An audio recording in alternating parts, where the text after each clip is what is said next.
They lived together for 30 years, both teacher and friend, fighting side by side, conquering most of the Sol system and expelling the ignorance of the old knight. To express his affection, the emperor personally crafted a pure gold ring and presented it to Horus as a testament to their bond. By having Sanguinius accompany Horus, the emperor hoped they would learn from each other.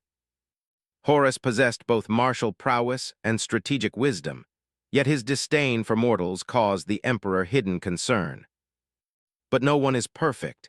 He inherited the emperor's ambition and desire for conquest, never hiding himself and viewing mortals as mere grass. In the War Master's eyes, the emperor was a revered father. His brothers were blood relatives, and the legion was his responsibility. Mortals were meant to be ruled. This view ran contrary to the emperor's great love. When they were together, Horus, suppressed by the emperor, dared not be too reckless, and his attitude towards mortals was still somewhat balanced. After the emperor left, busy with other matters, his long-suppressed disdain and arrogance gradually began to manifest.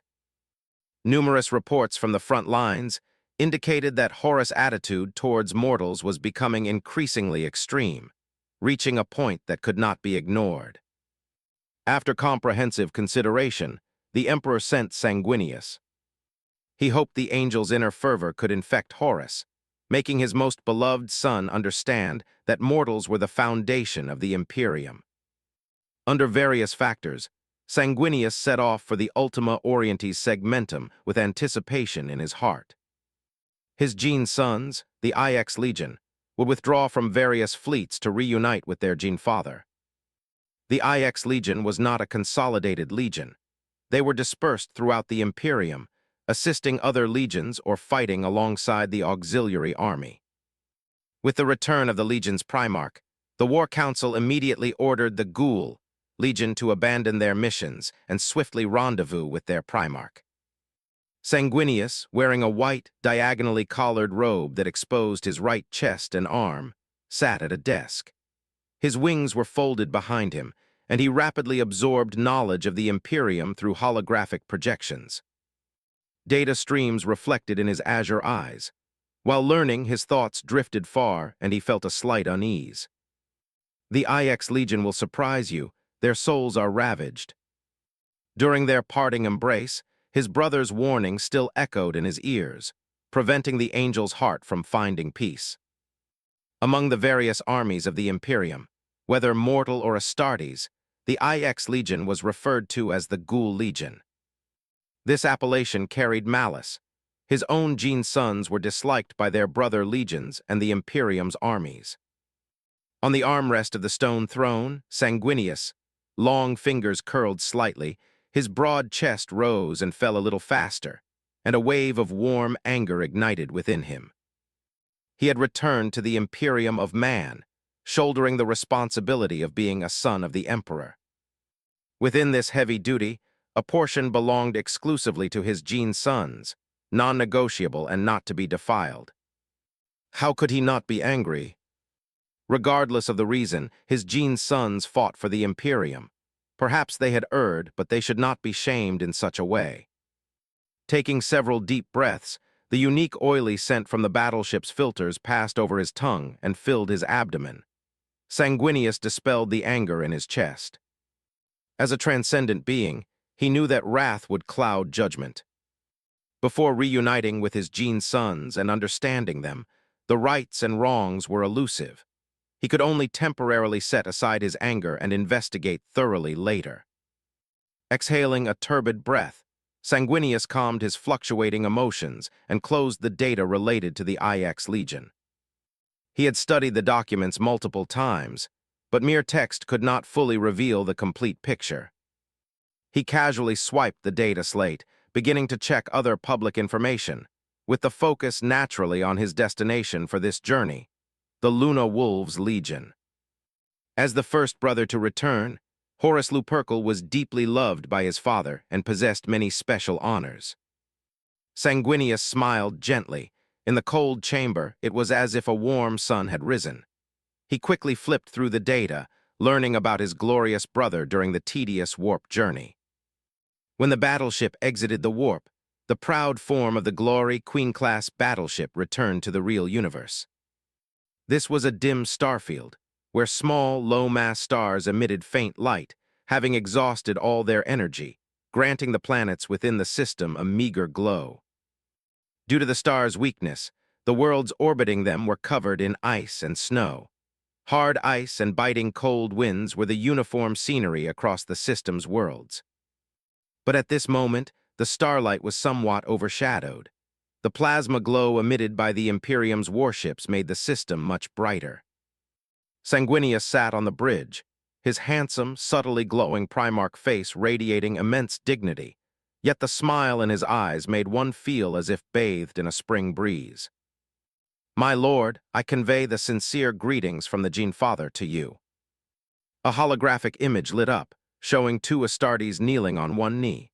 They paused slightly upon seeing the angel's face, then bowed their heads respectfully. Ezekiel Abaddon. Sanguinius' voice was gentle, and he cast his gaze upon them.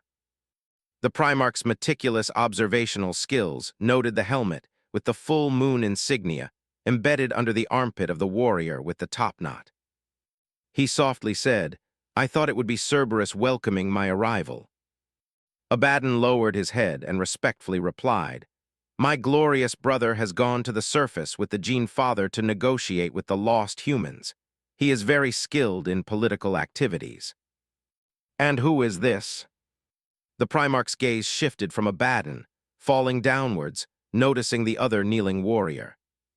His face was very pale, his features gaunt, with short golden hair and rare gray-black eyes. His nose was high-bridged, and there were scattered freckles on the cheeks on either side of his nose. Sanguinius quickly searched his memories. This warrior was not among the Four Kings' Council of the Luna Wolves. The Four Kings' Council was a court established by Horus Lupercal, composed of 4 members he deeply trusted. In this council, the Space Marines had no rank. They treated each other as equals, together assisting their Gene Father. The council members wielded immense power, not only directly offering advice to the Primarch, but also daring to remonstrate, pointing out the Primarch's errors and shortcomings. This was a matter of honor, duty, and candor. Great as Horus was, with countless halos surrounding him, the warrior king remained humble, not arbitrarily dictating, willing to listen to the opinions of his Gene sons. The Four Kings' Council reflected the Primarch's exceptional wisdom. Even bathed in glory, the Primarch remained humble. "Gavriel Loken," Abaddon stated his brother's name, his sharp gaze softening, his words conveying pride and recognition. "From the Legion's 10th Company, he is a model for many brothers." Loken remained silent, bowing his head even lower, expressing the utmost respect for the Primarch. "I see," Sanguinius nodded gently, his golden hair swaying, and after understanding, he murmured, "Rise." The holographic image flickered, and the 2 Space Marines slowly stood, once again looking directly at the Primarch's face, marveling at his magnificent beauty. Among the returned Primarchs, Fulgrim, the Phoenix of the Purple Court, was the most flamboyant, his overflowing charm instantly invading the senses, making mortals unable to pull away after just one glance. However, the beauty of the Primarch before them carried an inhuman quality. It was as if he was not made of flesh and blood, but sculpted from light and marble. As he sat on the throne, an invisible halo seemed to envelop him, accentuating his flawless perfection. "When will my brother be free?" Sanguinius slowly spoke, his clear voice like the strings of heaven, playing a beautiful and gentle melody that soothed the heart and healed wounds. Abaddon and Loken almost knelt again, straightening their bodies to avoid losing their composure. "You may have to wait some time," Loken, the 10th Company captain, spoke, his voice slightly dry like split wood. "The Gene Father is not being rude. He is beneath the ice cap of a frozen world, negotiating with his human compatriots." Hearing the reply, Sanguinius' eyes lifted slightly, and he slowly rose from the throne. In the holographic image, the pupils of the 2 men gradually widened, their eyes trembling with shock, disbelieving the scene they witnessed. They had initially thought the vivid, pure white wings beside the throne were some kind of decoration. never imagining that the Primarch possessed a pair of wings capable of flight. Though struck dumb with awe, the two men shifted their gaze in shock. Undoubtedly, the Primarch's current appearance, like an angel from myth and legend, delivered a harsh elbow blow to the imperial truth. Physical mutation, religious symbolism, inspiring worship. But they dared not reveal their inner doubts, for the Emperor had acknowledged the angel. "Take me there," Sanguinius naturally sensed the complex gazes. He paid them no mind, indicating that he would board the vengeful spirit. "That would be improper," Abaddon was about to respond, but Loken interjected. "My lord, you are the Gene Father's blood brother. How dare we overstep?" From the initial annoyance of being interrupted to hearing his brother's explanation, Abaddon's spine chilled and cold sweat poured down him. If not for Loken's timely reminder, he would have committed an act of transgression. No matter the identity of an Astartes, even if supremely favored by the Gene Father, their status could not be equal to another Primarch. Gene's sons were endless, but blood brothers numbered only 20. The original plan was for Horus to personally welcome his brother's arrival, but negotiations had delayed him. In such an unexpected situation, usually the two Primarchs would wait for each other, and a welcome ceremony would be held once both were ready. "It's fine," Sanguinius' simple 2 words calmed the terrified Abaddon, and he said to Loken, "I am somewhat eager to visit my brother's glorious battleship." The Primarch's words were a command. Even if he was not their Gene Father, the Space Marines could not refuse. "Very well, we await your arrival." Loken's gaunt face was serious as he obeyed the Primarch's command. The Primarch's insistence at least gave them an explanation. They would not be punished by the Gene Father for an unequal ceremony. Sanguinius returned a smile, and as the Primarch walked out of the bridge, the holographic image also shut down. "You will receive the Primarch later." After the communication ended, Abaddon let out a long breath. Even a virtual projection of the Primarch's oppressive aura in every gesture left the extraordinary warriors breathless. Loken silently nodded, accepting the task, and strode towards the elevator, heading to the flight deck to welcome the Primarch's arrival. His gaze swept across Abaddon's face, a look of contemplation flashing in his eyes.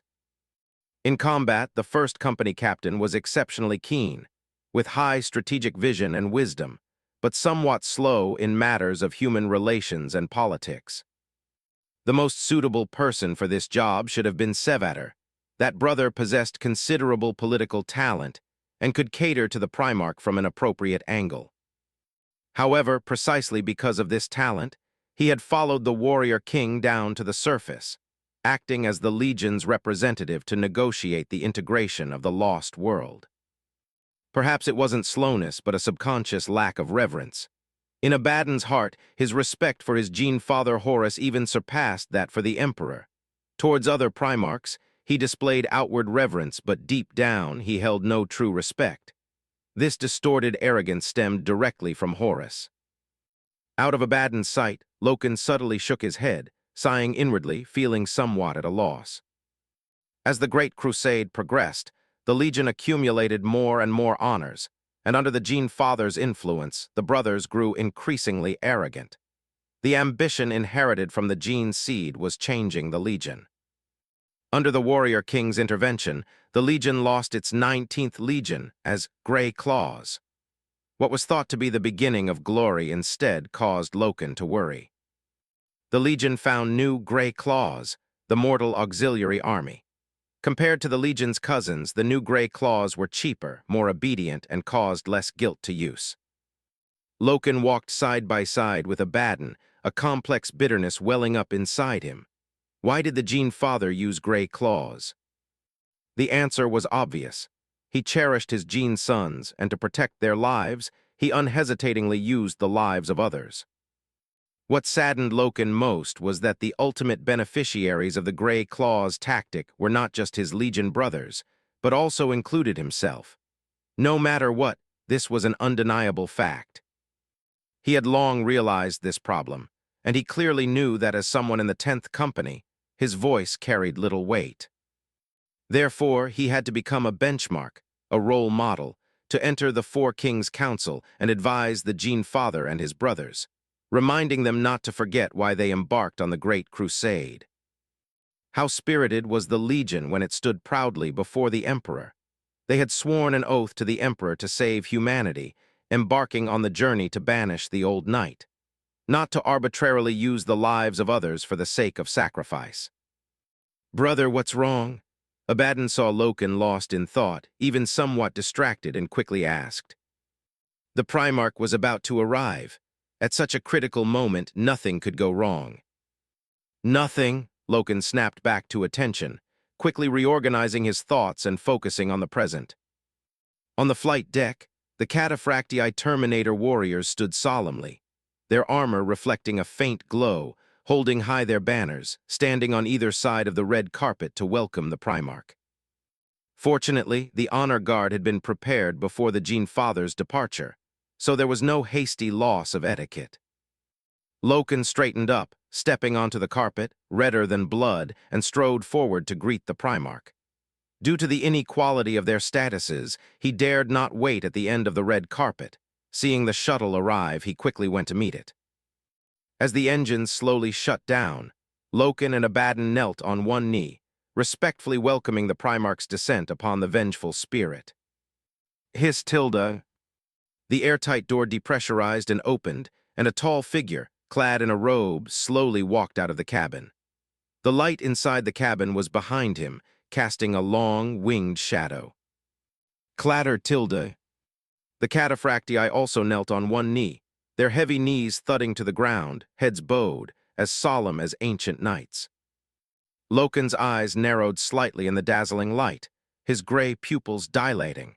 He eagerly awaited the angel's arrival. Could this Primarch, who was tasked with learning, bring some changes to the Gene Father and the Legion while learning Legion combat tactics? After all, he was too dazzling. Under his radiance, no impurity could hide. The angel descended amidst the interplay of light and shadow, extending a hand to the kneeling Loken and Abaddon, pulling them both to their feet. The three walked along the red carpet, and the gastral terminators on either side stood up one by one, watching the Primarch depart with solemn eyes. Once that luminous shadow disappeared from sight, the terminators exchanged glances. These unwavering warriors were now somewhat at a loss. They regrouped their ceremonial formation, and in the communication channel, quietly discussed the Primarch of the Ninth Legion. The image of that Primarch was too close to the legendary angel. Was his extremely sacred appearance an adaptive mutation based on the environment, or was it a generous gift from the Emperor? The warriors held differing opinions, and due to the lack of authoritative conclusions, the debate grew increasingly fierce. Loken stood to the angel's left, ensuring that the Primarch's peripheral vision could see him, and also highlighting the Primarch's exalted status through his positioning. Along the way, Abaddon, clad in black lacquered Terminator's power armor, remained silent, trying to lighten his footsteps and make himself invisible so as not to disturb their conversation. Sanguinius smiled, polite and elegant. He occasionally posed questions, and Loken always answered them perfectly, with precise judgment of scale. They proceeded along the laid red carpet, from the deck to the upper levels of the vengeful spirit, entering the Hall of Honor. The honor of the Luna Wolves was fully displayed to the other Primarch, and Abaddon couldn't help but puff out his chest, listening to his brother introduce the Legion's glory. The angel nodded slightly, listening to Loken's detailed introduction, his gaze sweeping over the items symbolizing honor. Packs, war swords, firearms, bullets, and various other items of all sizes were perfectly preserved in stasis fields, ensuring their eternal legacy. Every item displayed in the Hall of Honor had a legendary past, representing the glorious history of the Luna Wolves. "What is that?" Sanguinius asked for the first time after entering the hall, transitioning from a focused listener to an inquirer. He had noticed something different. In the middle section of the Hall of Honor, there were very incongruous scars. The hall was a place for expounding honor, and it should have been immaculate, guarded by solemnity and seriousness. In the place Sanguinius pointed to, many exhibits had been deliberately damaged. From the traces, it was evident that the person was extremely barbaric and showed no respect for honor. Those exhibits were shattered to pieces, noble items treated like weeds, lying humbly on the ground. With the vision of a Primarch, it was not difficult to discover that the damage had occurred many years ago, so why had it not been repaired? The Luna Wolves valued honor, so it was impossible for them to let it go unchecked. The reason for this was curious. Loken and Abaddon naturally knew the direction the Primarch was pointing to. What it symbolized was the conflict between three sons of the Emperor. It was the Great Wolf. Abaddon, who had been silent for a long time, spoke, turning his head slightly away, his voice somewhat dry, as if the sight there had wounded him. The Great Wolf. Upon hearing this title, the wild image of a brother appeared in Sanguinius' mind. He had once seen him on the central avenue of the Imperial Palace. Among the colorful statues of the Primarchs, there was a brother with golden hair and golden eyes, tied in a high ponytail, bearing canine teeth, with a cruel face, accompanied by two giant wolves. The current master of the 6th Legion, who was clearing out orcs in the Firewheel sector, the Great Wolf Lemon Russ, the Wolf King. Why did he do this? Sanguinius' golden brows furrowed slightly. Although he didn't understand the specific reason, the act of destroying the Hall of Glory was undoubtedly a great humiliation to the Legion, a contempt for the warriors who had bled and sacrificed. What puzzled the angel even more was that despite the Wolf King's offensive act, the Wolf Shepherd not only did not repair the exhibition hall, but also preserved it with a stasis field. This could only mean that the reasons were complex. It was like this. Seeing the Primarch stop there, Loken sighed deeply, his gray eyes filled with complex emotions, and he began to recount that conflict. Abaddon did not stop him. This was already part of the plan. Among the Gene Father's reception routes, there was this contingency plan. The proud Horus Lupercal disdained to conceal it. The three Primarchs had an unprecedented conflict over baseness and selfishness in that matter. The Gene Father did not mend the cracks, nor did he cover them up, leaving the scars open. He always believed his brothers would understand him. Loken's expression was complex, his voice dry as he recounted the past, his eyes full of struggle. From a personal perspective, he felt that the Wolf King and the Warrior King were not wrong. Legion honor should not be built upon the blood of cousins. Most of the warriors in the Legion were also very conflicted about this matter. The ultimate beneficiary of the Grey Claw's tactic was the entire Luna Wolves Legion. No one, after receiving such favor, stood on moral high ground to criticize their father. He carried the scorn of his brothers, and it was impossible for his heart not to feel pain. But the Wolf Shepherd always firmly believed that everything he did was to protect the Legion and his sons. Loken slowly recounted, not speaking of rumors, but only information endorsed and certified by the Gene Father. Because the conflict, the one that occurred in the Primarch's room, its detailed contents were unknown even to First Captain Abaddon. Most of the widely circulated content was spoken by the Gene Father himself, and he could not lie. Loken was also very careful not to inject subjective emotions, standing from a neutral perspective to avoid interfering with the Primarch's subjective judgment. He also dared not conceal anything. It was almost impossible for a space marine to successfully deceive a Primarch. Primarchs possessed extraordinary observational skills. They could discern whether others were lying through extremely subtle external expressions and keen intuition.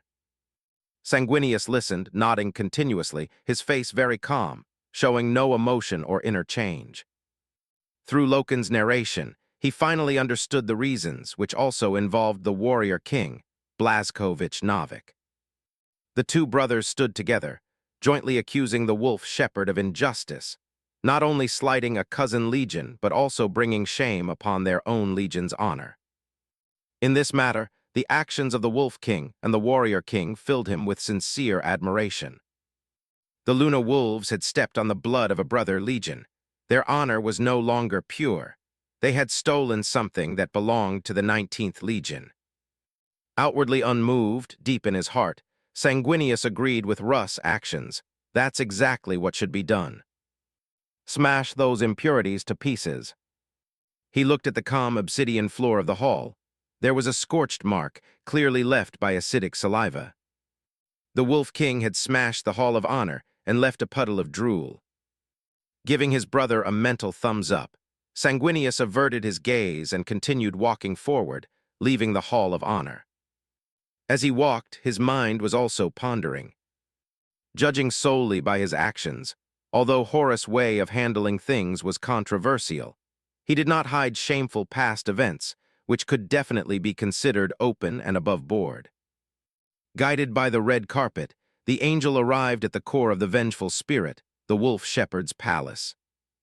Before his eyes was a towering, closed door, narrow and tall, carved with exquisite bas-reliefs depicting everything the vengeful spirit had witnessed. The angel gazed silently. This glorious queen worship and the glorious past it carried was already a part of imperial history. The bas-reliefs inscribed the brilliant past, the emperor and Horus fighting side by side, the intimate father and son departing from the solar system, conquering the solar territory and advancing into the deeper void. Further down was the crimson eye of Horus, its gaze cast down, the gene father of the Luna Wolves overseeing the campaigns, delivering world after world to the emperor.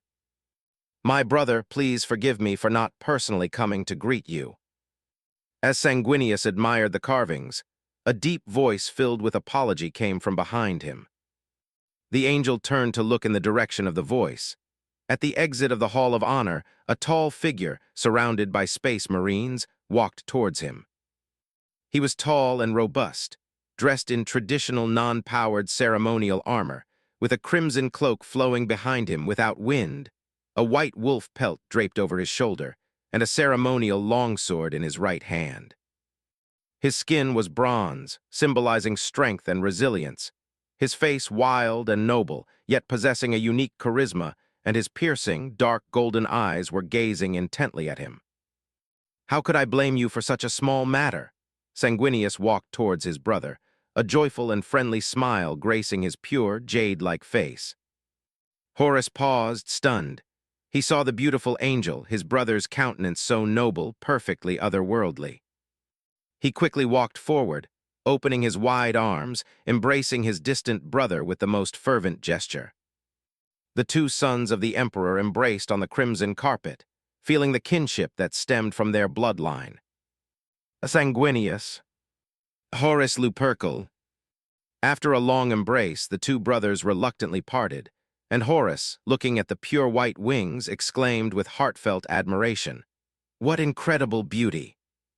Sanguinius, my brother. He placed a hand on the angel's arm, raising it high, and roared to his sons, "Praise the archangel! Praise to the archangel!" Amidst Horus' low growl, the Luna Wolves collectively knelt, offering praise to the archangel. The Gene Father's arrival finally made Loken and Abaddon breathe a sigh of relief, their tension instantly dissipating. They were fortunate that the Primarch of the 9th Legion they faced was not of an eccentric temperament and did not make things difficult for them due to the difference in status. If the Wolf Shepherd had come, they would have been peeled alive if not killed. "Is your work done?" Sanguinius asked apologetically, thinking his sudden visit had interrupted his brother's work. "No need to worry," Horus said dominantly. "They have no choice but to submit to the Imperium of Man." Hearing his brother's reply, Sanguinius felt relieved. He hadn't embarrassed his brother. "You surprise me greatly." Horus intimately pulled his brother up, leading him into the hall together, his words of praise never stinting. "Holy and beautiful. The universe is vast and full of wonders. Beautiful things are as numerous as the stars, and you are the most dazzling among them." "I dare not accept such praise." Sanguinius smiled and humbly shook his head. His brother was too enthusiastic. He dared not accept such praise, waving his hands in refusal. "No," Horus said very seriously, "I was somewhat mistaken. How can those filthy Xenos compare to my brother? In all the stars I know, you are clearly the most brilliant and beautiful, inspiring longing in the heart. Sanguinius remained silent, an awkward smile appearing on his handsome face, feeling a bit embarrassed. His brother's expression was serious, yet his words were extremely flattering, making it difficult for him to discern whether it was excessive praise or genuine sentiment. In the fervent atmosphere, Horus put his arm around Sanguinius, offering all sorts of compliments. The brother before him was so holy that he couldn't help but compare him to Fulgrim. In terms of appearance alone, the two were equally matched, but they represented two different kinds of beauty, the splendor of an angel and the vividness of a phoenix. The arrival of the angel also made Horus sigh inwardly. He was truly surprised that the Gene Father of the 9th Legion was so beautiful. That legion, known as the Ghoul, did not fit his brother from any angle. They desecrated this holiness. Fate plays tricks, how ironic. A legion inheriting the blood of an angel, yet called ghouls. Legion warriors pushed open the magnificent doors, ushering the two Primarchs into the palace. Behind the doors was a massive palace, its dome a slowly rotating galaxy, its four walls adorned with dim bas-reliefs depicting epic heroes, solemn but not dazzling. The miniature fusion torches on the walls lit up, illuminating the lines of the bas-reliefs with a just right glow, dim yet not dark, complementing the hard-lined stone tables. It was like the palace of the gods. "Brother, please take your seat." Horus gestured to Sanguinius, leading him to the head of the largest stone table, where two chairs were already prepared, meant to bear the glory of the two Primarchs. Unable to refuse such hospitality, Sanguinius slowly sat down, only then realizing that from his seat he could perfectly overlook the hall. Once the two Primarchs were seated, many mortal attendants emerged from a hidden door in the hall, beginning to arrange the banquet's drinks and food. They were extremely skilled, every movement precise, clearly having rehearsed many times. Sanguinius could tell that Horus had meticulously prepared this banquet to welcome him. As the mortal attendants entered, the Legion warriors also slowly took their seats, the council of 4 kings members closest to the Primarchs, then extending outwards according to rank. "Sanguinius, my beautiful brother." Horus lowered his voice, calling and reclaiming the angel's attention. "Perhaps you already know, but I still want to introduce my Gene sons to you. These are Ezekiel Abaddon and Haster Sayanis." He raised a hand, pointing to the left side of the stone table, his face showing unconcealed pride. 2 warriors in power armor stood up, straightening their backs. "Ezekiel is the strongest warrior. He is strong-willed and most like me in character. I think you've already met him. Sayanis is different. His strength comes from wisdom. He is a strategist." Sanguinius' expression was serious as he nodded to the 2 warriors, showing his respect for them. Abaddon proudly raised his head. The Primarch's introduction to his brother was almost a boastful compliment. How could he not be proud? Sayanis, however, was different. His brow resembled Horus, but he lacked the matching wildness, instead possessing a rational calmness. The 2 bowed to the Archangel, expressing their inner reverence, and slowly sat down as the Primarch nodded in return. "These are Tarek Torgeddon and Iacton Kuruz." As the 2 warriors sat, Horus pointed to the right, and 2 more warriors stood up in succession. "Torgeddon is very intelligent. He possesses exceptional talent for warfare and is a rare strategic genius." Torgeddon's serious face softened into a stiff smile. Though stiff, his respect was evident.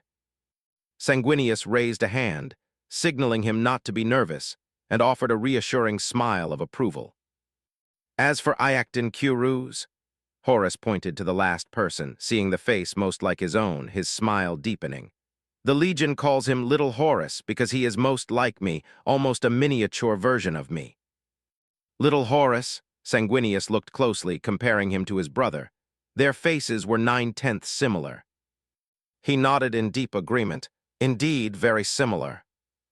Not just Little Horus, but under the latent influence of the gene seed, The other members of the Council of Four Kings also resembled Horus in some aspects of their appearance and demeanor. It was just that others were slightly similar, while little Horus was extremely similar. This is. After the two sat down, Horus introduced his gene sons to his brother one by one, his face filled with deep pride. Sanguinius returned their greetings, patiently remembering each person.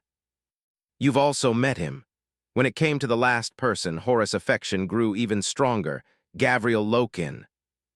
Neither in appearance nor character does he resemble me, but I like him very much. Beneath his calm exterior lies intense passion, and many Legion warriors look up to him as an example. He deserves your affection. Sanguinius was very generous. He had carefully observed this warrior during their journey together. Lokin was indeed different from others. His personality was unique, more independent and rational, with his own views on everything.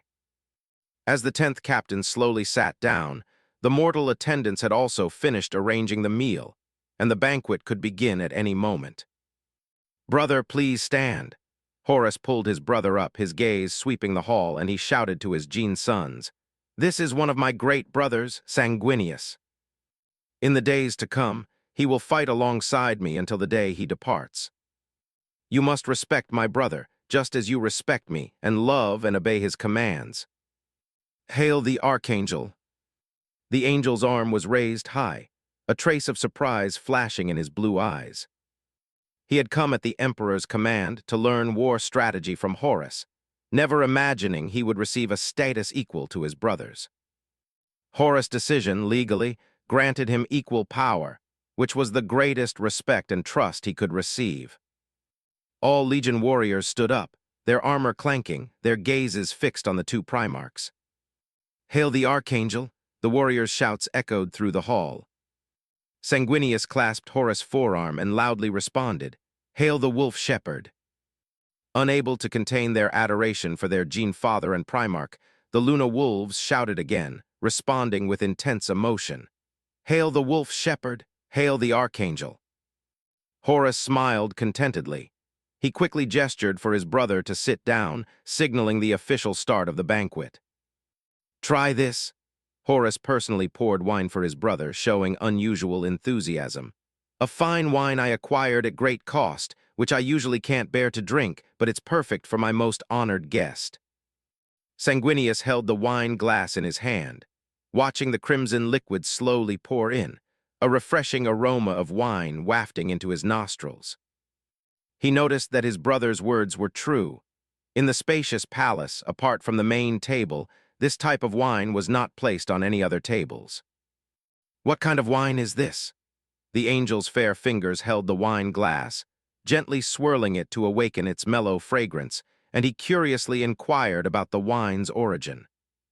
In Sanguinius' impression, as the most honored individuals in the Imperium, Primarchs could unconditionally enjoy all material possessions the Imperium had. Yet Horus showed a pained expression for this fine wine. Indeed, as the wine flowed, Sanguinius saw a slight twitch in Horus' facial muscles. His brother was clearly pained inside. "An export from the Nur Stars." Horus placed the empty wine glass aside, and as he spoke, he picked up his own glass, inhaling its mellow aroma, and said, "But very little of it flows out. When Argent Nur transports arrive at Terra, the upper nobility flock to them, frantically buying these luxuries, which never spread to other star systems." A look of understanding flashed in Sanguinius' eyes. He had seen it on Terra. When rogue traders' transport ships arrived, noble shuttles immediately swarmed them. Now he understood. This wine was incredibly mellow, making one's appetite stir. No wonder it was so highly sought after. Under normal circumstances, within the Imperium of Man, I would never be able to get this, except as a gift from a noble. Horus said, deliberately emphasizing Imperium of Man, which did not include the Nur Stars. He took a sip of wine, savoring its mellow fragrance, a playful smile on his face.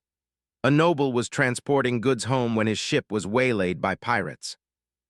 Out of my duty to protect Imperial nobles, I eliminated the pirates, but unfortunately, after the battle, the noble's cargo went missing.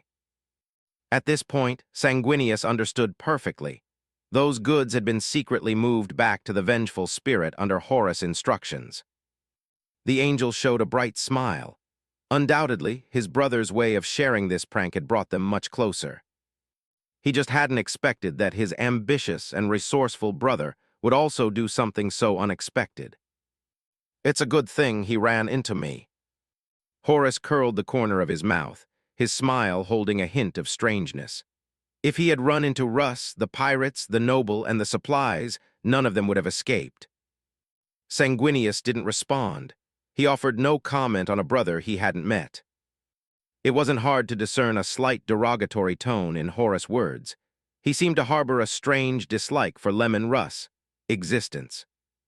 With a topic to start them off, the two opened up and conversed in the relaxed atmosphere of the banquet.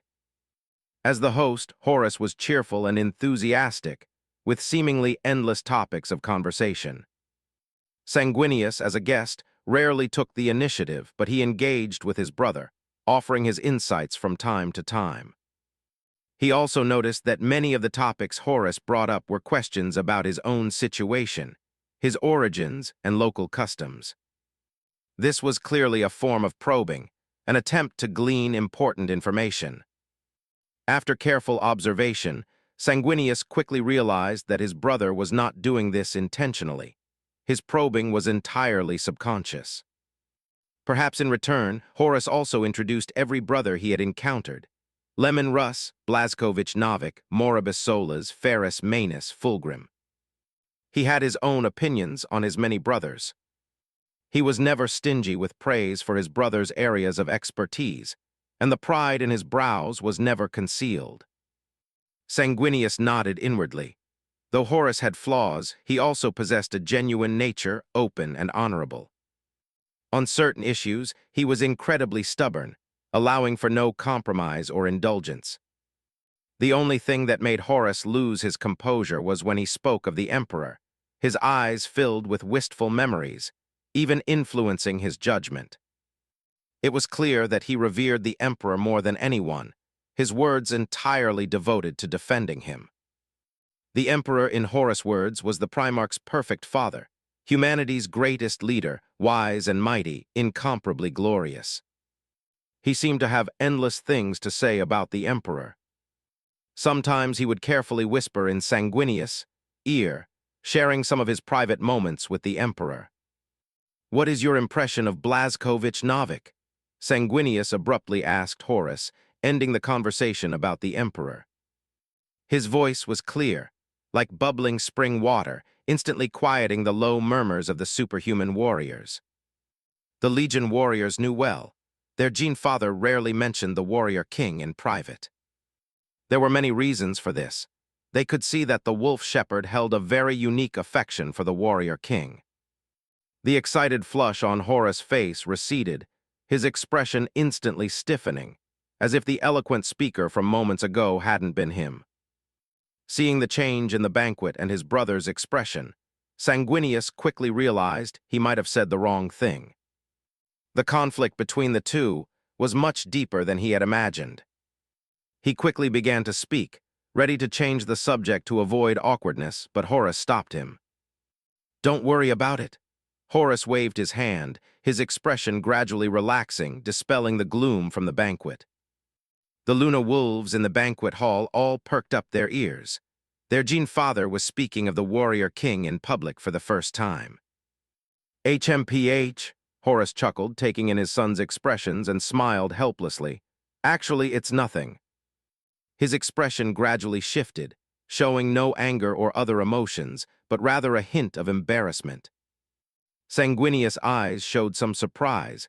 Such an expression had never appeared on his brother's face before. "I envy Blazkovich." Horus' voice was deep, and he smiled. "This is the first time a brother has asked me, and it's the first time I've expressed it. Perhaps among my brothers, there are others who envy Blazkovich. After all, he possesses a free stellar empire.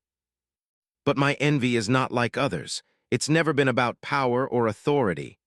His voice gradually trailed off, the rest of his words left unsaid. Sanguinius listened quietly, a long sigh of relief escaping him as he realized his brother was not a narrow-minded person. As for what aspect he envied, he could guess a little. The Emperor's visible emphasis on Blazkowicz was undeniable. Anyone who wasn't blind could see it. Not to mention Horus, even he himself, upon learning of that emphasis, couldn't help but feel a surge of envy. The other brothers, needless to say, would also feel such emotions to varying degrees. Although I envy him, Horus raised his hand, pinching the air with his index finger and thumb, almost touching them together. It's just this tiny bit. Seeing his brother's stubbornness, Sanguinius raised his cup and clinked it with his brother's, giving him an "I understand" look. The two continued to drink and chat, the topic changing to something more relaxed and pleasant.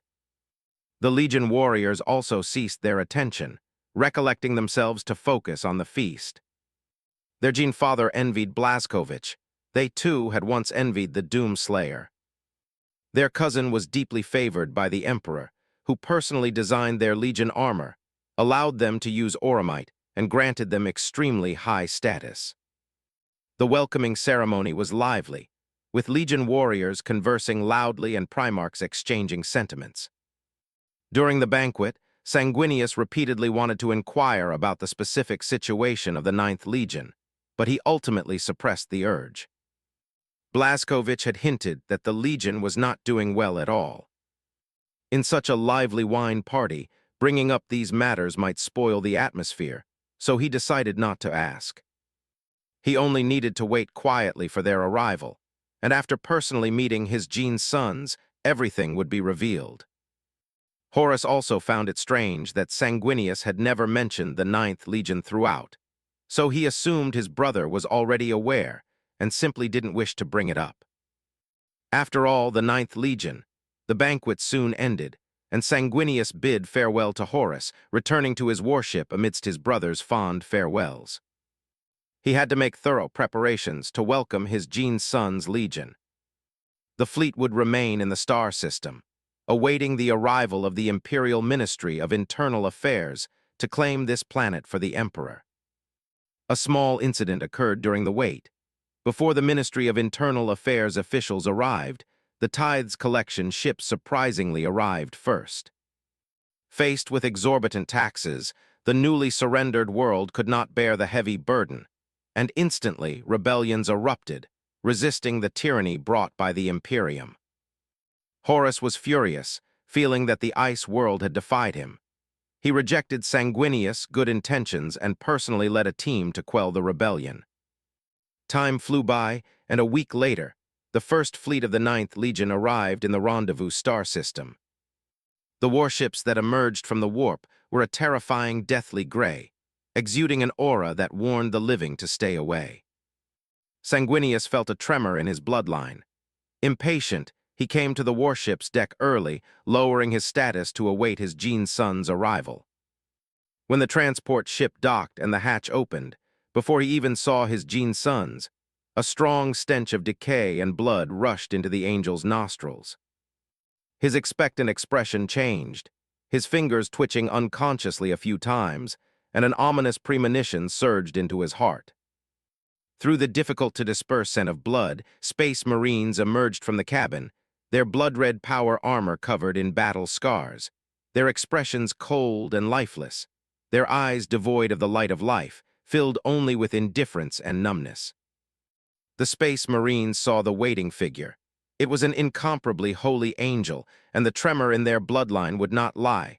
That was their Gene father. As the transport ship's engines shut down, a deathly silence fell over the scene. The Primarch and his Gene sons stood in place, gazing at each other without speaking. Sanguinius was expressionless, and the Space Marines were equally expressionless. The great angel saw the detachment in his Gene son's eyes, and the Legion warriors met the Primarch's gaze, but glimpsed only profound sorrow. Chapter 109 Angel. The cold void, the chill on the battleship's deck intensified. In the dead silence, the faces of father and son were clearly reflected in each other's eyes. There was no warmth of an imagined father and son reunion. Instead, it was even colder. The steel deck seemed to be covered in frost, emitting a bone-chilling air.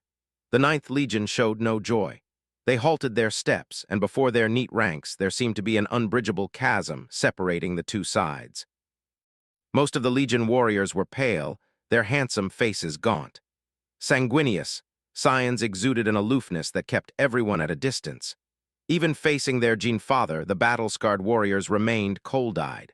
Throughout their long campaign, the Ninth Legion had endured countless cold stares, and the souls of its warriors had long been chilled by criticism. The Ninth Legion's implanted organ, the gene detection nerve, used to consume flesh and acquire memories, was extremely developed, leading to a pathological craving for blood among the Legion warriors. On blood-soaked battlefields, many Legion warriors would be unable to suppress their craving for blood, drinking the enemy's blood and devouring their flesh. It wasn't just enemies.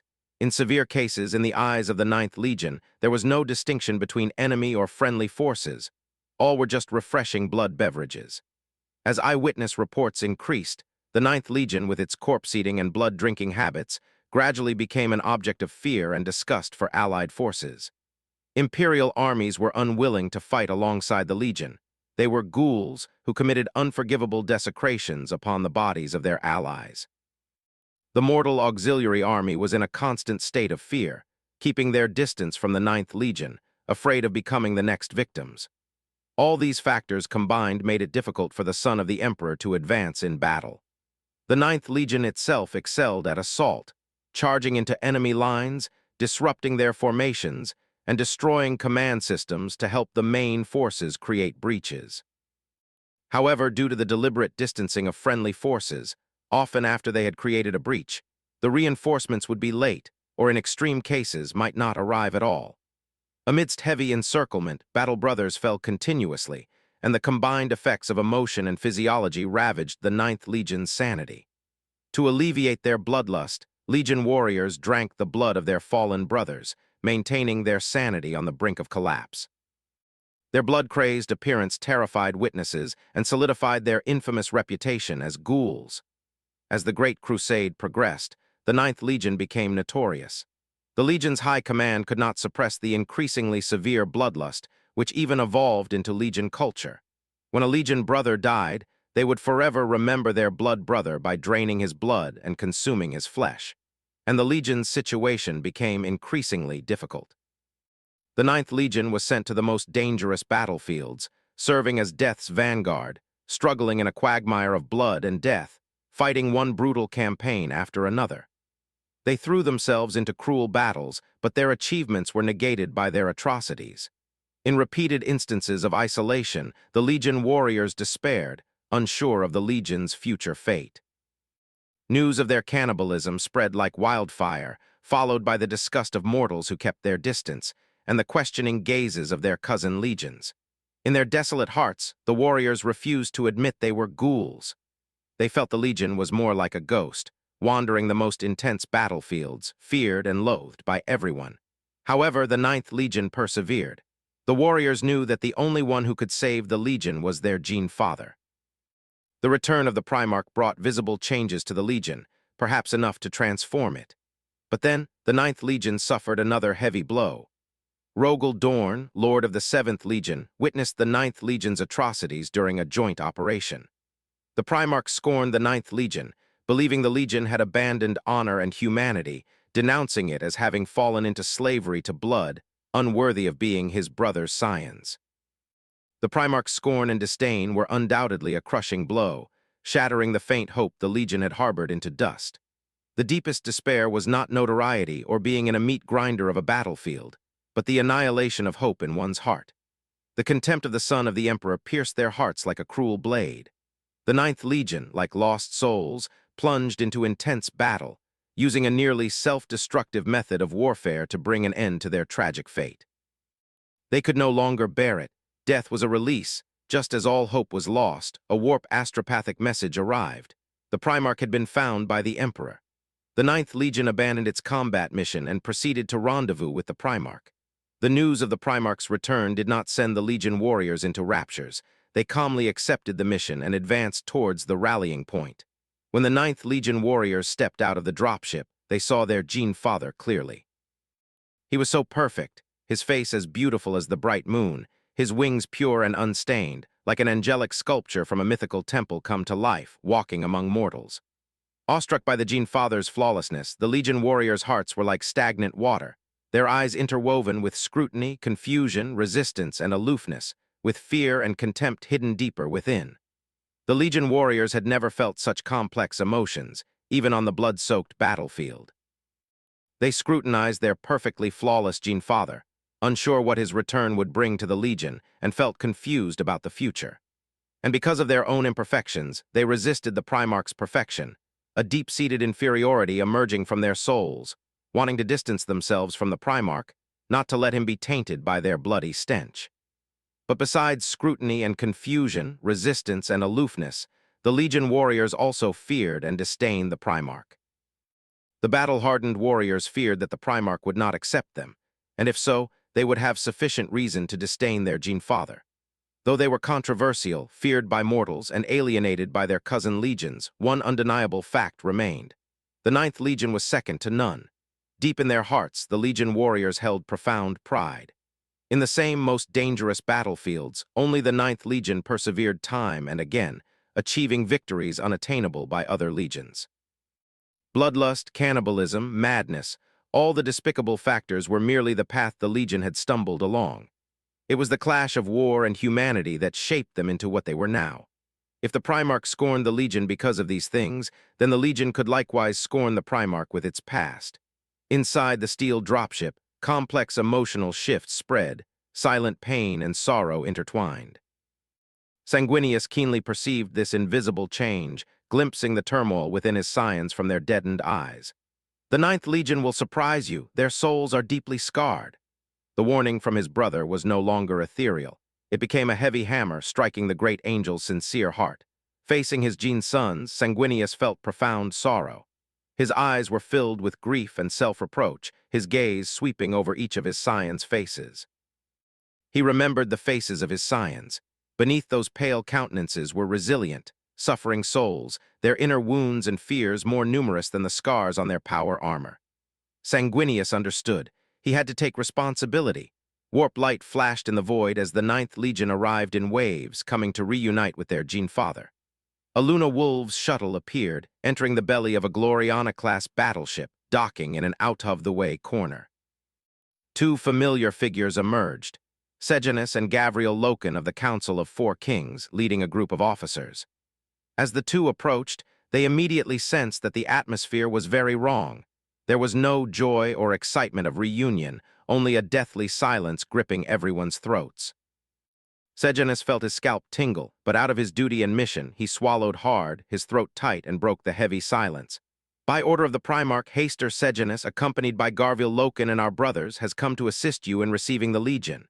His voice echoed through the steel, dispelling much of the rigid silence. Thank you both. Please guide my scions forward. Sanguinius softened his voice, not wishing to dismiss his brother's good intentions, and immediately put Horus' sons to work. The wolf shepherd's envoy let out a long breath, pulling his Legion brothers away to begin accessing the Ninth Legion's comms channel, directing the warriors to approach in an orderly fashion. After they departed, Sanguinius, expressionless, walked towards the Ninth Legion, his bloodkin scions. He showed no emotion, simply walked before them, his tall and beautiful form looking down from above, gazing at the Crimson warriors. What is your name? The great angel looked down at the scion at the front of the line, his voice devoid of fluctuation, like a stranger's inquiry. Sanguinius knew that any emotion he showed now would make his Gene sons feel defiled and wary. The Legion warrior met the falling light, his gaze unwavering, looking up at his Gene Father, but his voice trembled. My name is... The conversation between father and son began here. Although the Legion warrior did not know what the Primarch's name meant, he did not resist much and stated his name with reservation. After receiving the answer, Sanguinius nodded and noted it, without much explanation or warm greeting, then turned and walked to another warrior. Amidst many puzzled gazes, the great angel remained expressionless and asked again, "What is your name?" The questioned warrior hesitated slightly, and after a brief thought, still stated his name. My name is... Then came another nod of acknowledgement, one after another, as the angel fluttered his white wings, walking to each of his scions and asking for their names hidden beneath their pain. Whether out of respect or something else, the Ninth Legion warriors did not refuse and stated their names. Questions and answers echoed continuously on the warship's deck, as if only these two tones existed. The Ninth Legion warriors who arrived successively, guided by the Luna Wolves, lined up neatly, awaiting the Primarch's inquiry. Sanguinius, unhurried and with ample patience, asked for the names of all his scions and etched them into his heart. Just then, a son of Horus carefully approached, presenting the completed battle records to the Primarch. The great angel politely accepted it, browsing through the data panel to review the scions' past and learn the root of their pain.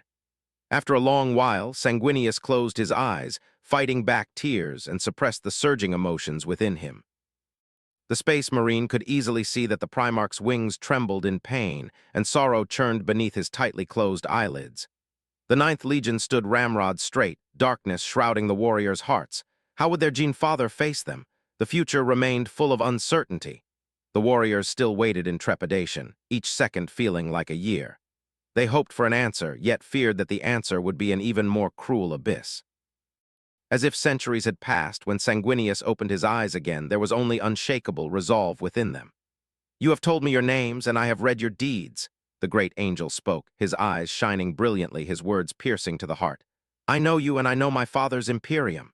His voice rose like a rising storm sweeping through gray souls. "And how our Imperium perceives you. You serve faithfully, and your reward is gratitude and resentment, or both, neither superior to the other. You were given arduous tasks, and you accomplished them in the way you believed best, only to find yourselves suspected for it. I will not say that your past actions were wrong, nor will I blame those who feared you, for all that is the past, and now is our chance to reclaim ourselves from the brink of destruction. My first order is to gather you again. We will fight together as one bloodline." Sanguinius' heavenly voice, like a tolling sacred bell, echoed in their ears, shattering all gloom and fear. "From this moment on, you are no longer a broken legion." The eyes of the Legion of the Damned were all upon him. Sanguinius no longer felt doubt. He knew clearly what he wanted to say. Then he made a gesture that shocked everyone. The great angel spread his wings, and witnessed by his radiant pinions, he drew his longsword from his waist, raised it high, and then knelt on one knee before his scions. Knee met steel, the sound was light, yet it boomed like thunder, shaking the souls of all present. This sudden action stunned the Ninth Legion. The radiant Gene Father knelt before a legion burdened with blood and sin. This unexpected and shocking act left them frozen in place, their minds instantly blank. Aboard the vengeful spirit, Horus suddenly rose from his palace throne. He had seen the images relayed by his scions. The Gene Father kneeling on one knee before his Gene sons was beyond anyone's expectation, and not within the wolf shepherd's calculations. He was somewhat stunned, momentarily forgetting to speak, staring intently at the holographic projection, awaiting his brother's next action. Sanguinius knelt on one knee, his wings fully spread upwards, holding his longsword high, looking very much like an avenging angel. The great angel's blue eyes were pure and clear, sweeping over the scions within his sight. His clear voice broke the silence, and everyone heard it distinctly. "Do not swear to me, do not pledge to me. Do not offer your loyalty to me simply because my blood flows in your veins. In fact, do not pledge allegiance to me at all unless you believe I am worthy." The great and radiant Primarch, holding his sword high with one hand and covering his chest with the other, said to the warriors of the Ninth Legion, "Instead, allow me to offer my loyalty to you. I swear to you.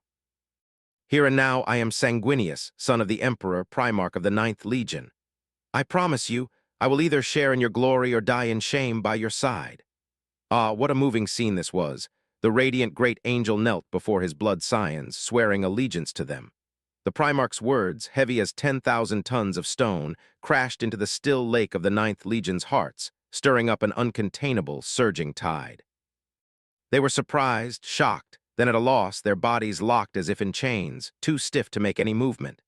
Meanwhile, the sons of Horus in the distance, filled with immense reverence, were moved by the great angel's noble vow and knelt before the son of the Emperor, showing their highest respect. Garville Loken was deeply moved. At this moment, the angel's radiant appearance was merely a trivial adornment. His sincere heart was the most brilliant essence of his soul.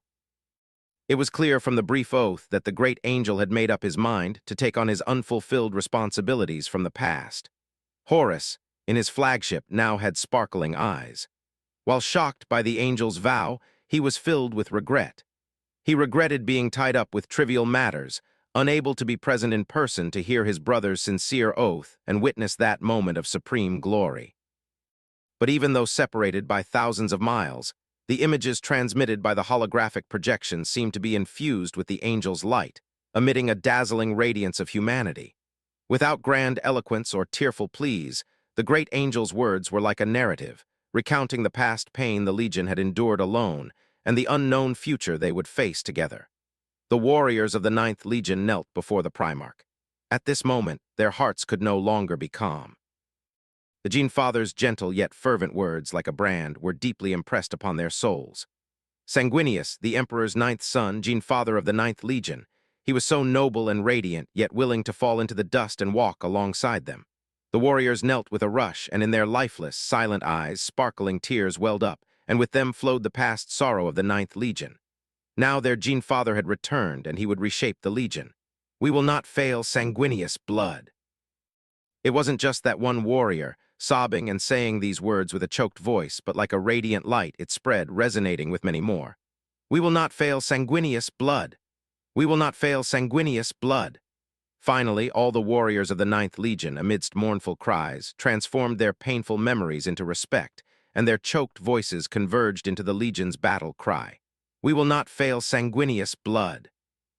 Tears streamed from Sanguinius' eyes as he knelt, a smile on his beautiful face, responding to the emotions of his Gene sons. I will not fail you either. Such a scene moved everyone. Horus flicked away a glistening tear from the corner of his eye, while Sejanus and others were already overcome with tears. The great angel was like a light descended from heaven, dispelling the enveloping confusion and fear. Several warriors stepped out from the ranks, their faces streaked with burning tears, and helped Sanguinius to his feet, representing the Legion in accepting their Gene Father. Sanguinius reached out and wiped away the tear stains from his son's face. The cold skin and hot tears stung him, and he vowed in his heart to change everything, to reshape the Ninth Legion. We must act quickly to find a way to reshape ourselves and the Legion. Sanguinius' fingertips brushed away the tear stains on his scion's face. The cold skin interwoven with hot tears stung his heart. He helped the warrior up, a warm smile on his face, his voice like a spring breeze. Prepare your war gear and set out with the Luna Wolves. We will reshape the Legion and reclaim our glory. The warriors responded in unison. The Gene Father's sincerity was like the rising sun. From then on, the Legion would bask in his light and march into darkness together. The future had arrived. The Ninth Legion would no longer fear, and would face it with their Gene Father. Chapter 110 Warriors. The constellations of the galaxy are ever-changing, and time rushes forward like a torrent.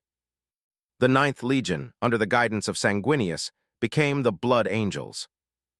The Astartes used this name to commemorate their reunion with their Gene Father, to declare their resolve for change, to break free from their dark past, and to reshape their souls, which had fallen into the abyss, by emulating the great angel. The disciplined and honor-bound Luna Wolves, along with the Blood Angels who yearned for rebirth, embarked together on the path of conquest. Meanwhile, on the other side of the galaxy, in the prosperous and open Nur stars, an assessment concerning the future development of the military was about to conclude after fierce competition. Over 2 years after countless cross-examinations, many heroes emerged and were assigned to key positions to shine. Today, Blazkowicz sat on his solemn throne, receiving guests who had traveled a long distance. An Astartes, clad in crimson power armor and of exceptionally handsome appearance, had exquisite relief carvings on his shoulder plates, a single drop of crimson blood extending into pure white wings. He came from the Reborn Blood Angels, a messenger of the great angel, who had come to the Nur stars to deliver his Primarch's formal visit request. Great Warrior King, the messenger Amaranth knelt on the ground, holding up a tray with both hands, on which rested a parchment envelope sealed with sealing wax. As a Primarch's messenger, his voice was clear and bright, full of warmth. The great angel plans to visit your domain 1 Terra month from now. Do you consent to his arrival? A retainer took the formal visit request and presented it to Blazkowicz's desk. for the master of the Nurse Stars to open personally. Blazkowicz took a lacquer knife, carefully cut open the wax seal, and as he drew out the letter, a pure white feather emerged with it. He recognized at a glance that this pure feather must be a new feather from sanguineous wing root, scent nestled in the letter, indicating his brother's sincerity and importance placed on the visit. Twirling the feather in his hand, Blazkowicz pondered carefully, recalling the messages that had come from the cosmos recently. The Legion of the Dead had risen to prominence, shedding its old infamous name under sanguineous leadership. The name Blood Angels replaced the former ghouls. Although he had been the one to guide sanguineous return, their friendship in terms of interaction was not extensive. He feared the great angel's visit was not merely for reminiscing. After a brief thought, Blazkowicz glanced at the kneeling Amaranth, picked up the folded letter, and began to scrutinize his brother's intentions. The beginning of the letter was very formal, merely stating that after a long separation, to rekindle their initial connection, he was bringing his legion to visit. The middle section contained pleasantries and blessings, and only near the end was the purpose of the visit mentioned. Blazkowicz's eyes narrowed slightly, and he understood why the great angel had come.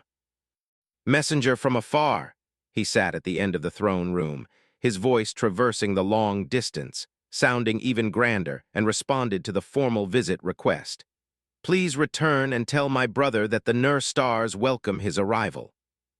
The great angel indeed had a deeper purpose, and after reflection, Blazkowicz was willing to accept Sanguinius' visit. What Sanguinius required was not a difficult matter for the Nurse Stars. It was merely a favor. Whether out of help or reminiscing, Blazkowicz welcomed his brother's arrival. After all, Marie also looked forward to meeting the great angel. "The Blood Angels thank you for your generous acceptance." Amaranth's face lit up with joy. He had not failed his mission, completing the Legion's first external assignment. "You may go, someone will arrange your accommodation." Blazkowicz waved for the messenger to leave, then added, "If you are interested, you can observe the grand arena. The finals are about to begin." "Praise the warrior king." Amaranth respectfully offered his blessings, slowly rising to depart. A transparent floor beneath him projected a beacon, guiding the messenger away to a specialized diplomatic sector. Amaranth secretly clicked his tongue in wonder.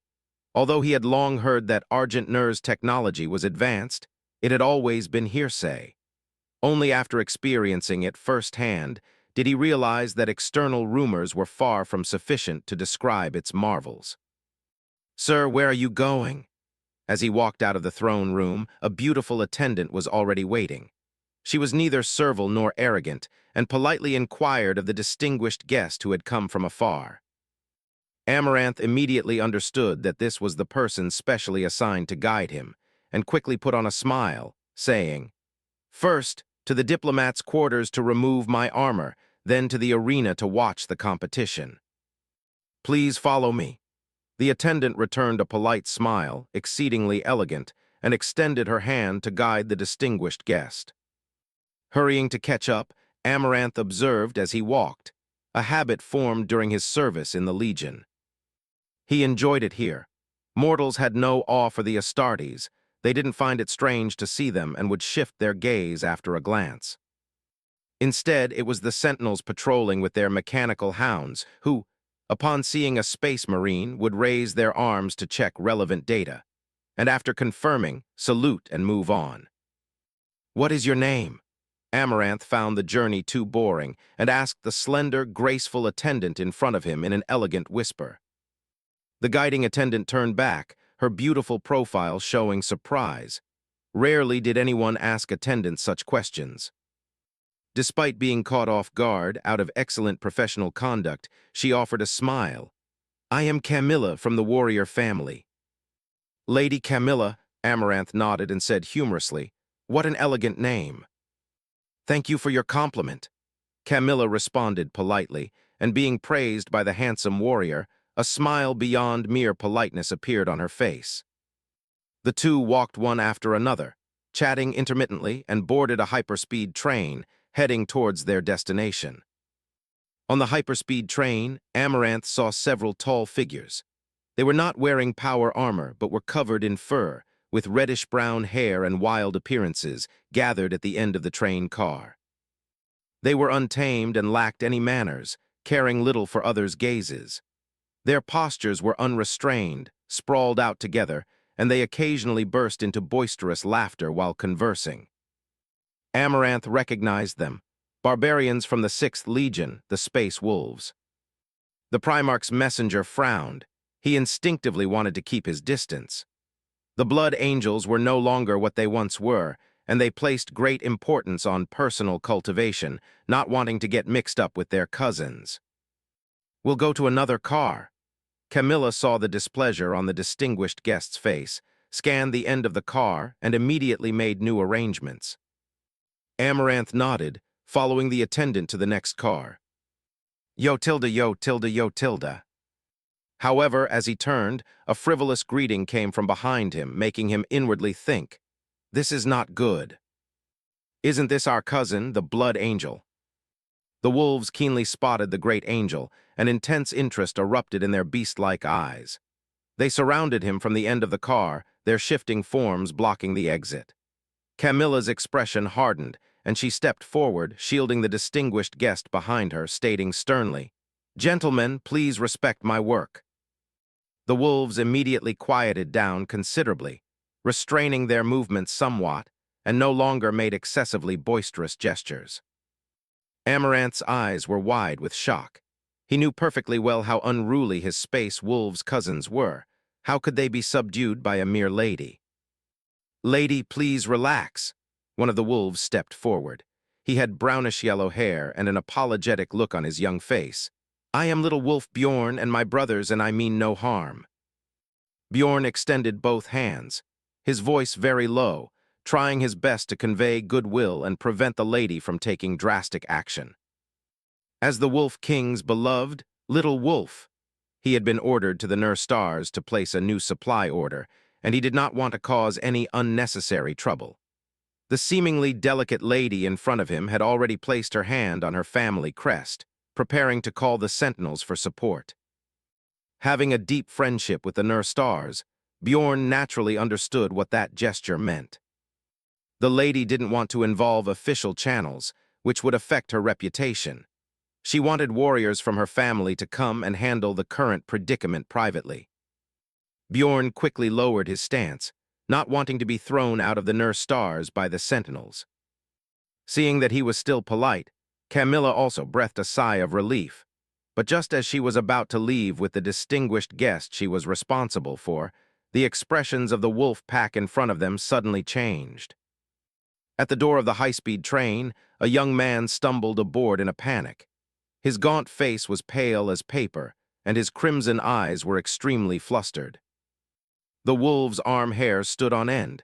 Their bestial instincts sensed danger, and they pulled their cousin and the lady back. Amaranth did not resist, extending his arms to shield Camilla in his embrace, retreating under the wolves' protection. Seeing people on the train, the young man's expression clearly panicked, but then seeing the tall figures of the group, he instead showed a relieved smile. "Stand back," he roared, ordering everyone back, then removed an earring and threw it into an empty corner of the train. Through the Space Marine's superhuman vision, they saw the earring transform incredibly, eventually expanding into a spherical bomb. The young man did not flee. Instead, he rushed towards Bjorn and the others, tears of joy streaming from his crimson eyes, his voice incredibly urgent. "I am guilty. Quickly arrest me and free me from the mental control of the Craven." The situation was overly complex. The young man's series of actions revealed a wealth of information. He was indeed preparing to cause a stir, yet he had no intention of harming anyone. Instead, he avoided the bustling city center and detonated the explosive inside the carriage. Bjorn was the quickest. After consolidating all the information, he lunged forward, pressing the young man onto the carriage floor and shielding him with his body before the bomb could land. The young space wolf's keen instincts sensed that this mortal harbored a deep secret, and if he could achieve a meritorious deed, he could complete his mission sooner. Amaranth also moved quickly. He lay prostrate on the ground, shielding Chimera beneath him, protecting the lady's safety. The space wolves split into two groups. One assisted the Blood Angels in protecting the Argent Nurse citizens, while the others piled onto Bjorn, using their bodies as shields to protect the eyewitnesses and the attacker. After they made the most correct decision, the peculiar bomb arced through space and touched the cold floor of the carriage. Boom! A dull roar erupted, and a shockwave laden with flames surged outwards. The carriage melted in the intense heat, and the ground cracked into scorched, deep pits. Beep tilde tilde tilde. A piercing, prolonged alarm immediately sounded, raising the area's alert level to maximum. Sophia's phantom appeared at the edge of the scene, her expression utterly grim. The Nur ring under her control had security that was supposedly watertight, yet a terrorist attack had occurred, a responsibility she could not shirk. Firefighting robots swarmed in, extinguishing the high-temperature flames produced by the melt-a-bomb and rescuing potential survivors. Sentinels teleported into the scene, emitting a terrifying aura, their sharp gaze sweeping over the crowd, searching for any possible accomplices of the attacker. "Where do you think you're going?" A thunderous roar exploded, causing innocent civilians who had come to observe the ceremony to cover their heads and crouch down, exposing figures attempting to flee. The sentinels were enraged, throwing a guardian spear. Its unactivated shaft pinned the fleeing person against the wall. Security robots began to enter, controlling relevant crowds, sealing off the scene to prevent panic from spreading and affecting other functional areas. In just 10 seconds, the terrorist attack site was secured, and the security intelligence began to query relevant personnel. In other areas, all those who had accompanied the young man were secretly taken away and detained, awaiting the results of the incident investigation. When Bjorn recovered from the impact of the explosion, he only felt a burning sting on his back. His expression changed, knowing that his Legion brothers, in protecting him, had been affected by the melt-a-bomb and had returned to Fenris. Amaranth stood up from beneath the scorched pile of bodies, his hair turned to charcoal, his handsome face blackened, holding an unharmed chimera in his arms. He clearly knew that the space wolves had protected him. If not for their flesh-and-blood shield, even wearing power armor would have struggled to withstand the melta's high temperature. "Damn scoundrel!" Bjorn was furious, letting out a mournful howl.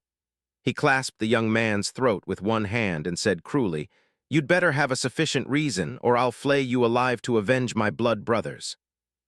A casual outing for relaxation, due to the young man's inexplicable actions, resulted in the sacrifice of several brothers, a painful blow for the young space wolf. His eyes were bloodshot, as if he wanted to devour someone, his arms bulging with knotted veins as he suppressed the urge to kill to vent his anger. The young man was lifted with one hand, his pale face flushed red, his eyes rolling back as he nearly fainted. His only instinct in the face of life and death was to use his pale arms with all his might, to try and break free from the large hand gripping his throat. "Brother!" Seeing the only living person about to be strangled, Amaranth, holding Chimera, spoke to stop his cousin, fearing Bjorn would do something crazy. His heart was also filled with grief, his voice hoarse and heartbreaking. "Please calm down, do not betray the sacrifice of our blood brothers." "I am very calm." Bjorn gritted his teeth, staring intently at the young man, his two canine teeth emitting a chilling gleam. Inside the intensely hot carriage, the smell of burnt human flesh and rust mingled, yet a faint, cool breeze could be felt. That was Bjorn's killing intent, colder than the winter wind, mixed with the sorrow of his brothers' deaths, sending shivers down one's spine. He truly hadn't expected that inconspicuous circular bomb to be a melt-a-bomb of astonishing power. If it had been a conventional explosive, his brothers would definitely have survived, but there is no if in this world. Screech, a piercing cutting sound, interrupted the rage and admonition. Rescue robots sawed open the carriage, and armored sentinels entered. Seeing his master arrive, Bjorn took a deep breath and threw the young man to the sentinels. "He's yours. Don't let my brother's sacrifice be in vain." The sentinels, seeing the traces at the scene, naturally understood everything that had happened and performed a warrior's salute to Bjorn, showing immense respect. "They will rest in peace." Amaranth bid a heavy farewell, carrying the oxygen-deprived Chimera, who had fainted, and followed the sentinel's footsteps to track the investigation's progress, seeking answers for his cousin. Bjorn nodded silently, crouching down to separate the bodies of his brothers, which were stuck together, a mixture of cooked flesh and charcoal. The sentinels escorted the attacker to the interrogation room, preparing to question the culprit who had attacked the Nur ring. The young man's face was pale, his eye sockets sunken. Stripped of all his clothes, he sat trembling at the interrogation table, but his eyes were remarkably resolute. Clink-clank tilde. Wearing a black hooded robe, with torture instruments clinking at his waist, the interrogation master entered the interrogation room, his gaze from beneath the hood's shadow far from benevolent. I'll tell you everything, but please prepare a room for me that can isolate mental infection." The interrogation master had just opened his mouth, but the young man was even more eager, expressing his willingness to cooperate and stating his demand. The interrogation master was momentarily stunned.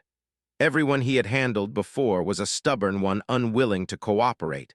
Suddenly encountering someone who cooperated automatically, he was a little unaccustomed. Next to the interrogation room, Blazkovich, behind the one-way glass, nodded after hearing the young man's request. He tilted his head slightly, his gaze never leaving the young man, and said to Blazkovich, who was accompanying him, "Prepare an isolation room." Blazkovich nodded silently and left. He believed the Gene father had also seen the clues. This young man launched an attack not to create panic or seek revenge, but for some other purpose. The footage inside the carriage had already been retrieved. The young man deliberately threw away the bomb and willingly allowed himself to be captured. Everything he said, Lady Kral, mental control. Let's see how he defends himself, then decide how to pronounce his guilt. Blazkovich stood with his arms crossed, his face a grim, ugly green. A blatant terrorist attack, regardless of its purpose, was undoubtedly an act of disrespect, a pissing on his head, a contempt for the majesty of the Nur stars. The most crucial point was that the attack involved the emissaries of the Blood Angels and cost the precious lives of several Space Wolves warriors. That young man would pay a hefty price for everything he had done. Accompanied by the sentinels, the young man was like a startled bird, his mental state very abnormal, looking left and right suspiciously. This continued until he entered an isolated secret room, where he seemed to transform, his expression immediately changing. The young man cried, unexpectedly bursting into tears, and with a hoarse voice he roared his first sentence, "Quickly arrest my companions." The terrifying Lady Kral is controlling us mentally, consuming human souls and consciousness. The interrogation master glanced at the instrument. The neural implant relayed information that the young man was not lying. He nodded and replied, "You don't need to worry about these, we have already taken action. First, tell us about yourself." Sophia was decisive and efficient. Within seconds of the attack, all of the young man's companions were apprehended. That's good, that's good." The young man muttered to himself as if still frightened, let out a long breath, and after gathering his thoughts, said, "My name is Jella.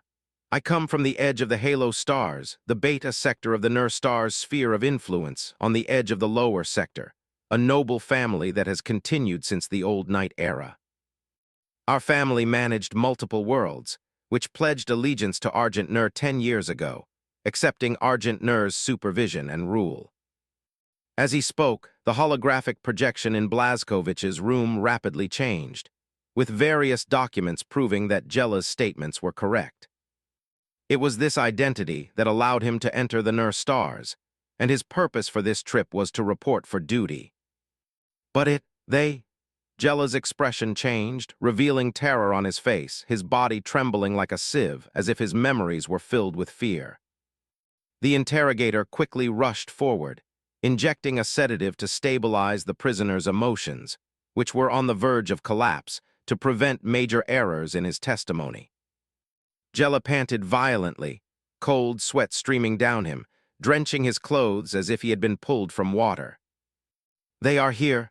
He used immense courage to speak the root of his fear. "Lady Crawl came from the dark void and invaded our homeland." Blazkowicz narrowed his eyes, staring at the constantly changing holographic image. Beyond the lower reaches of the Beta sector, the sphere of influence of the Nur stars at the edge of the halo stars, lay the dark side of the galactic disk. There was nothing there, just a cold, dead, lightless void. And that terrifying entity, whose mere name made Jella tremble, seemed to have emerged from the dark edge, invading the human world. As he pondered, he shifted his gaze to another interrogation room. The official who traveled with Jella was in extremely poor condition, having completely collapsed after entering the mental isolation room. The other accompanying officials were being escorted over, and the truth would soon be known. According to Jella's account, Lady Crawl was a terrifying alien that caused the worlds managed by her family to fall into ruin. Describe their appearance. At Blazkowicz's instruction, the interrogation master took out a projection device, placed it on the table, and explained to Jella, "The neural implant connects to your brain. Imagine their image." This was a crucial method to determine if Jella was lying.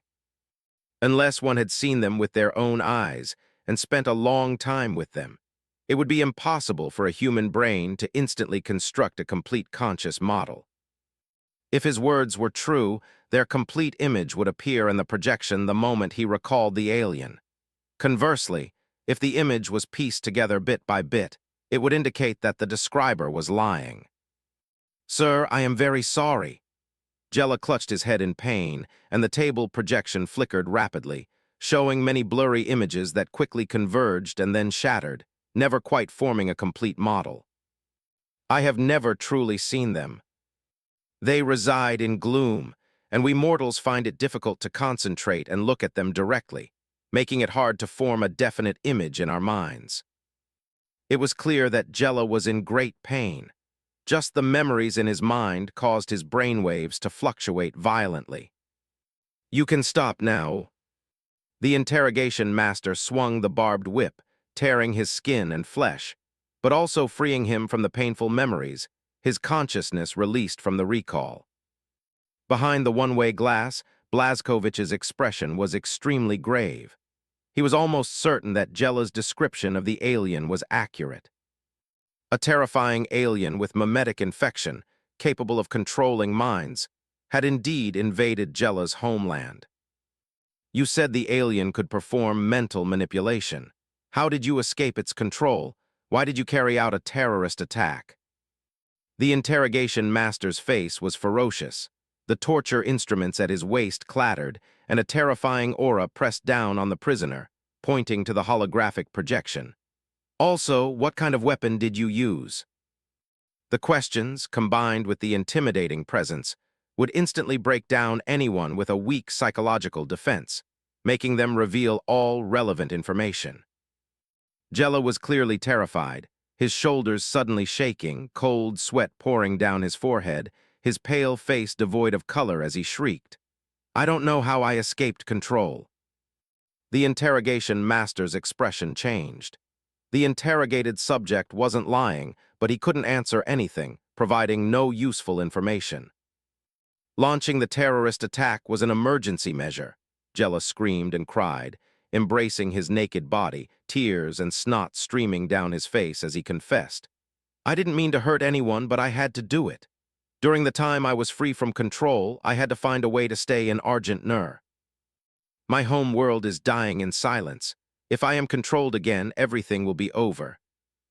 Only by using the most drastic means could I get the attention of Argent Nur's high-ranking officials and make King Noak send troops to save my world. I had no other choice, and I would not regret it if I had to do it again." Lady Crawl is not an ordinary alien. Ordinary patrol fleets cannot defeat them. They must be utterly destroyed by Argent Nur Prime's Iron Fist itself. Jella's emotions hovered on the brink of collapse, his screams hysterical. His tears never stopped, showing a hint of guilt but never regret. Snap! Another heavy lash of the barbed whip, splattering blood in the interrogation room, interrupted the frantic screaming. Burning pain came in waves, and Jella gasped heavily, saying to the interrogator, "Thank you." Though the whip was painful, it saved his deranged will from completely succumbing to madness. He knew his mind had been too eroded, his will as fragile as paper, making him overly sensitive and paranoid about everything around him. That weapon has a very ancient origin. Jella calmed his emotions and recounted slowly. During the bewildering Old Night era, an unknown spaceship crashed on our home world, and our ancestors found an ape within it. As he spoke, a holographic projection instantly formed. A red-haired ape on all fours, wearing an exoskeleton auxiliary device and thick industrial glasses. Our ancestors saved it, and in return, the ape crafted miniature weapons for us until it left after we ruled the world. Before being completely controlled, I carried the ancient treasure with me, hoping that one day it would serve as a trump card to turn the tide. After he finished, the interrogation master nodded in satisfaction. The whole story was now clear. But there was still one crucial point that needed to be clarified. You were never free from control, so why did you come to Argent Nur to report for duty? Seeing the prisoner's willingness to cooperate, he abandoned psychological pressure tactics and asked in a normal tone. Argent Nur above, Jella said with immense gratitude and sincerity. Every 10 years, as rulers of a planet, we must come to report for duty. Lady Crawl, by consuming minds, also learned of this information. They understood that if the rulers did not come to report, Argent Nur would come to investigate, so they released us, the controlled ones, to come. Jella was truly grateful. They had once strongly resisted this reporting system, but now it had saved his family and world. He became much clearer, carefully recalling that moment of freedom. After I arrived at the Nur Ring, for some unknown reason, the mind control suddenly weakened, and I had the chance to break free. I immediately planned the attack.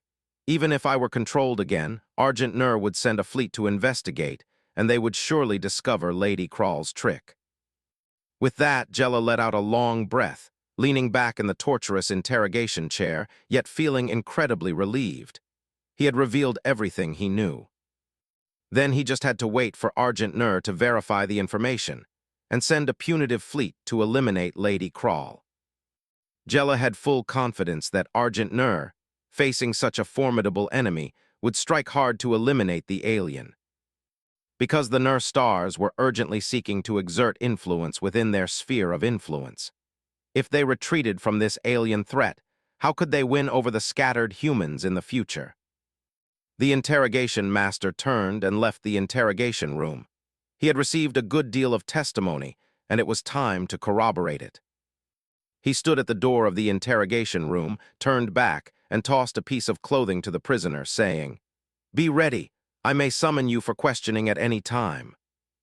Jella quickly took the prisoner's uniform and nodded solemnly.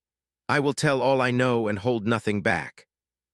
Within the next hour, several interrogation masters worked simultaneously, interrogating the prisoners in isolation rooms, corroborating their testimonies from multiple sources.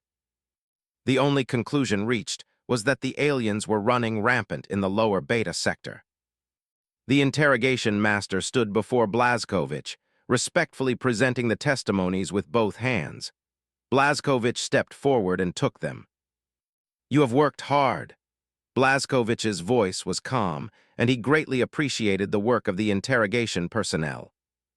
The latter did not speak, bowing and slowly retreating. His trembling body betrayed his calm demeanor. The interrogation personnel did not come from good backgrounds. Most were from penal worlds, prisoners who had recognized their mistakes and were willing to reform. A simple word of affirmation was enough for them. Blazkowicz turned his gaze and said to the Blood Angel's messenger, "Amaranth, you can go explain it to the little wolf cubs."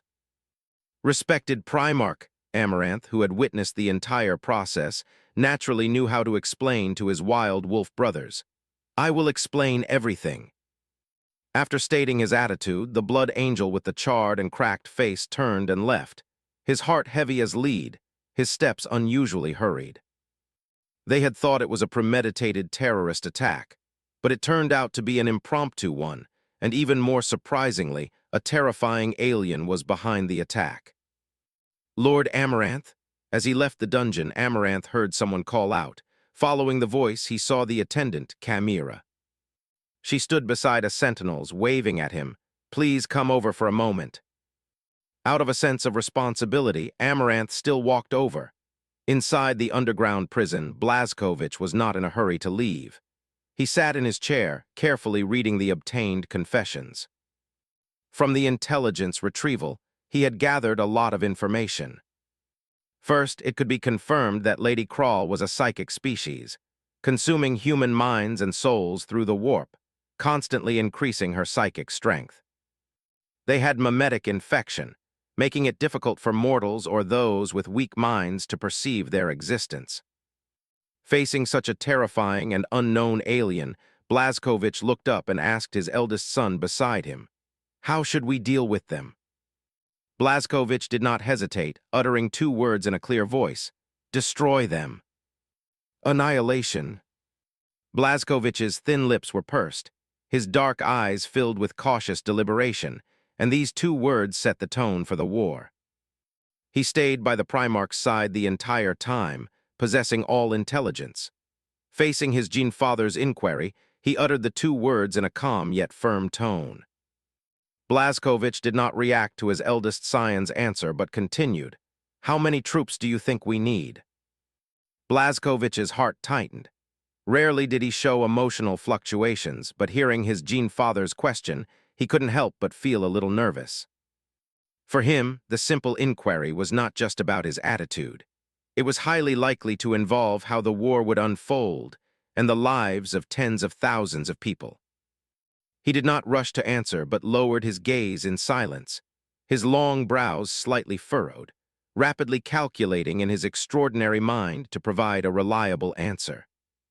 Seeing him like this, Blazkowicz smiled faintly and did not rush him, instead manipulating the holographic projection on the table, deeply analyzing the intelligence Jella had sent. His eldest scion, Blazkowicz, was not as skilled in combat as powerful warriors like Junior or Obelisk.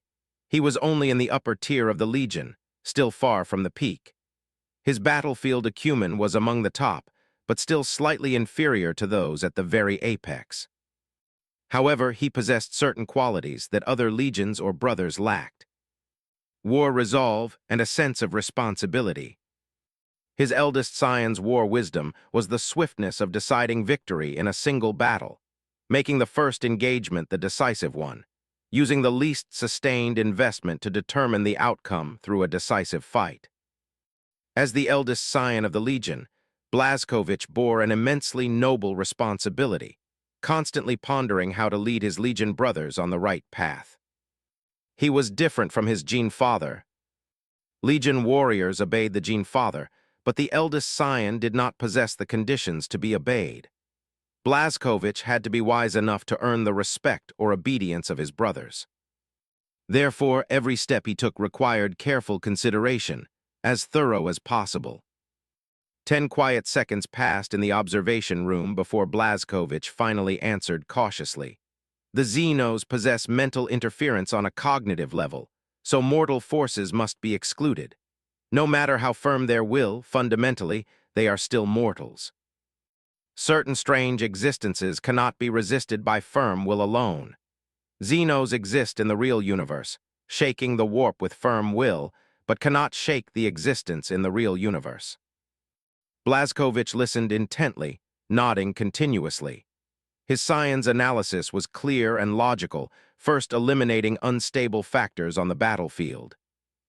Indeed, mortal forces facing mental interference from the real universe were like unstable bombs.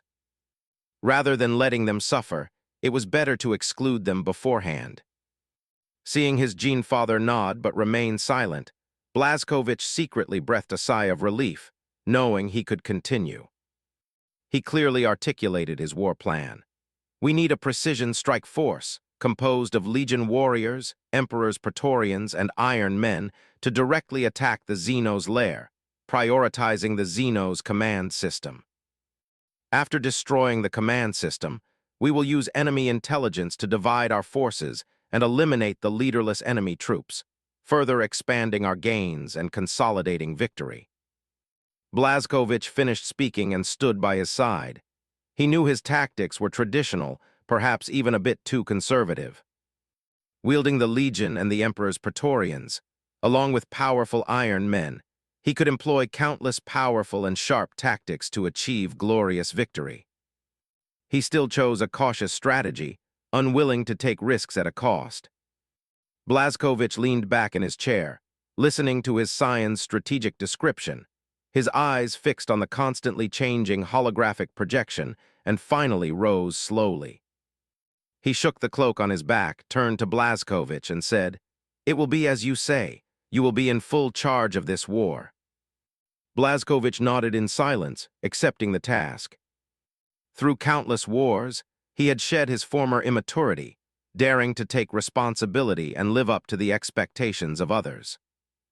Blazkowicz was very pleased. This was exactly what he hoped for. Every scion should be independent, without blindly following him, so that they could have different perspectives on the same matter and thus employ different methods. As the saying goes, no one is perfect. He was merely a primarch, a mortal with an extraordinary body, and naturally his perspective was not comprehensive enough. Having determined the next course of action, the two turned and left the observation room, beginning their operations around the objective.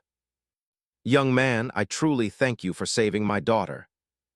Saving lives is our glory. You need not be so formal."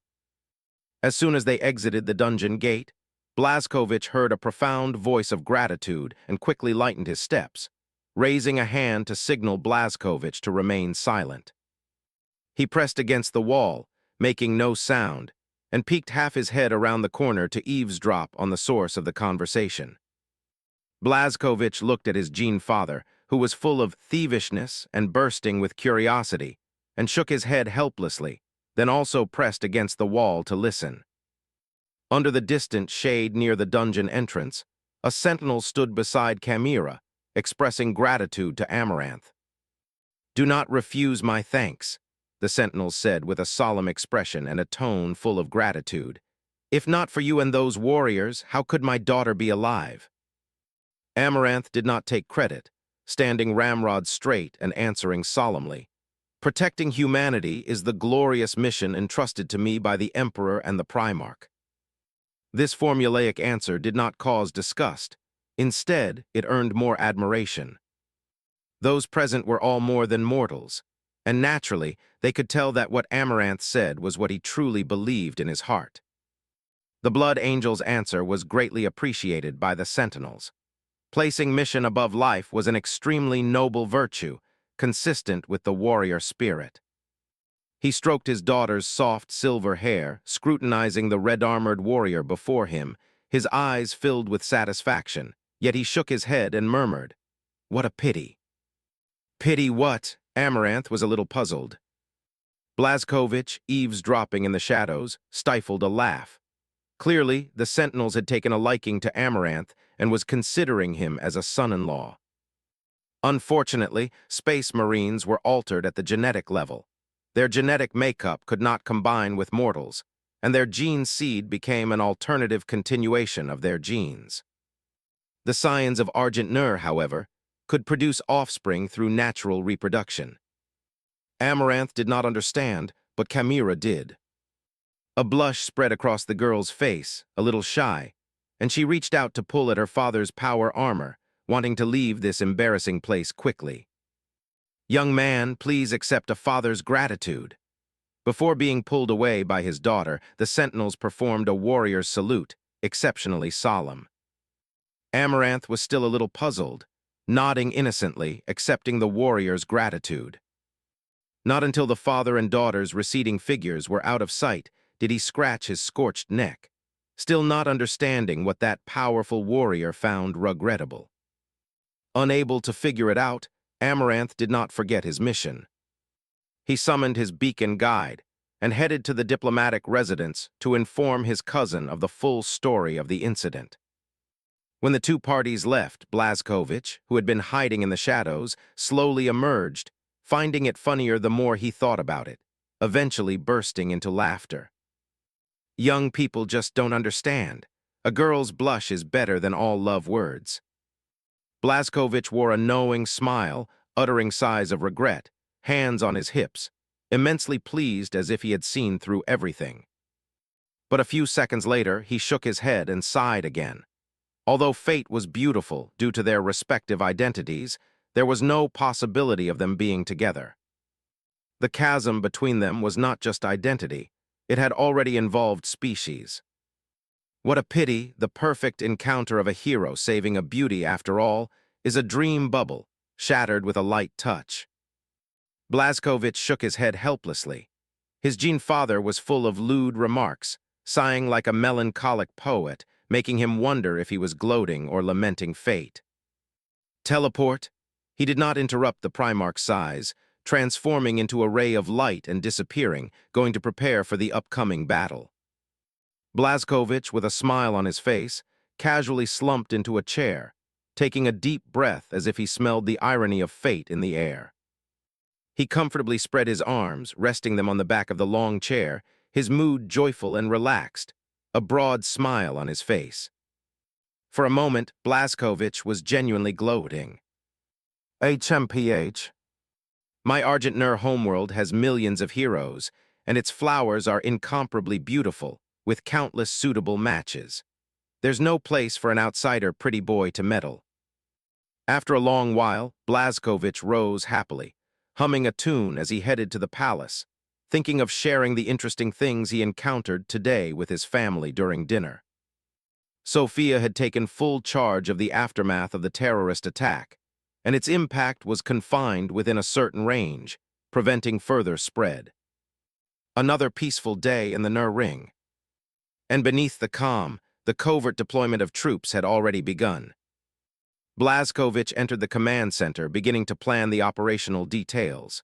His opponent's strength was unknown, yet they were incredibly bizarre.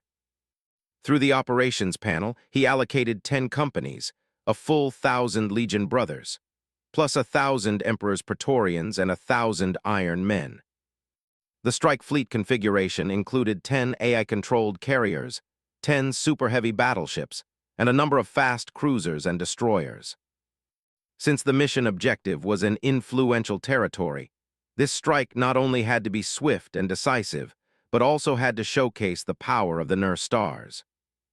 With Sophia's assistance, the army quickly assembled, ready to depart for the Beta sector to annihilate the stealthily invading Lady Crawl. Inside the grand arena, the audience was still screaming and shouting. Today marked the end of the carnival, the 2-year military martial arts competition, reaching its final event. In the VIP seats, Bjorn of the Space Wolves, clad in winter-colored runic power armor, let out a fierce howl. The young wolf quickly gathered his brother's ashes, donned his power armor, and rushed to the arena with his cousin to observe the final match. Beside him was Amaranth. The scabs from the burns on the Blood Angel's face had fallen off, revealing a handsome, fair face, and his charred hair had been shaved, his bright bald head conspicuous in the crowd. They, along with nobles from the Nur stars, cheered and screamed for the final battle, raising their arms for the warriors in the arena.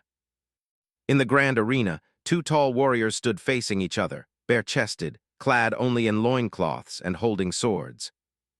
Junior, he was an undeniably powerful warrior, having reached the final stage of the Primarch's Guard competition. He only needed to defeat his opponent, and the title of Legion Champion would be his. However, the person opposite Junior was beyond everyone's expectations. He was renowned in the Legion, not for a warrior's ferocity, but for another weighty duty. Hippocrates, this Legion apothecary, had defeated many brothers, entering the finals undefeated, which caught all his comrades off guard. Servants quickly stepped forward to install limiters on their backs, restricting their strength to the same level. This was a necessary measure, as many warriors in the Legion, having slaughtered demons, had surpassed the strength level of the original brothers. Some restrictions had to be made to ensure the honorary competition was as fair as possible.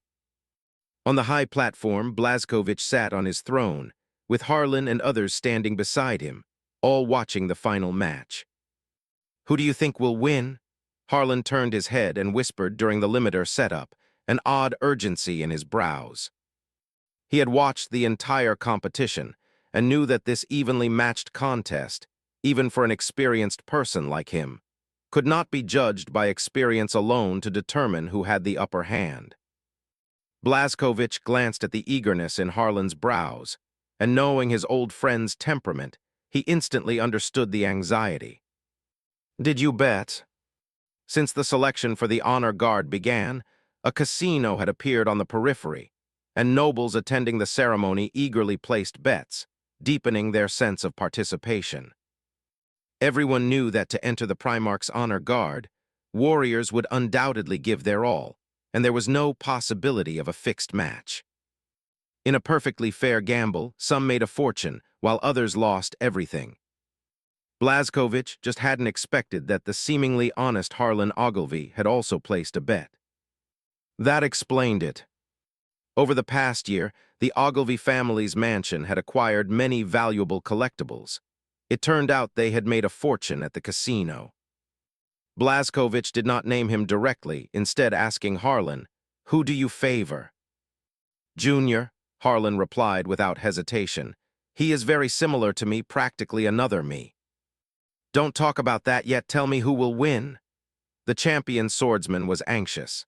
The betting was about to close, and there would be few opportunities to make money later. Not only him, but Senna by the throne was also restless, and the usually serious Erica shyly turned her face away. Blazkowicz didn't even need to think. Everyone around him, one by one, had participated in the gamble. A small gamble is fun, a big gamble is harmful. He sighed helplessly, and under everyone's intense gaze, he said, "Junior might lose." At these words, some people's brows relaxed into smiles, while others' faces changed, then quickly settled into understanding. Seeing the varying emotions of joy, anger, sorrow, and happiness, Blazkowicz nodded, knowing they were playing for small stakes, merely participating. Only Harlan looked indignant, quickly raising his arm to send a message, telling his agent to switch bets before the closure to try and recoup losses. Blazkowicz couldn't help but ask curiously, "How much did you bet?" "Everything." Undoubtedly, the champion swordsman became the focus. Everyone on the high platform looked at him. Senna gave his old friend a thumbs up, and Erica's scornful gaze was like looking at an idiot. "What do you know?" Harlan said dismissively, busy changing his bet. "All in is a kind of wisdom." Seeing his smug look, Blazkowicz curled his lips into a cold smile. "First, let me be clear, Junior might lose, and Hippocrates isn't guaranteed to win. Their strength difference is minimal." "If you lose everything, then, what do you think old man Surin will do? He'd be eager to take his granddaughter back." Harlan's smug expression froze, instantly turning ashen, cold sweat seeping from his forehead and running down the scars on his face. Blazkowicz's words pierced Harlan's heart like a sharp blade, making him feel as if he had fallen into an ice cave. The thought of Surin gleefully taking his beloved away terrified the champion swordsman, who looked to everyone for help, only to be met with various jeers. Just as the atmosphere on the platform was lively, the match in the arena began. Harlan slumped in his seat in the viewing area. The betting had already closed, and all his assets were staked on one person. There was no chance to spread his bets to hedge the risk. Clang! Swords clashed amidst the roars of the audience, igniting the arena's passion. Harlan instantly became invigorated, forgetting his fortune, and fully immersed himself in the match. Such a strong confrontation was rare. Losing all his assets would still be worth the price of admission.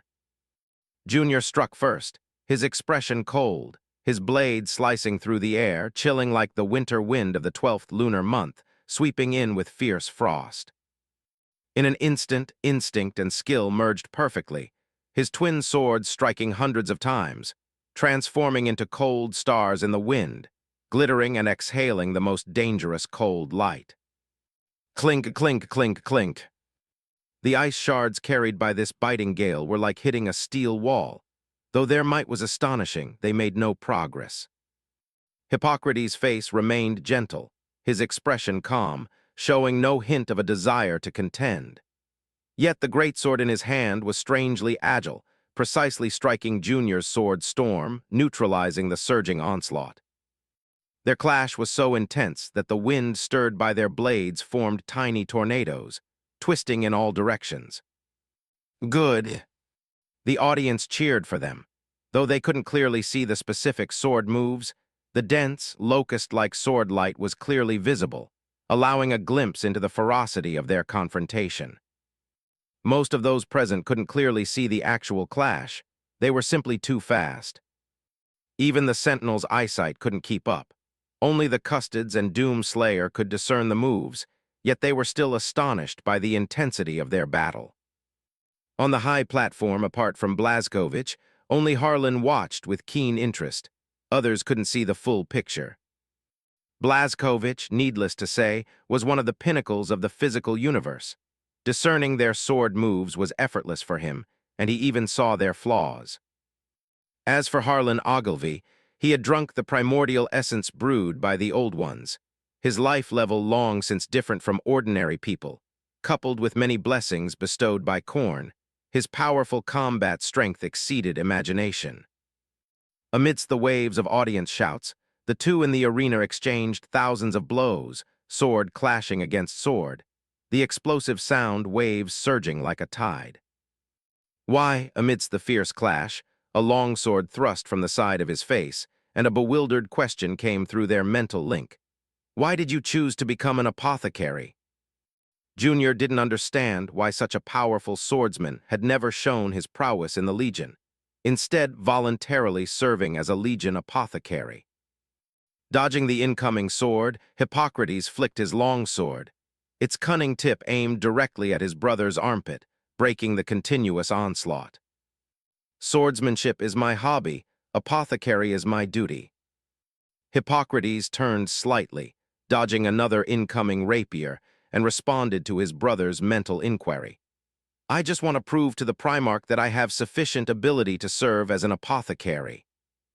Suddenly retracting his twin swords, Junior readjusted his attack stance, one hand thrusting out quickly, the other slashing diagonally downwards, a coordinated attack to block movement. I don't understand. As a Legion apothecary, such powerful martial arts are not necessary. On the contrary, my brother. Hippocrates' expression hardened, launching his first counterattack, his single-handed greatsword striking down with the force of thunder, forcing Junior to block with both swords. I believe I am not strong enough.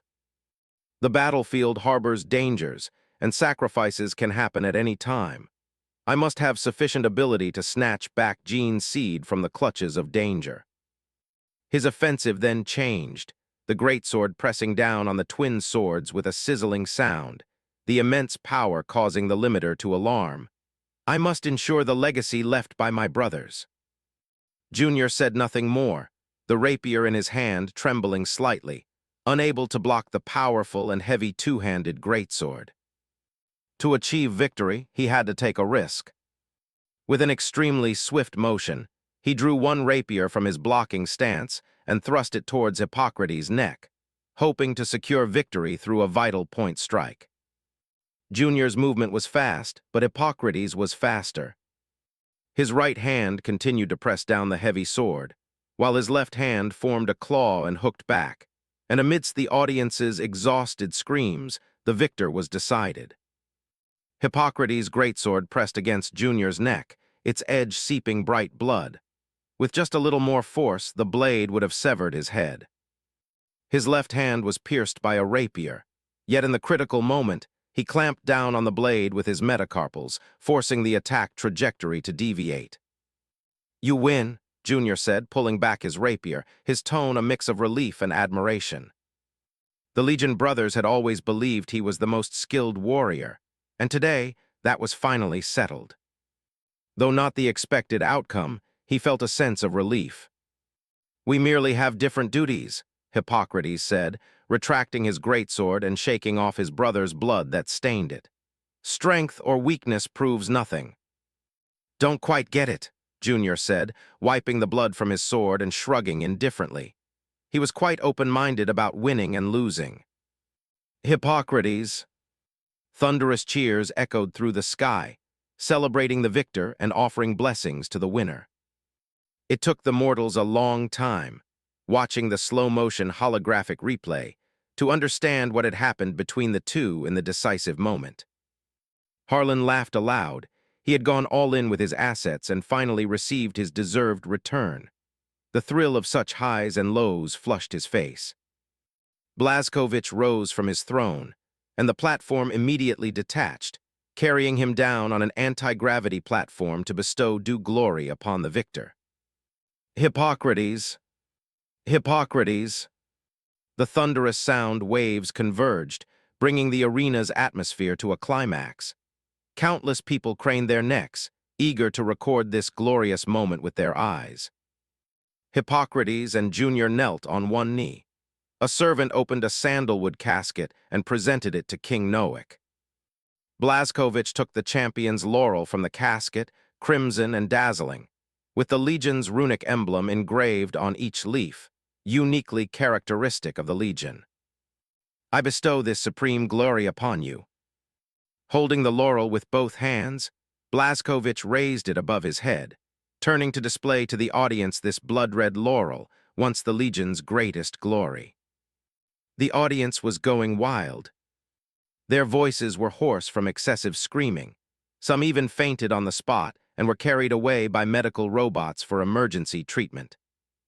In the martial nurse stars, regardless of its type, the supreme honor symbolizing champion was undoubtedly the highest affirmation of an individual.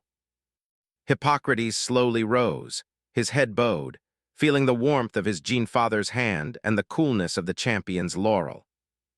Hippocrates, Legion champion. This time, the cheers were deep and powerful, as the Legion warriors watching the battle offered their blessings to their brother. I suppose you don't intend to join the honor guard? Blazkowicz asked with a smile, his eyes full of pride. If not for the Legion martial competition, he would not have known the true capabilities of this scion. He always stood at the very end of the line. Yes, Gene-Father. Hippocrates knelt on one knee, his voice pleading, please tolerate my choice. Blazkowicz reached out and pulled him up, reassuringly comforting him. You have bravely made your choice and taken on the corresponding responsibilities. How could I obstruct your path in life? Don't worry, Blazkowicz said, patting Hippocrates' shoulder, his voice low and gentle. The work of a Legion apothecary is yours alone. I actually hope you can be a bit more idle.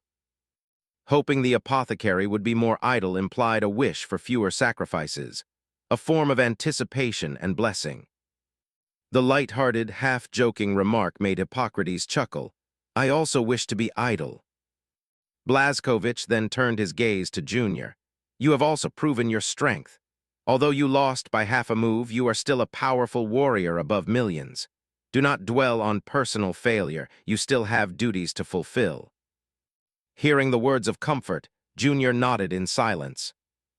As the Primarch said, personal failure was insignificant.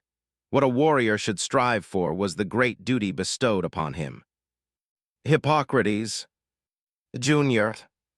Amidst the audience's cheers and shouts, the Legion competition concluded, and the army reform was largely complete. But a new battle was imminent. Looks like you're done? A communication came through the psychic link, Blazkowicz's unique psychic Chinese letter.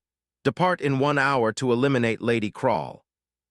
Almost as if timed precisely, as soon as the Legion competition and related ceremonies were completed, the operational order was issued. The Emperor's Praetorians in the VIP section received the communication to assemble their troops and swiftly departed, while the audience's attention was focused on the arena. The Doom Slayers did the same, leaving in a hurry to the dock to board their ships and head to the next battlefield.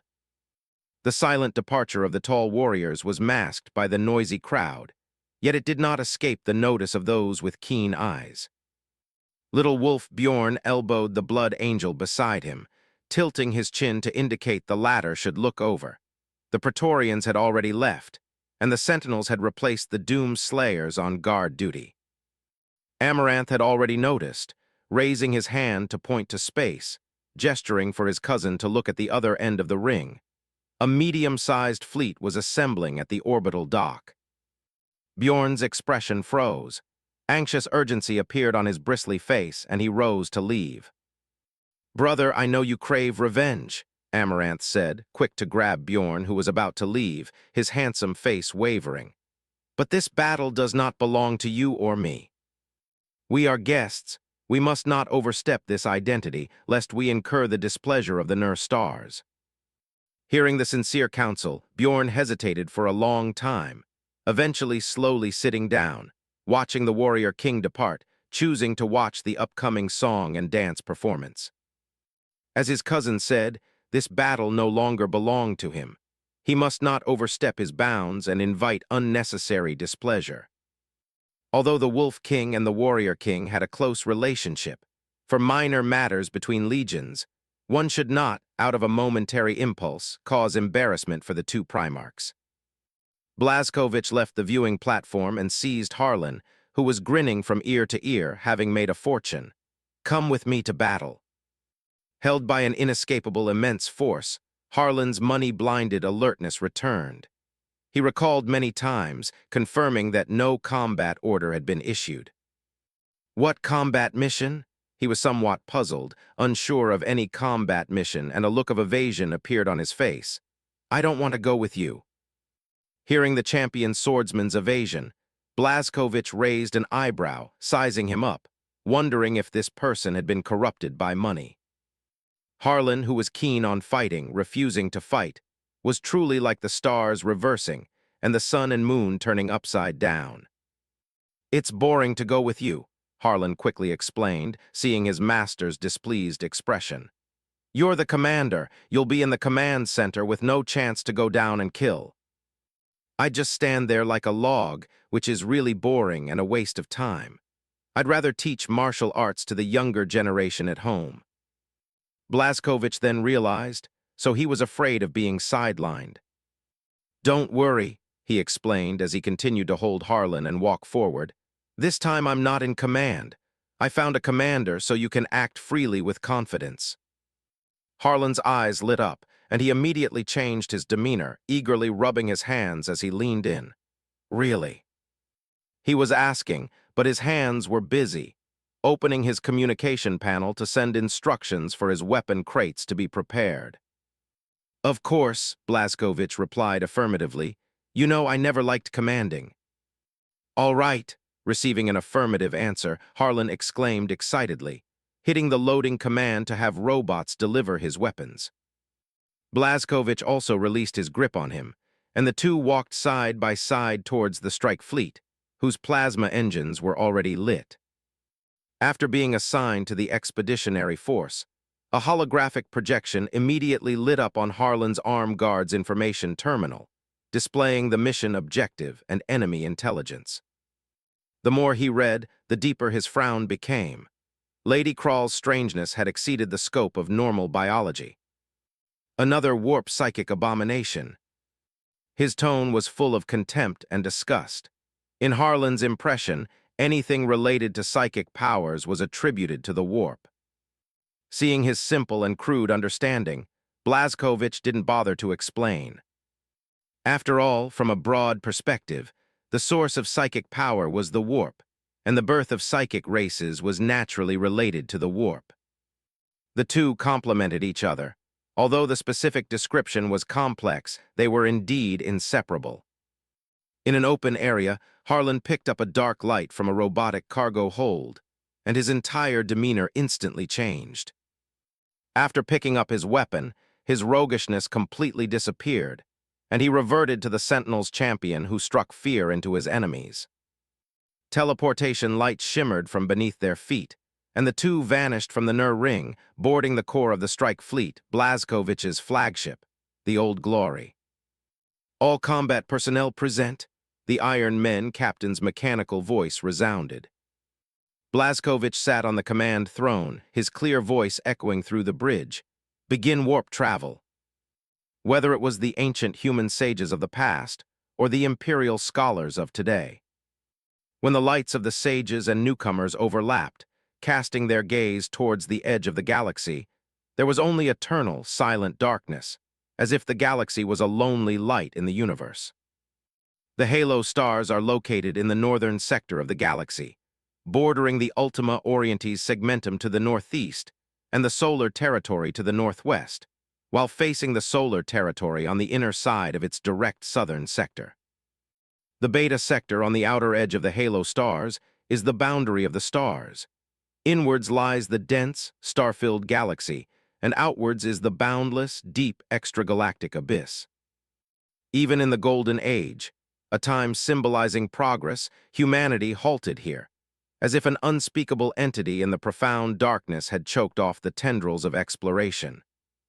Pioneering explorers paused at the boundary, establishing colonies far from the galactic core, multiplying and thriving on the edge of darkness, passing down their heritage through generations. Today, the arrival of an expeditionary fleet shattered the tranquility of the silent star clusters. The Blazkovich fleet from the Nur stars exited the warp, pausing in the gaps between sparse stars, using the Terra Astronomicon as a reference to calculate the galaxy's rotation and determine the fleet's position. The dangers of the dark frontier were still unknown. The gravity here is weak. Even a slight misstep could cause an accident to a warship due to differing physical rules. Ships traveling from within the galaxy to the frontier worlds need to exit the warp multiple times, constantly correcting ship data to ensure the fleet's safe passage.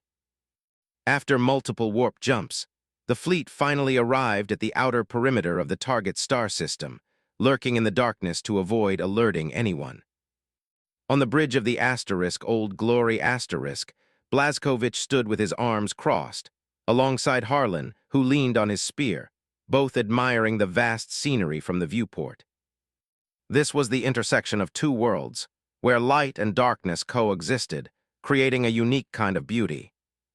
With no fleet to manage, no strategies or tactics to plan, this was a rare moment of ease. The fleet has reached its destination, initiating fleet status confirmation. The Iron Men captain, who partnered with Blazkovich, was a sleek, black polyhedron with an immaculate surface, etched with dark gold circuits resembling a circuit board. It had no mechanical tentacles or obvious external sensors, and streaks of light often glided along its angular edges.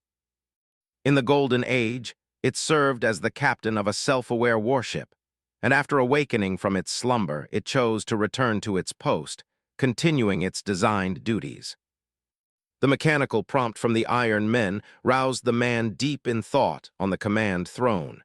He glanced at the figures standing by the viewport and began his work. Blazkovich ignored the Gene Father, observing the star map drawn by the augur array, and said to the Iron Men captain, "Bring Jella up." The extermination operation was about to begin, and the noble from the frontier world had to explain everything he had concealed. Yes, Blazkovich believed that the whistleblower still harbored secrets and had not been entirely truthful. During the warp jump, he had reviewed the data again and again, discovering many illogical points. The Jella family's territory was located in a small cluster of stars at the very end of a galactic spiral arm, comprising 6 star systems, including 5 habitable worlds and 16 resource worlds. The surrender documents indicated approximately 24 billion people, spread across 5 habitable worlds, interdependent through the specialized cooperation of several worlds. These details were unremarkable, the numbers merely combined to spell mediocre. Initially, Blazkovich had briefly skimmed the information, but to be safe, he checked the data of the Jella family's neighbors and discovered some clues. Before its submission to the Nur stars, the family's dominion had experienced several large-scale rebellions. To maintain their rule and prevent overthrow, the Jella family had used some precious relics to borrow troops from neighboring worlds to suppress the revolts. The price the Jella family paid was incredibly valuable miniature weapons. Miniature, portable weapons, as a powerful means of self-preservation, were favored by planetary rulers, as they could save lives in critical moments. However, there was a peculiar anomaly. Each time they borrowed troops or purchased supplies, the Jella family was able to produce the corresponding payment, satisfying their helpers. Such generous actions naturally made other nobles salivate, giving rise to greedy thoughts of plunder. Though the nobles' greed burned fiercely, they never dared to act upon it. Because, in addition to the miniature weapons, several of the Jella family's main worlds possessed ancient technological shields that deterred invaders. Blazkovich's patient and meticulous unraveling of the details uncovered crucial information, and he naturally understood Jella's malicious intent. The nobles of the Dark Frontier were not easily fooled.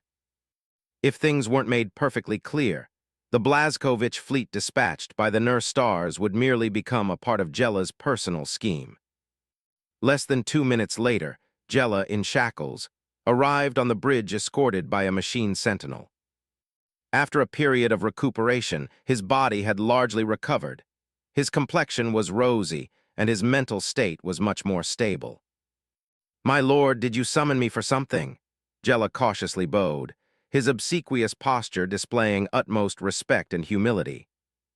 But as he bowed, his eyes suddenly changed, feigning a subtle tremor of fear to mask the wild joy in his heart. The moment he entered the bridge, his peripheral vision caught sight of the familiar star cluster through the panoramic viewport. The fleet had arrived at his homeworld. Undoubtedly, the plan was already halfway successful. As long as he behaved himself and waited for the fleet from the main star to eliminate the Xenos, he could use his secret legacy to make his family rise again. Jella desperately concealed his ecstasy with the usual noble pretense, and when he straightened up, his face wore a meek expression. "HMPH?" Blazkovich snorted, his eyes narrowed slightly, his black pupils reflecting the hypocritical noble, and his clear voice was extremely authoritative. "I am asking you a question, and it is your last chance." The sudden pressure caught Jella completely off guard. His heart sank, the flush gradually faded from his face, and he immediately sensed that something was terribly wrong.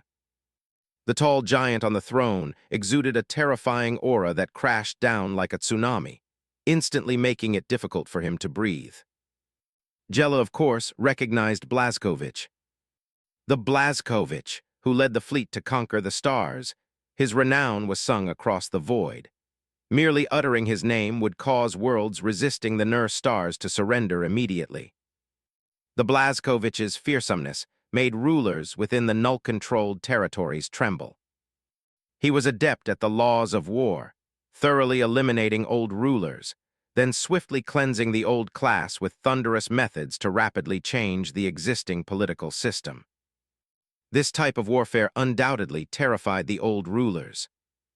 Thus, upon hearing Blazkovich's reputation, many commoners in various worlds cheered, while the ruling class feared him like a tiger. The ultimate outcome was that old nobles, to save their lives, generally would not resist excessively, choosing to hand over power and retire to paradise worlds. Recalling the Blazkovich's thunderous methods and the terrifying aura so close at hand, Jella couldn't help but break into a cold sweat. His legs gave way, and he fell to his knees. His mind raced like lightning, as if transcending all speed, quickly assessing his predicament. Countless methods and hypotheses were proposed, and the noble's transactional thinking quickly kicked in. It was all about equivalent exchange. Jella knew his little scheme had been discovered, but he didn't know how much had been revealed. The immediate priority was how to save his life. How to earn forgiveness for his deception. What would be the immense price to make the Blazkovich show mercy and temporarily spare his life? In just an instant, Jella immediately prostrated himself on the ground, sobbing with tears and snot streaming down his face. "Please forgive my concealment." His utterly pathetic cries echoed throughout the bridge, causing Blazkowicz and Harlan by the viewport to turn and look. With his life hanging in the balance, Jella spoke as fast as spilling beans, as if revealing all his secrets. Deep within the family's hive city, there's an ancient SDC template that can produce planetary-grade shields. There are also many miniature weapons in the warehouse, their value considerable, enough to purchase many remote worlds. I previously concealed this from you, my lord, intending to use it after the war to make my family rise again. Now, thinking about it, I truly deserve to die. He knelt, kowtowing incessantly, his face filled with remorse. Everything within the null territory shall belong to King Noak. It was I, this humble person, who was blinded by greed and short-sightedness. Please, Blazkowicz, forgive my foolishness. Jella's forehead was bruised and bleeding, blood mixing with his tears as his pleas tore at his throat. Blazkowicz on the throne remained unmoved, his all-seeing gaze unwavering, quietly watching the noble's performance for power. How could a mortal with such a clumsy performance deceive an Astartes? Despite being in mortal danger, the noble's nature remained unchanged. He still concealed crucial information, hoping to find another day to rise again. Blazkowicz sneered. He had 10,000 ways to make Jella confess, but not now. This calculating young noble still had some utilitarian value. He shouldn't be pushed too hard, lest he lash out like a cornered dog. Chapter 111 Mortals. Stand aside and regain your noble composure. Blazkowicz waved for Jella to stand, not pressing further. Be ready to answer questions at any time. Jella felt a release in his heart, knowing this hurdle was passed, and dared not offer further thanks lest he annoy others.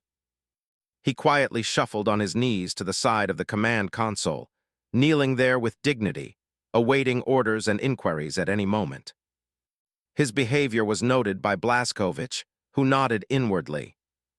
Although this noble youth was quite dishonest, his desire for revenge was genuine, and his eagerness to reclaim his homeland made the information he provided highly credible. As for the secrets he revealed, they were likely just the tip of the iceberg. Blazkowicz also didn't want to waste time. Rather than urgently pursuing and interrogating, it was better to relax and slowly uncover the hidden secrets.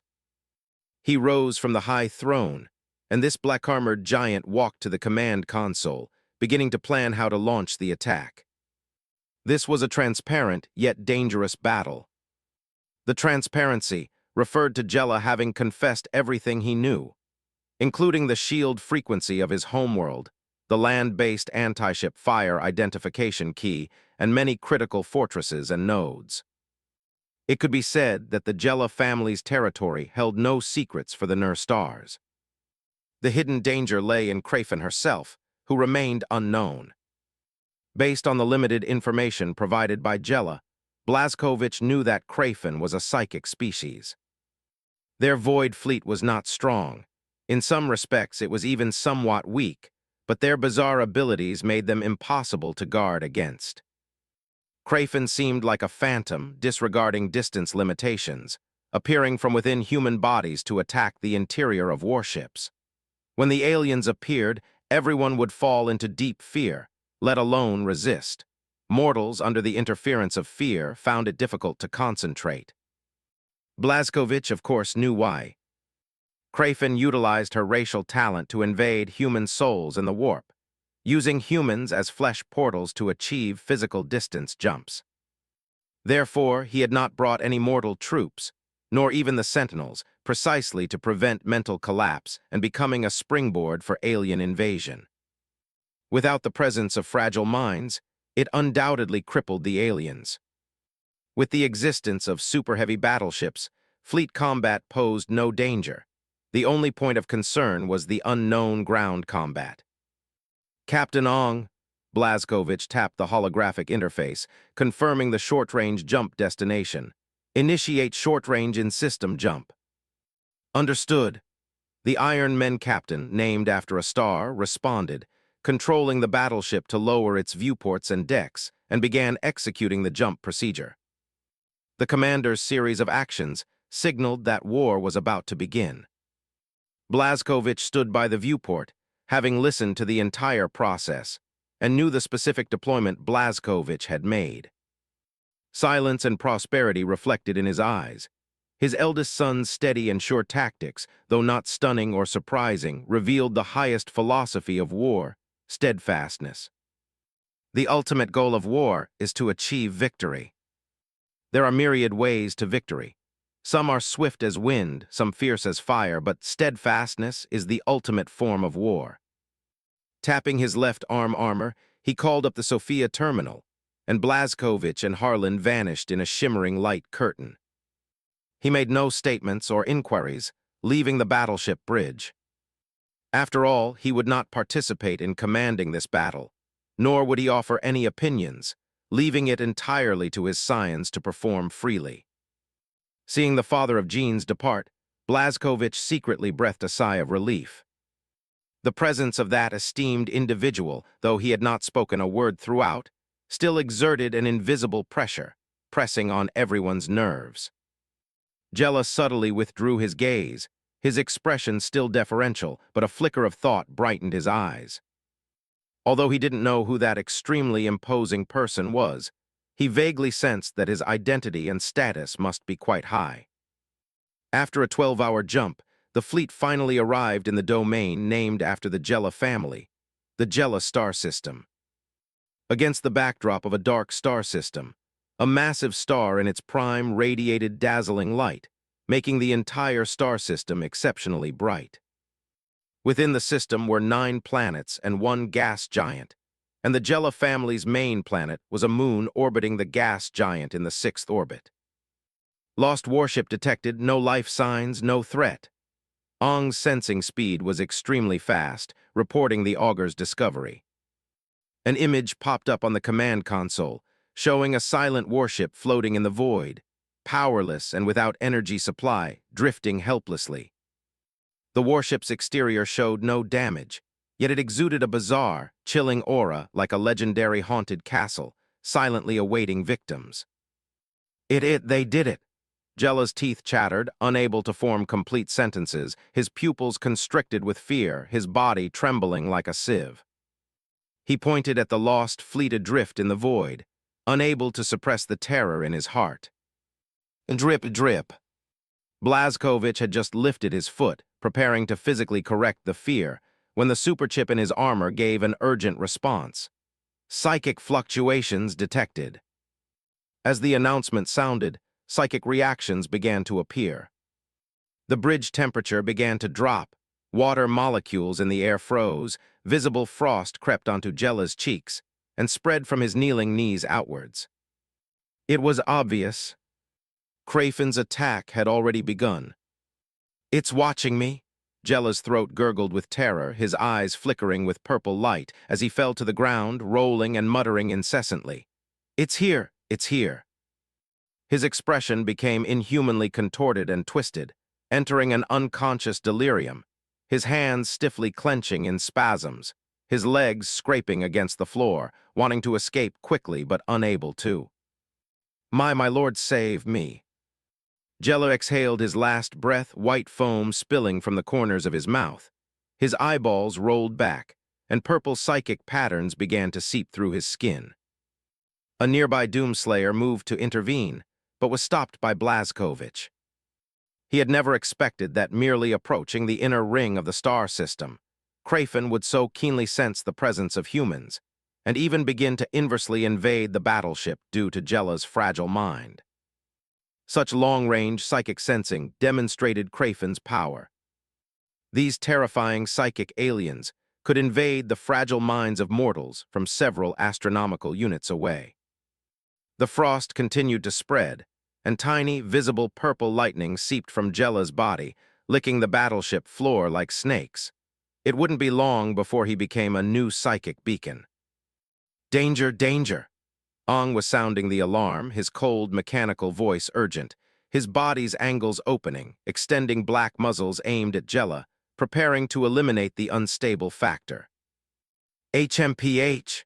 Blazkowicz had intended to observe longer, but sensing Jella couldn't hold on, he reached out and grabbed his shoulder, lifting him from the ground. The moment they touched, the Doomslayer's absolute suppressive force over psychic energy immediately severed Krafin's psychic connection, causing Jella to gasp for air, much like a fish out of water for a long time. In a corner of Jella's world, in a dark room, a purple light erupted, accompanied by a sharp shriek. The psychic connection was forcibly cut, and Krafin suffered a backlash, enduring the pain brought by the psychic feedback. Jella looked withered steam rising from his body, his chest heaving violently, instinctively gulping in air. "Thank you, my lord." He used all his strength, slurring his words of thanks. In just a few seconds, he had experienced the brink of life and death.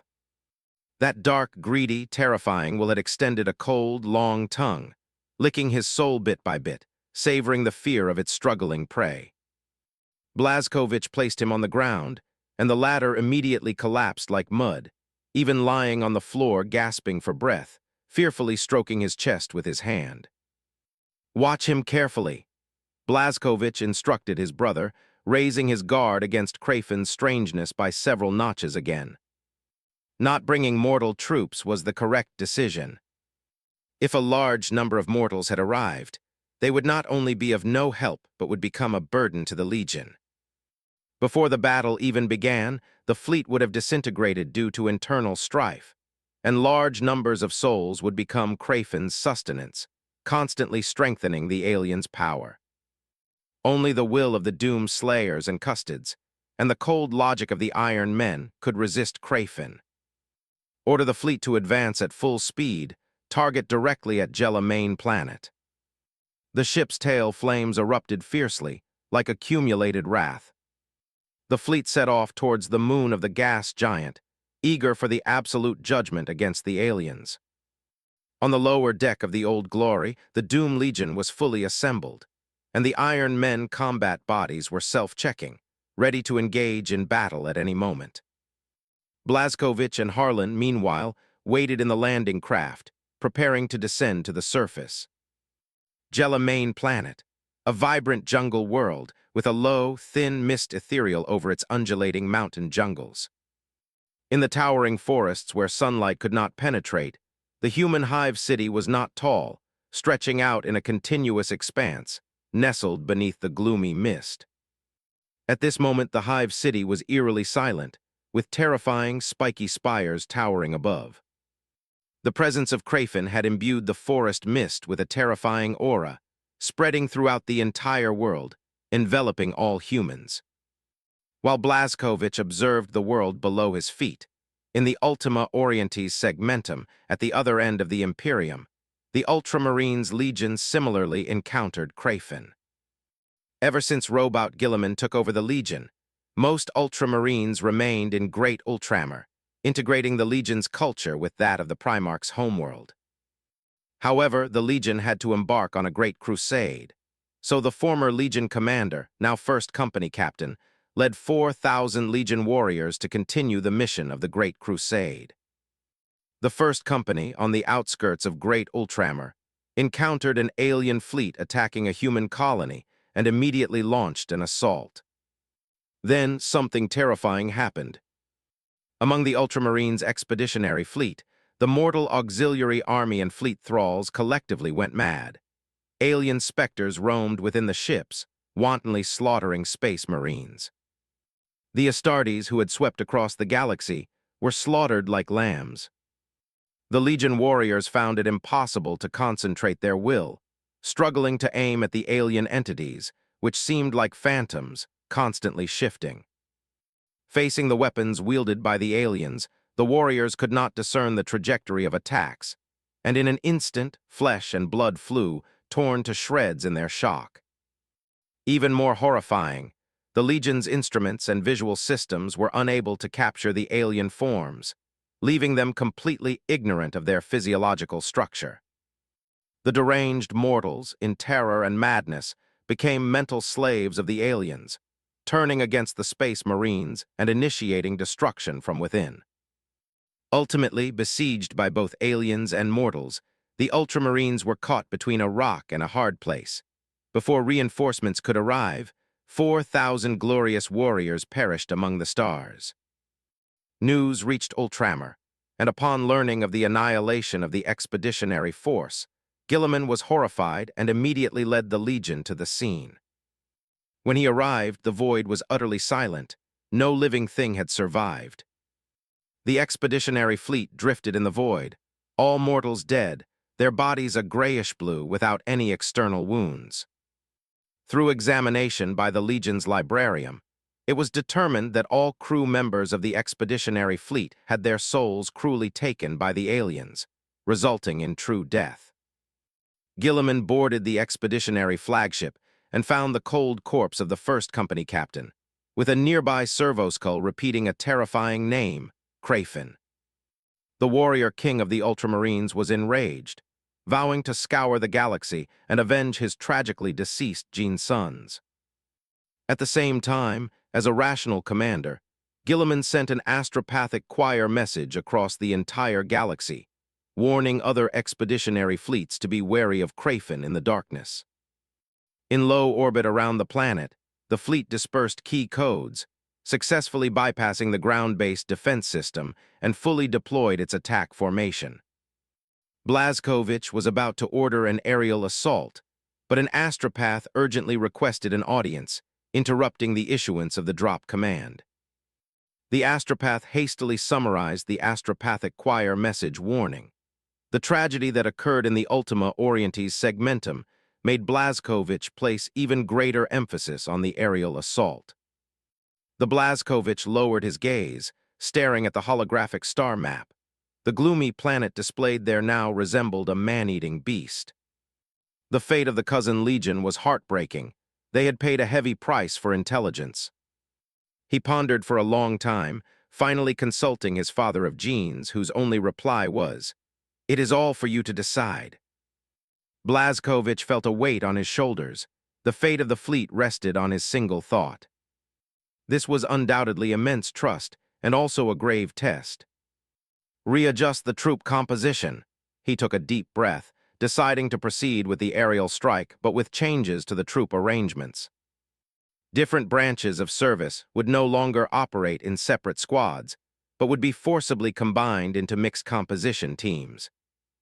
One Doom Slayer, one Emperor's Praetorians, and one Iron Men machine would form a three-person squad, combining psychic suppression, super heavy fire support, and the reinforcement of the Emperor's personal guard.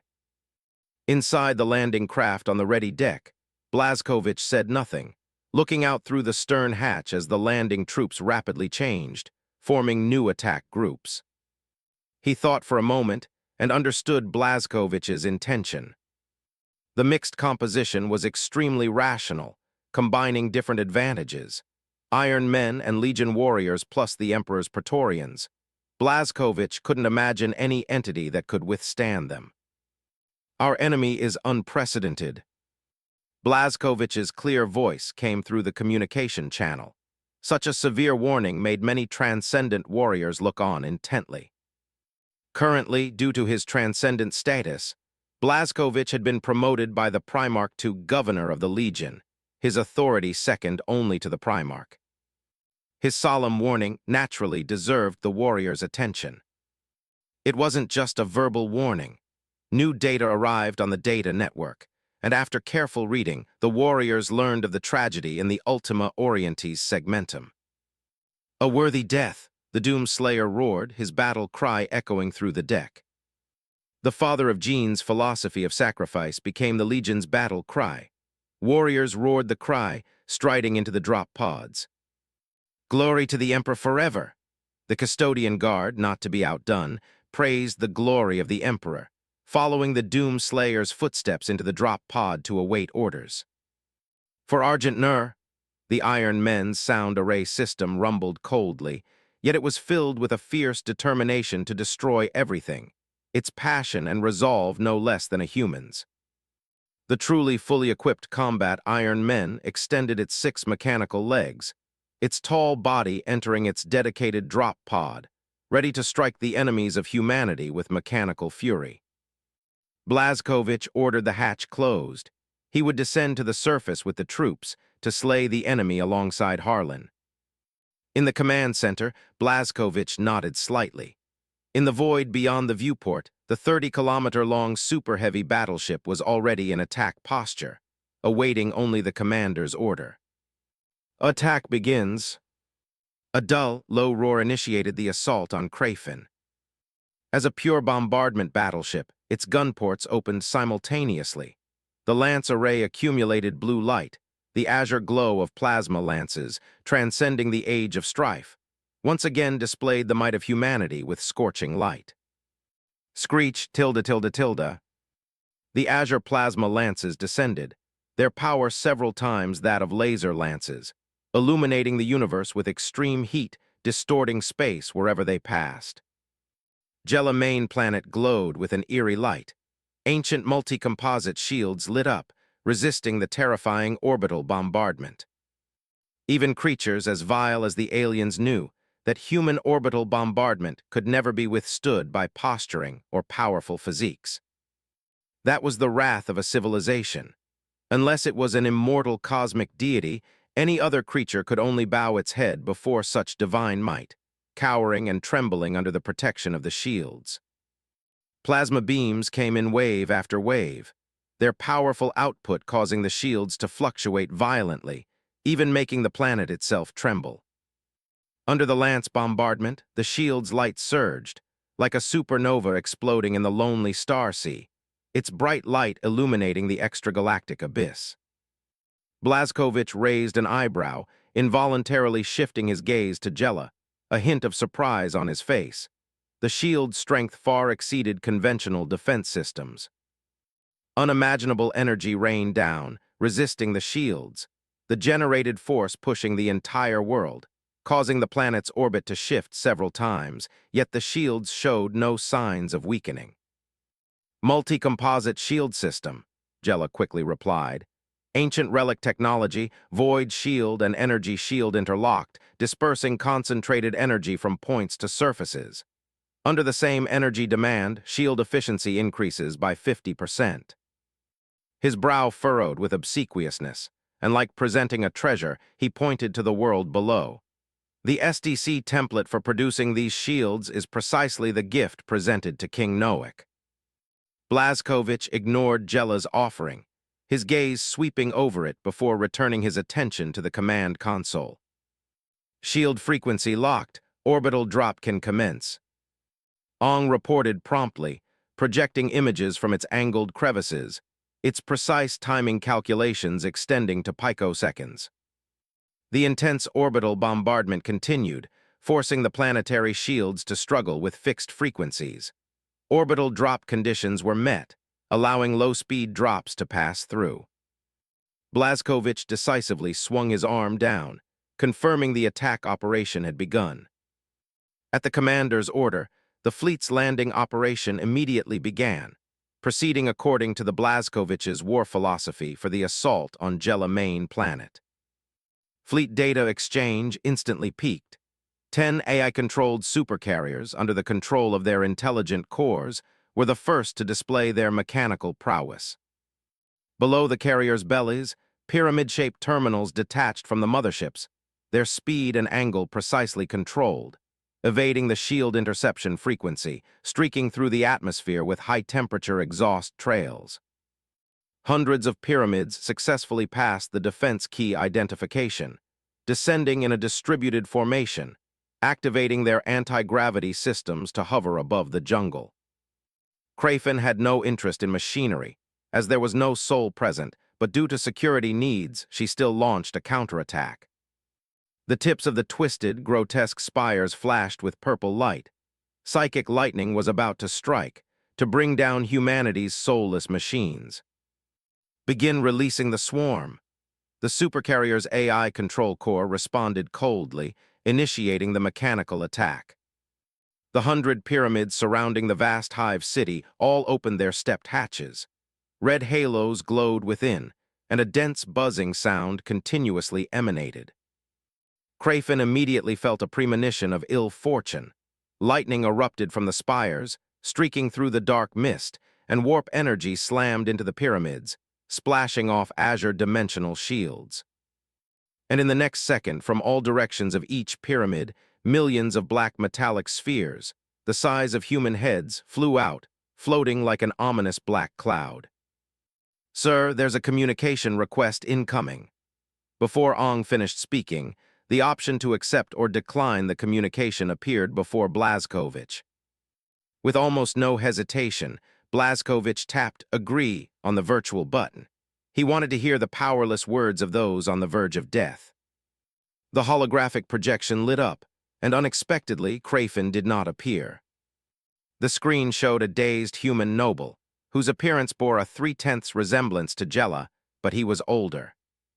Seeing the noble who looked like a corpse, Jella's pupils suddenly constricted, and he subconsciously cried out, "Father." The human projection displayed on the screen was none other than the head of the Jella family, the planetary governor of the planet. "Humans," the planetary governor spoke sluggishly, without any vitality, like a marionette tightly controlled by its operator. Blazkowicz remained expressionless, a flicker of pity in his eyes. With his eyesight, it was easy to see that the planetary governor's mind was extremely depleted, like a soulless body, only able to follow simple commands. Blazkowicz's pity was not for the planetary governor alone, but for all the souls manipulated by Crafin. Their path to salvation had been cut off. Even if they survived the melee, those who lived would ultimately have their frontal lobes removed and serve as slave laborers for the rest of their lives. "Speak quickly." Blazkowicz showed no anger or sorrow, his face devoid of emotion, his gaze as calm as water. "How about we negotiate?" The planetary governor's face was blank, and his speech was somewhat disjointed, clearly indicating that the alien behind him was unaccustomed to human language. "Like your ancestors, sign a non-aggression pact. This war will ultimately be a lose-lose situation for both sides. Rather than paying a heavy price for victory, it's better to shake hands and go our separate ways in the vast universe." Apparently, the power displayed by Argent Nur's fleet had made Crafin wary. The negotiating representative fell silent, awaiting the human's response through the servant's perspective.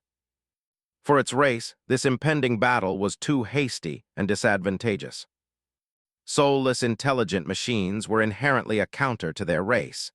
The compatibility between the two was extremely poor, making retreat a wise move. As Crafin said, the universe is vast, and the human population as food is inexhaustible, with an enormous disparity in strength. The weak are like fish on a chopping block, while the strong make it retreat. Why fight to the death? A step back opens up a wider world. Letting go of humans also means letting go of itself. HMPH? After hearing the alien's proposal, Blazkowicz sneered, raising his hand to cut off communication and deliver words of death. "Filthy creatures, you harm human souls, you shall pay with blood." A race of aliens devoid of dignity and honor, bullying the weak and fearing the strong, yet you dare to negotiate with me. All you can do now is use your remaining time to ponder how to tremble under the might of humanity, to shiver and await death. With that, Blazkowicz pressed the disconnect button. Before the holographic image completely extinguished, Crafin's Furious will blew the planetary governor into pieces. Inform the mothership's intelligent core. Eliminate all who dare to resist. The humans of this world are already dead. Blazkowicz ignored Jella, who was slumped on the ground, and used a command to raise the killing authority, allowing the aircraft carrier to freely eliminate all resisting organisms. In Blazkowicz's heart, there might have been slight reservations about the Emperor, but Blazkowicz agreed with the principle of human supremacy. All aliens should die. From the Ultramarine's warning, it was clear that Crafin was spread throughout the galaxy, poisoning hundreds of billions of humans. If they were allowed to leave safely, Crafin would retaliate with increased ferocity on other humans for Argent Nur's humiliating retreat. A dead alien is a good alien. Crafin's intentions were impure. After an uncontrolled attack, it then attempted dialogue, indicating that it had also intended to eliminate Argent Nur's fleet. It was only the difficulty of infiltrating the fleet, coupled with the threat of intelligent machines, that led it to consider peace talks and departure. If they had the ability, they would absolutely not spare a single person, just like the Ultramarines' expeditionary fleet, feasting on souls. From the moment Jella provided intelligence to Argent Nur, the two sides were locked in a fight to the death. With the high-level command issued, the aircraft carrier's intelligent machines began to move. In an instant, billions of instructions were sent from the quantum core and transmitted through the zero-latency quantum network. Buzz tilde tilde tilde. 10 million anti-gravity spherical drones flew out from around their respective sub-control hives, slicing through the mist, sweeping over the tops of towering trees. The drones were perfectly spherical, and on top of each sphere was a bowl-sized lens used to unleash lethal lasers. From the front, they looked like steel eyeballs, flying at subsonic speeds, swooping low over the Hive City. Anti-aircraft fire rose from the Hive City towers, with manipulated mortals climbing onto the gun emplacements. All anti-aircraft identification showed friendly forces. Krafen manipulated the mortals, using manual aiming to counter the swarm of drones in the sky. Thump, thump, thump. Various sizes of anti-aircraft weapons fired in unison, launching shrapnel shells or dense lasers, using large-area damage to counter the incoming drone swarm. The anti-aircraft effectiveness was indeed good. The drone armor could only withstand individual weapons, and they were shot down in droves, disintegrating in the air and falling to the ground. But soon the intelligent control core reacted. The swarm buzzed and dispersed, avoiding the kill zone of the shattered fragments. In just a few seconds, the drones scattered like a flock of birds, dispersing the anti-aircraft fire, and the interception effectiveness immediately dropped by 90%. The dazed mortals found it difficult to understand. They merely fired according to orders. Their limited intelligence couldn't coordinate or organize an effective firepower network. Drones, however, were different. Precisely operated by the intelligent core, their flight paths, under powerful computing, could even predict the future. Their formation combinations were incredibly precise, and their formations and movement trajectories far exceeded the limits of human comprehension. Finally, amidst the hum of anti-gravity, the drones reached firing range and began to demonstrate the precision and ruthlessness of the intelligent machines. The spheres rotated rapidly, and laser lenses spun to target the mortals, firing orange-red light bullets. On all sides of the Hive City, it was as if a laser rain was falling, like an orange-red curtain slowly drawing towards the center of the Hive City. The drones were so efficient and precise. They were born for slaughter, sweeping low at subsonic speeds. No one survived where they passed. Mortals only had charred holes in their foreheads or chests. In just 10 seconds of entering firing range, 1,000,000 mortals were eliminated. As more drones entered the fray, the magnitude of this number rapidly increased. Mortals fell in droves, their faces showing relief. On the streets, in rooms, in sewers, wherever they could pass, the intelligent core left no stone unturned. They swept through the Hive City like a precise storm, leaving no trace of life. This was mechanical thinking, using cold numbers and calculations to weigh every inch of gain and loss, using the mechanical steel bodies to crush fragile flesh and blood. The intelligent core had no moral constraints. In the eyes of the intelligent machines, there were only cleared zones and uncleared zones. What was cleared was irrelevant to them. On the old days' glory landing craft, Harlan leaned against the belly deck, watching the numbers representing living people in the holographic image drop rapidly, constantly shaking his head in amazement. I quite like young brother Lee's character, but I have reservations about his war philosophy. Champion swordsman let out a sigh, a deep sense of powerlessness in his voice. Every time I see his way of war, I feel like I'm about to be obsolete. All that's left is powerlessness and size, no honor at all. The hot blood of war is crushed by cold machinery. Of course, I'm not despising or alienating him. I'm just idly complaining, feeling a bit superfluous. For the sentinels who championed the warrior's path and took pride in personally slaying enemies, Blazkowicz was too unconventional, violating the warrior spirit. It's only like this now.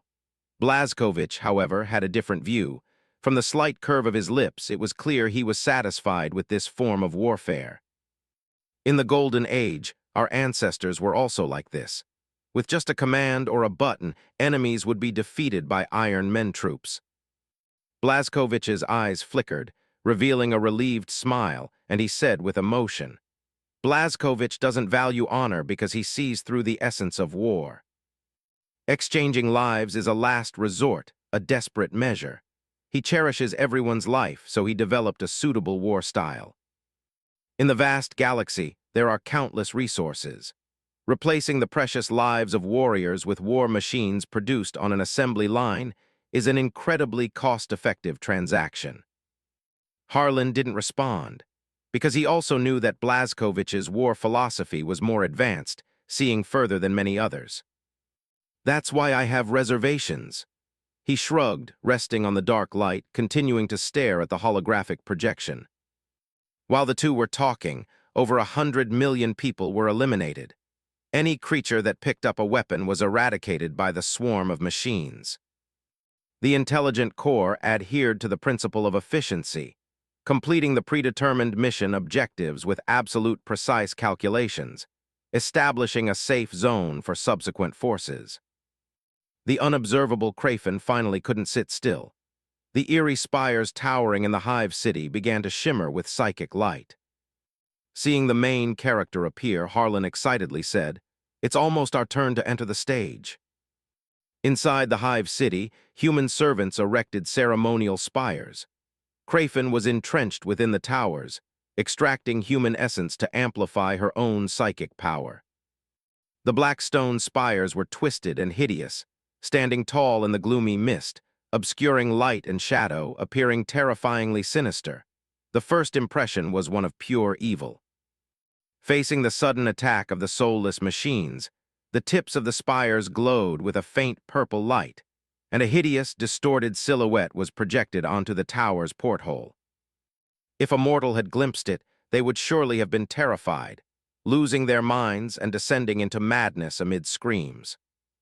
Even the bird-down instruments of the space battleship struggled to precisely locate her concrete existence. The holographic projections were a chaotic mess of code, the image aggregating and shattering, just like Jella's memories. The mist hanging over the jungle subsided, water vapor rapidly condensed into ice, and the large-scale psychic fluctuations caused drastic changes in the surrounding environment. Psychic fluctuations detected. Captain Ong issued the warning. Alarms blared suddenly inside the silent bridge, and the mechanical buzzing and data feedback were incessant. Blazkowicz's expression was calm. The psychic counterattack from Krafen was anticipated, and everything remained under control. Not only was he completely unperturbed, but a cold smile even touched his lips.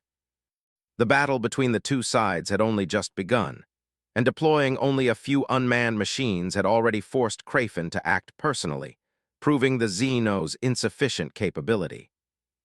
However, Blazkowicz did not underestimate her. The engagement with Krafen so far felt easy only because they possessed the advantage of timing, terrain, and unity. The entire fleet was composed of AI brothers, leaving Krafen no loopholes to exploit. The Doomslayer and the Custodian Guard possessed extremely resilient minds, their thoughts virtually unshakable, effectively countering the Xeno's mental attacks. If this were an ordinary legion, the fleet would have already fallen into chaos, let alone launching an offensive. The 4,000 Ultramarines served as a painful lesson learned. Facing the psychic sorcery unleashed by Krafen, Blazkowicz did not attempt to restrain it, allowing the attacks to proceed so the fleet could gather further intelligence. There were countless terrifying species in the cosmos, and Krafen was only one of them. However, the Imperium of Man's intelligence regarding her lacked detailed descriptions, containing only warnings constructed from terrifying rhetoric. Blazkowicz took a slightly longer view. Given their overwhelming advantage, he allowed Crafin to exert herself, analyzing and recording the xenospecies characteristics. After all, xenospecies might be spread throughout the galaxy, and humanity could encounter them at any time. The data collected now could save many warriors later. Above the Jella main planet, psychic radiance pulsed between the spires, and as hushed whispers were uttered, millions of lightning bolts shot forth. Crackle crash, crackle tilde. The muffled thunder sounded like the cries of 1,000 birds. The jagged spires connected with each other, and the psychic lightning danced into a sea of thunder, instantly covering the entire hive city, spanning thousands of square kilometers under a purple lightning ocean. Tens of millions of anti-gravity drones surged and fell in the thunderous expanse.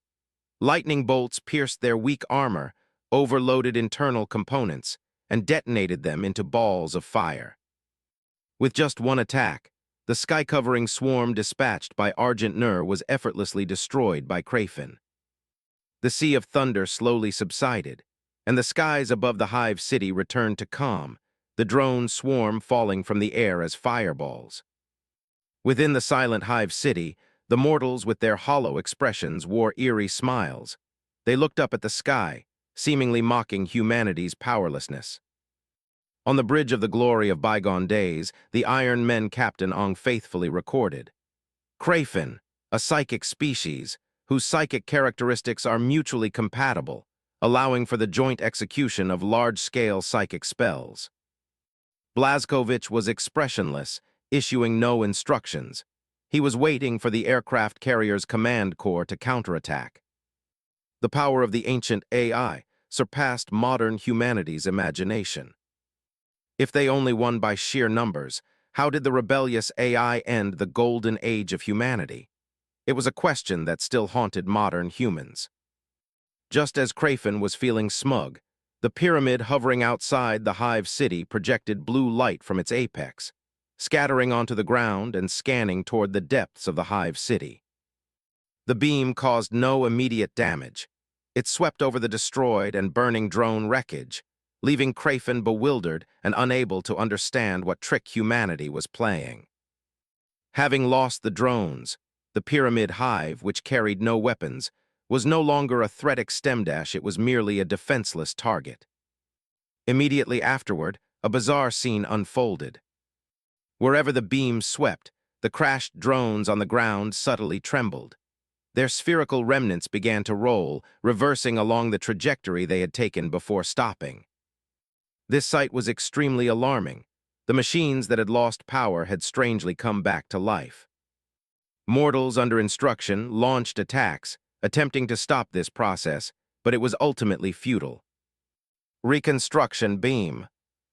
This was the top-secret technology that allowed the Iron Men to rise countless times from the battlefield and advance relentlessly. The reconstruction beam was a fusion of temporal and causal technology, so mysterious and incredible that it redefined the boundaries of science. This technology was like magic breaking physical laws, involving complex quantum mechanics and causality, and granting the machines a chance to redo events. Under the influence of the reconstruction power, machines that had signed the repair protocol reversed the result of being destroyed, traveling through time back to before the cause. Crafin shrieked in terror. They did not understand the underlying principles and were shocked by this technological magic that transcended comprehension. Everything returned to normal. The eyeball-like anti-gravity drones returned to the void, firing energy bolts from their lenses, continuing their unfinished mission. The dense pew-tilde sounds of the energy bolts were grating on Crafin's nerves. The cold physical laws of the real universe mocked the futility of psychic power. The power of technology was no less potent than the dark sorcery of the warp. Inside the tower attic, strange, inexplicable sounds were emitted, making it impossible to discern clearly. The psychic species' emotions changed rapidly, the intense feelings triggering turbulence. The structure of real space began to collapse, and psychic might was raised several notches. Crayfin was no longer cooperating. They were roaring, and their psychic power, driven by absolute will, transformed into the sharpest attacks. On the battlefield, various psychic phenomena appeared. Time reversal, black holes of will, absolute zero, freezing, fire, frost, and lightning. Spells far exceeding human imagination were wielded effortlessly by Crayfin. The hive city collapsed under the tremors, and drone swarms were annihilated in large numbers. Then the reconstruction beam lit up again, the machines reversing causality to return, continuing their advance. This was a mythological battlefield. Even those whose minds had been stolen, the mortals, instinctively felt terror, hiding and trembling among the architectural ruins. Physical technology and the power of the warp clashed. The hive city was ravaged, and life was like grass caught in a storm, with survival beyond their control. As the battlefield boundaries expanded, the excessive misuse of psychic power caused the real universe to overlap with the warp, and the hive city gradually became warp-infused. Physical laws began to lose ground, the restart rate of the reconstruction beam dropped, and many drones could no longer be revived, falling into permanent silence. Crayfin was not faring well either. Although their psychic spells were significantly enhanced as reality became warp-infused, continuously casting spells rapidly depleted their mental energy, and certain terrifying entities in the warp had also noticed this location. They were forced to lower their attack frequency to relieve their exhausted minds, balance the warp and the real universe, and evade the gaze of the great powers of the warp. Aboard the void ship in planetary orbit, Blazkovich noticed the Xeno's exhaustion, seized the critical opportunity, and shouted, "Release the drop pods!" He deployed the mixed forces. 5 companies of Doom Slayer, paired with Iron Men and Custodian Guard, began clearing out Crayfin. The drop pods entered planetary orbit at high speed, aiming directly for the hive city. Blazkovich employed a precision strike tactic, with clear and defined drop zones targeting the planetary shield generators and plasma reactors. The drop pods fell like raindrops into the sea, creating ripples, piercing the planetary shield, and with a roar and imposing pressure, smashing through the thick fog enveloping the planet. After entering the atmosphere, the tops of the drop pods ignited again. Their speed did not decrease but increased, reaching a terrifying 30 Mach. Humanity's elite strike force, carrying fire and thunder, slammed violently into the hive city. The drones rapidly adjusted their formation to form a defensive network, clearing the drop pod landing sites to ensure immediate safety. As large numbers of Doom Slayer descended, like nails pinning down the real universe, the power of the warp began to recede. Crayfin, hiding inside the spires, felt a sense of suffocation. Their minds were no longer clear, and their connection to the warp was weakened. The most baffling point for them was that the terrifying entities of the warp seemed to have immediately averted their gaze. It was as if they had spotted a distant natural predator and swiftly departed. Drop pods arrived in wave after wave, their descent speed comparable to meteors, smashing impact craters into the hive city and kicking up clouds of dust. Crayfin secretly rejoiced. In their view, humanity abandoning the advantage of orbital firepower and choosing ground engagement was tantamount to walking straight into a trap. Limited by distance, they could not harm the resilient souls, but at such close range, this was their perfect home ground. Crayfin was extremely pleased, extending her psychic tentacles which transformed into sharp spikes, plunging into the mental worlds of the humans. They were supremely confident. No matter how advanced human technology or how strong their physical bodies, the mental world was always the most vulnerable. However, the alien smugness came to an abrupt halt. When the psychic tendrils invaded the silent world, they encountered an extreme coldness. The custods made Crayfin tremble. They seemed to have collided with an eternally steadfast mountain, one that would remain unchanged even if the universe suffered heat death.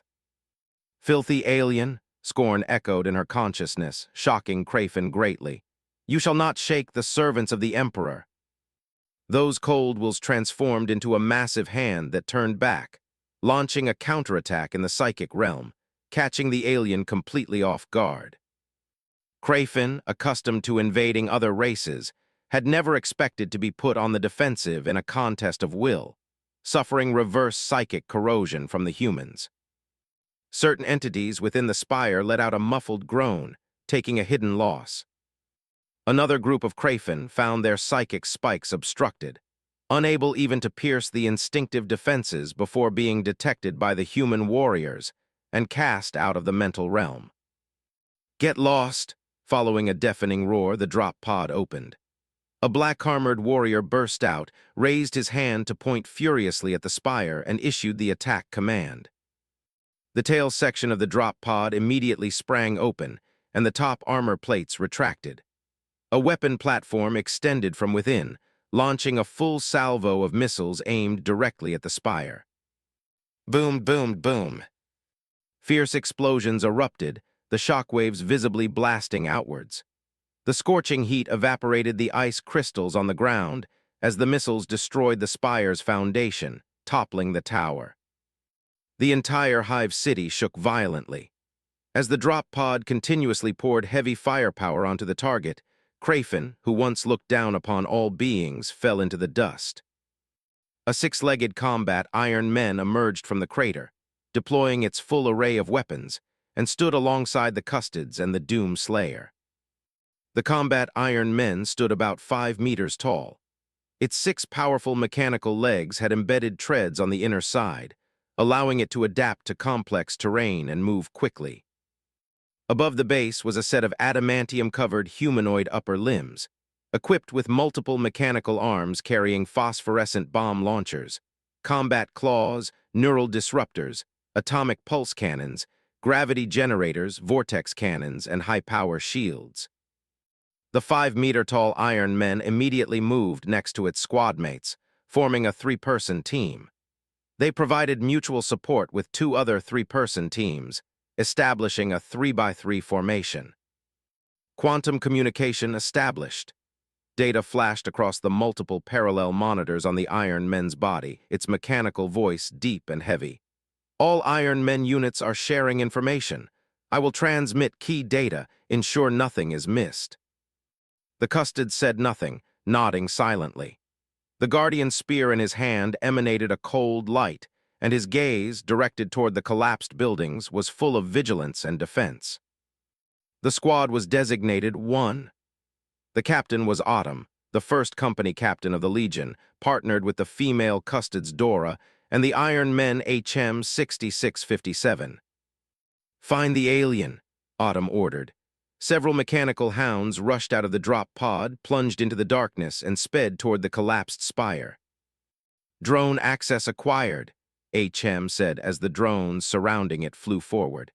"They will eliminate the unintelligent mortals and clear the path for us." Having spoken, it lowered its body, straightening its front and rear mechanical legs, and switched to a forward posture with its treads gripping the ground. Autumn and Dora positioned themselves on either side of the Iron Men, establishing a pivot point centered on the machine. After contacting the other squads, they followed the path cleared by the drones, searching for traces of Crayfin. The mechanical hounds were agile machines, more nimble than flesh-and-blood dogs amidst the collapsed buildings. Their mechanical bodies twisted and turned, and their multiple mounted sensors performed precise scans, searching for signs of the alien. Drip, drip. The sensors reported back. In the dark ruins, a shadowy mass was crawling, clearly the target of the mission. The data was quickly transmitted. A projection appeared inside Autumn's helmet. He had accessed the mechanical hound's senses. At the sight of the collapsed spire, something moved rapidly within the dark shadow. The hound's olfactory sensors detected the smell of rust, and its movement produced a crackling sound, like the terrifying sensation of a hammer crushing bone. However, its form remained unknown. Crayfin possessed psychic interference. Even the most sensitive instruments struggled to discern its shape, and its exact appearance remained a mystery. But the hound lunged forward. Its appearance drew the alien's attention, and the indescribable darkness rushed over, attempting to destroy the human construct. This was the result of the mechanical hound's calculation. It crouched slightly, its mechanical legs steadying its frame, and launched a set of projectiles from its shoulder toward the alien. The projectiles were not fast. In fact, they were slow, and the monster in the shadow dodged them effortlessly. Bang! The canister, opening midair, released white smoke that instantly filled the street. Krafen let out a sharp cry, realizing it had been tricked. The mechanical hound rolled a few times, hiding in the gaps between buildings, aiming its sensors at the smoke to begin analyzing its changes. Soon, multiple hounds arrived, releasing more smoke canisters. Hiding on rooftops or street corners, their sensors were set to maximum sensitivity, analyzing the smoke from multiple angles. Facing Krafen's cognitive interference, Blazkowicz employed the clumsiest yet most effective method.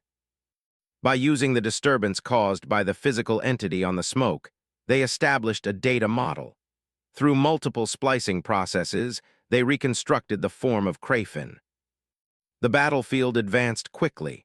Large numbers of hounds operated throughout the Hive City, projecting smoke canisters extensively. Based on the data returned from the front line, the fleet's intelligence computing center rapidly created a silhouette. Blazkowicz looked at the reconstructed alien model, and enlightenment dawned upon him. Krafen stood nearly 4 meters tall, with little variation in individual size.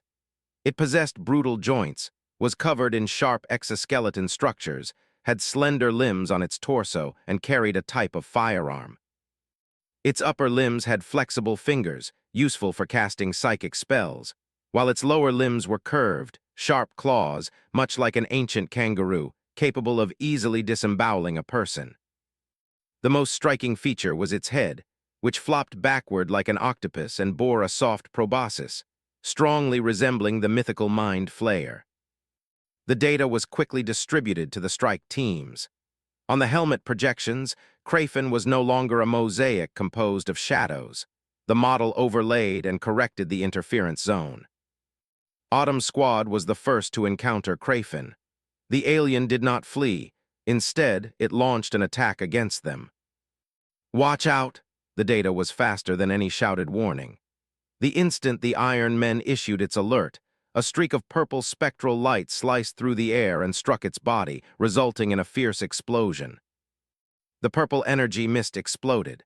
The dimensional shield flickered violently, blue and purple halos interwoven, and the brightness sharply increased.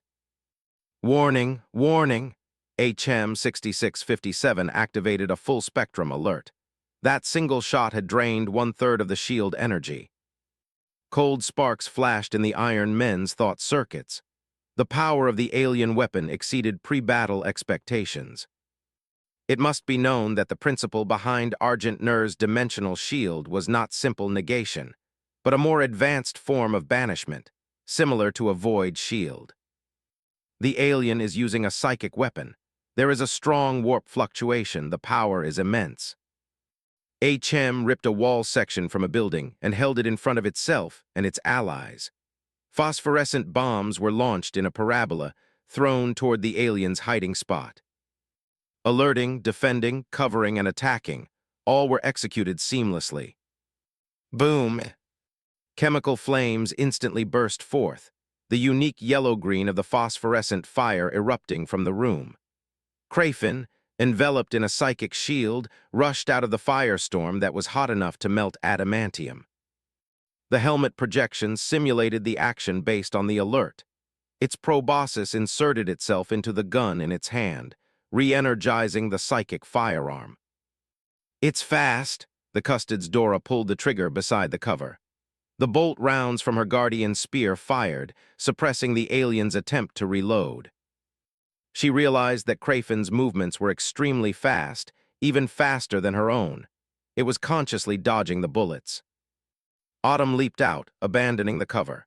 His dimensional spear continuously shot blue beams of light, disrupting the alien's intent to attack. Shriek tilde tilde tilde. Krafen roared in fury. its body displaying incredible agility, adjusting its posture to evade based on Autumn's firing angle. It could sense that those azure rays could penetrate its shield and directly harm its noble body. The 4-meter-tall creature lunged toward the black-armored warrior before it. It intended to eliminate this high-threat target immediately, as the aura emanating from this human had extreme suppressive power against psychic abilities. Crayfin moved like a gymnast, its body spinning midair, landing lightly and gracefully. Its psychic-enhanced body performed movements that defied the laws of physics. The instant it closed in on Autumn, it raised its arm. Autumn glared fiercely, a cold sense of crisis washing over him.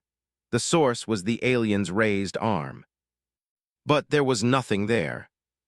In the span of a nanosecond, the scene seemed to freeze. Crayfin raised its arm, poised to strike, yet was still some distance away from him. The sense of danger could not be false. Between the alien's arm and himself, there must be some sort of invisible weapon, impossible to observe. His thoughts raced like lightning. Autumn had no time for other maneuvers. His restraint technique burst forth, instantly halting his forward momentum, and he slightly shifted his left shoulder aside. Then came the sensation of coldness slicing across his skin, the feeling of muscle and sinew being cut open bit by bit. The ferocious claws suddenly dropped, with an invisible blade subtly hidden within. Autumn stopped in time, his attention highly focused. He clearly felt an invisible object slice through, effortlessly cutting open his golden armor. A bone-chilling cold spread across his skin, the crisp sound of muscle fibers tearing pierced his eardrums, and the connection of his bones snapped. The icy sensation continued downwards, directly piercing his second heart. The situation was extremely critical. It was too late for his spear to block, and his left arm was unresponsive, unable to counterattack. Autumn immediately let go of his spear, and the dimensional claws on his right arm guard sprang out, sweeping upwards from below. Seeing the azure light blade again, Crayfin felt a sense of dread. Her body froze midair, then she let out a shriek and retreated rapidly. Several bolter rounds struck, blocked by a shimmering psychic shield. Custodian guards charged out from cover, wielding their guardian spears, rushing forward like a storm. And someone was even faster. The other two teams of the 3-man squad attacked from both sides of Crayfin. The first person to reach her had a wax seal strip affixed to his golden armor. Zul, who had slaughtered shadow demons and entered the warp with a Primarch, possessed immense power. He wielded his spear, and the 3-meter-long light blade left a crescent moon afterimage in the visual field, slicing across Crayfin's lower abdomen. A screech. A psychic shriek swept out, sharp and painful. The dimensional light blade penetrated the shield, severing multiple limbs. The will of the Doomslayer could not be swayed by psychic power. The light blade's momentum was undiminished, curving upwards, poised to cut the alien in half. The air vibrated and everyone heard a strange sound, the soft, delicate, elastic sound of something instantly springing open. As her body was severed, Crayfin's body flew straight up, narrowly dodging the attack that would have cut her in half, thus saving her life. The HM-6657's barrel locked on, and a bowl-sized supercharged laser fired, blasting against the psychic shield, making it difficult for Crayfin to pursue further. In a flash, both sides disengaged. Custodian guard Dora thrust her spear with one hand, forcing the alien back, then grabbed Autumn's neck armor, dragging him away from the danger zone. Zul and another brother raised their spears, blocking in front of Autumn, their gazes fixed on Crayfin through their visors. Gunfire kicked up dust, and a vortex of air swirled around Crayfin. Her torso hung in the air, and purple, psychic-infused blood dripped from her severed limbs. Autumn, now at a safe distance, finally had time to check his injuries. The strange, invisible object had not triggered the shield's reaction, smoothly cutting through his golden armor, severing his left shoulder blade and sternoclavicular joint, causing his left chest to collapse. Injectors inside the power armor administered medication. beginning to stabilize his injuries, maintain his current combat state, and ensure normal bodily functions. In less than a second, both sides had sustained losses and gained an understanding of each other. Crayfin was exceptionally powerful. Not only was her psychic sensing outstanding, and she was adept at using mental power to fight, but her physical strength was also formidable, surpassing many custodian guards. Beep tilde. As the two sides briefly confronted each other, the information in his helmet updated. Crayfin's model was refreshed, completely unveiling her mysterious veil. Crayfin had a pair of bat wings on her back, shimmering with psychic eerie light, suspending her body in the air, coldly watching the people below. Her black skin was like old, withered bark, yet it glittered. Her face had two pairs of eyes, their crimson pupils glowing with enchanting psychic light. One right limb held an ancient, carved flintlock, but her left limb was empty. Visually, there was no weapon present. In successive encounters, many squads had encountered Crayfin, providing intelligence at the first opportunity, lifting the veil of the unknown. Smoke grenades? Autumn's mind was swift, and he issued an order to his hounds in thought, instructing them to continue throwing smoke grenades. As first company captain, his injury did not affect him. After a simple treatment, he issued the command. The mechanical hounds moving around immediately threw smoke grenades, filling the street indiscriminately, obscuring visual sight. Visual sight was obscured, but the sensing devices were unaffected, still clearly detecting Crayfin. The environment was unfavorable to her. Crayfin flapped her bat wings, intending to disengage from the battle, flapping her wings as if to escape. The sky hummed, and thousands of anti-gravity drones converged. Laser lenses emitted light bullets, and orange-red lasers instantly engulfed the alien. Soulless things.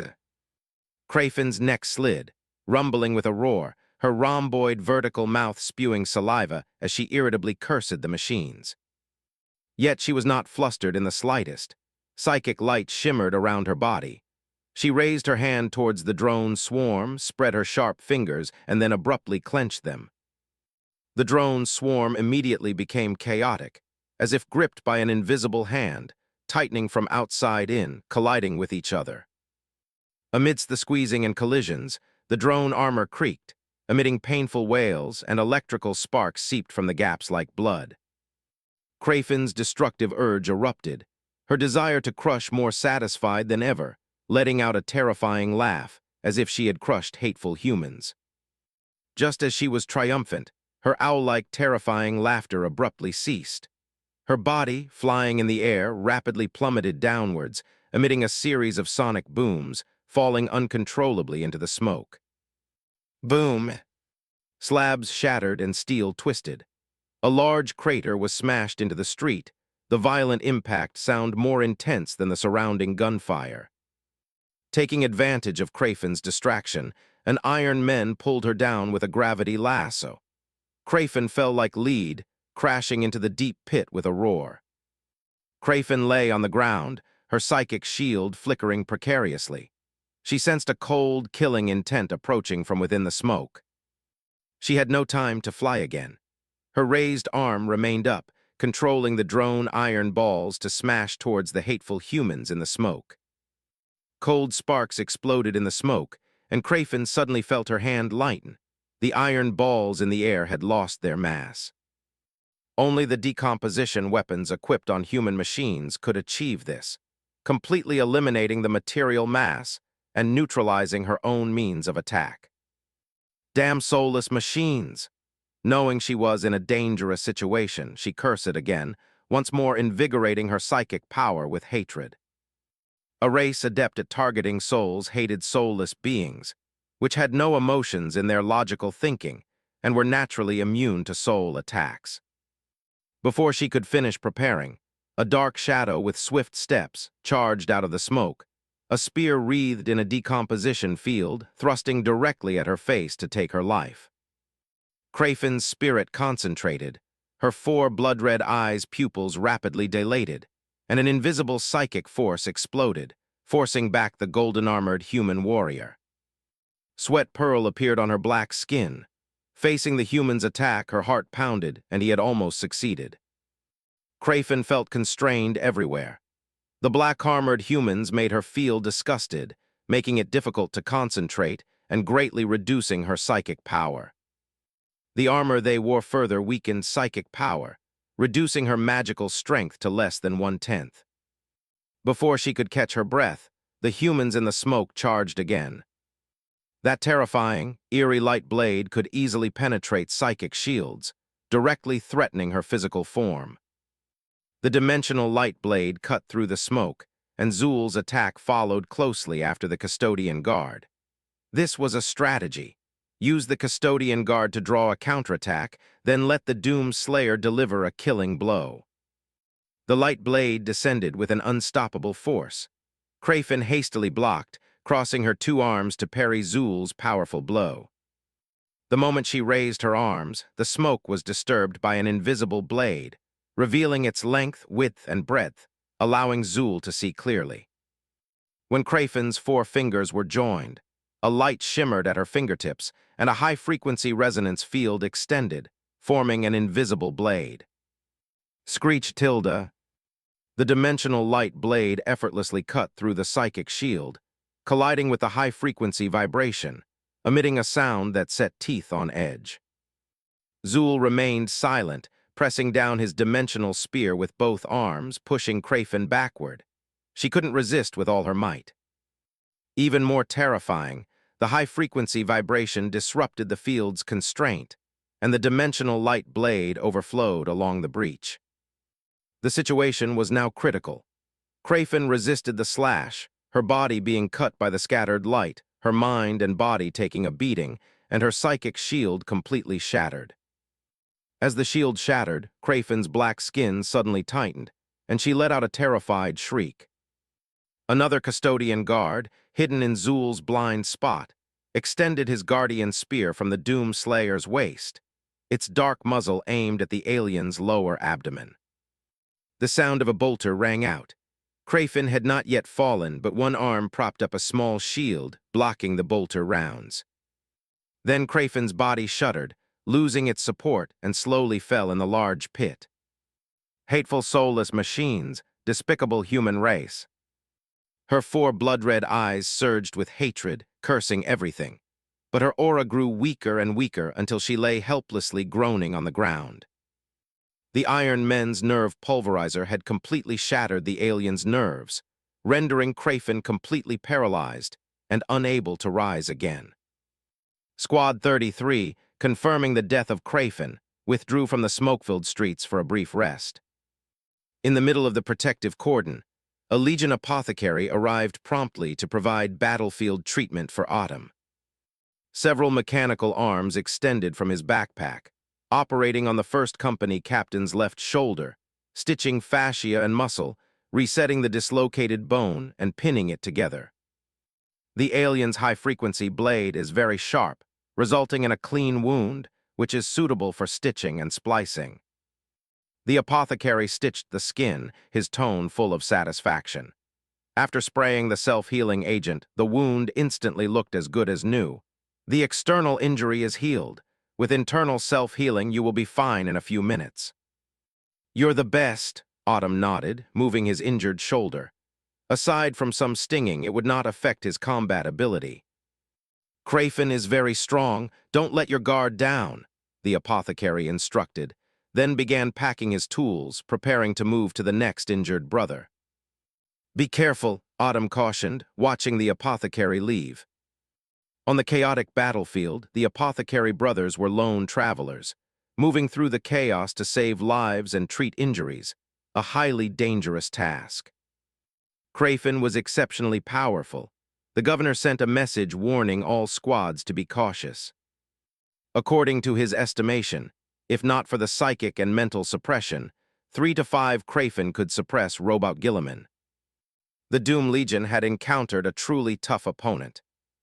A small number of Battle Brothers and Emperor's Praetorians were injured in the sudden encounter, and several Iron Men were destroyed by Crayfin while protecting their allies. This was not an issue.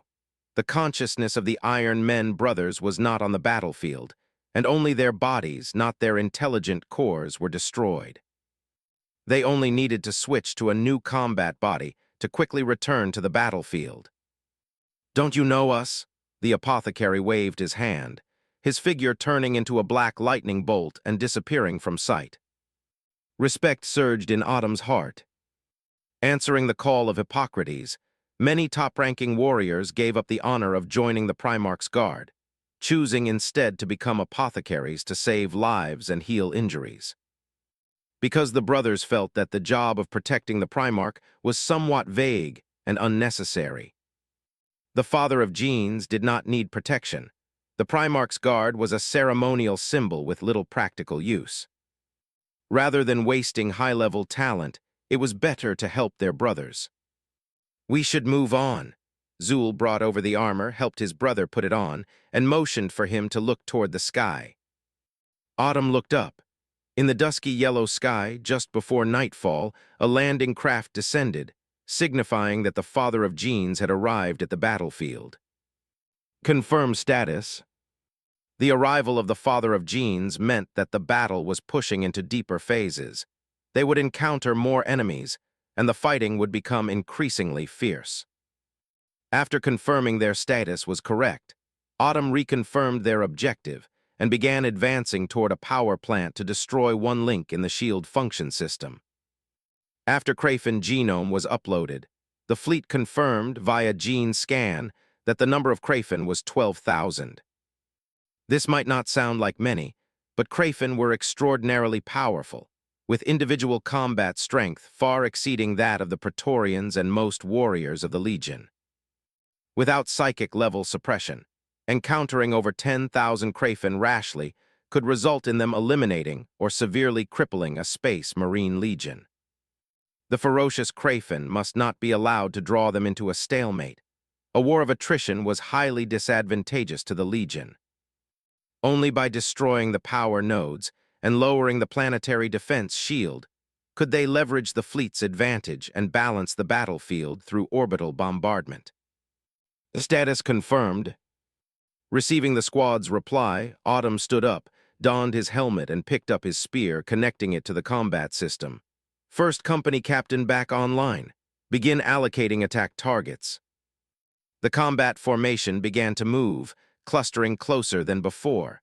Crayfin was a powerful enemy that could not be ignored. Drop pods continuously descended from the sky. To cope with the battle situation, the governor successively deployed reserve squads. Large-scale war machines continued to land. Super-heavy firepower came online, and the battlefield continued to expand, becoming increasingly intense. Crayfin, realizing that the human military force was insufficient, began forming defensive lines to protect the power facilities, intending to rely on the shield protection and exhaust the humans through a protracted defensive battle. As long as the shield remained intact, they would be invincible. Not only did they build defenses, but Crayfin realized that mortals could not stop the superhuman warriors. After recalling a portion of the mortals, they abandoned the enslavement of the majority of mortals. After losing control, most mortal slaves remained stunned in place, while a small number went completely mad and began indiscriminate attacks. Blazkowicz deployed 5 more pyramid hives to eliminate the mortal threat, preventing Crayfin from exploiting them. A landing ship descended simultaneously with the war machines, carrying Blazkowicz and his retainer Harlan, as well as Obelisk. Crayfin, currently attacking the humans, suddenly felt a tightening in their hearts. A sense of dull suffocation surged up, and their psychic light flickered like a candle in the wind. They raised their heads one after another, their psychic-enhanced vision searching for the source of the oppressive feeling. The human landing craft was unremarkable, rotating in the air, its stern pointing toward the battlefield. 3 tall figures emerged. The fierce wind whipped their cloaks loudly. Blazkowicz stood at the stern, observing the battlefield with his naked eye. The fighting was extremely fierce. Every street was a battleground. Support missiles flew everywhere, scorching beams of light were dazzling, and psychic power surged wildly. He sensed the gaze cast by the aliens and returned the look. The hearts of Krafen shattered, and they lowered their heads one after another. "Go," Blazkowicz roared, leaping down from the landing craft and diving toward the destination he had chosen. Chapter 112 Corruption. Harlan smiled at Obelisk, sealed his helmet, and followed his sworn lord off the ship, adjusting his posture to chase after Blazkowicz. Obelisk shook his head. After gaining freedom, he was not surprised by any madness this master and retainer pair undertook. He activated his armor's grav chute, jumped out of the landing craft, and closely followed the Primarch. The three figures sliced through the sky, rapidly descending with a whistle. Missiles zipped past them, and drones regenerated in swarms before rushing toward the battlefield. No one on the Argent Nurse side paid them any mind. The warriors already knew that the Primarch was not integrated into the battle sequence and was simply coming down to observe. Krafen, however, showed intense interest in the figures descending from the sky. They formed small squads and rushed toward the predicted landing point to ambush the source of the oppressive feeling. Boom! Blazkowicz slammed into the ground like a meteorite, creating a deep crater. From the dust and smoke, he steadily walked out, wearing the Regent armor. Armor First activation, initiating self-diagnostic program. The power armor system began to boot up. Streams of light flashed across the helmet's batwing lenses. The armor's functions quickly cycled through, starting a functional self-check. Since acquiring the Regent armor, Blazkowicz had never used it. Inside the cubic prison, he had only worn it briefly without activating the system. He still held some anticipation for this suit of war armor. System startup successful. Subtitles appeared and vanished.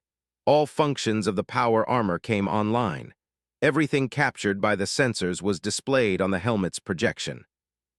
Planetary gravity, atmospheric composition, air humidity, wind speed and direction, species analysis.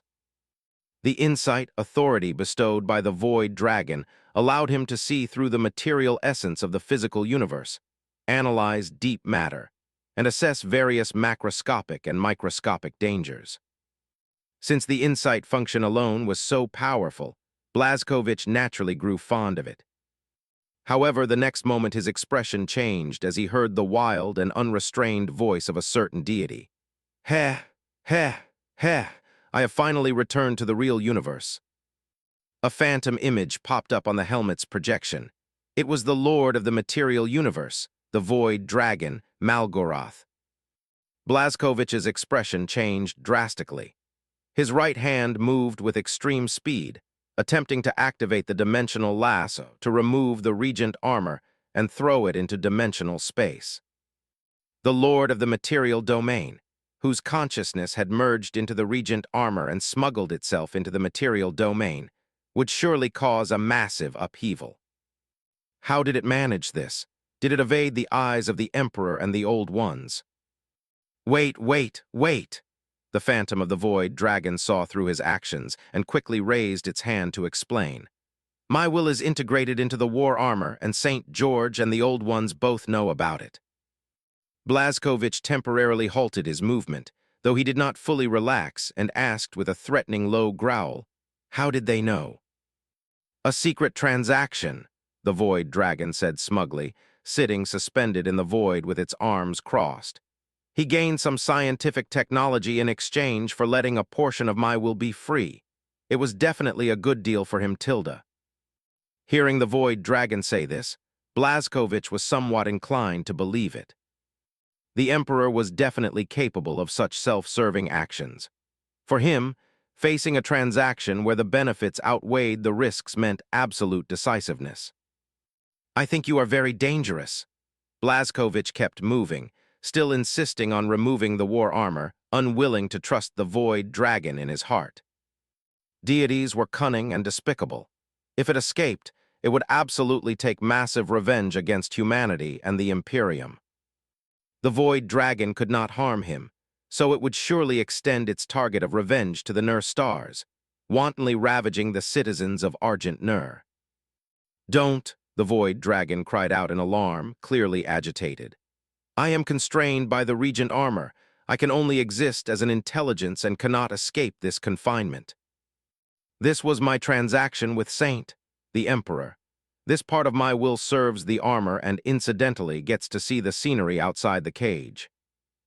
Now I am just a will, surviving on armor data without the power of physical laws, posing no threat to you." The Void Dragon sighed helplessly, spreading its arms and stating a powerless truth. "If I had the ability to leave, I would have already floated away. There's plenty of technological equipment here." Blazkowicz stopped his movements. The Void Dragon's words were true.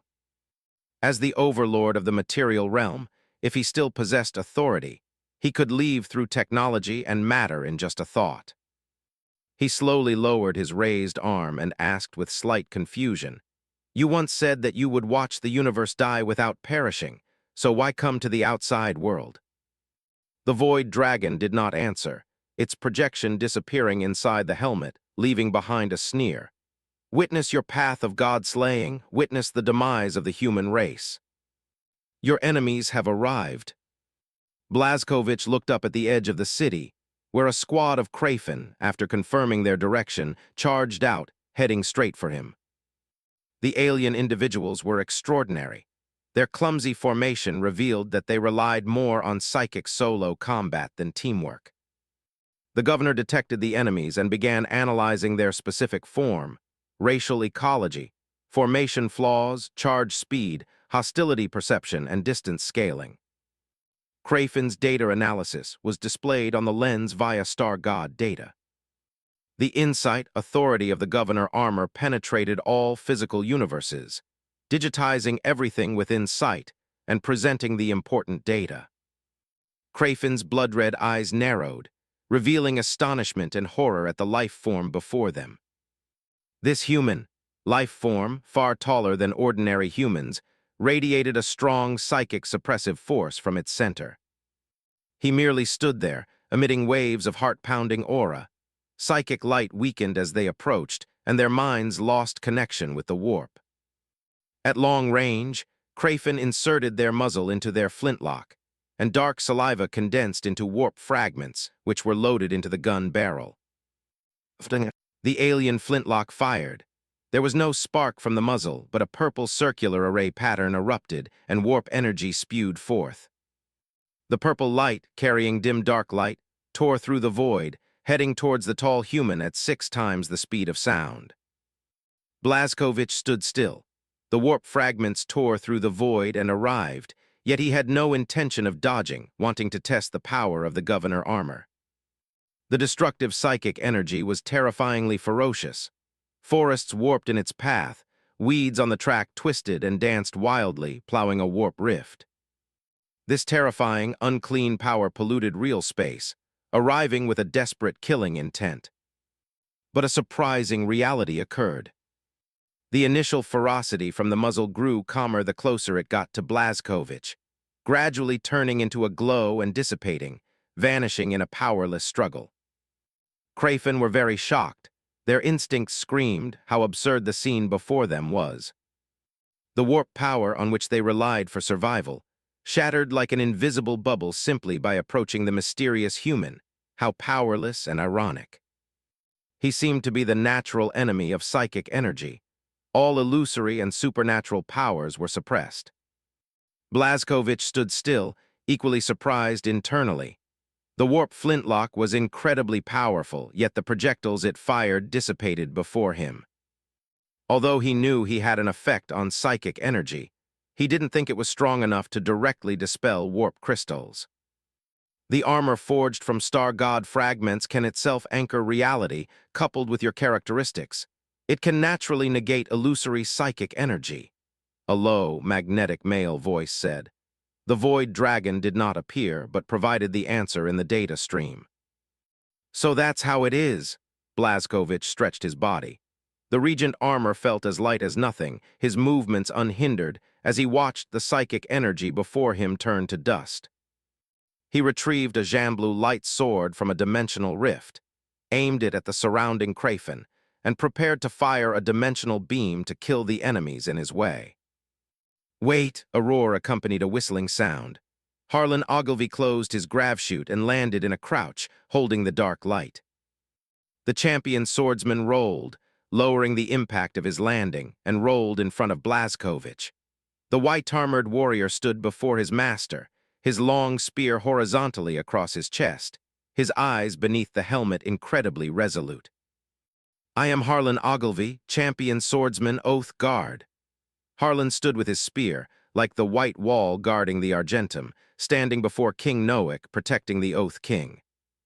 His battle stance unfolded, and a deep voice growled, "I am the Oath Guard, let me slaughter these filthy things." "Champion swordsman, can you do it?" Obelisk landed, pulling his legs out of the mud, and asked with a hint of doubt. The Legion's personal guard's inquiry was not dismissive, but simply a concern. Towards Harlan Ogilvy, Obelisk held both respect and scrutiny. He didn't fully understand the strength of this legendary warrior. Harlan's body was much larger than the Sentinels, and his legendary past was the most dazzling existence even in Argent Nur's vast records. But many of his records had been deleted, personally carried out by the father of genes, hiding many secrets. "Young man," Harlan sneered, his dark light dancing into spear shadows, his eyes fixed on Crafin. "Though I despise the Chaos God's gaze, his selection of warriors is quite pertinent. I am a warrior favored by Khorne, and naturally possess the strength to match."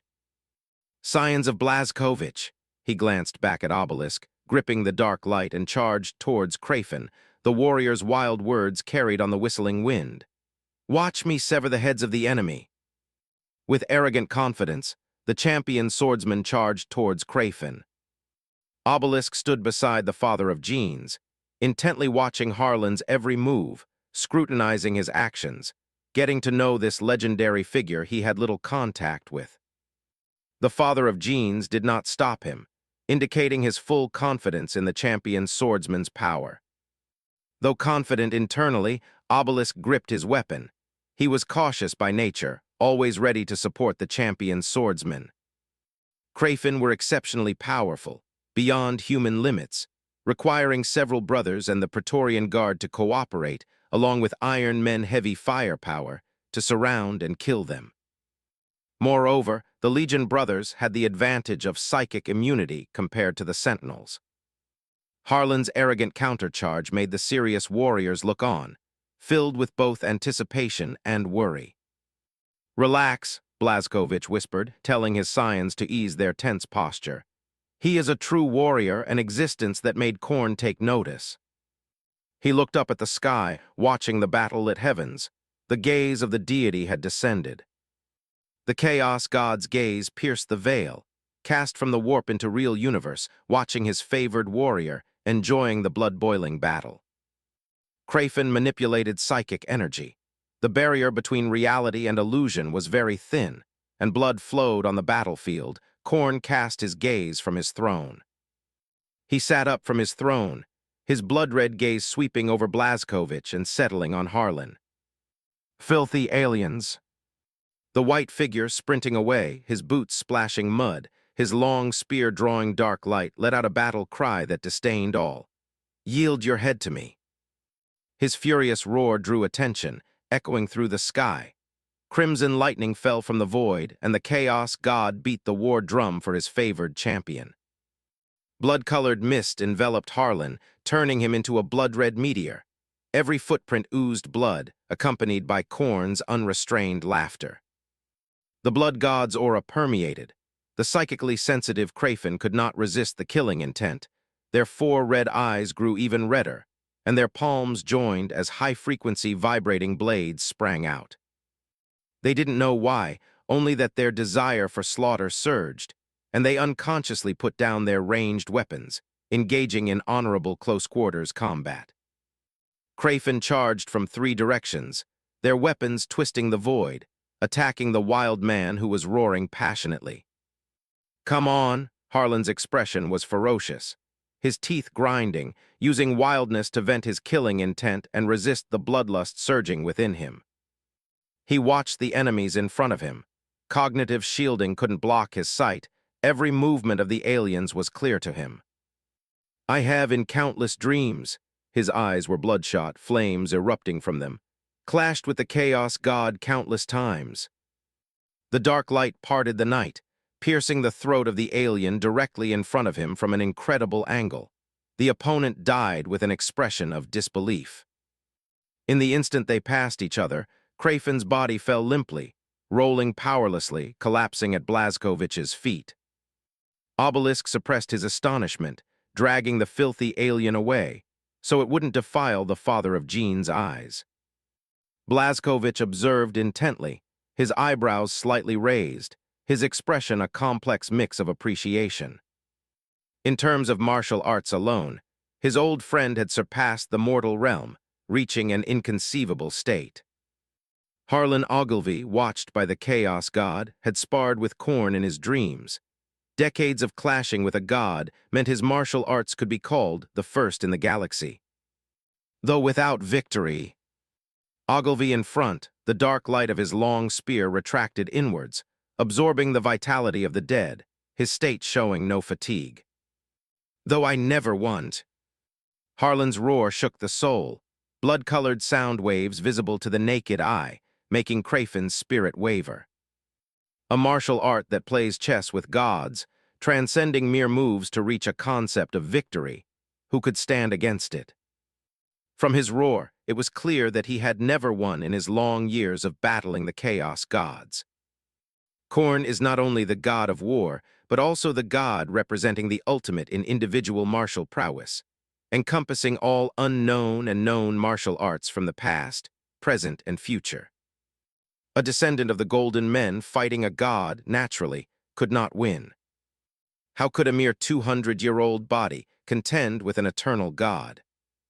The dark light, after killing the Xeno, continued its momentum, adding force along its path, slashing towards Krafin, who was attacking from the right.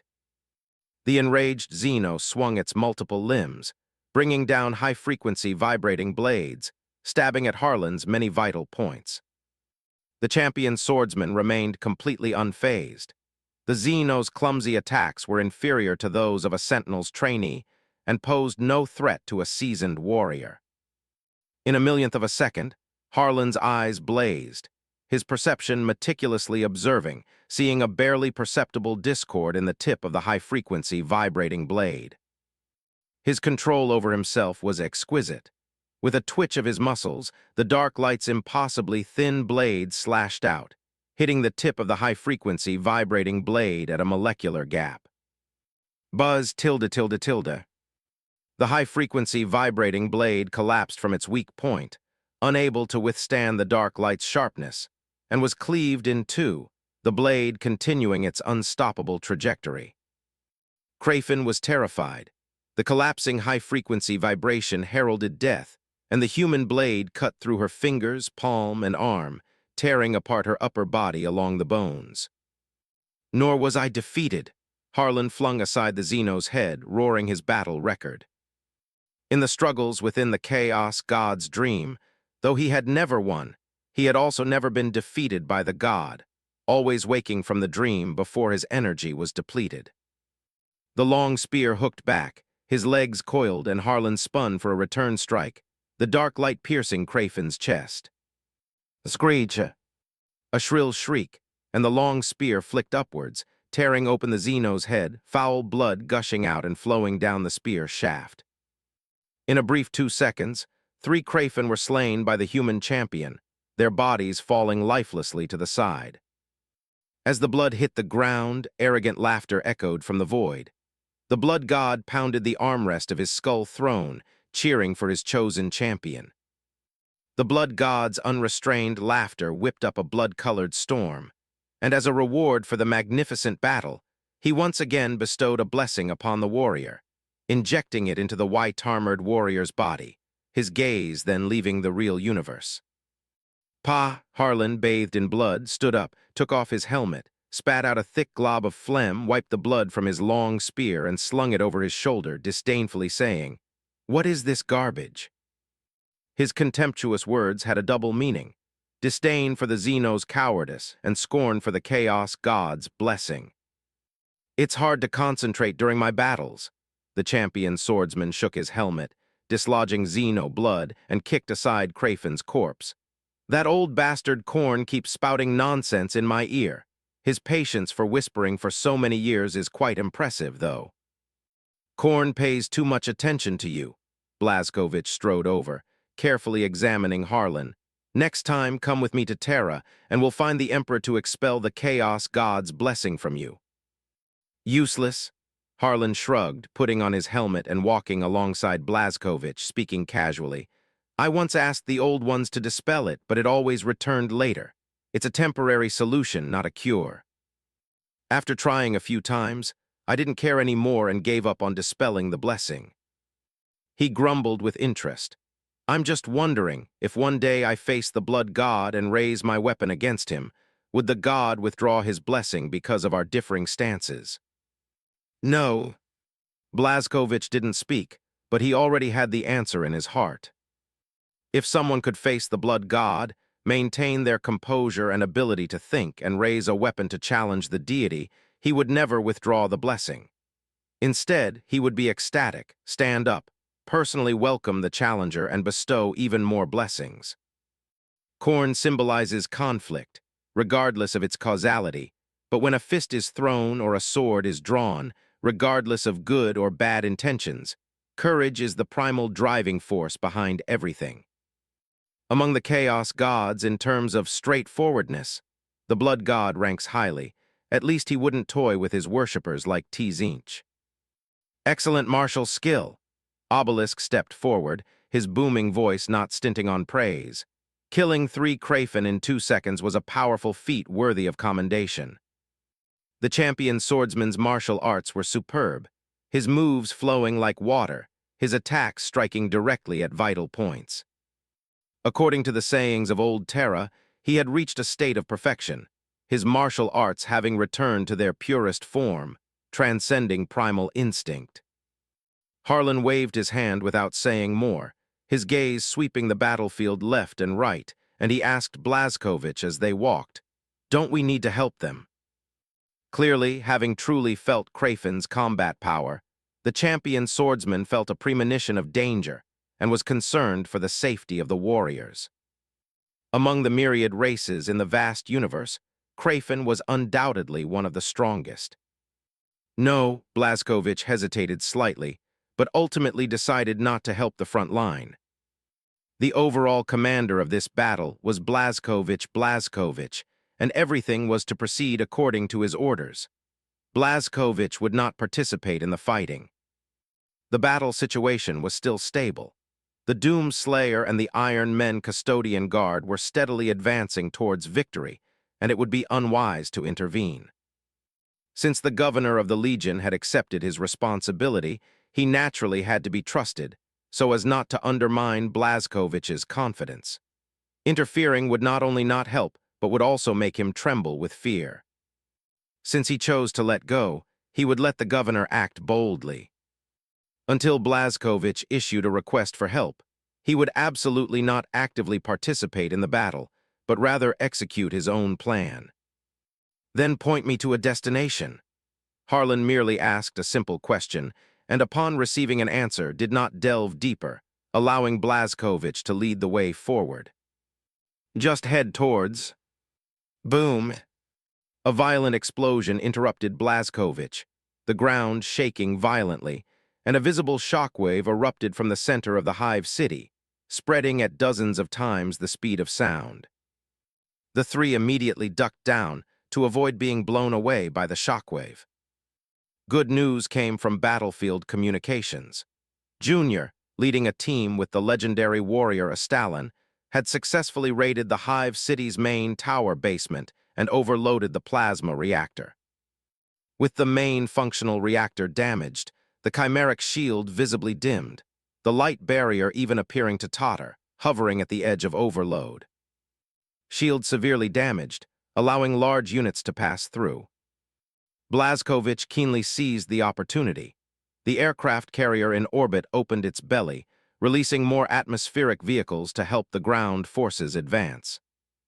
The central tower of the hive city slowly collapsed, stirring up clouds of smoke and dust, crushing and injuring many Crayfen. The human side suffered minimal damage. Before the massive explosion, teleportation locks had taken the Legionnaires away, who then re-entered their drop pods for the next deployment. Argent Nur was using stable teleportation technology to strike key nodes in rotation, his ultra-high mobility leaving the Xenos scrambling, unable to support all fronts. Humans. Piercing screams carried curses and unwillingness.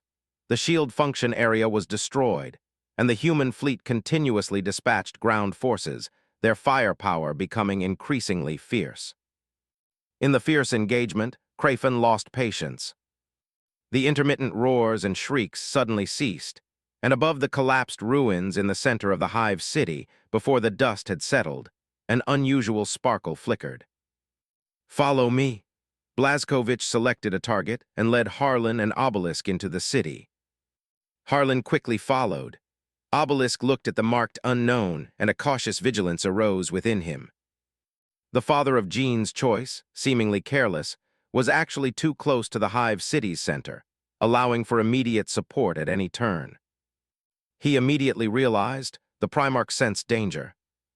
Crayfen front extended, psychic fluctuations tending towards harmony, and a murmuring chant began as 20 individuals formed a circular magical array.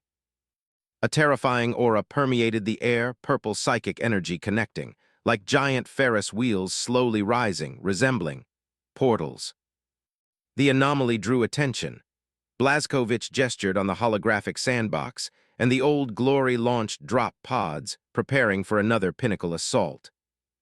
Although the exact reason was unclear, Crayfen absolutely could not be allowed to have their way. A sizzle. A grating tearing sound echoed, and several portals landed on the ground. Psychic energy converged from the nodes to the center, and the illusory and real shattered into voids, from which terrifying figures emerged. These were extremely unstable, gigantic constructs, indescribable, stepping from illusion into reality. The moment they touched the real universe, their bodies underwent drastic changes. Their size was difficult to ascertain. At their largest, they rivaled Emperor-class Titans. At their smallest, they were only Warhound Titans. Their observed mass varied with their size, fluctuating dozens of times a second accompanied by a humming sound.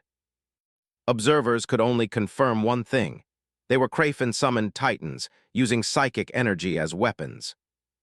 Be careful the moment those things appeared. An uncontrollable palpitation surged within us, accompanied by shock and fear. Captain of the Adeptus Custodes Odysseus issued a warning. Just the appearance of those things on the battlefield had shaken the will of the custodian guard. He gasped, describing a terrifying creation to Blazkowicz. "I once witnessed the Emperor's creations, and what I see before me bears some resemblance. A Titan driven by psychic energy, it is the embodiment of calamity, using itself as an anchor to wantonly ravage the will of living beings, unleashing the terrifying power of the warp." Chapter 113, Abomination. Psionic Titan, a creation of disaster forged by forbidden science. Odysseus still remembered the malicious devices displayed in the Emperor's science laboratory, designed to extract the will of psychers. Those forbidden technologies, as part of the Emperor's plan, were meant to be installed on Titan skeletons, using the power of the warp to attack the enemies of mankind.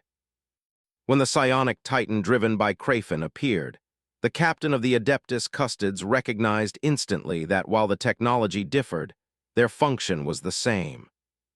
Utilizing the power of the warp to ravage the real universe. Teleportation snare activated. The mechanical voice, devoid of emotion, began executing the command center's orders, pulling the warriors closest to the psionic Titan back to the Void warship. The Titan, a symbol of disaster, stepped from the illusory gate into reality. To instruments, it was a garbled mess, and to the naked eye, it was a distorted, abstract mosaic, making its true form unrecognizable. As it emerged from the portal and trod upon the flagstone street, Frost ignited into flames beneath its feet, and its form shifted between illusion and reality. Everything present was indistinct, yet only one person saw through the psionic titan. The Krayfen titan, as seen through Blazkovich's eyes, possessed a fixed, real form, 50 meters tall with a slender, flexible tripod base and an upper body core shaped like an elliptical boat structure. The titan was covered in pitch-black carapace, and around the edge of its boat-shaped core hung a ring of chained cages, imprisoning human or alien psyker captives. These specialized cages extracted the power of the imprisoned psykers to drive the psionic titan and launch various swift psychic strikes. What Blazkovich saw was reality, while what others perceived was merely its manifestation. As the psionic titan walked the streets, its mass decreased when its size shrank, preventing it from touching real objects. When its size expanded, its mass returned, and its colossal form toppled Hive City buildings. Buzz tilde tilde tilde. Like the siren of a waking behemoth, it released a shockwave of air. The psychic shockwave was visible to the naked eye, instantly silencing the noisy battlefield. The horror of the psychic power was fully manifested. The color of deathly silence, symbolizing disaster, diffused from the psionic titan, making the real universe seem to lose all color. Flames lost their heat, plasma became hollow and cold, and sound ceased its clamor, sinking into a colorless, vast, deathly silence. In the silent, deathly gray, only two colors persisted, the golden brilliance of the Adeptus Custodes and the black silence of the Doom Slayer. On the battlefield permeated by wicked psychic energy, the brilliant golden armor, inert to psychic reactions, stood like a silent wall, protecting the warriors from intrusion. But the two groups reacted differently to the psychic corrosion. The Adeptus Custodes maintained their composure, but their brilliance was suppressed within their armor, appearing dim and unable to illuminate elsewhere. The Doom Slayer, however, were like candlelight. The closer one got to them, the more the color of deathly silence was suppressed by the psychic resistance in their genes, unable to shake the warriors' wills. In the desolate, deathly silent psychic domain, drones everywhere lost power. Missiles fell silently to the ground, as if everything had lost its meaning. All communication channels were blocked. The Iron Men fell silent where they stood, losing connection with the core consciousness of the warship. Various remote-controlled machines lost control. Automated machines suffered judgment failures. The silent, deathly stillness was strangling the robotic forces, as psychic power negated soulless machinery. The psionic titan was terrifying. It had not even launched an attack, yet merely by walking upon the earth, it established an undeniable advantage, suppressing the entire battlefield. Inside their brilliant golden armor, the Adeptus Custodes were breathing heavily, experiencing uncontrollable dizziness, and were forced to move closer to Blazkovich's scions. The three-man squads of Doom Slayer immediately converged, merging their suppression fields to form a protective circle, shielding the Iron Men and the Adeptus Custodes. This brought the front line to a halt. They could only hold the line, unable to advance further, temporarily falling into a passive situation. The battlefield's psychic activity was off the charts, amplifying the power of psychic spells. Krayfen was exceptionally excited, using this advantage to turn the passive situation into an active one, screaming as she launched her attack. Soul-shattering bomb has been launched, arriving on the battlefield in 20 seconds. Amidst the universal silence, the Doom Slayer psychic link sounded. The eldest scion, Blazkovich, sent a psychic message, dropping a stabilizing pillar of certainty. The Doom Slayer made the warrior's gesture, informing the Adeptus Custodes of the current situation, stating that they only needed to hold the line for 10 seconds. The Adeptus Custodes immediately understood, standing within the suppression field created by Blazkovich's scions, and relying on the bodies of the Iron Men, they quickly formed a defensive line. Facing such a dangerous situation, a warrior from the squad pulled out a spare physical connection line from the body of a man of iron, plugged it into the connector on the back of his armor, and used a super-intelligent chip to drive the Man of Iron, enabling it to restart heavy fire support. 20 seconds. Usually brief and easily overlooked, on a rapidly changing battlefield, it felt incredibly long. For transcendent beings, 20 seconds was enough time to accomplish many things, even reversing the entire battle or wiping out enemy forces completely. In the war on the Jella main planet, humans and Xenos had deployed their most elite warriors. There were no mortal beings present on the battlefield. Picking any corner of the battlefield, the fighting occurring there far surpassed the imagination of ordinary people. Crayfin maneuvered swiftly, her heightened psychic activity further boosting her power. Her flintlock rifle fired warp fragments, overloading a dimensional shield with a single shot. In the blink of a mortal eye, the Adeptus Custodes simultaneously fired accurate shots and delivered hundreds of slashes, working in concert with the Doom Slayer to fend off the assault. In the silent, deathly battlefield, both sides seized every second, attacking the enemy with all their might to secure victory. The two sides were locked in combat. Crayfin's individual strength was formidable, hammering the defensive line repeatedly, attempting to utterly destroy her enemies. Humanity utilized the advantage of cooperation, relying on the powerful firepower of the Iron Men to desperately hold the line, awaiting the arrival of the soul-shattering bomb. Suddenly, 15 seconds before support arrived, a charging sound, rising from low to high, tore through the silent stillness, creating a suffocating pressure that made breathing impossible. The offensive of 5 psionic titans was as swift as thunder and lightning, launching a merciless attack against the human forces. The titans stomped down heavily, psychic power tearing the earth. The Hive City trembled under their tread, and the localized earthquakes made it impossible to stand steadily. The attacks continued relentlessly. An invisible force spread, throwing the stalled heavy firepower units into the air with anti-gravity, tossing them away like toys. Their immediate target was not individual soldiers, but rather clearing out units that posed a threat to them, ensuring their own survival. A psychic whip flipped and swept across the area, causing large numbers of automated tanks to collapse inward, twisting and deforming into solid scrap metal. The scene was too terrifying. Crayfin, piloting the psionic titan, was like a mobile harbinger of destruction, leaving ruins in her wake, the battlefield trembling and wailing beneath her feet. The psionic titan, which had reversed the tide of battle, halted its steps. In front of its distorted image, a black, hollow sphere began to condense, simultaneously emitting black lightning. Everyone's heart sank. How could such an attack be stopped? Interrupt. A low shout clearly entered their ears.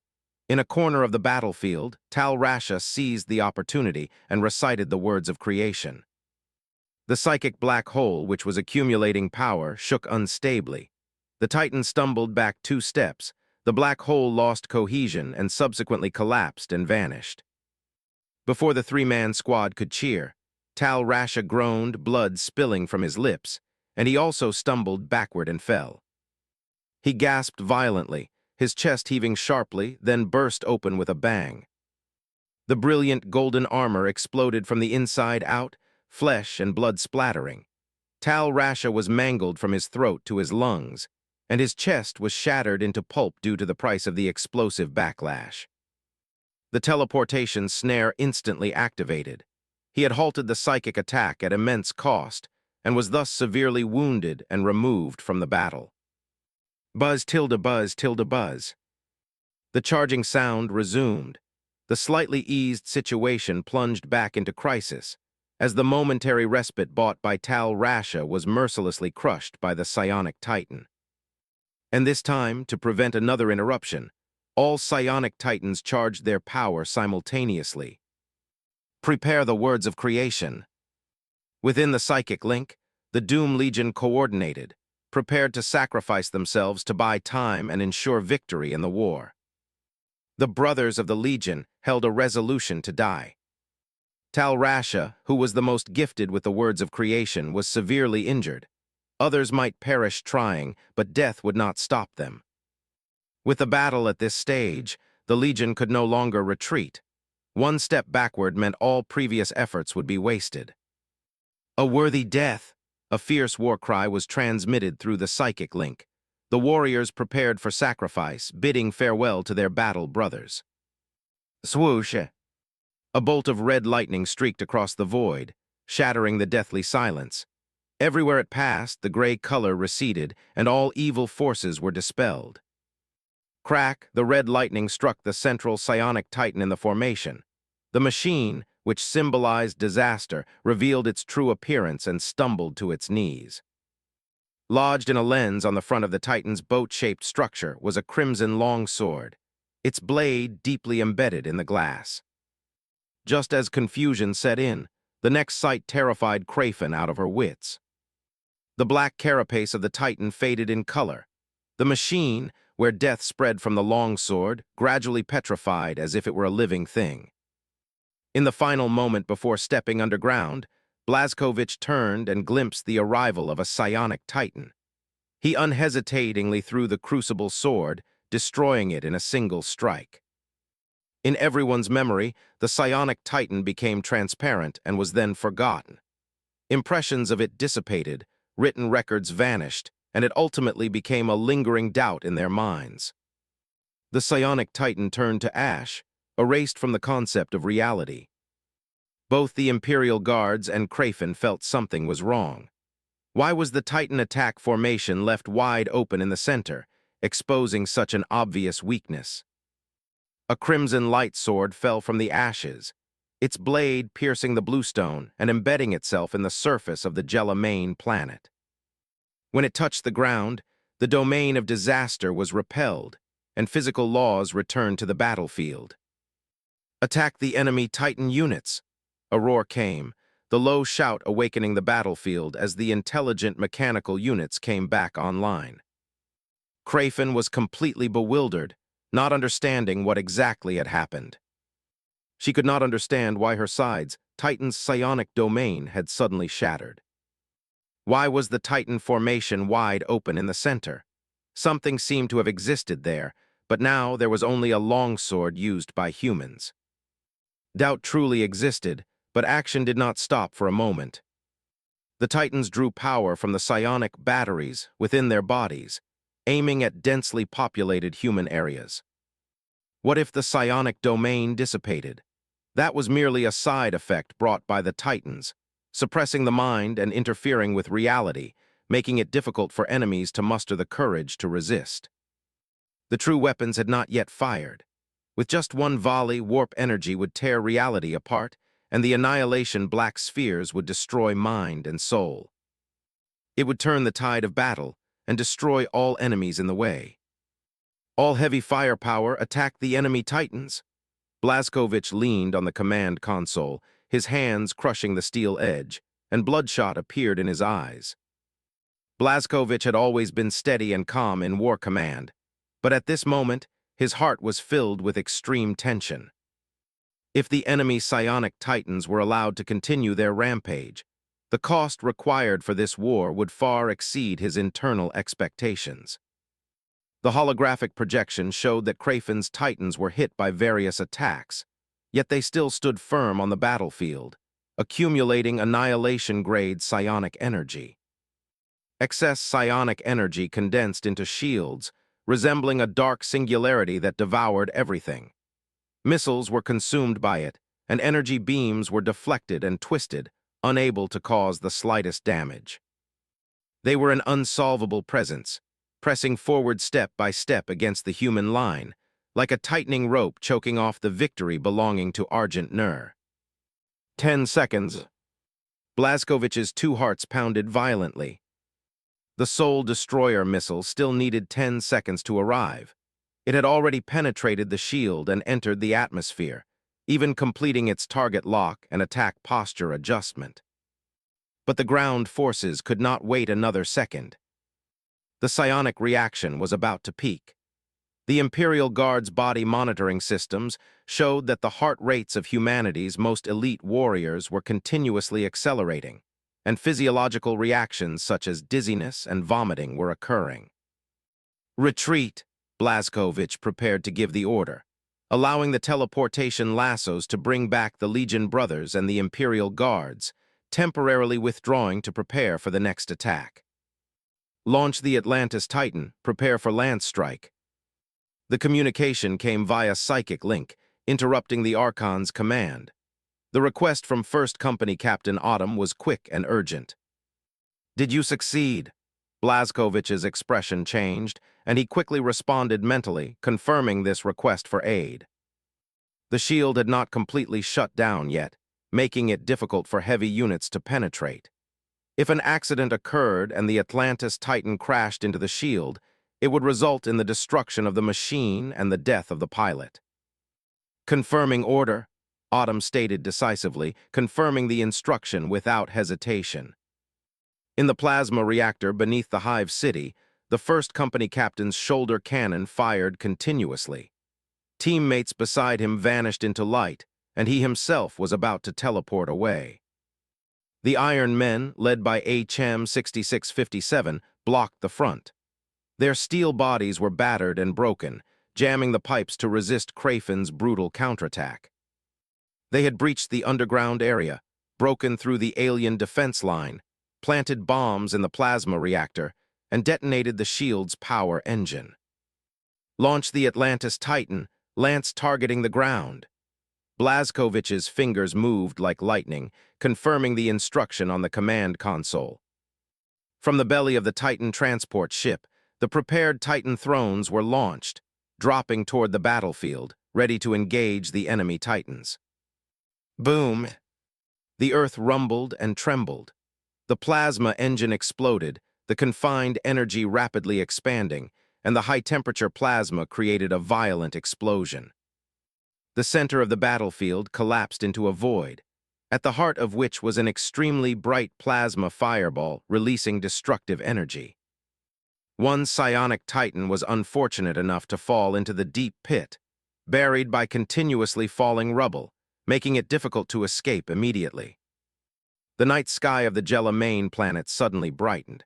The rapidly depleting shield finally failed to hold up. The honeycomb energy shield was unstable, shattering under the continuous strike of lances. "Lance strike incoming, ground units take cover." The communication channel was filled with mechanical warnings. The holographic map outlined the strike range, urgently instructing units to take cover as the lance strike was imminent. The warning seemed somewhat redundant. The moment the planetary shield shattered, the warriors had already retreated to safe locations, lowering their posture to resist the impact. The plasma lance fell straight down, the beam connecting heaven and earth. The high-energy ray enveloped the psionic titan, erupting with a dazzling brilliance like a supernova.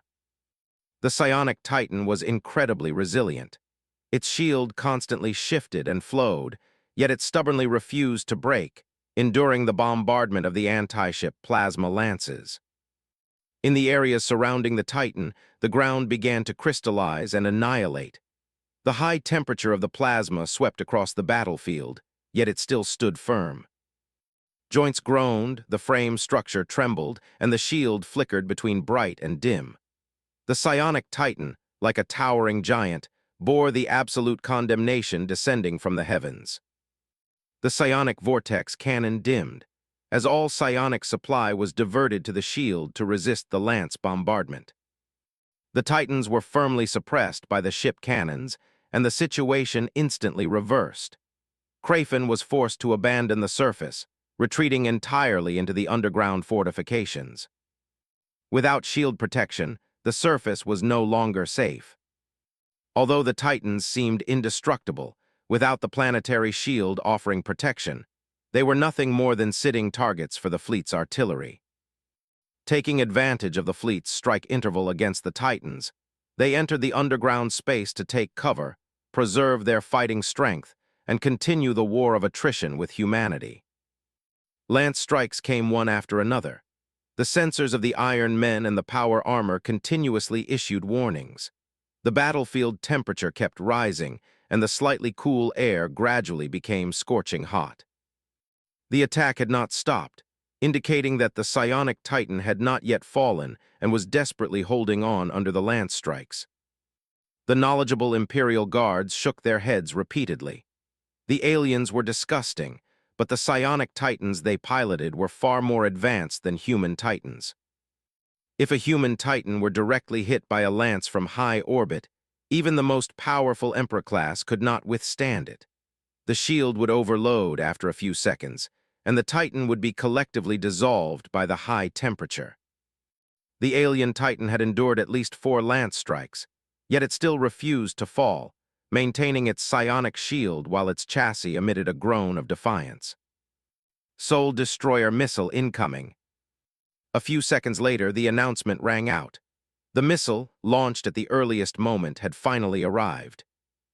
The Soul Destroyer missile descended at 4,000 times the speed of sound, taking advantage of the interval between lance strikes to smash directly into the psionic titan. The Soul Destroyer missile, specifically designed against large psionic units, had layers of untouchable ashes in its casing.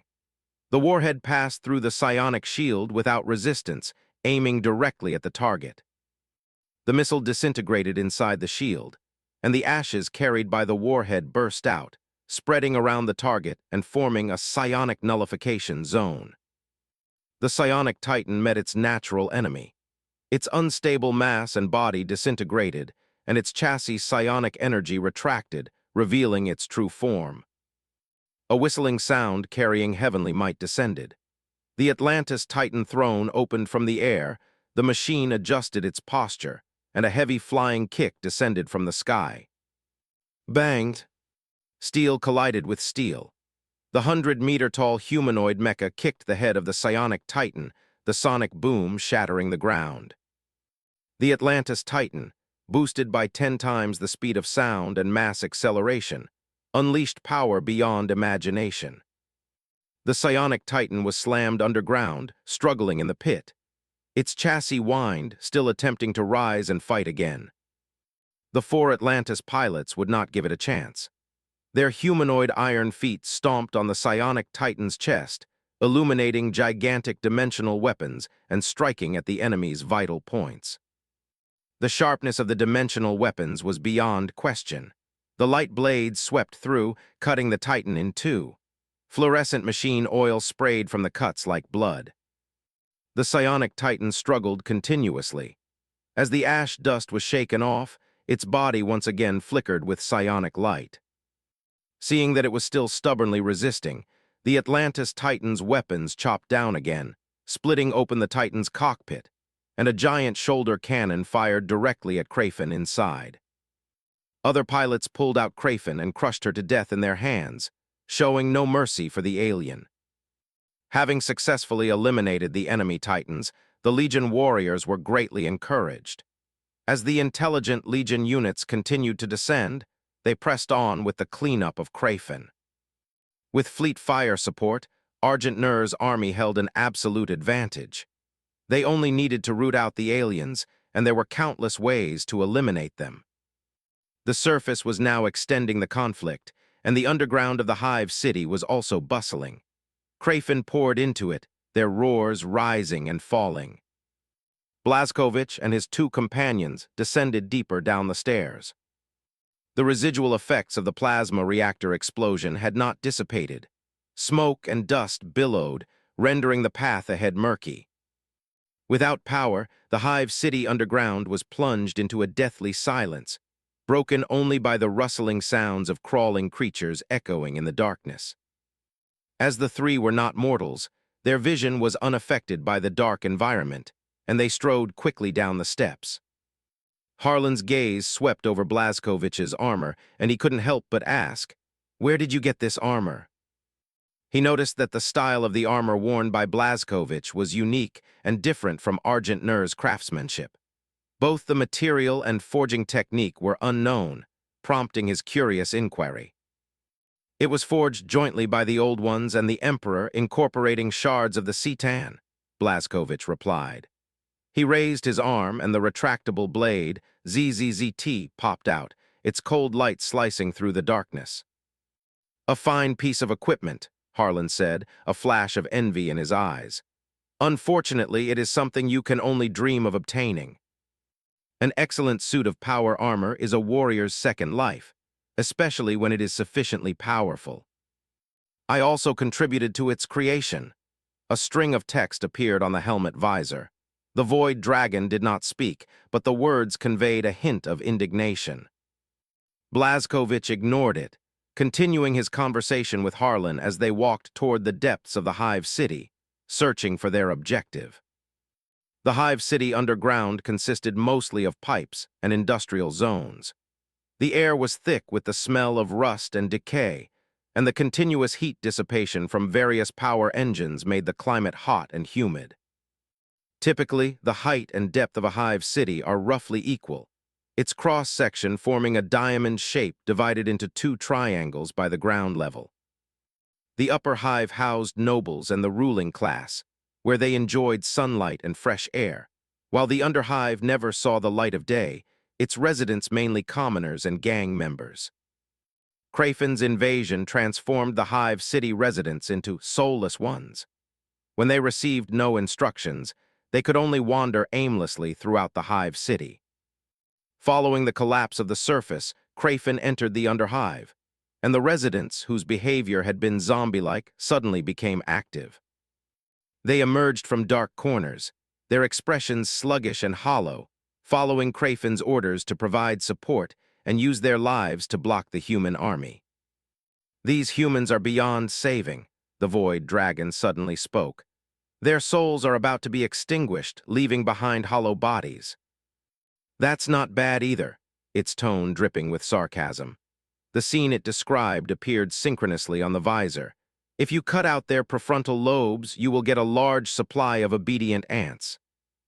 Oh, and in the Imperium of Man established by the Emperor, they are affectionately called thralls, cheap and effective labor. The void dragon sneered repeatedly, viewing all life as mere ants and mercilessly disparaging the Imperium and the Emperor, clearly reveling in the act. Blazkowicz remained silent, too lazy to refute the undeniable facts, and unwilling to acknowledge the Citan or satisfy its need for verbal venting. Having been imprisoned by the Emperor for 30,000 years, the Void Dragon despised the Imperium established by the Emperor, taking pleasure in constantly disparaging it and scorning the achievements of the Emperor. The Citan naturally knew that without the rise of the Emperor, the human race would have sunk into ruin across the galaxy, heading toward a future of destruction. But it never cared about these facts. It simply wanted to mock the Emperor and, incidentally, the human race. Seeing Blazkowicz remain silent, the Void Dragon lost interest, falling silent and ceasing its sarcastic mockery. It was actually keenly aware of the limits, constantly pushing the boundaries of tolerance and spouting harmless trash talk, yet ensuring it absolutely never crossed the line. Krafin is here. As the intelligence of the Regent armor, the Void Dragon was relatively diligent, outlining the alien silhouettes within the dark smoke. 9 Krafin were concealed in the shadows at the end of the descending staircase, preparing to ambush the humans entering the underground. How interesting! The Void Dragon switched to a holographic projection, connecting the 9 Krafin, allowing them to clearly see a formation composed of 3 triangular squads. They are learning from you. Although still clumsy, it is certainly much better than fighting alone. Blazkowicz signaled the squad to halt. His gaze extended to the edge of the sinkhole, where Custods and Doom Slayer squads were descending using jump packs. They were the advance scouts, extending the front line into the underhive to clear out the retreating Krafin. Sure enough, as the scouts landed, numerous anti-gravity drones poured in from the sinkhole, scattering to scan the terrain. Standing at the top of the staircase, Blazkowicz signaled that there were 9 enemies, indicating that Harlan and Obelisk should watch their surroundings, as they were about to engage the enemy. Harlan nodded lightly, carefully drawing his smart pistol from his waist. Obelisk's shoulder cannon was in alert mode, pointing toward the front shrouded in dark dust, while he himself put away his spear and raised a huge customized electromagnetic sniper rifle. This was the basic quality of a warrior. No matter how powerful Blazkowicz was, they maintained constant vigilance and faced the enemy with full effort. 9 Krafen distributed in groups of 3. Obelisk half-crouched on the ground, the scope projection reflecting on his crimson lens. "I have the first right to fire." With that, he took a deep breath, held his breath, and pulled the trigger of death on the alien in his scope. Bu***. A suppressor half the length of the rifle perfectly masked the sound of the bullet firing. The bullet, electromagnetically accelerated to 20 times the speed of sound, trailed a deep blue stream of light in the air. Within the Krafen's maximum reaction time, Obelisk fired 3 consecutive shots. The aiming and shooting were executed in one fluid motion, the time difference between the bullets leaving the barrel being negligible. Harlan was equally quick. The moment the sniper rifle fired, he pulled the smart pistol's trigger and fired casually, launching 3 blanks bullets. The brains of 3 ambushing Krafen burst open. Yellow and white matter sprayed out as the 20 times supersonic projectile instantly pierced the skull, the impact shattering the brain. 3 more aliens were stunned and helpless. Their bodies violently shook, and their heads suddenly exploded. The smart pistol bullets followed the law of causality, appearing directly inside the target's brains. Under the mutual impact of psychic energy and the blank's bullets, the heads exploded in a steaming mess. The remaining Krafen finally reacted. The moment their companions were hit, their bat wings unfolded, and they shot into the air. Their psychic senses spread out, locating the 2 humans hiding at the top of the stairs. They were slightly confused. Why was there a pitch-black void in front of the humans? Eliminate them? Krafen did not hesitate, raising their flintlocks and firing, attempting to eliminate the 2-person squad before human reinforcements arrived. Something even more confusing happened. The warp fragments they shot out were bright and dazzling, yet they vanished mid-flight.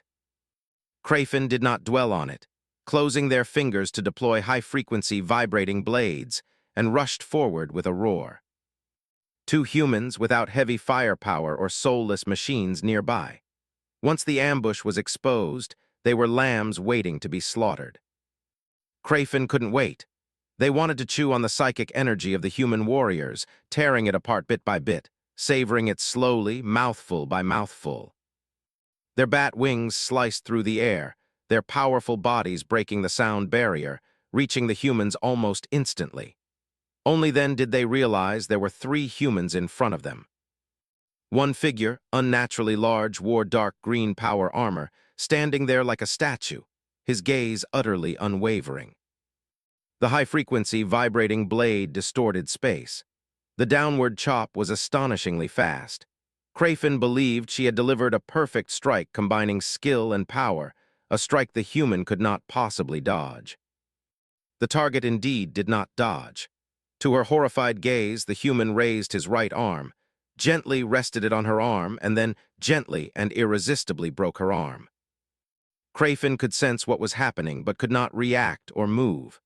She wanted to open her fingers and stop the vibrating blade, but could only watch helplessly as the vibrating blade folded back, slicing toward her terrified face. Then she felt her vision fade. Before she could react, everything went black, and she could no longer make any movements. She died. Blazkowicz killed Krafen effortlessly. The retractable blade on his left arm shot out, piercing another alien. Holding a corpse in each hand, he spread his broad arms, then violently brought them back in a powerful smash. The 2 corpses crushed the last Krafen into a meat patty. Blood mixed with minced flesh flew everywhere, staining the regent armor crimson. Vigor, the void dragon let out a bloodthirsty growl. Such exhilarating sharpness. It was worth my time to come out and observe. I got my money's worth. Continue forward. Ignoring the bloodthirsty spectator, Blazkowicz tossed the corpses in his hands aside and continued descending the stairs. When you meet my brothers in the future, you should fight them like this. The Citan seemed very lively, its tone full of excitement and eagerness. I can't wait. Blazkowicz thought it had a screw loose. constantly wanting to kill its brothers, which was completely unreasonable. The main force entering the sinkhole attracted Crayfin's attention. Since the squad was operating on the edge of the battlefield, they encountered no other Crayfin besides a few defenders. The squad's objective was clear. Blazkowicz utilized the Regent armor's power of insight to navigate the labyrinthine underhive, descending very quickly. "This is the place." He tossed the alien corpse in his hand aside, took a few steps forward, and his blood-stained gauntlet touched the adamantium door covered in bas-reliefs, a hint of joy appearing on his face. Crayfin had not yet been driven to desperation, to destroy the Jella family's treasures. Blazkowicz placed his hand on the adamantium gate.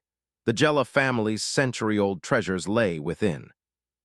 The Archon's gauntlet touched the gate, and the sensor system returned an analysis. The vault was cast from solid adamantium, several meters thick, with extremely high structural strength, enough to remain intact during orbital bombardment. "How do we open it?" Harlan knocked on the door panel. The adamantium gave no sound, a testament to its solidity.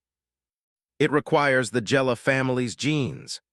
Obelisk slung his sniper rifle behind him and pointed to the gene lock next to the gate, powered by an independent device. He unclipped a teleportation beacon from his belt, planted it on the ground, and activated it, explaining to the champion swordsman, "And we happen to have one." Harlan slowly nodded and stepped back, moving out of the beacon's teleportation range.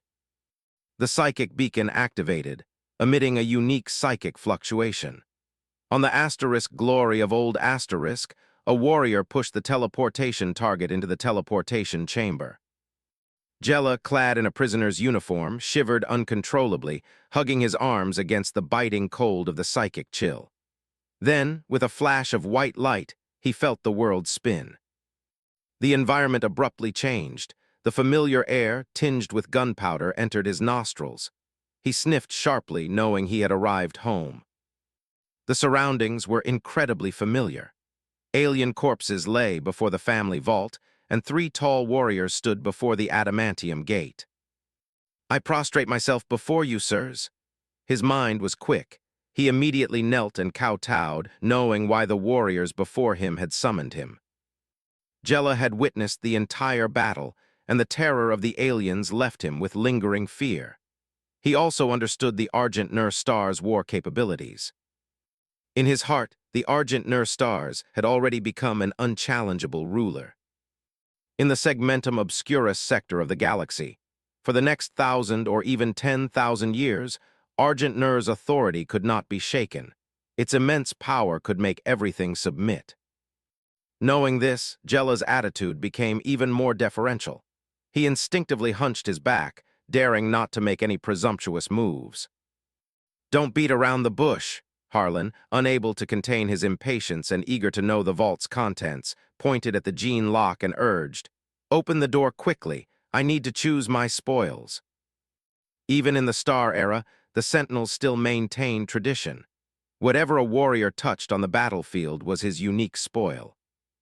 The champion swordsman had a slight collecting habit, and naturally, he was impatient for the moment of reward at the end of a battle. "Oh," Jella quickly agreed, a shrewd glint in his eyes. He carefully pondered internally, somewhat unclear who among the 3 present was the true decision-maker. The tallest warrior had not spoken a single word since he was teleported over, standing by the gate with his arms crossed over his chest. The black-armored warrior subtly deferred to him, maintaining some distance but in a protective stance, ready to enter guard mode at a moment's notice. The white-armored warrior who spoke leaned casually against the side of the gate, holding a peculiar pistol in his right hand and a spear in the crook of his left arm, giving him orders. "As you command." Unsure of their exact identities, and with no one else objecting, Jella dared not ask and expertly walked to the vault gate.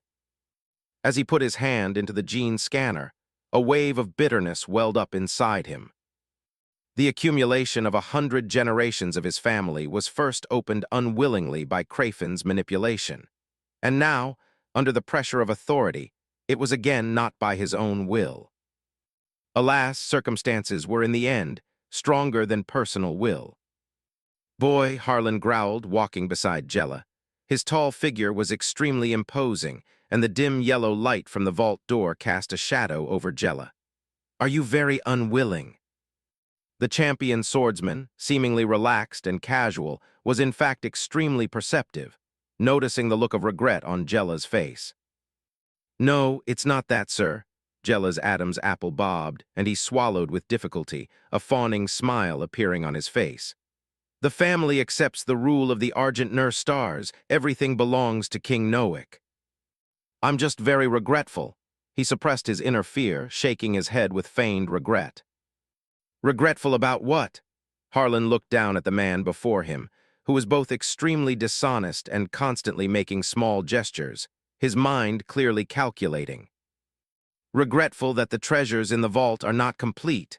Jella exerted all his effort, controlling his facial expression under immense pressure, displaying a look of heartbroken hatred. "That despicable Crafin took away a portion of the glory belonging to King Noak." His face was filled with hatred, and that look of sorrowful indignation seemed genuine.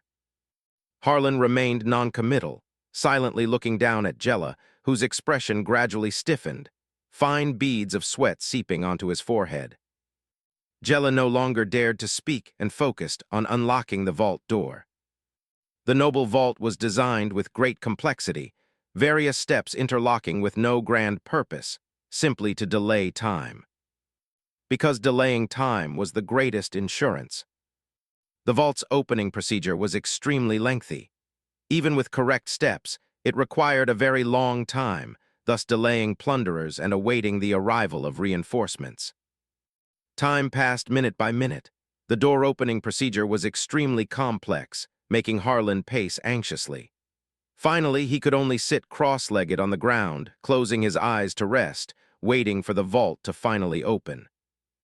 Blazkovich also leaned against the wall, meditating quietly with his arms crossed, listening to communications within the psychic link to predict the battlefield's direction. Obelisk was diligent and responsible, cutting steel with a dimensional light blade to build a position in front of the vault door, setting up his sniper rifle to guard the approach. Only one person remained busy. Jella continuously operated at the gate, his face pale from exhaustion. A door that originally required dozens of people to open now had him alone, naturally making him flustered, running back and forth, breathless with fatigue. 3 days passed in a blink of an eye, and the opening procedure was only halfway complete. During this time, Harlan, unable to resist, hunted several Crafin, piling their corpses in front of the vault door. He took out a small knife to skin and debone the aliens, carving skull souvenirs to hang from his belt. The external battle intensified. After the shields failed, the Argent Nur AI army was fully deployed, clearing scattered Crafin in the planetary wilderness and confining the battlefield to the capital circle. The Crafin were extremely troublesome, entrenched in the Hive city's underground, beginning guerrilla warfare with Argent Nur. In many hidden rooms, Crafin even sacrificed large numbers of humans, performing summoning rituals, hoping to summon warp entities to assist, but received no response. Facing the Crafin's guerrilla tactics, Blazkovich was not anxious. He first blockaded the Hive city's surface to prevent the Crafin from making a desperate breakout. Then he established factories on the planet, using local resources to build expendable AI, steadily and surely clearing each layer of underground structures and sealing every breach. Both sides entered a war of attrition. Perhaps around a corner, they would clash fiercely in a brutal struggle. The Crafin's psychic abilities manifested in myriad ways, but were countered by the Doom Slayer, greatly reducing their power. The Nur Legion used every means, injecting chemical gas into pipes, releasing widespread corrosive viruses, and filling every inch of space with AI-controlled machinery. Despite deploying all means, the Crafin still resisted tenaciously. Both sides were locked in a stalemate, a true match of equals. Although the battle was sticky, the Crafin's defeat was foreseeable. Argent Nur's teleportation technology was too advanced. Injured warriors immediately left the battlefield and rejoined after treatment. So far, the Legion had suffered no casualties, but almost all participating personnel were injured, going in and out of the treatment room multiple times. The Imperial Guard was also in the same situation, but not as fortunate as the Doom Slayer. Some Imperial Guard warriors were struck by psychic blasts, and regenerative treatment could not repair their damage, forcing them into dreadnought sarcophagi to continue fighting. Their forces were constantly being worn down, and the Kraven's control zones dwindled. The battle had reached a critical point. They had considered escaping via psychic teleportation, but found it difficult to cast spells. In the center of the Hive City's sinkhole, Argent Nur had deployed a giant device. With a null as its core, its null field amplified by energy recirculation. While it couldn't completely suppress psychic abilities, it could interfere with their stability. And psychic teleportation precisely required stability. Unstable psychic fluctuations would be a terrifying disaster. They couldn't win and they couldn't escape. The Kraven were in a life-or-death crisis. They whispered in the dark corners of the Underhive, planning attack after attack, attempting to escape Jella's world. "It's open." The exclamation was extremely weary, revealing a sense of relief. Jella's face was very pale, his eye sockets a sickly blue. He heavily collapsed onto the ground, breathing deeply the air filled with gunpowder. After a week without sleep, he was utterly exhausted, and as his mind relaxed, he actually fell asleep. The adamantium gates slowly opened. Blazkovich gave Obelisk a look, signaling him to keep an eye on Jella and ensure the gate's security. "It's finally open." Harlan groaned, stood up from the ground, stretched briefly, armed himself, and followed Blazkovich. The two shut down the vault's security systems and entered one after another. Before them was the accumulated wealth of a distant noble family, gathered over centuries. The noble treasury. Just from the name, it's easy to misunderstand. Treasury is merely a designation. The Jella family's treasury had an outer layer of incredibly sturdy adamantium, with the interior decorated in marble, and the lighting was soft and not dazzling.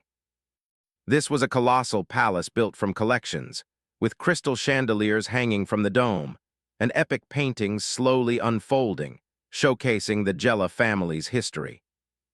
The collections within were countless, with various rare items displayed, each with detailed descriptions and historical context. There were few actual riches in the noble treasury. Money was worthless in the lost age. What was truly valuable were things that could bring power. "Tusk, tusk, tusk." Harlan shook his head and clicked his tongue, the shimmering light from various treasures interweaving and reflecting dazzlingly on his white battle armor. "So much stuff." He looked up at the countless display cases of all sizes, stretching as far as the eye could see. The Jella family certainly did a lot of plundering. As he marveled, the champion swordsman's gaze swept around, searching for suitable items to claim as his spoils from this trip. Blazkovich's tall stature gave him a wide field of vision. A glance over the treasury allowed him to commit all the collections to memory. The Jella family's collections were mostly relic weapons, with a portion of artifacts and historical relics. The most precious items had yet to be seen. He walked to a display case and immediately found something of interest, quickly calling Harlan over. "Come look at this." "Coming." Harlan, who was searching for spoils, immediately trotted over, thinking Blazkovich had found some great treasure. "What is this?" He saw that the item in the display case was just a ceramic jar with a blue landscape painting on it. "A precious ancient relic." Blazkovich lowered his finger, pointing to the description on the display case. "A blue and white porcelain from ancient Terra, a treasure historians dream of." He raised his hand and opened his palm. There are no more than 5 such complete antiques in the Milky Way. Upon learning its origin, Harlan's eyes lit up. He carefully examined the porcelain in the stasis field and exclaimed, "You really know me." Blazkovich curved his lips, a slight smile appearing. The Ogilvy family, apart from Harlan, had no other outstanding individuals. In Argent Nur, where stars shone brightly, they were barely considered a medium-small family. Harlan's current high status naturally made his mind more active. He wanted to enhance his family's cultural heritage and pursue diversified development. Even if there were no powerful warriors in later generations, they could still continue their glory in other fields. Taking out a small knife to carve a mark on the display case, Harlan nodded with satisfaction and looked at the other display cases, hoping to find a similarly precious collection. Some things are once-in-a-lifetime opportunities, Blazkowicz said leisurely, seeing his expression.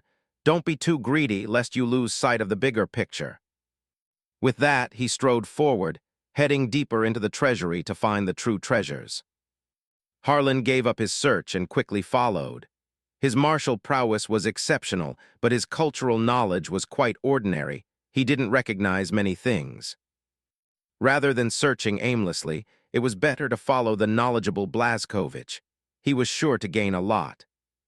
The two continued forward, and Blazkowicz pointed out many unique items, all of which he gave to Harlan, who grinned from ear to ear. When they reached the deepest part of the treasury, what they saw made them unable to look away, their eyes filled with joy. At the end of the wide hall, on the wall, several hundred-meter spherical objects stood on pedestals. Their surfaces were bright white porcelain, and within their open chrome cavities were many silver-white pipelines, clearly a precise artificial machine. SDC, Blazkowicz sighed leisurely, reaching out to caress the white porcelain sphere, as if seeing the glory of humanity through the spherical machine. An SDC is a vast database and artificial intelligence design program, containing all of humanity's scientific and engineering knowledge.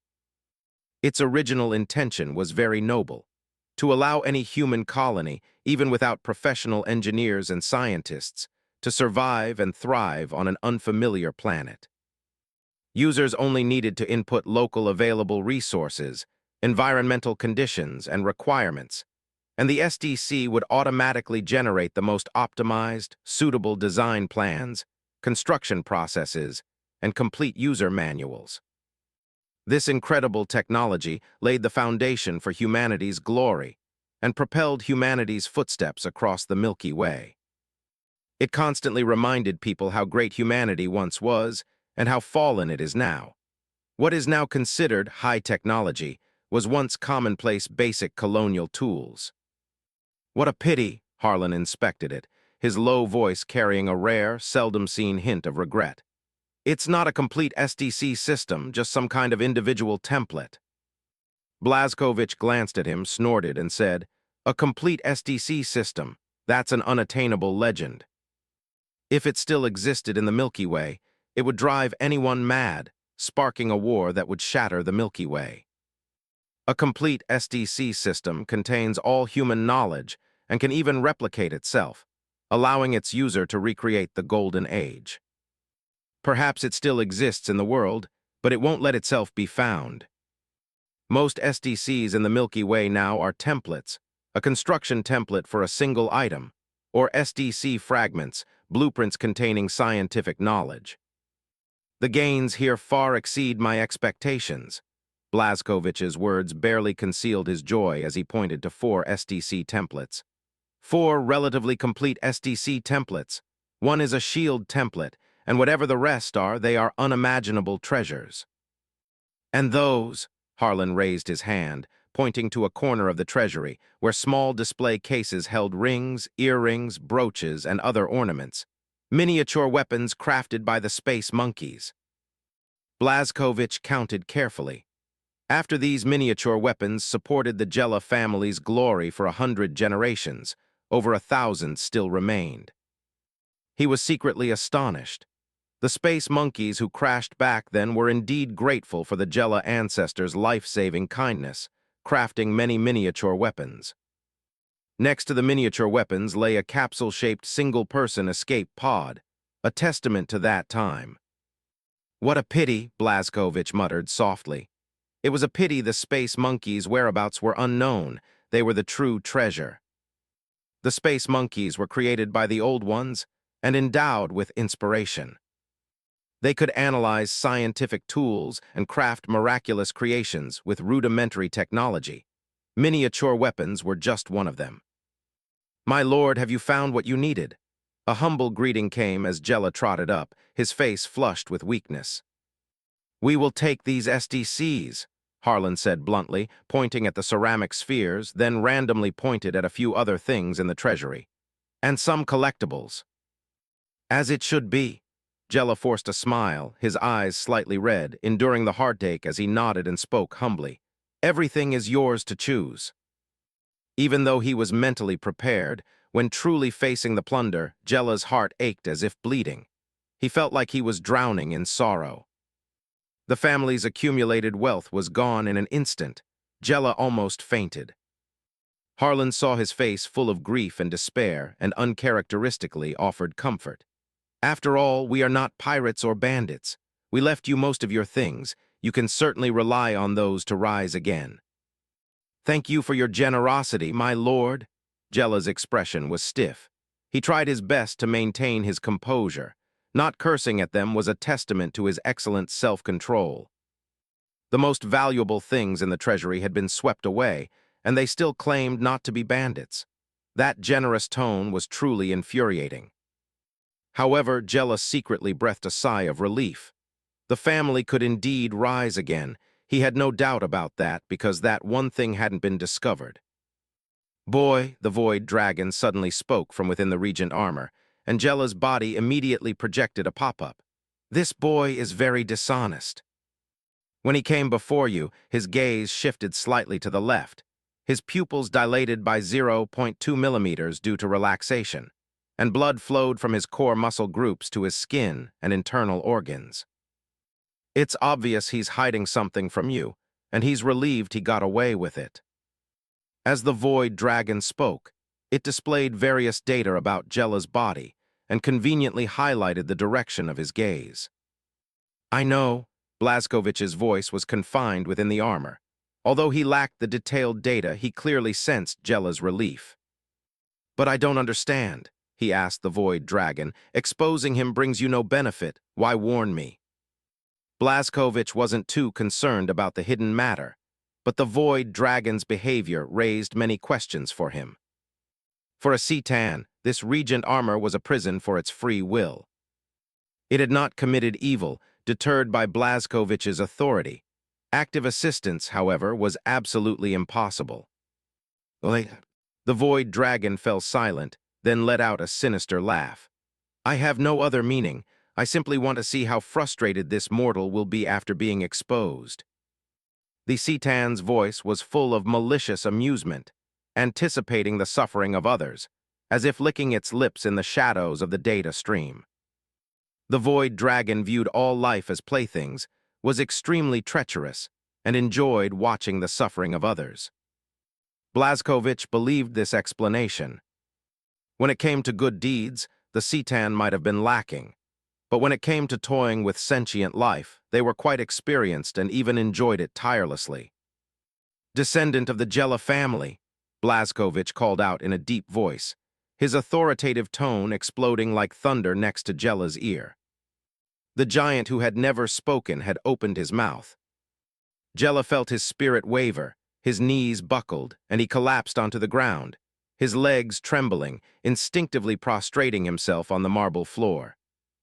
His recently relaxed mind was utterly terrified. His body had involuntarily knelt just from hearing the words. What level of authority did the speaker possess? "Raise your head." The authoritative voice came again. Jella, like a puppet manipulated by psychic energy, involuntarily straightened his back and looked up at the armored giant. Although he could not see his face, Jella could feel the gaze from inside the helmet fixed upon him. "My lord," his body trembled slightly. A strange mix of subtle pleasure from being observed and the terror of a guilty conscience made his teeth chatter and his throat raspy. "Do you have any questions?" Jella was drenched in cold sweat. He heard the friction of steel against stone behind him. The white-armored warrior was behind him, perhaps already positioned for execution. Harlan was indeed standing behind him, but he made no movement, simply standing still, exerting an invisible pressure. How keen was the champion swordsman! He had caught the intimidating aura in his master's tone and immediately cooperated, interrogating the noble who had been scheming since the beginning. Blazkowicz strolled towards the marble wall, looking up at the painting hanging there. The painting depicted the bloodline progenitor of the Gela family, wearing a captain's uniform, riding a white horse, whipping it forward, full of youthful spirit. "You seem to be hiding something from me?" His tone was calm, as if he were only asking about a trivial matter. Gela looked at the position where the tall figure stood, his nostrils flared, and his breathing became slightly ragged. For a moment, he did not know how to answer. "May I ask who you are?" He did not rush to answer, instead asking cautiously after careful consideration. The moment the question left his mouth, Gela felt a gust of wind behind his head. The shaft of a spear stopped suddenly right next to his cheek. Only when the coldness crawled along his skin and shot straight to his brain did he realize he had almost been struck. He still dared not move, his chest and abdomen rising and falling rapidly, his fists clenched tight to suppress the fear surging within him. Blazkowicz stopped Harlan's warning attack. Without turning around, his magnetic, drawn-out voice was soft yet weighed 1,000 pounds. "Blazkowicz Novik." Boom! Gela's mind exploded instantly. His thoughts were scrambled into a mess. He felt dizzy and his ears rang. A legend had descended. "I should have known," Gela muttered unconsciously, recalling the past.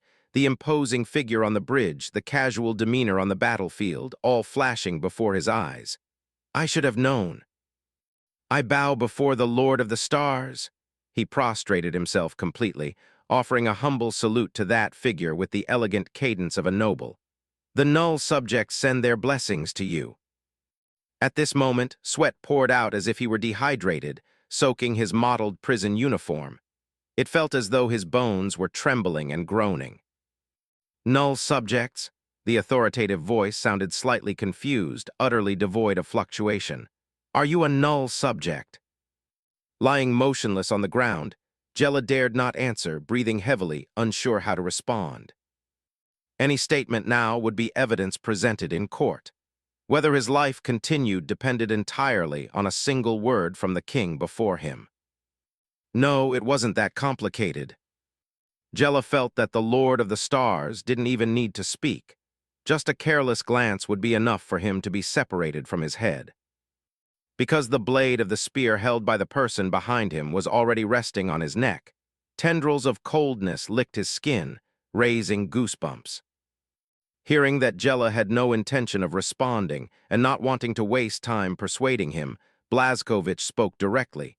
"You now have two choices. You die and I search for the hidden item myself, or you hand it over willingly, and after I see the item, I will consider what to do with you." Gela trembled all over upon hearing this, knowing that the so-called choice was merely a pretense. He never had a real choice. Cooperation was his only chance. "I obey the command of the Lord of the Stars." He sighed deeply, his heart filled with resentment and anger, yet unable to offer any resistance to the overwhelming power. A great force grabbed the back of his uniform. Harlan pulled Gela up from the ground and escorted him to Blazkowicz's side, knowing the secret room was located behind the painting. "Please release me." Gela's voice was defeated, full of helplessness and a hint of pleading. "Allow me to maintain my dignity before my ancestors." Blazkowicz waved his hand, signaling Harlan to release him, granting respect to the family descendant. After all, he was not a mere bandit or robber. He always preferred to convince people through reason. Gela smoothed the wrinkles on his prison uniform, fixed his appearance, thrust out his chest, raised his head, and strode proudly to the painting, placing his hand on the white horse's hoof in the ancestor's portrait. He pressed down slightly on the horseshoe. A delicate probe, only a few micrometers in size and hard for ordinary people to notice, extended from the center of the painting frame. Moving a few steps closer, Gela held open his right eyelid and aligned his pupil with the probe. Perhaps knowing what he was about to do, Harlan subtly took a step back, preparing himself for the subconscious phantom pain. Jella leaned gently forward. The probe penetrated his pupil and reached his eyeball, beginning to read specific genetic data to open the hidden vault. A green light illuminated on the white horse in the painting, and the probe automatically retracted from his eye. Jella gently massaged his covered eye, showing no sign of pain on his face. Compared to the physical pain, his heart was already bleeding rivers. The precious inheritance left by his ancestors was gone in a single day. The scroll slowly retracted, and the tightly sealed marble wall silently split open, revealing an isolated secret room containing only 3 displayed artifacts. Harlan was quick. He immediately clamped down on Jella's shoulder, ready to restrain him at any moment, preventing him from activating any dangerous switch. Blazkovich strode inside and approached the first display case. A head-sized SDC template floated in a stasis field. This template was different from the common ones. Fist-sized spheres were welded onto its spherical shell, looking exactly like miniature planets and moons. The Miniature Weapons SDC.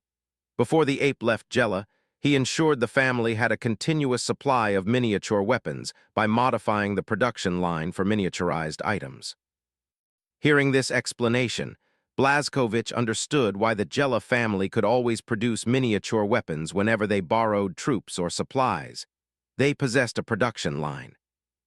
Yet in their public declarations, they only revealed that the miniature weapons were dwindling and about to run out.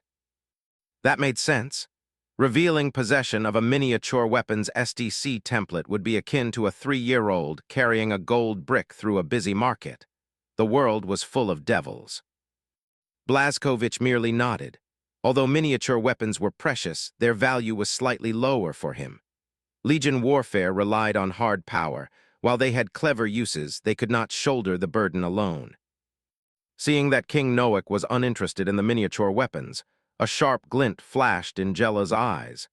Did this mean the SDC could be saved? Lord of the Stars, please look at this. Ignoring the pressure on his shoulder, he quickly stepped forward and introduced the second item to Blazkovich. This is a precious relic. Following his guidance, Blazkovich focused his attention on the middle of the 3 display cases. The display case was not a stasis field, but a pale blue containment cube used for imprisonment, preventing the contents from escaping. Are these nanomachines? Blazkovich's eyes lit up. His valiant face finally showed emotion, revealing a hint of satisfaction. Floating inside the containment cube was a mass of lead-sand-like polymer, constantly shifting shape, drifting erratically, and appearing harmless. Yes, Jella confirmed with a nod. Nanomachines left over from the ancient era which accompanied the family ancestors in exploring the void, used to deal with powerful enemies they might encounter.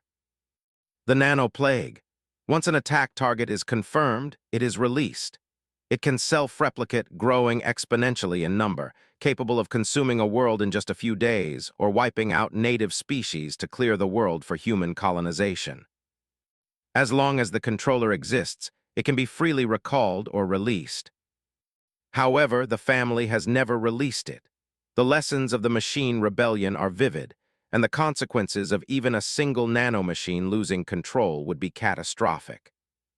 As he spoke, he walked under Harlan's suppression to the nanoplague display case, carefully retrieving a cubic controller and presenting it to Blazkovich.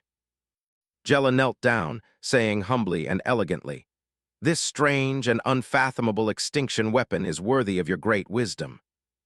Raising his hand and placing it on the controller, scanning light continuously swept over it.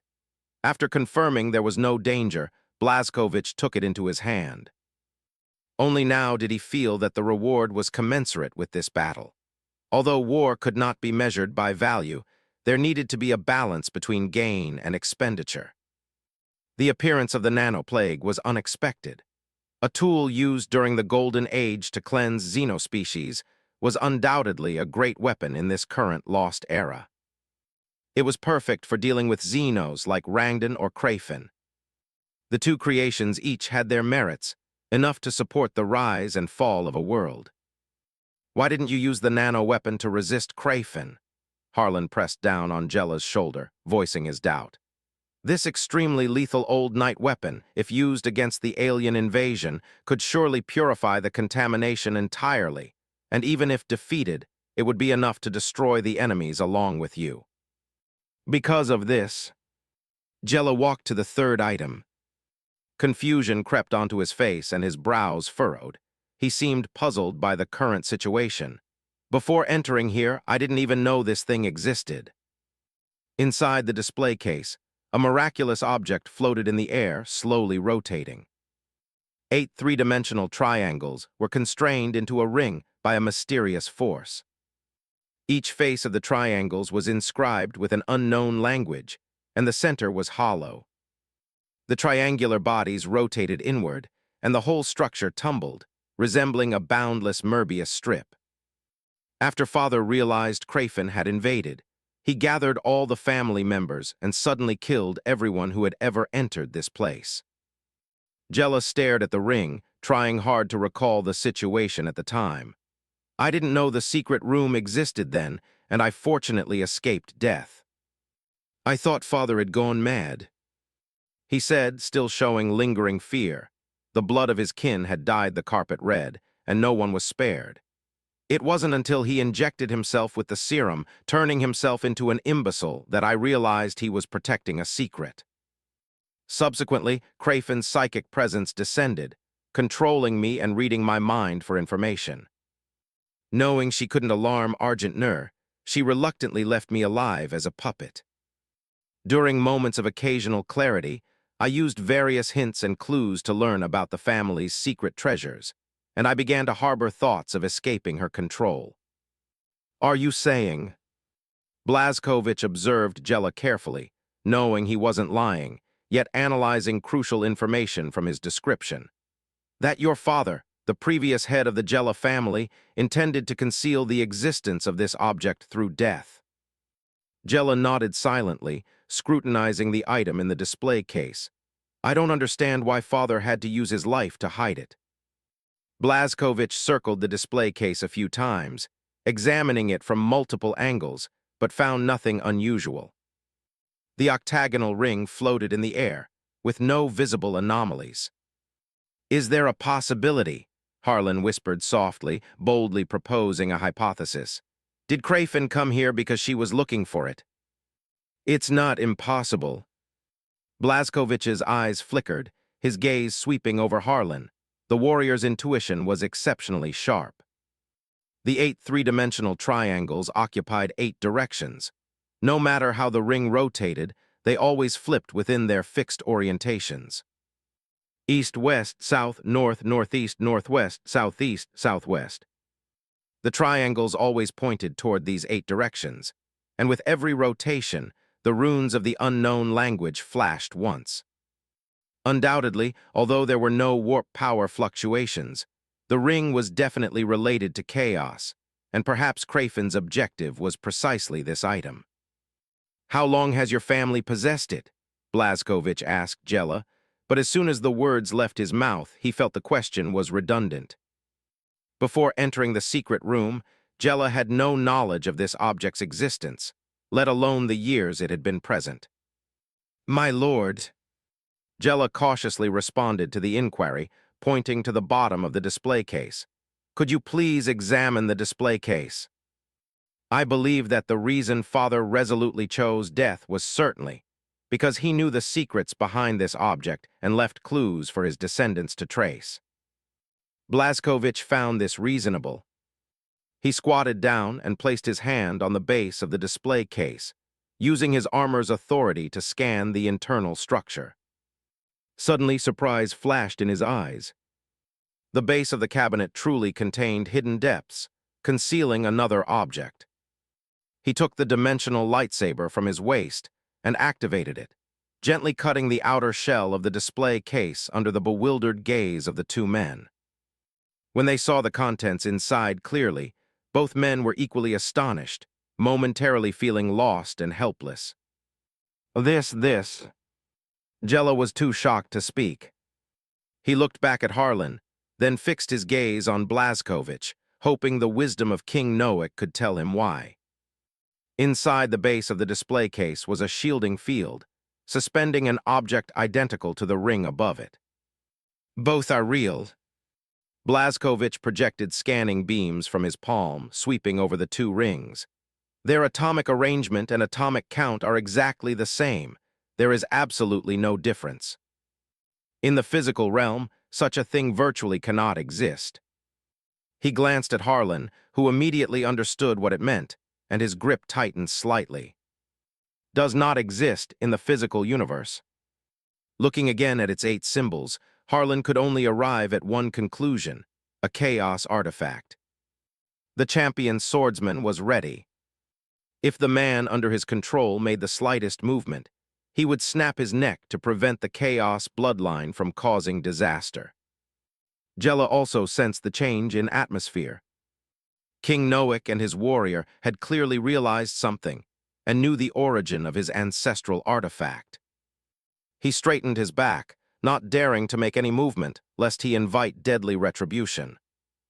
So that's it. Blazkowicz lowered his head and eyes, finding written records beneath the base, learning about the vague history of the chaos artifact. Even the ancestors of the Jella family did not know its specific origin. The former pioneers discovered the ruins of an alien species called the giant ape tribe in the western part of the galaxy, which is now the Pacific Star Zone. The alien species had established a powerful civilization with vast territories, but for unknown reasons, they left, leaving behind silent ruins and broken walls.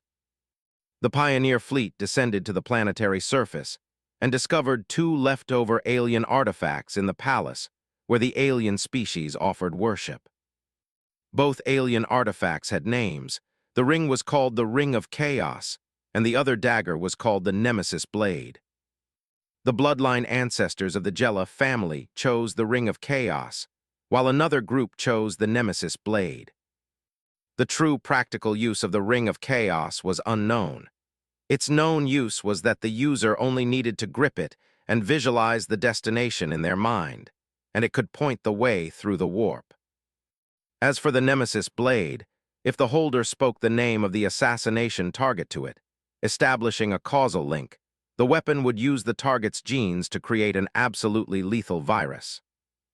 Because the 2 artifacts had different functions, the exploration fleet parted ways, departing with their respective artifacts. The Jella family continued their voyage, using the Ring of Chaos to explore the boundaries of the galaxy. But during one trip, they were attacked by a strange species and ultimately stopped at Jella main planet. The other group went to parts unknown. They only left behind one name, EN TUK. Having finished reading the remaining text, Blazkowicz's thoughts raced, constructing a model of the truth in his mind space. The Jella family, having obtained the Ring of Chaos, wanted to use the artifact's guidance to travel to the void outside the River of Stars.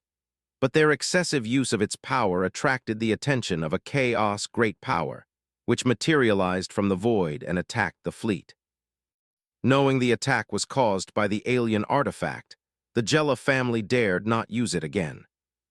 They settled on the edge of the galaxy and permanently sealed the Ring of Chaos. Release him. The whole story was now clear.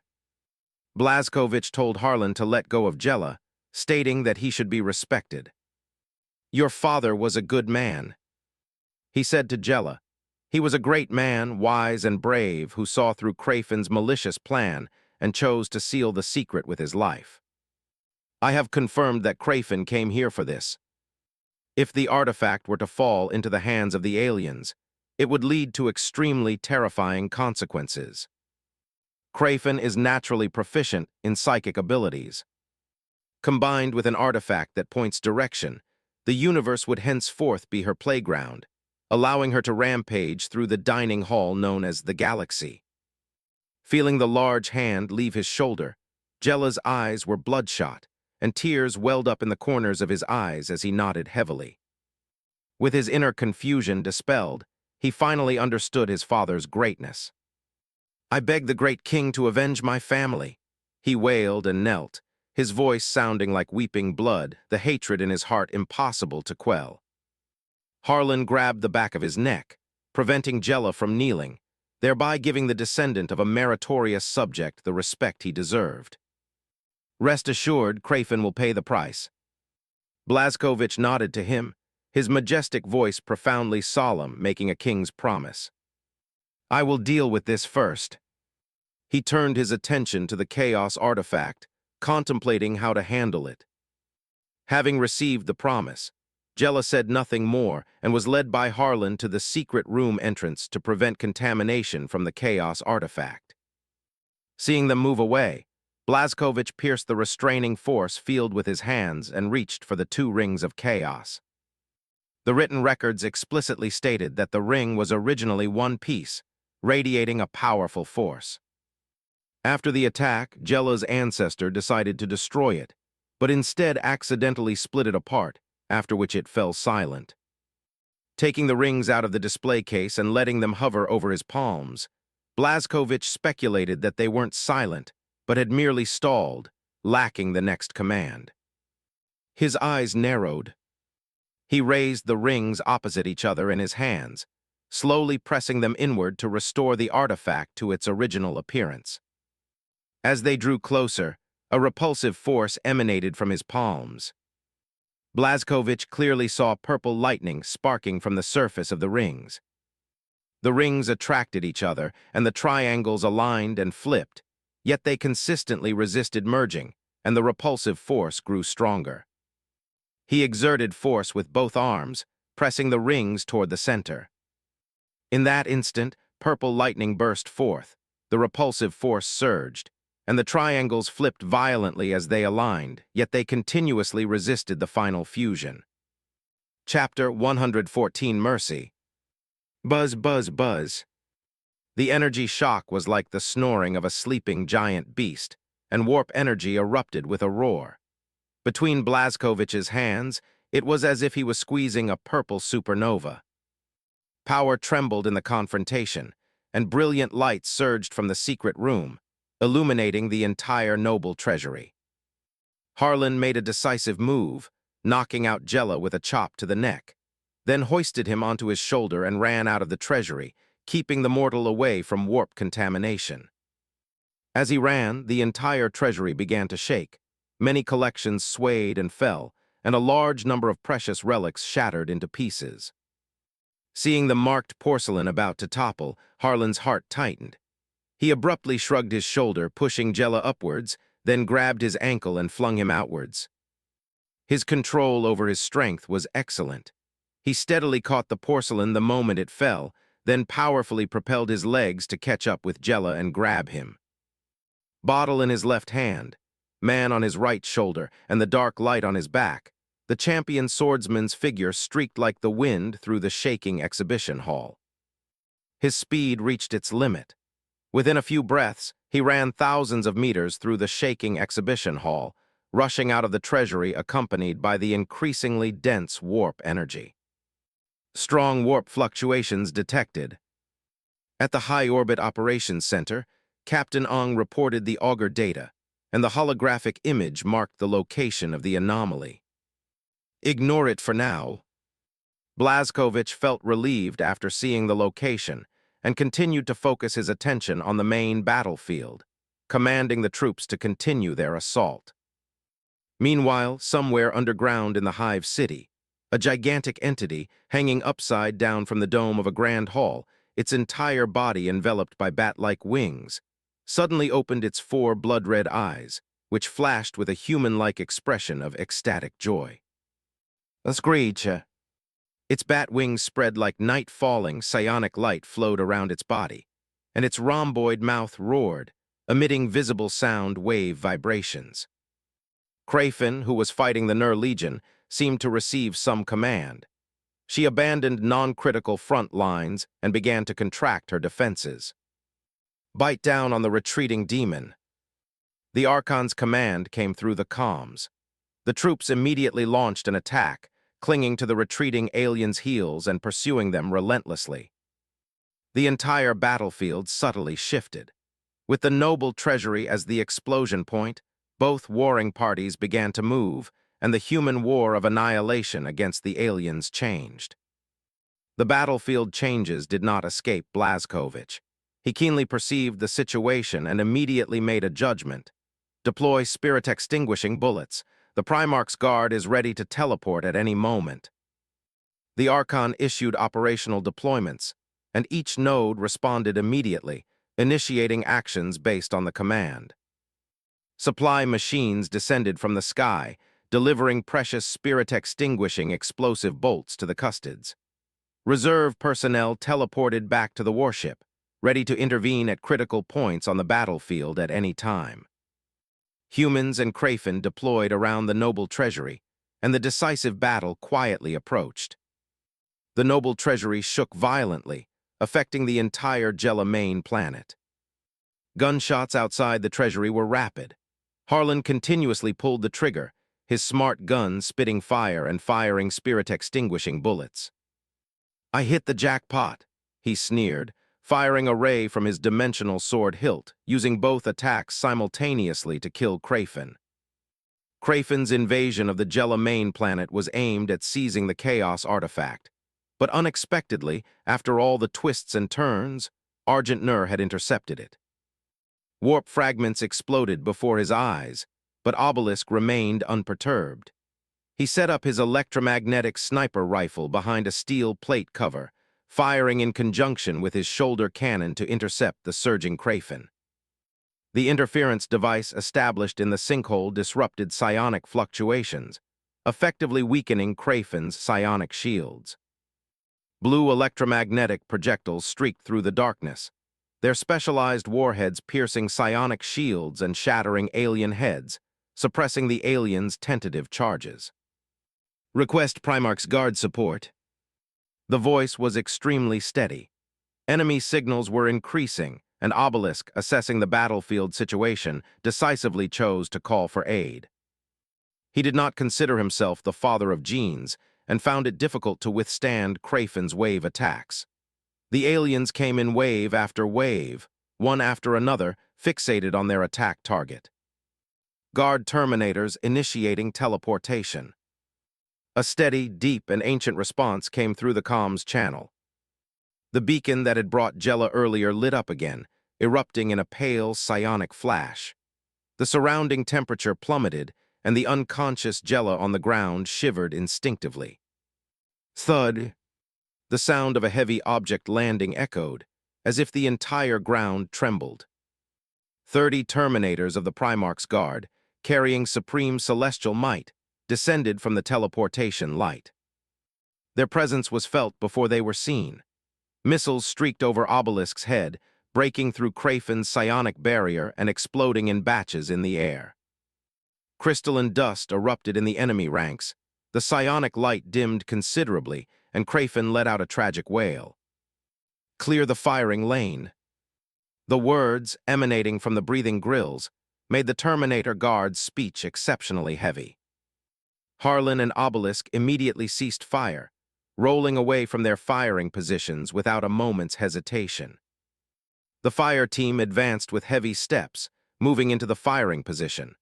They held force field greatshields in their right arms to protect their bodies, connecting them to form a shield wall. Their left shoulder-mounted triple-barreled electromagnetic cannons began to spin, and their left arm heavy spears fired dimensional rays. Sizzle tilde tilde tilde. The triple-barreled electromagnetic cannons hissed, unleashing 30 times the speed of sound projectiles, and a blue meteor waterfall streamed through the dark passage. The moment the Primarch's Guard opened fire, the entire battlefield situation reversed. The 4-meter-tall Terminator's firepower overwhelmed Krafen. Blue light illuminated the dark adamantium armor. The aliens were torn to shreds by the dense projectile barrage, with no more than 20% of the corpses in the firing zone remaining intact. In 2 seconds, hundreds of Krafen fell, their glowing blood splattering everywhere, illuminating the end of the passage. The Doom Slayer Terminator power armor, independently developed by Argent Nur, was equipped with advanced cold fusion reactors, with energy output comparable to a small Titan. Thanks to the abundant energy, the weapons mounted on the Terminators were even more brutal and terrifying. Multiple composite shields could withstand destructive damage. The Dark Terminators stood before the treasury like an immortal black city wall, an insurmountable chasm. Without Titan-level firepower, it would be impossible to defeat them.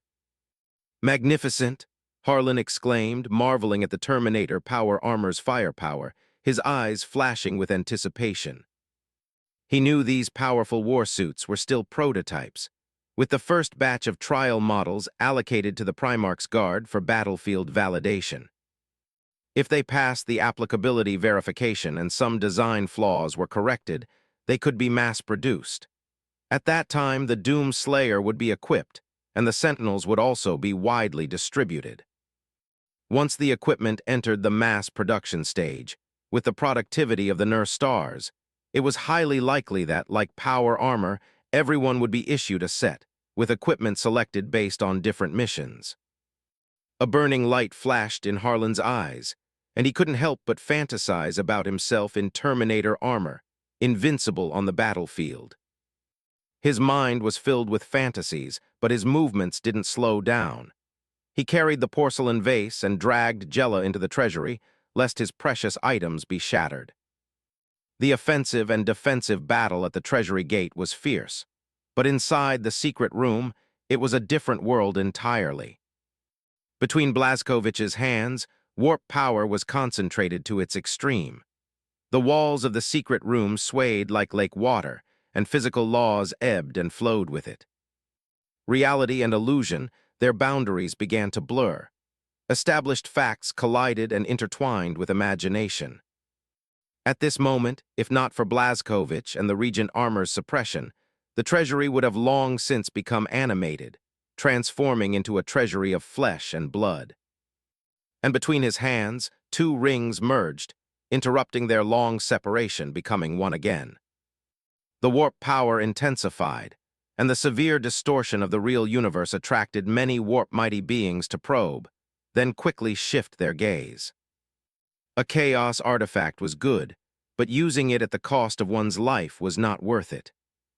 Finally, under the pressure of Blazkovich's star-shaking power, the Ring of Chaos was forced to merge, becoming whole once more.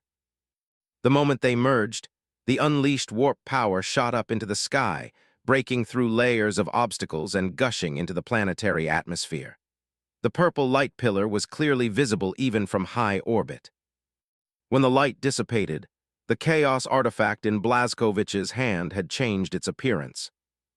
The three-dimensional triangular bases were opposite each other, forming a slender diamond shape, like a compass used in the Age of Sail. The 8 diamond-shaped pointers no longer flipped, but floated, pointing in 8 directions. Blazkovich hung it at his waist. The chain that held the Blackstone key broke, passed through the center of the ring, and securely locked the chaos artifact. He looked up. The adamantium walls of the secret room had been pierced, revealing the pitch-black night sky. "We have guests," the Void Dragon projected. Centered on the secret room, red dots representing Krafen were converging from all directions. Clearly, the violent warp fluctuations had attracted Krafen to investigate. No, not just attracted. Blazkovich's eyesight was extraordinary. From Krafen's movement routes, he quickly analyzed that the aliens' objective was clear. They were coming directly for him. "Let them come." He patted the chaos artifact, confirmed it was securely hung, then opened the communication channel. "Using me as a coordinate, teleport transport machines into the field to retrieve SDC relics and historical artifacts." Instruction received. A mechanical voice responded from the other end of the communication. 3 seconds later, teleportation light flared around Blazkovich. Machines carrying teleportation beacons entered the field and began their transport mission. The machines moved swiftly and with clear division of labor, first attaching beacons to high-value items, and once confirmed, initiating reverse teleportation to transport the items needing protection one by one. Seeing the machines move swiftly and methodically mark items, Blazkowicz nodded in satisfaction and exited the secret room towards the vault door. When he returned to the door, Harlan and Obelisk were inside, while outside, the sounds of gunfire and cannons echoed, indicating the battle was in full swing. Seeing Harlan clutching a porcelain vase, Blazkowicz raised an eyebrow, amused and exasperated by his money-grubbing appearance. Noticing Blazkowicz approaching, Harlan quickly rose from the ground and ran deeper into the vault. "It's up to you now. I'm going to salvage some artifacts." He knew that Blazkowicz's appearance meant the Legion might be preparing to withdraw. Once high-value items were recovered, leaving behind a world ravaged by the soulless humans and Krafen, initiating an extermination order became the only choice. After all, Krafen was too dangerous. Even with Blazkowicz's careful strategy, several Imperial guards were severely wounded and perished within their dreadnought mechs. This world had to be completely destroyed to prevent Krafen from scattering, and to ensure the safety and prosperity of surrounding worlds. Blazkowicz and Harlan passed each other, Blazkowicz heading to the front lines of the firefight. Obelisk tried to follow, but was stopped by Blazkowicz's raised hand. "Protect his safety," Blazkowicz said to his scions, pointing at the unconscious Jella. "He is the descendant of a hero." Obelisk punched his chest, nodding solemnly, accepting the command from the father of genes. A hero. These two words were incredibly weighty, carriers of belief and ideals, symbolizing noble and great sacrifice. He looked down at Jella, pondering. In this era of suspicion and depravity, what kind of person could earn such affirmation from the Primarch? After giving his instructions, Blazkowicz stepped out of the vault, his eyes met by a series of black peaks that were holding back Krafen's assault. The Terminator's precise line of fire kept the Xenos from showing their heads, and at the end of the passage, a mountain of shattered flesh and gore accumulated. Despite heavy losses, Krafen did not give up. Instead, they became even more frenzied, constantly probing the guards' defenses. Blazkowicz glanced at the time, standing behind his scions and growling, "Hold for 3 more minutes, then we leave this world." "We are the immortal wall," the Primarch's guard roared, their resolve even stronger and more determined than their voices. "Hiss." Seemingly sensing the human's strategic objective, a violent hiss came from the darkness, its sound waves sweeping into a storm, scattering the dust of the soulless ashes. The psychic suppression temporarily lifted, and Krafen seized the opportunity, pushing forward with psychic shields, intending to overwhelm them with sheer numbers. Even the astonishing power of electromagnetic rounds struggled to suppress their vast numbers. Krafen clung to the passage ceiling, climbed the side walls, and flew with outstretched wings, dispersing the Terminator's firepower. Immediately, Krafen, charging in various stances, filled the entire passage. Without the bone dust suppression, the psychic flintlocks fired, and flying warp fragments struck the force fields, splashing warp energy. Blazkowicz wore Regent armor, which suppressed the power of the flintlocks. Otherwise, the entire defensive line would have collapsed after several volleys. 4 ghost-killing missiles, simultaneous launch, timed detonation to spread dust throughout the passage. With the father of genes present, Primarch's guard captain Kaz remained calm under pressure, calmly giving orders and quickly marking missile impact points on the passage map. The support team's Terminators aimed their shoulder missile pods at the coordinates, and a volley of ghost-killing missiles fired. The ash dust of the soulless once again filled the space. Krafen's psychic power once again waned. Their small bat-like wings lost their psychic empowerment, losing the ability to fly and spiraled down from the air. Their psychic shields flickered a few times, then dissipated in the soulless domain, exposing the fragile flesh beneath layers of protection. They were like alien fish chasing the tide. After the tide receded, they writhed futilely in the soulless domain. The fire team seized the opportunity, immediately unleashing full firepower, and a blue meteor shower struck again, pulverizing Krafen who had lost their psychic shields. 5 destructive missiles point fire. Kaz was as calm as a machine, making precise assessments based on the battle situation and issuing attack commands. Whoosh, whoosh, whoosh. Missiles ignited and flew out of their nests, guided by beacons, trailing orange-red exhaust as they detonated at the edge of the ash dust. Thud. A muffled sound exploded. A fiery bright light illuminated all shadows, and intense air currents blew away the dust. 5 miniature nuclear bombs detonated at the end of the passage, creating miniature mushroom clouds. HMPH, the Primarch's guard growled, the Terminators in their power armor half-crouched, raising their shields to block the incoming shockwave. The shockwave swept through, and shattered xeno bone fragments rattled against the shining gold, some larger bone pieces even triggering shield reactions. 4 ghost-killing missiles ready, Kaz commanded again. Launch after the heat wave dissipates to fill the empty areas, giving Krafen no chance to charge the defensive line. Continue to hold the defensive line. There are 2 minutes left for evacuation. While the aftereffects of the nuclear bomb lingered, the Primarch's guard rearmed, preparing for Krafen's next attack.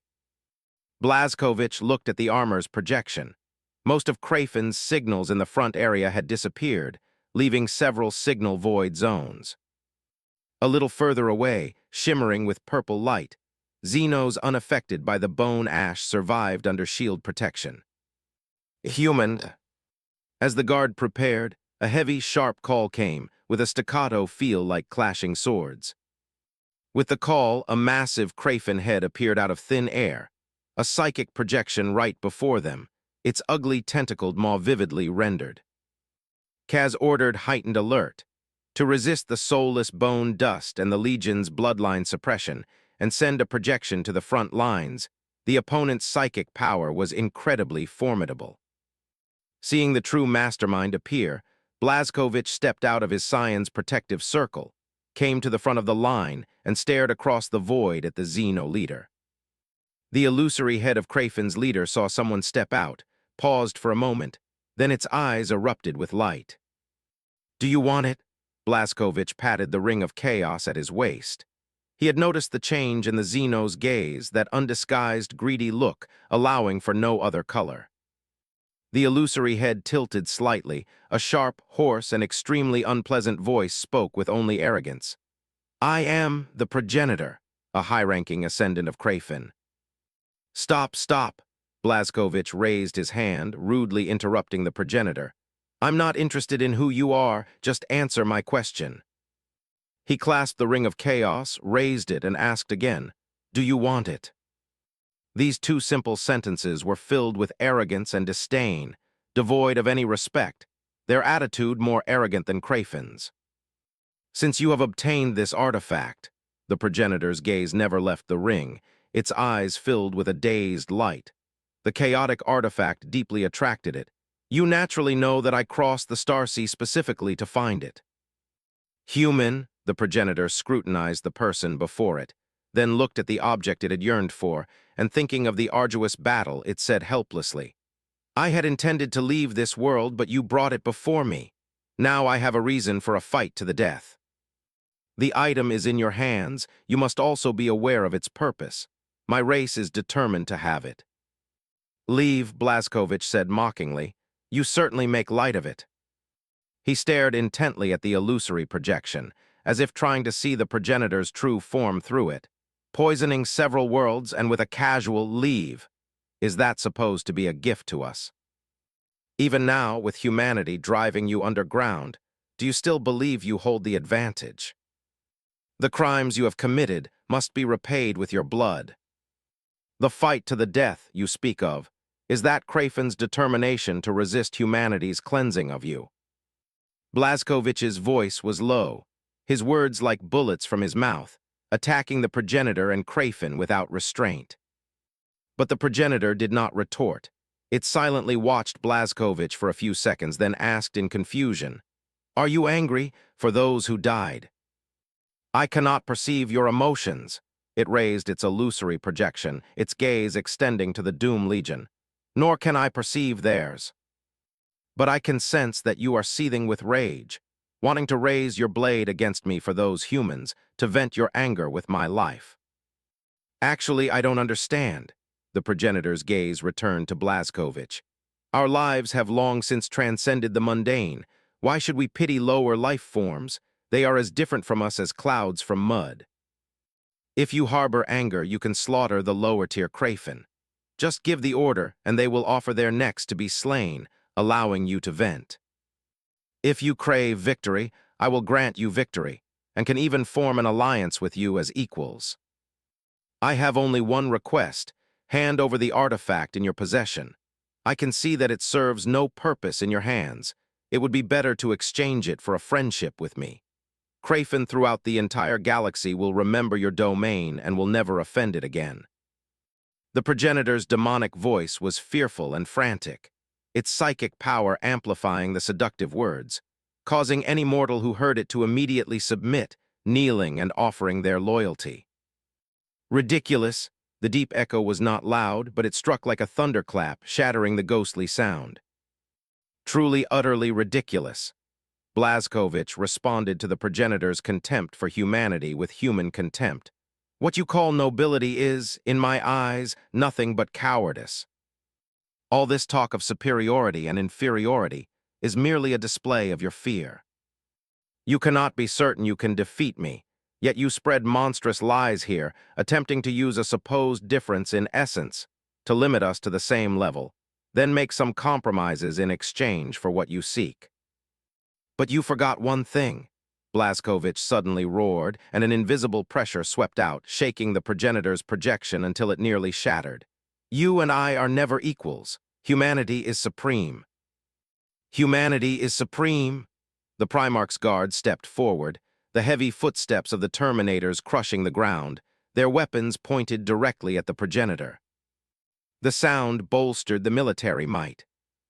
The Legion's momentum connected with the Father of Genes, erupting in intense power that startled the progenitor into instinctively retreating. Its projection flickered backward, then abruptly stopped. The deformed face was no longer peaceful, showing uncontrollable fury. Facing the sharp aura emanating from those pure wills, its consciousness felt fear. The projection wavered backward, instinctively wanting to leave. This was a tremendous humiliation. As a superior entity, it actually felt a base emotion like fear, and from lowly humans at that. I see nothing extraordinary about you. The ridicule in Blazkovich's words did not diminish. Beneath the helmet, his fierce eyes were full of contempt. I see a despicable being standing before me, one who sells the lives of his own kind in exchange for something he cannot obtain otherwise. Human, the progenitor suppressed its indignation. In its peaceful yet arrogant, sharp voice, there was a trace of broken trembling. Do not use your values to define our behavior patterns. We are Krafen galactic hunters, a naturally superior race, the great predators, feeding on the souls of all things. Human morality does not apply to us and cannot restrain us. To stand forever at the pinnacle, lesser members of the race can be sacrificed at any time to sustain the overall prosperity of the species and ensure our enduring strength. The progenitor recounted the past and future of Krafen, masking the sense of shame brought by fear. Its ugly face grew 3 parts calmer due to the catharsis. Do you understand now, supreme strongman among humans? I have spent millennia traveling the stars in pursuit of the secrets that make our race powerful, paying countless tragic prices. The reward at the end of the journey is close at hand. If it can be obtained through sacrifice, I will not hesitate, nor will the race falter due to the sacrifice. A small sacrifice in exchange for long-term prosperity. If this opportunity were placed before you, according to human values, how would you choose, human strongman? The progenitor's question was like a sharp knife, peeling back the facade of honor and morality, piercing the sinews and bones forged by humanity, stabbing directly at Blazkovich's heart. Choose how? Blazkovich scoffed, his tone utterly indifferent. He glanced down at the time, counting down inside his helmet, 60 seconds remaining. He had never considered what the progenitor said. He only wanted the countdown to end, the vault contents and beacon to be secured, and then to kill the chattering Xenos. In 60 seconds, the area in front of me will be continuously covered by concentrated laser lances. Delaying the Xenos, Blazkowicz used a psychic link to contact Junior, issuing the sole command for the entire battle. Krafen gathered more and more. The gaps created by the nuclear explosion were filled, and the quantity display captured over 3,000 Xenos, with the number still rising. With so many Krafen gathered together, their psychic fluctuations continued to rise, becoming difficult for the soulless bone powder to suppress.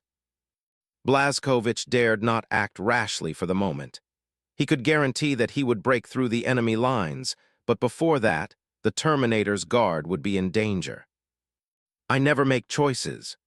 He shook the Chaos artifact in his hand, lowering his voice and saying seductively, "When something is in the enemy's hands, rushing up and taking it is much more satisfying than arguing." The progenitor's projection fell silent. Helplessness was the true reflection of its current state of mind. If hypothetically it were possible, if it were confident it could kill the human before it naturally wouldn't bother with nonsense. Wouldn't it be wonderful to rush up, wring his neck, and rip out the enemy's ceaselessly squawking throat? "Are you hesitating?" Blazkowicz tossed the artifact in his hand, seemingly seeing through the progenitor's mind from its projection. "Were you venting just now?" "Oh, Tilda," his tone fluctuated, and he suddenly gained some clarity. "Perhaps the principle of sacrifice you spoke of was merely an excuse to conceal your cowardice, a reason not to dare fight us to the death. Human nature may not apply to Krafen, but honor exists within your race as well." "I see," Blazkowicz realized, his shoulders shrugging slightly, a muffled laugh echoing in his helmet. "Heh heh." "Get lost," he roared, the air in front of him exploding into a shockwave, and angry red thunder erupted from nowhere. The progenitor's mind was shattered, and the projection, symbolizing the extension of its consciousness, trembled. Its main body, far away, was terrified. That tall, muscular human was absolutely extraordinary. With just a single roar, he shook its soul, and it dared not look directly at his actual presence. "How dare a despicable coward stand before me?" The projection shattered under the pressure, and its consciousness returned to its main body. Sweat broke out on the progenitor's forehead. These humans were too strange. They possessed an unparalleled suppressive force against psychic energy, and even it was not immune. "I am the warrior king, the embodiment of courage and defiance. I despise your petty tricks." The roar was still reverberating. Intense sound waves surged from the passage, scouring away the nuclear dust and making many Krafen unable to stand steady. Crackle! Red lightning came from nowhere, defying physics, exploding deep beneath the hive city and illuminating the dark, profound depths. Hud, hud, hud, hud. The crimson lightning coalesced into maniacal laughter. The psychic energy of the Gelamain planet was dense, and the blood god's sight had never left it. His favorite warrior was here, and upon hearing the battle declaration, he was overcome with joy. How sensitive were Krafen! The moment the Great Will appeared, they fell from the sky, prostrating themselves on the ground in worship, submitting to the power of the warp's great entity. The progenitor was the same, abandoning its arrogance and superior posture, descending from the void, bowing its head and kneeling to worship the deity. Its heart was filled with mixed emotions, unsure whether to be happy or worried. The great entity, which countless sacrifices had failed to summon, had actually manifested itself voluntarily at this moment. What did his arrival truly signify? No. After kneeling for 8 seconds without receiving a response, the progenitor suddenly realized that the great entity of destruction had not come for it. Before it could think further, a bolt of thunder descended from the void, striking its body directly, and infinite savage power surged into its form. The progenitor's 4 bloodshot eyes grew even redder, nearly dripping blood, and endless fury erupted in its heart. Before that furious will, it felt only insignificance, like a speck of dust in the sea of stars facing crimson flames. "You cannot defeat him." The voice of the great will was not peaceful. He was constantly gritting his teeth and perpetually enraged, his fury scorching his own soul. "Say that sentence, and I will grant you power," the great entity of destruction urged, burning with impatience, his bones cracking as if performing a warm-up exercise. Blazkowicz sensed the moment the blood god's will descended. When the crimson thunder exploded, he looked up toward the end of the passage. Crafin lay prostrate on the ground, bowing and worshipping the void. He was not surprised in the slightest. Korn's gaze had always lingered over Jella, searching for a suitable opportunity to cause chaos on the battlefield. Now it seemed he had found it. The progenitor's consciousness was hazy, shattered by the raging fury. In a trance, it saw a crimson wasteland and a towering god of war seated upon a brass throne. Its will knelt without hesitation, even fearing that the great entity of the warp might renege on the deal. Blood for the blood god. It naturally knew the origin of the great entity of destruction and what those words meant to it, yet it felt no resistance whatsoever. Its ugly mouthparts twisted and trembled. The progenitor, filled with gratitude, spoke in a sharp, incomparably devout voice. It spread its arms to the void, welcoming the blessing of the chaos god. Skulls for the skull throne. Blood for the blood god, skulls for the skull throne. It cried out, offering the loyalty of its soul to the deity, becoming his servant walking the mortal plane, scourging all sentient beings in the real universe.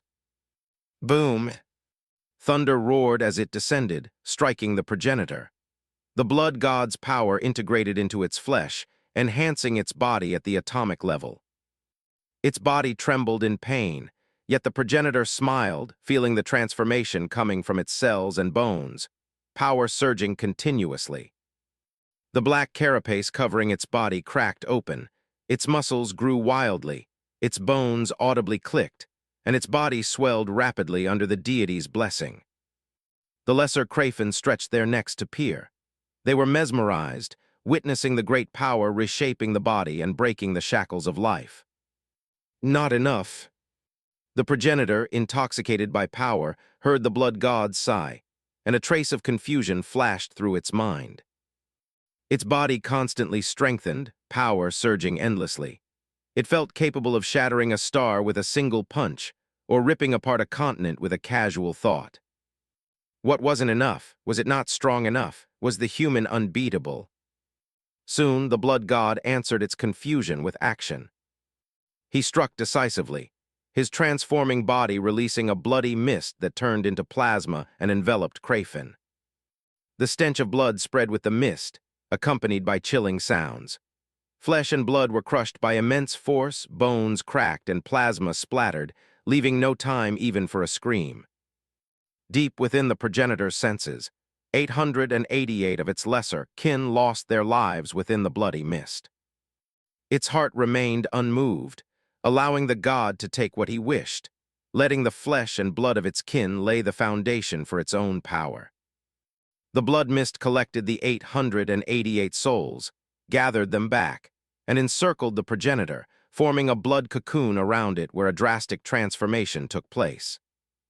Crafin's original body transformed under the power of the god, reshaping itself from the subatomic level and being imbued with profound significance. Thump thump. A powerful heartbeat resounded. Drawn by the psychic energy in the bloodline, the surrounding Crafin felt their own hearts beating in unison.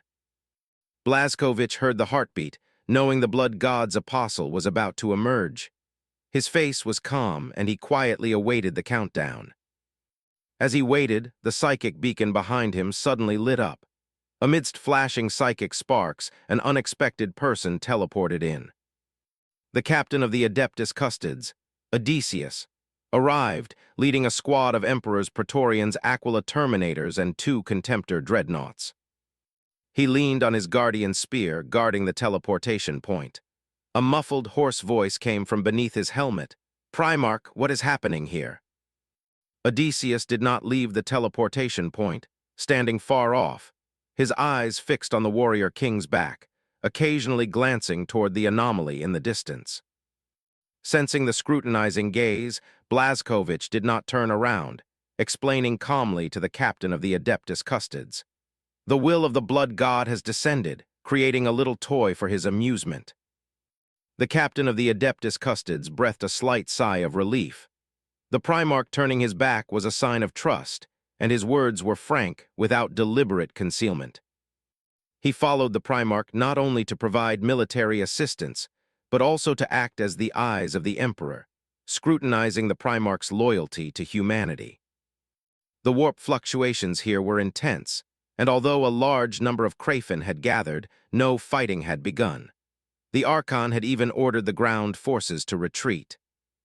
These abnormal actions naturally aroused the captain of the Adeptus Custodes' suspicion, prompting him to lead his elite forces here to investigate. "Then what do you intend to do?" he asked, quietly shifting the direction of his spear while signaling the accompanying Emperor's Praetorians to restrain their movements to avoid misunderstanding. "Wait," Blazkowicz replied slowly. The blood cocoon was nearly solidifying, reaching the verge of transformation. The sixth heartbeat rang out, and Khorne's power reached its peak. Meanwhile, in a corner of the Regent Armor's display, the countdown had reached 0. Intense psychic fluctuations erupted.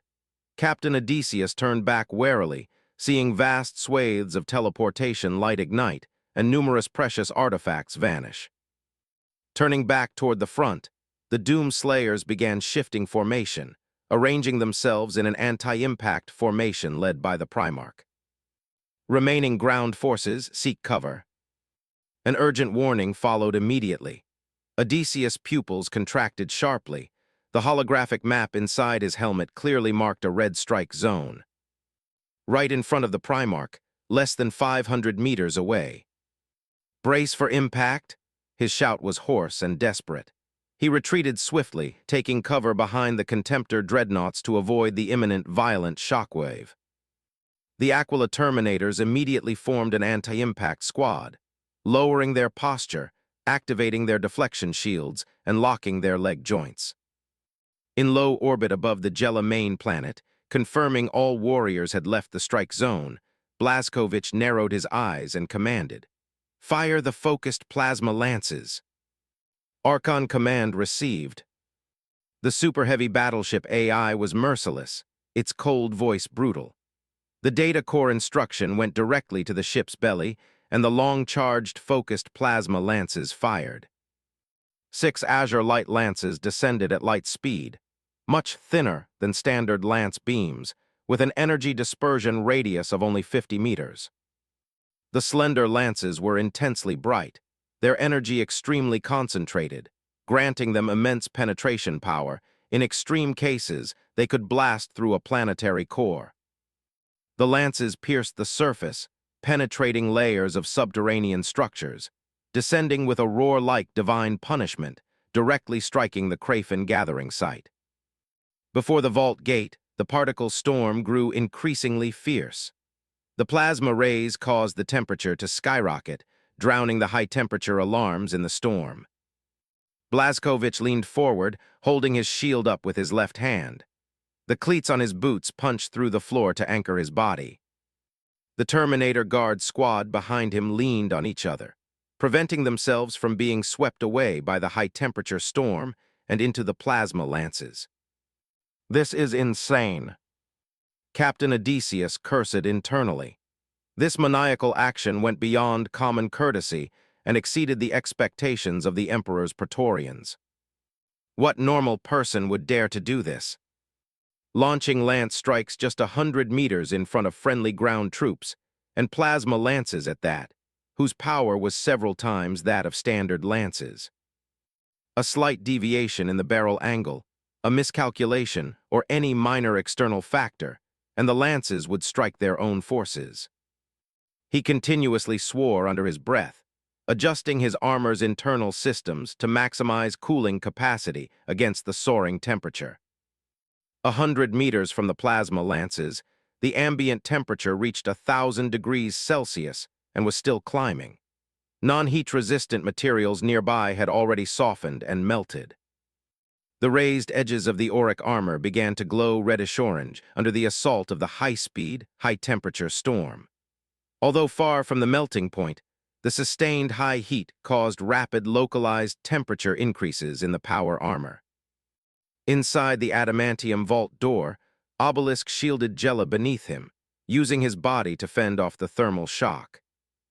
Activate the teleportation harness. He pulled Jella into his embrace and reluctantly activated the harness, leaving the combat zone. The temperature was rising. While the power armor could withstand the heat, the mortal who wore no protection would soon die.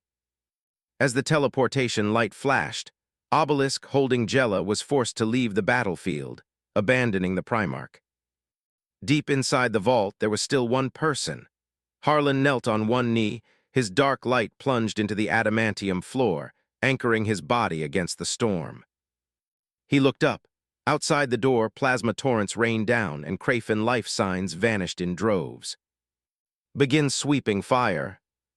The warning tone sounded again. To Odysseus' surprise, the plasma beams began sweeping outwards.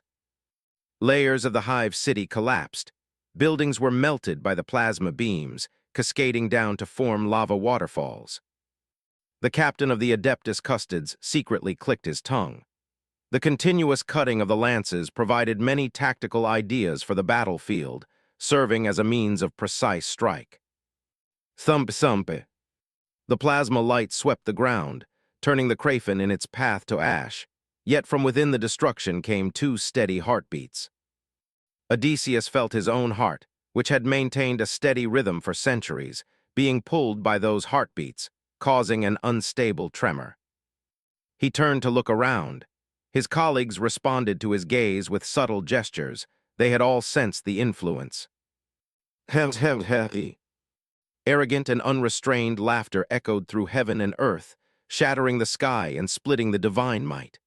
A bloody shadow appeared within the plasma lances, spreading bat wings that covered the sky.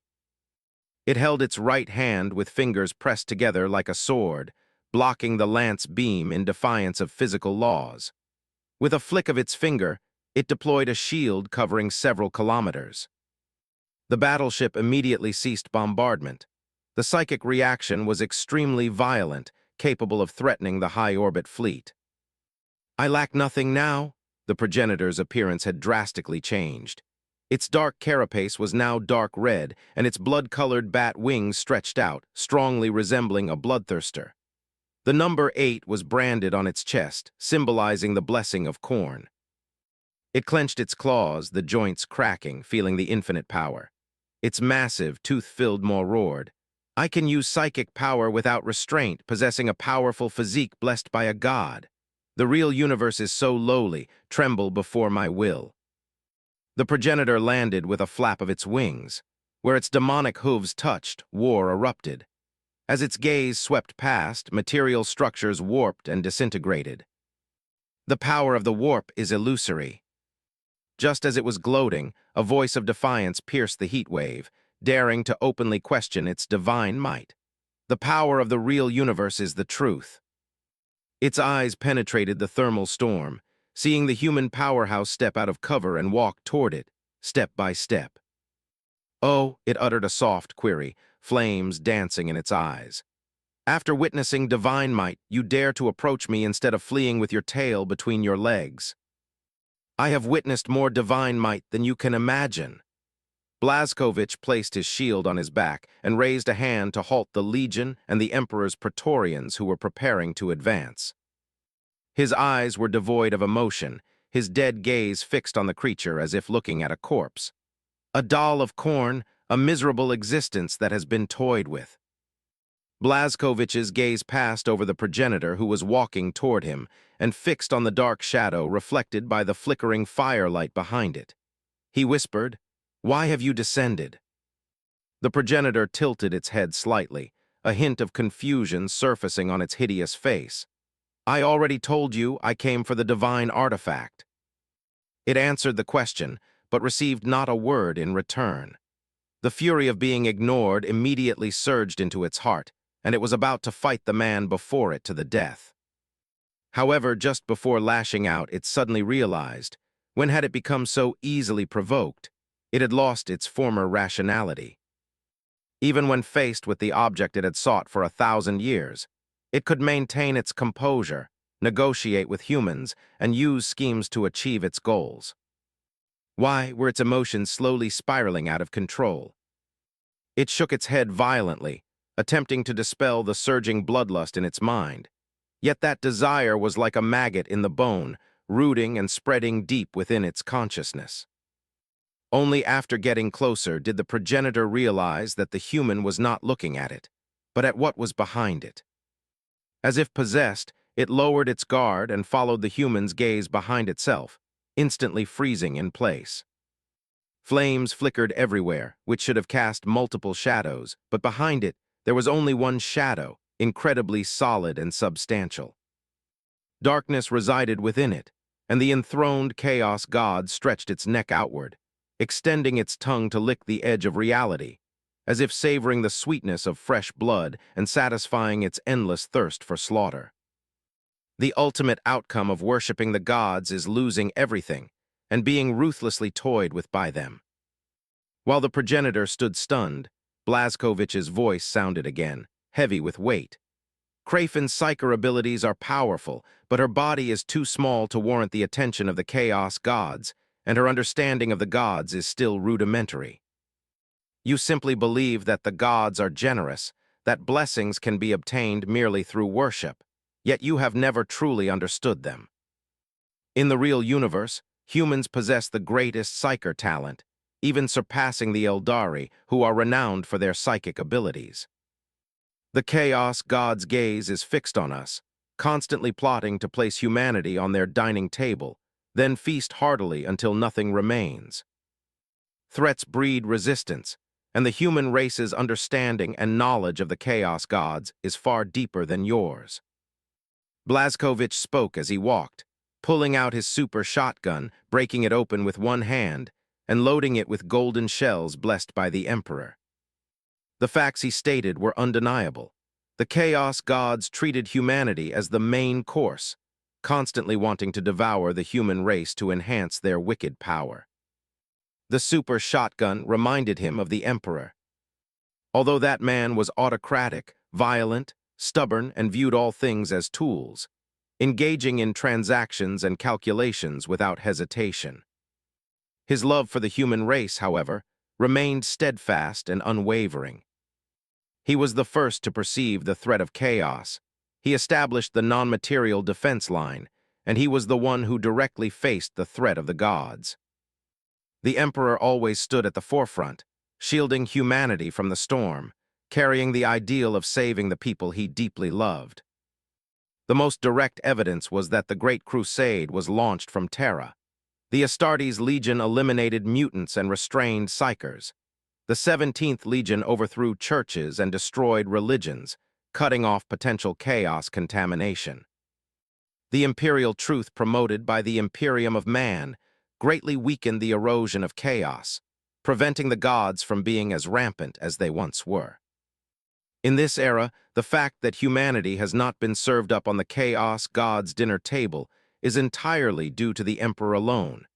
If he had not shouldered this responsibility, the galaxy would have long become a paradise for warp entities. Therefore, Blazkovich's attitude toward the Emperor was balanced. He saw the Emperor's greatness, but also knew the profound darkness beneath the glory. The human race, under the glorious wings of the Emperor, remained distant from the storms of chaos. Who exactly are you? Before its consciousness was completely swallowed by bloodlust, the progenitor struggled to speak, wanting to know the identity of the person before it. The Slayer. Blazkovich's response was powerful and resounding. He began accelerating into a run, letting out a soul-shaking roar. Enemy of the gods. This was the last sentence the progenitor heard before its consciousness completely plunged into darkness, but it was unable to respond. Its body was driven by darkness, stripped of all rationality. Its blood-red eyes held nothing but the desire for slaughter and destruction, having degenerated into a bloodthirsty beast. Kill him, the blood god roared from the shadows. a single command causing a monstrous sea of blood to surge in the real universe, pointing the direction for the bloodthirsty beast. The fierce battle erupted instantly, killing intent swept in all directions. The monster, created by the blood god in its leisure, burst forth with incredible speed. Its wings swept away fire and smoke, and its cupped hands generated two flaming battle axes. Blazkovich's question went unanswered, and he spoke no further, charging directly toward the progenitor's demonized body. Buzz tilde tilde tilde. The whole world seemed to. No, this world was trembling. Kraven's body ignited with blood-red flames. Driven by the progenitor's consciousness, she sacrificed her soul, causing the real universe to become warp-infused, amplifying and sustaining the demonic body within the real universe. The blood demon transformed into a blood-colored meteor, psychic energy venting wildly, allowing its speed to break through the limitations of physical laws. The 8-meter-tall demonic body darted across the space, flashing before Blazkovich. One axe slashed down and the other swept horizontally. Blazkovich did not retreat but advanced, charging into the blood demon's attack range. He reached up with his left hand and firmly caught the demon's forearm as it chopped down. Thud! This seemingly simple contact unleashed terrifying sonic waves and air currents, blowing away flames and blood mist and cracking the earth. A jarring moment of shock came from the blood demon's pure combat will. It did not understand why its mountain-splitting strike had been caught so firmly. With one hand restraining the downward slash, Blazkovich did not hesitate. He raised his super shotgun, aimed at the blood demon's armpit, and pulled the trigger. Golden light exploded, the power of the Emperor spraying forth, shattering the demon's muscular right arm. Scarlet demon blood spurted out, igniting demonic flames wherever it went. But these were quickly extinguished under Blazkovich's suppression, turning into foul sludge. Roar! The pain of the severed arm made the demon let out a painful shriek. The broken limb was flung away by immense force, falling helplessly, igniting in flames and self-immolating into nothingness. That was not all. With a thought, Blazkovich deployed the retractable blade from his left arm gauntlet. The cold blade of the god of death ruthlessly pierced the blood demon's left arm, severing the tendons. In just one exchange, the ferocious and terrifying creation of the blood god lost the advantage of its two hands, becoming a lamb awaiting slaughter. Unmatched might. Seeing the power of the father of genes, the Doom Slayer's hearts surged, and they couldn't help but roar in encouragement. They slammed their rifle butts against the ground, the metal striking the flagstones, creating an exciting, drum-like rhythm to cheer on the Primarch. Hoot, hoot, hoot, hoot. The retreating and falling blood demon let out a deep, heavy laugh. Its ugly maw flapped, spitting saliva carrying foul blood poison, showing no sign of decline. Blazkovich. It let out a low growl, the dark shadow merging into its body. Khorne was calling Blazkovich's name. But this time, the response to him was a cold blade. Blazkovich lost interest in investigating. Why the blood god had descended was irrelevant. Driving him away was the righteous path.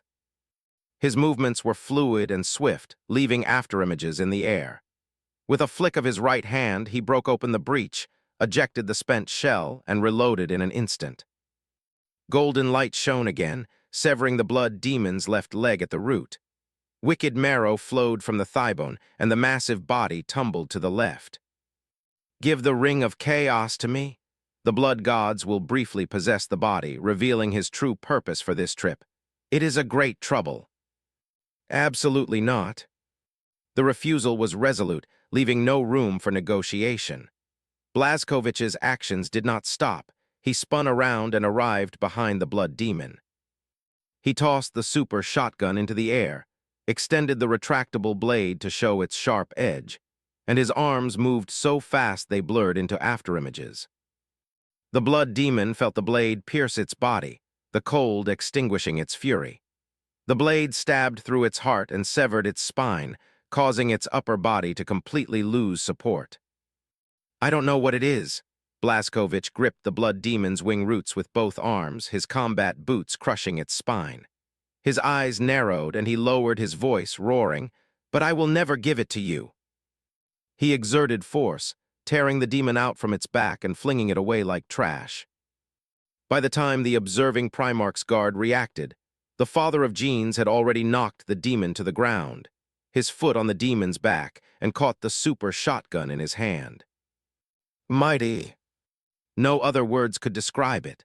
The warriors shouted in unison, their voices hoarse, cheering for the might of the warrior king. Blazkowicz stepped on the blood demon's back, placing the super shotgun against the back of its head. Chaos, chaos, God, return to your domain. The real universe does not belong to you. Wait a moment. Just before he pulled the trigger, the blood gods will cried out loudly. Banged. The gunshot rang out. Blazkowicz did not hesitate because of the blood god's words, resolutely pulling the trigger and blasting his head to smithereens. Do you want to beg for mercy? His words were full of mockery, seemingly deriding the blood god's cowardice.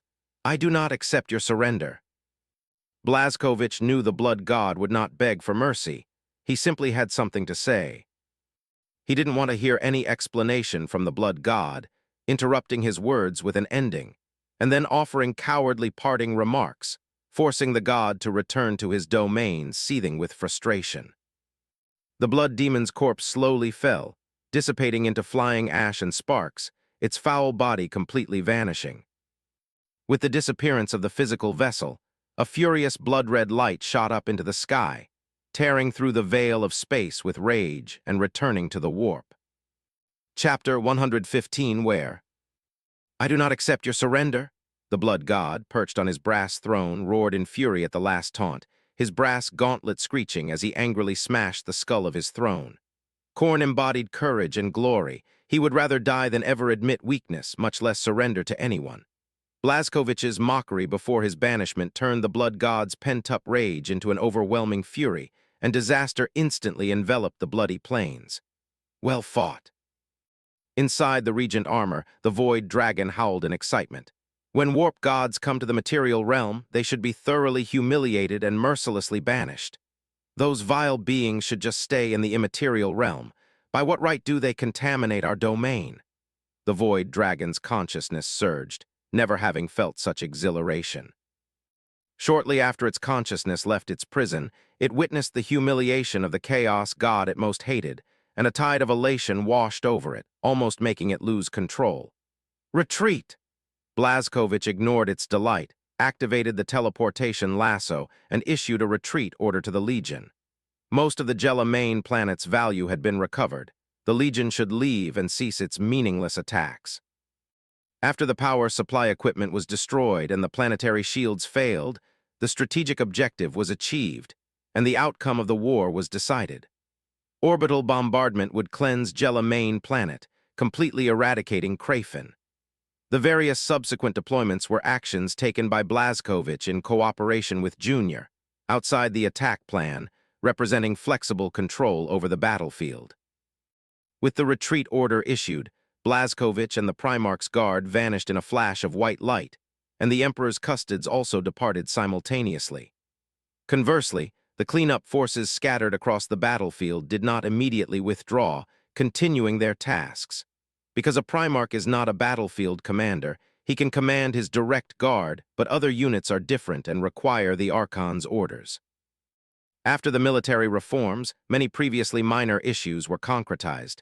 The authority of commanders was strengthened, and institutional authority superseded individual authority. On the bridge of the Old Glory, Blazkowicz was confirming feedback from various units until all units on the battlefield completed their respective objectives. He took a deep breath and solemnly ordered over the comms channel, "Ground forces, withdraw immediately." With the Archon's order given, the ground forces activated their teleportation lassos, ended ground operations, and returned to the Old Glory. 10th Company confirmed return. 1st Company confirmed return. 4th Company confirmed return. As reports from each company sounded with no further incidents, Blazkowicz's heart, which had been hanging high, finally settled. Krafin's formidable strength far exceeded strategic assessments. Even with the Ultramarines' warnings and continuously raised psychological expectations, only after actual contact could one truly appreciate the power of the alien race. Blazkowicz shifted his gaze to the war summary. From the moment the war began, the fleet had started compiling information, recording everything about the war, which would be summarized into a written report and submitted after its conclusion. Delete records of chaos arrival from the Imperial records. He used his authority to order the deletion of all forms of records concerning demons to prevent the spread of chaos. Permissions confirmed. Captain Ong operated, deleting chaos information and reorganizing the war report. War report reorganized. In 3 minutes, the true report will be stored in the archive and all data records will also be deleted. Thank you for your trouble. Blazkowicz nodded. The cleanup work was temporarily concluded. The true report would be deleted from information records, stored in special firmware, and sent to a psycho-isolated storage room to prevent tampering by demons. The report with specific information deleted, after being compiled with other information, would be sent to the Imperium of Man War Council, sharing intelligence for the Imperium's reference. As he was busy with the aftermath, the bridge hatch opened, and the Gene Father, stained with demon blood, entered with Harlan and the Jella family descendants. Blazkowicz entered the gate, raised a hand to stop everyone from saluting, and asked the Legion's firstborn, "There are still Krafen on other worlds. What do you plan to do?" Of the 12,000 Krafen on Jella main planet, half remained after multiple attacks, hiding deep underground or in remote mountains. With the shields down, I firmly advocate for orbital bombardment or other planet-destroying methods. Blazkowicz's expression was serious, without hesitation, resolutely supporting his proposed opinion. Individual Krafen are powerful. Within the Imperium of Man or Argent Nur, apart from the Primarchs, few individuals can suppress these aliens. Now that they had lost their command and retreated into shadows and deep mountains, eliminating their threat would require unimaginable costs, vast amounts of time and energy. Blazkowicz gazed at the holographic star map, his brows slightly furrowed. After a moment of contemplation, he spoke again. "Have you found any Krafen void ships?" "No."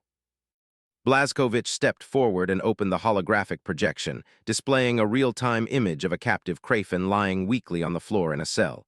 According to the captive, they have no void ships. They came to Jella main planet through a portal. The progenitor, deep within the warp, captured a psyker's consciousness, occupied its body, and then opened a portal to arrive at Jella main planet. Precisely for this reason, I have ample justification to destroy this world. He looked at the pale Jella, offering an apologetic expression. The progenitor's methods are strange, using a psychic mark to brand the local residents. After the Krafen finish feeding, they will leave the planet, leaving behind a portion of the marked bloodline. After the soul's sustenance develops for several generations, they will use the psychic mark to open a portal, cross the star sea, and return to feed. This cycle repeats, securing a stable supply of sustenance, nomadically harvesting one world after another across the galaxy. "So I'm very sorry," Blazkowicz shook his head at Jella. "On a physical level, we cannot save this world. Other worlds under the Jella family might still be salvageable, but Jella main planet has already been marked by the progenitor. The Krafen can return at any time." Jella's face was ashen. How could he have imagined that after inviting saviors and eliminating the alien leader, his home world would meet such an end? "Given the wealth you provided, I will offer you 2 choices. Blazkowicz spoke at the opportune moment, extending a finger. "One is for you to reside in the core territory of the Nur stars.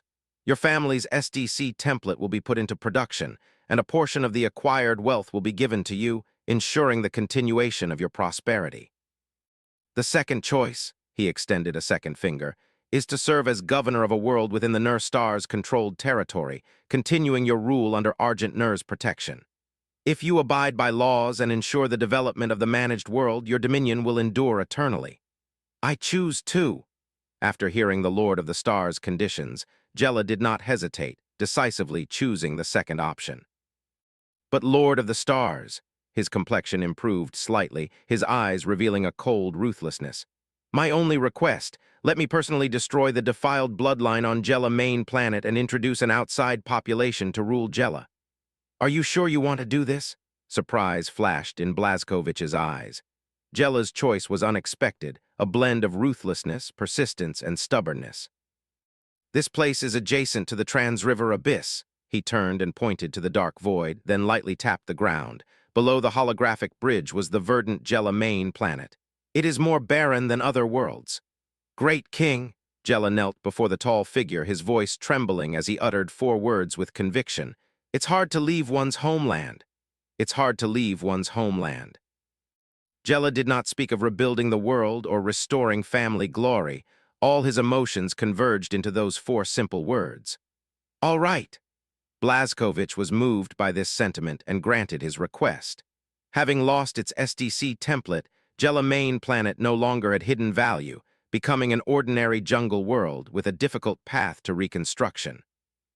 To give up a comfortable life in the core territory, to relinquish the easily obtainable stable power in the controlled territory, and choose to stay and build his homeland. This courage and emotion surpassed that of many frontier nobles. "Argent Nur will help you rebuild this world." Blazkovich walked to Jella, reaching out to pull up the kneeling young man.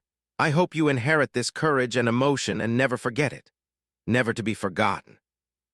Jella grasped the large hand. He could still feel its strength through the cold gauntlet, making a solemn promise. "Jella main planet will also never forget your grace." Blazkovich smiled without replying. It was just a verbal promise. How he would act and put it into action in the future was key.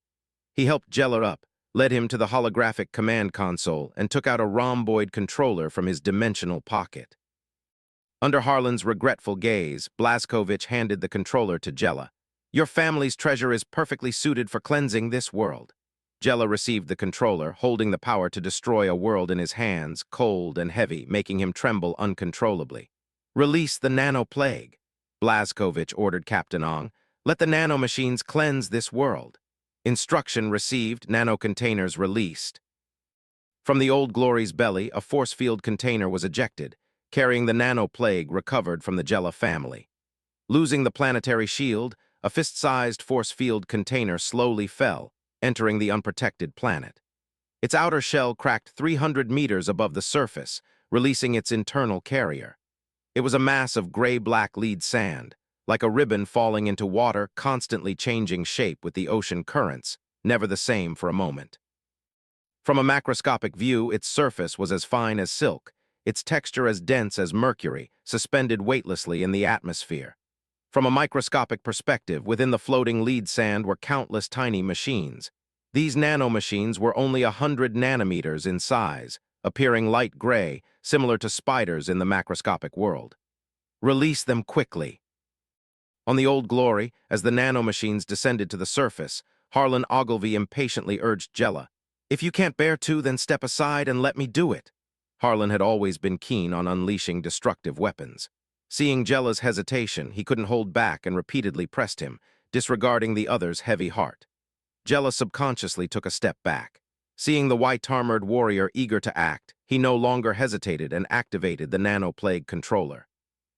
"Target Jungle World. Primary inhabitants, humans, discovered unknown psionic xenospecies and local ecosystem species." The nanomachines were powerful. After being released into the planet's atmosphere, they immediately scanned the surrounding species and identified the specific targets for elimination. "Please select species to destroy." The controller projected an image, awaiting the user's selection. Jella sighed deeply, his expression complex, grief mixed with the satisfaction of revenge, and he issued the command to the controller. "Eliminate humans and xenos, preserve the complete ecosystem." Elimination command received, executing immediately. The controller received the command, its projection disappeared, and no further activity was observed. "It has begun."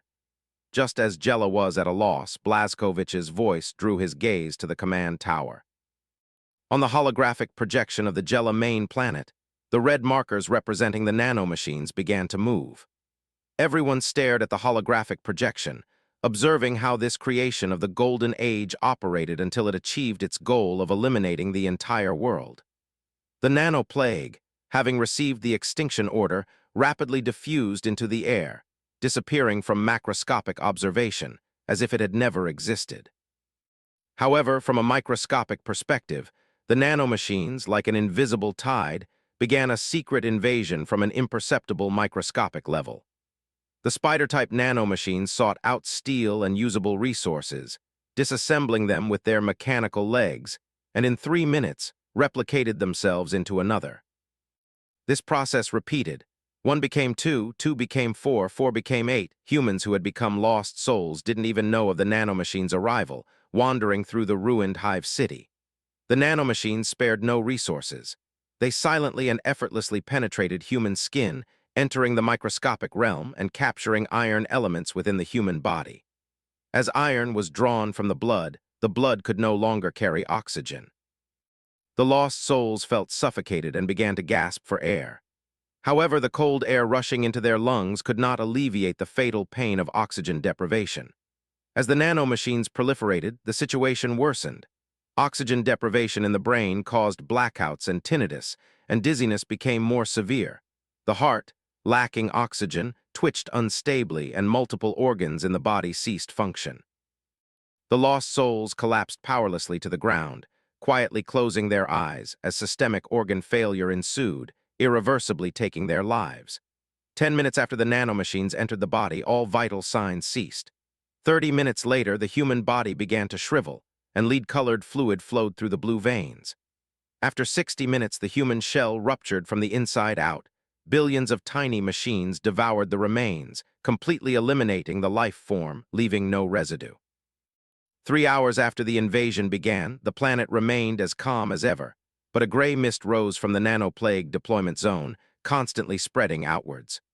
Wherever the gray mist passed, steel slowly melted and lost souls fell in droves, all transforming into nanomachines. In certain dark corners, Crayfin and her kind hid, waiting for the human fleet to leave orbit. They clearly knew that humans would not expend enormous resources to hunt them across the entire planet. It would be too uneconomical. Humans only had 2 choices: either abandon this world and leave, or completely destroy the planet. The first choice, needless to say, meant they wouldn't have to worry about being purged. After the humans left, they would consume the last of the leftovers, and then they too could depart. The second choice was different. If humans chose to destroy the world, then they would open a portal and leave this planet. They only needed to wait quietly, watching how humans chose and then react accordingly. The initiative was in their hands. In the darkness, many of Crayfin's kind lurked in the shadows, using psionic powers to spy on the human fleet in orbit. Suddenly, one of Crayfin's kind felt an urgent warning deep within, a psychic premonition that it would die within 10 minutes. It was horrified and sat in a magic circle, casting a psionic prophecy to seek the cause of its death and find a way to survive. For some reason, perhaps due to poor air circulation in its cramped hiding place, its breathing subconsciously quickened, and a hazy dizziness clouded its mind. Taking a deep breath, Crayfin's kind's rhomboid mouth opened and closed incessantly, its proboscis dancing in the void, whispering psionic incantations to divine its death omen. The incantation flew out and melted into the void, and a psionic mirror appeared before its eyes. It looked into it and was immediately somewhat bewildered. Its slender limbs stroked its smooth brain, and 10,000 questions flooded in. The direction of the death omen was not the human fleet, but originated from itself. It thought the death omen prophecy might be wrong, so it cast the spell again, its breathing quickening even more. The prophecy was consistent with before. The psionic mirror still showed itself, sitting firmly in the center of the magic circle. Did I kill myself? The first prophecy might be wrong, but a second prophecy, chanted at length, would never be wrong. Yet why would the death omen originate from itself? While pondering, utterly bewildered, it suddenly realized its breathing was much more rapid than before, and an ominous dizziness had appeared. Could it be poison? Crayfin's kind was startled by its own guess and immediately chanted a spell, casting a healing incantation on itself, but the spell failed to activate. Halfway through the incantation, it realized it had forgotten the spell. "No!" it shrieked in horror, standing up from the center of the magic circle, discovering various unsettling anomalies. Rapid breathing, weak limbs, memory loss, all indicated that it was currently under attack. What was it? In its terror, it rushed out of its hiding place, only to see that the outside world was still the same, with only vast, ethereal mist covering the mountains and the air still fresh. Then its lower limbs went weak, and it rolled down the hillside into the valley, its mind a chaotic mess, its memories beginning to fragment. Before closing its eyes, it only felt that today's mist, when it adhered to its body, was a little cooler than usual. A few minutes later, its body was completely dead, but Crayfin's powerful soul remained by the corpse, unwilling to leave. Before dissipating, a question lingered in its heart. Why had it died? Then the mystery was solved. The corpse rapidly shriveled, slowly engulfed by flowing lead-colored substance, and then transformed into gray mist and vanished. Only then did it finally understand. The human attack had not ended. A new form of attack had been released, invading from the imperceptible microscopic realm, silently killing macroscopic organisms. The soul, now aware of everything, began to form hand seals, preparing to cast a spell to inform its unaware kin. However, its consciousness went black, and it completely vanished from the real universe. The soul of Crayfin's kind, stripped of its physical body, shone like a lighthouse in the warp, attracting countless hunters to a feast. Crayfin's kind couldn't have imagined that they, who devoured souls in the real universe, would become food for others after death. 10 hours after the nano-plague was released, the number of nanomachines increased exponentially, and the gray mist spread rapidly, enveloping the entire planet. The sudden change at the microscopic level finally caused a direct effect at the macroscopic level. Human hive cities melted like ice and snow, not with earth-shattering force, but silently melting, releasing more gray mist. All industrial facilities and man-made objects were devoured by the nanite swarm, assimilated into more nanomachines. The gray mist grew thicker and thicker, eventually forming an overwhelming storm that raged across the Jella main planet, penetrating every nook and cranny, cleansing every microscopic corner. Crayfin's kind had nowhere to hide. Once a nanomachine entered its body, death was inevitable, its physical body gradually consumed. And in the warp, which overlapped with the real universe, countless demons awaited the release of souls, rushing to tear them into pieces and feast greedily. The xenospecies were annihilated, body and soul. It's terrifying. In high orbit, Jella witnessed everything from the bridge, his voice hoarse, letting out an exclamation of horror. A silent and painful death, quiet and unforeseen. How insidious and malicious, Harlan said with disdain, but his eyes never left the scene, watching with great interest. A disdainful chuckle reached his ears. He glimpsed Harlan craning his neck to watch, so he asked, "Do you want to use it?" "Yes." Harlan replied without hesitation, his voice full of vigor, completely forgetting his previous assessment. "Nanomachines are good stuff. If I could use them, I could play all sorts of tricks. Piloting a stealthy small ship to an enemy world, taking advantage of their unpreparedness, dropping the nano-plague, purifying them in 10 hours, leaving behind a pristine world." He spoke excitedly, fantasizing about how to deploy nanomachines in war, attracting much attention. Blazkowicz also frowned in deep thought, considering the potential applications of nanomachines and whether they could be used in diverse ways. "That's a very good idea," Blazkowicz first affirmed with a nod, then poured cold water on it. "But nanomachines are not invincible. Crayfin was unprepared, we caught them off guard. Furthermore, their race excels in psychic abilities and has little involvement in physical science, so they didn't realize the nanomachine invasion and lost due to an information gap. If we were up against a technological race, even a galaxy-level civilization, they would have ways to deal with nanomachines." He walked to the command console, confirmed that all of Crayfin's forces were dead, and turned to Junior, saying, "Handle the aftermath." With that, he left the bridge with Harlan and headed to the battleship's teleportation room to check if any treasures teleported aboard had been missed. "Understood." Junior grasped the meaning and immediately accepted the cleanup order. He lightly tapped the former site of Jella main planet's hive city and turned to Jella, saying, "Use the controller to gather the nanomachines here." Jella immediately carried out Blazkowicz's order, manipulating the controller to converge the nanite swarm. A storm brewed on the planet, as thousands of exabytes of nanomachines gradually converged, a graylied color like a soft ribbon, rippling across the verdant planetary surface. Tiny machines drifted from all directions, and after several hours they coalesced into a heavy lead sphere, over 1,000 meters in size, suspended above the former hive city site. A gravity channel descended, taking a small portion of the nanomachines for research and future use. Then a sarcophagus descended, falling directly into the center of the lead sphere, bursting open with a hiss, and an invisible shockwave seeped out. The self-rotating, surging lead sphere gradually shrank, its mass rapidly diminishing, the interior of the sphere quickly eroding, turning into void atomic sparks. A matter deconstruction bomb. It uses decomposition to destroy the single components of matter, making it extremely suitable for clearing nanite swarms. In just a few seconds, the 1,000-meter giant sphere completely vanished, leaving behind atomic ash piled up as dust, which the wind gently blew away, disappearing completely. The nanite swarm was too dangerous, with an extremely high risk of losing control. After use, it had to be destroyed to avoid leaving security risks.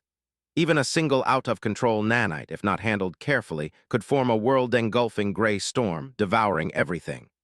The swarm was decomposed and destroyed, and it also took away the planet's humans, the invading xenomorphs, erased industrial traces, and returned everything to its primitive state. On the vast Jella main planet, a verdant and sprawling jungle world, there was no sound except for the roars of beasts in the deep mountains and the lonely calls of birds. "Give it to me," Blazkowicz gestured, asking Jella to hand over the nano-controller, his bright eyes fixed on him. Jella dared not show any reluctance, respectfully handing over the controller, not coveting its power as he clearly sensed the killing intent. If he had hesitated even for a moment, the next instant would have been decapitation. "You should also prepare." Blazkowicz took the controller, handed it to his brother to return to the armory, and then said to Jella, "It won't be long before aid from the Nurse Stars arrives to help you rebuild the Jella main planet." He pointed to the holographic projection, signaling Jella to look. The nanoplague destroyed the Hive City, devouring everything, causing immense losses. Jella's mouth twitched upon hearing this. What immense losses? The entire world had returned to its primitive state without any industrial equipment. But this is both a disaster and an opportunity, a starting point for a new beginning. Blazkowicz expanded the world projection, pointing out several locations. Abandon the past, re-establish Hive cities in these places, and embrace the coming new life. "Praise the Primarch," Jella knelt and shouted. The Blazkowicz's casual guidance was wealth that could not be sought. Those few locations were particularly important, suitable for establishing new Hive cities, serving as proof of a new beginning. Blazkowicz paid no mind, merely waving his hand to dismiss him from the bridge, then turned and leaned on the command console, opening the star map to begin deploying the next actions. Jella dared not disturb him, rose, and respectfully left, heading to his quarters. The star map was dazzlingly bright, and Blazkowicz's eyes were somewhat hazy as he began to divide the fleet, dispersing them to other worlds to eliminate xenomorphs. The Legion's 10 companies, 2 companies per group, each piloting 2 battleships and 2 carriers, accompanied by custodians and iron men, began the war to exterminate Kraven's forces. Having quickly completed the deployment, Blazkowicz used his Archon authority to issue an order over fleet communications. 5 hours of rest, then proceed to other worlds to eliminate the entrenched Kraven's forces. His intense emotions flashed through the psychic link. "For the glory of the Primarch? For the glory of the Primarch." Over 1,000 brothers responded, then checked their equipment and personnel, boarded their warships, and headed into the void to completely clear the beta sector of the Kraven threat. While the fleet engaged Kraven's forces in the final purge, guests from the Nurse Stars also arrived. The Blood Angels Legion fleet exited the warp, arriving at the Gate World, the gateway to the Null Main domain. Sanguinius crossed the Star Sea, coming to fulfill his brother's promise. The Great Angel stood by the viewport, gazing at the various space stations of the Gate World. Its prosperity far exceeded his imagination. Behind him, the augury device emitted urgent alarms. With each scan, a large number of new units appeared and disappeared, and the cogitator arrays couldn't process them all. The moment they exited the warp and entered the star system, countless augury arrays also scanned the Gloriana-class battleship angelic flagship named Red Tier. Many factions permanently stationed in the gate system were curious about the arriving fleet. Its leading flagship was entirely golden, shaped like a longsword, with golden twin wings adorning its stern, magnificent and graceful. "What a grand spectacle," Sanguinius sighed. Even in the heart of the Imperium of Man, Terra, he had never seen such prosperity. Although the 9th Legion's fleet was not as large as the Luna Wolves or other legions, it still held its own within the Imperium. However, in the gate system, it appeared somewhat slender. The rogue traders traveling between Terra and Argent Nur, and the Legner family fleet bearing their emblem were so enormous that they looked quite bloated. "This is a land of light." First Company Captain Raldoron stood beside the Gene Father, seeing the massive fleets entering and exiting the Stargate, also sighing. "The Warrior King's domain also symbolizes prosperity." Hearing his son's praise, Sanguinius felt a little jealous, and with a slightly sour tone, he said, "Then you stay here, as the Legion's diplomatic envoy." If it were any other Legion, a Primarch saying this to his scions would undoubtedly represent disgust or a warning from the Primarch. Raldoron, however, smiled faintly, his handsome face radiant. He knew it was the Gene Father little mischievous thoughts at play. "If you arrange it so, I will naturally obey your command. Of course, this great crusade is not bad, but as a diplomatic envoy, it offers me a wider world." Sanguinius' lips twitched slightly. Behind him, the Legion's high-ranking officers lowered their heads, suppressing their laughter. Having shed the dark and bloody past, the Blood Angels' Legion was so glorious. Their faces, inherited from the great angel, were radiant and handsome, full of captivating affinity. "My lord, there's an incoming communication." "Connect it." Sanguinius hurried to the command console, his face stern, presenting his best image to his brother. A holographic projection lit up, showing a beautiful lady with long, flowing hair, her blue light form wearing an elegant long dress. "Central Law Lady Sophia." Sanguinius' voice was gentle, greeting her in an elegant tone. Before his visit to Argent Nur, he had done his homework, understanding Argent Nur-related matters and recognizing the Nur Star's chief steward. "Hello." Sophia's lively eyes narrowed, her illusory figure leaning back slightly, her body language showing disdain, and her tone was also somewhat cold.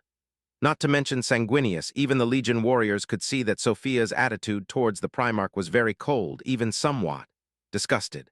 The Legion warriors' anger flared, and they were about to step forward to argue, but Raldoron held them back, shaking his head to signal them not to be impulsive. "Do I seem to have displeased you?" Sanguinius was not angry, a smile still on his face. He knew that the pure white wings behind him had once again drawn different gazes. "Yes." Sophia did not subtly hide it, stating her opinion directly. "These wings are a deviation from the pure human form. The external form of humanity, passed down from ancient Terra to this day, is perfect and flawless, symbolizing human purity." "There is no doubt." Sophia's ethereal gaze carried a humanized scrutiny as she examined the humanoid creature resembling an angel. "Your seemingly holy appearance is a blasphemy against the pure genes of humanity." Her simulated gaze was exceptionally calm, unmoved by beauty, expressing her subjective view of the mutation without reservation. Sanguinius' beautiful face gradually stiffened, his gentle expression turning cold, and anger flickered in his eyes as he looked at the virtual image. The Blood Angels' breathing quickened. Their Gene Father had come to visit with humility, only to be discriminated against and have the purity of his genes questioned. They had reason to suspect that the Warrior King's absence, sending an AI to greet them instead, was a deliberate slight to humiliate a Primarch. The Legion warriors were seething with indignation. First Company Captain Raldoron stood in front of his brothers, holding out his hand to stop them, waiting to see what the Primarch would say. "Lady Sophia," Sanguinius exhaled a turbid breath, suppressing his vexation as he asked, "does your logical thinking not include any consideration for tolerance?" Without a doubt, such an unreserved rebuke upon their first meeting made the great angel feel offended. "No." Sophia shook her head lightly, her pleasant voice as calm as water. "Tolerance is an unnecessary variable that breeds system errors. I am the central law responsible for the entire Nur Stars. In the brief time we have been speaking, hundreds of billions of commands have been issued from my intelligence core, maintaining the operation of the Star Empire. It is precisely because of this heavy burden that tolerance does not exist in my logical thinking. Any humanized thoughts would lead to unfair consequences for billions of people." Sophia's explanation left Sanguinius speechless. After careful consideration, he gave up trying to change Lady Sophia's opinion of him. On the contrary, deep within the Primarch's heart, there was a slight sense of pleasure due to the artificial intelligence's cold logic. It indicated that Lady Sophia's intelligent mind did not view him as a high and mighty existence, but rather scrutinized him with impartiality. She also did not hide her disdain and disgust. Mutation was simply mutation, and the so-called perfection and holiness were merely a whitewash of mutation. The Imperium of Man heavily promoted it, describing the wings as a gift from the Emperor to his scions, a symbol of pure and flawless beauty. Only a select few insiders knew that the wings were a mutation, a deviation from the Emperor's original design. The Emperor himself had never shown fondness for the wings, his eyes reflecting mixed emotions, and his attitude was thought-provoking. After a brief conversation, Sanguinius understood. Lady Sophia had not intended to deliberately humiliate him. Her words were merely direct.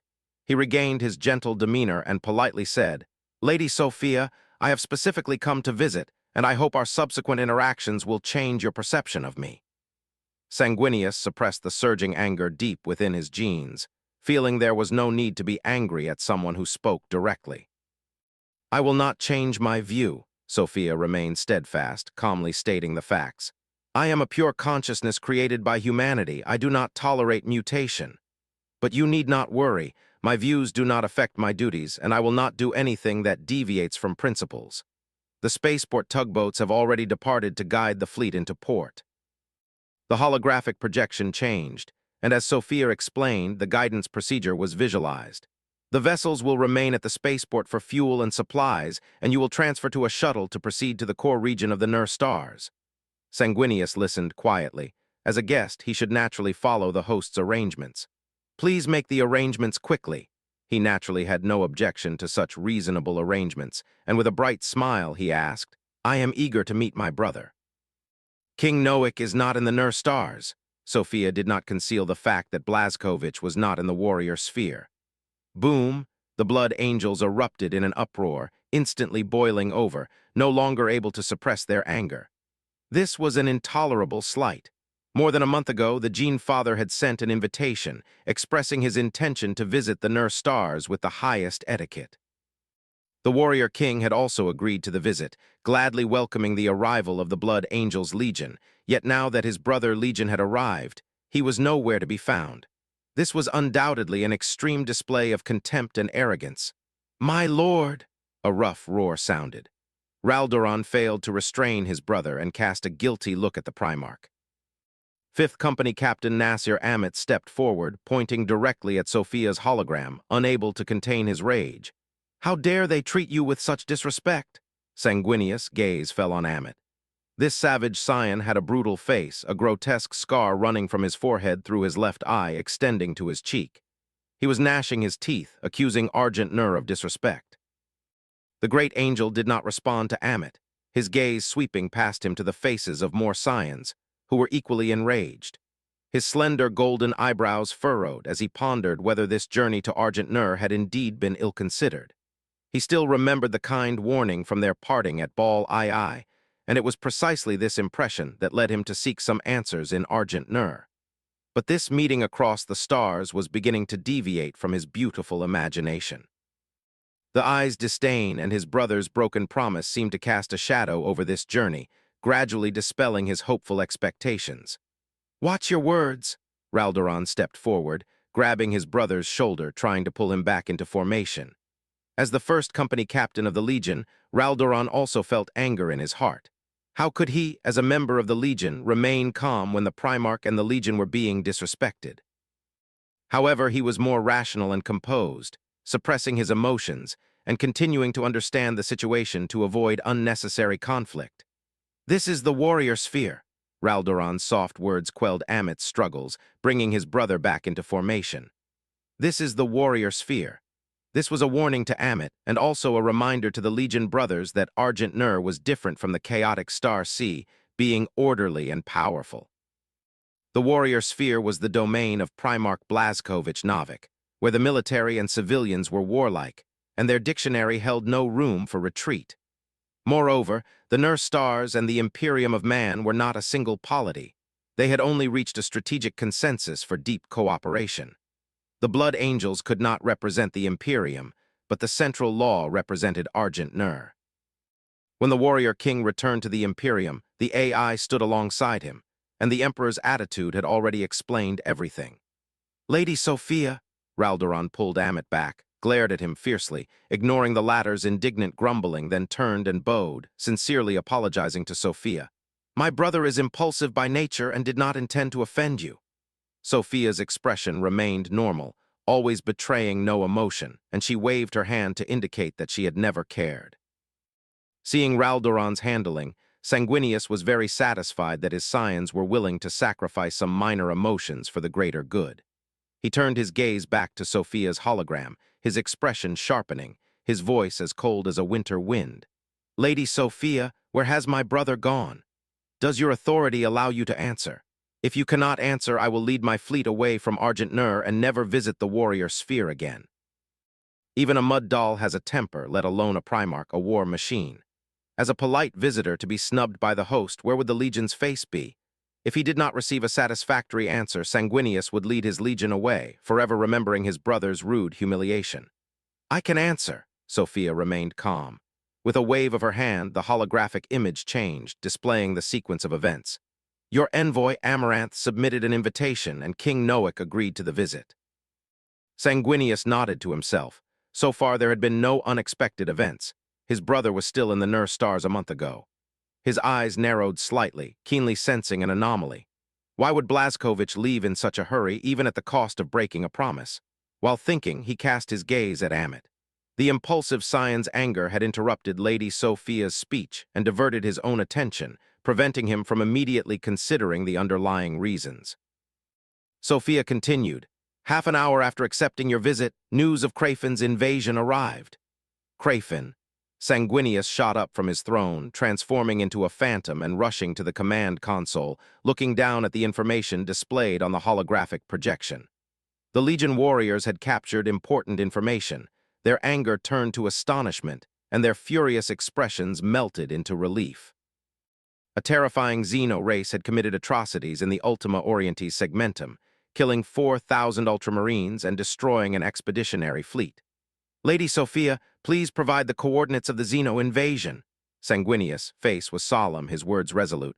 "My Legion and I must go help our blood brothers." Sanguinius was anxious. His brother's Legion only had a little over 1,000 men, plus 1,000 Imperial custodians, making their total combat strength too small. Against Xenos who could easily eliminate 4,000 Space Marines, even if he personally led the force, they were probably already engaged in a bitter struggle. "I must go help him." Her gaze swept across the bridge, her tone calm yet firm. "If you insist on going, I will not stop you."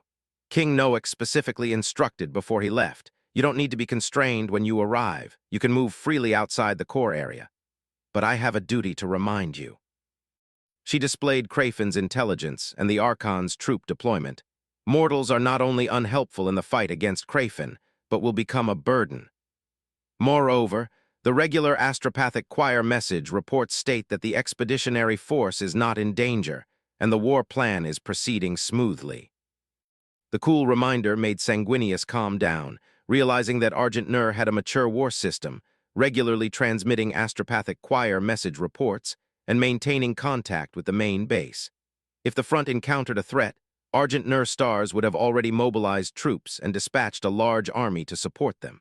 "Please prepare a battleship for us." After some thought, Sanguinius still decided to go and fight Crayfin alongside his brother. The cruel and terrifying Xenos must be seen with his own eyes, so that the Legion would remember the war and avoid underestimating enemies in the future. "As you wish." A data stream flashed in Sophia's eyes, and after some calculation, she agreed to the request. The astropathic choir message had a certain delay. The messages Argent Nur currently received indicated that the Legion was still engaged in battle with the Xenos, and the battle was fierce. Without clear instructions, Argent Nur would not send troops to support them, and it would be fine for outsiders to go and see. Her backend issued an instruction arranging a small fleet, and she said to Sanguinius, "In 29 minutes, 3 high-speed battleships will arrive and take you to your destination." "Thank you." Sanguinius nodded, secretly surprised by Argent Nur's efficiency. The Empire's deployment of battleships involved a strict review process, requiring at least several days for instructions to be put into action. "Wait quietly. The Iron Men captain will assist you." Sophia nodded, and her holographic projection vanished into starlight. With the AI gone, Sanguinius' expression became serious, and he ordered the Legion's high command. "Aside from necessary posts and those staying behind, select at least 20,000 warriors, awaken the Legion's dreadnoughts, and prepare to board." We must reach the battlefield as quickly as possible, intervene in the war as powerful support, and help our brother Legion defeat Crayfin. As you command." The Legion's high command straightened their backs in salute, and after receiving the order, quickly left to assemble the Legion at the fastest speed. With the Scions gone to prepare, only the guards and mortals remained on the bridge. Sanguinius shifted his attention, reading the intelligence on Crayfin left by Sophia and formulating relevant tactical details.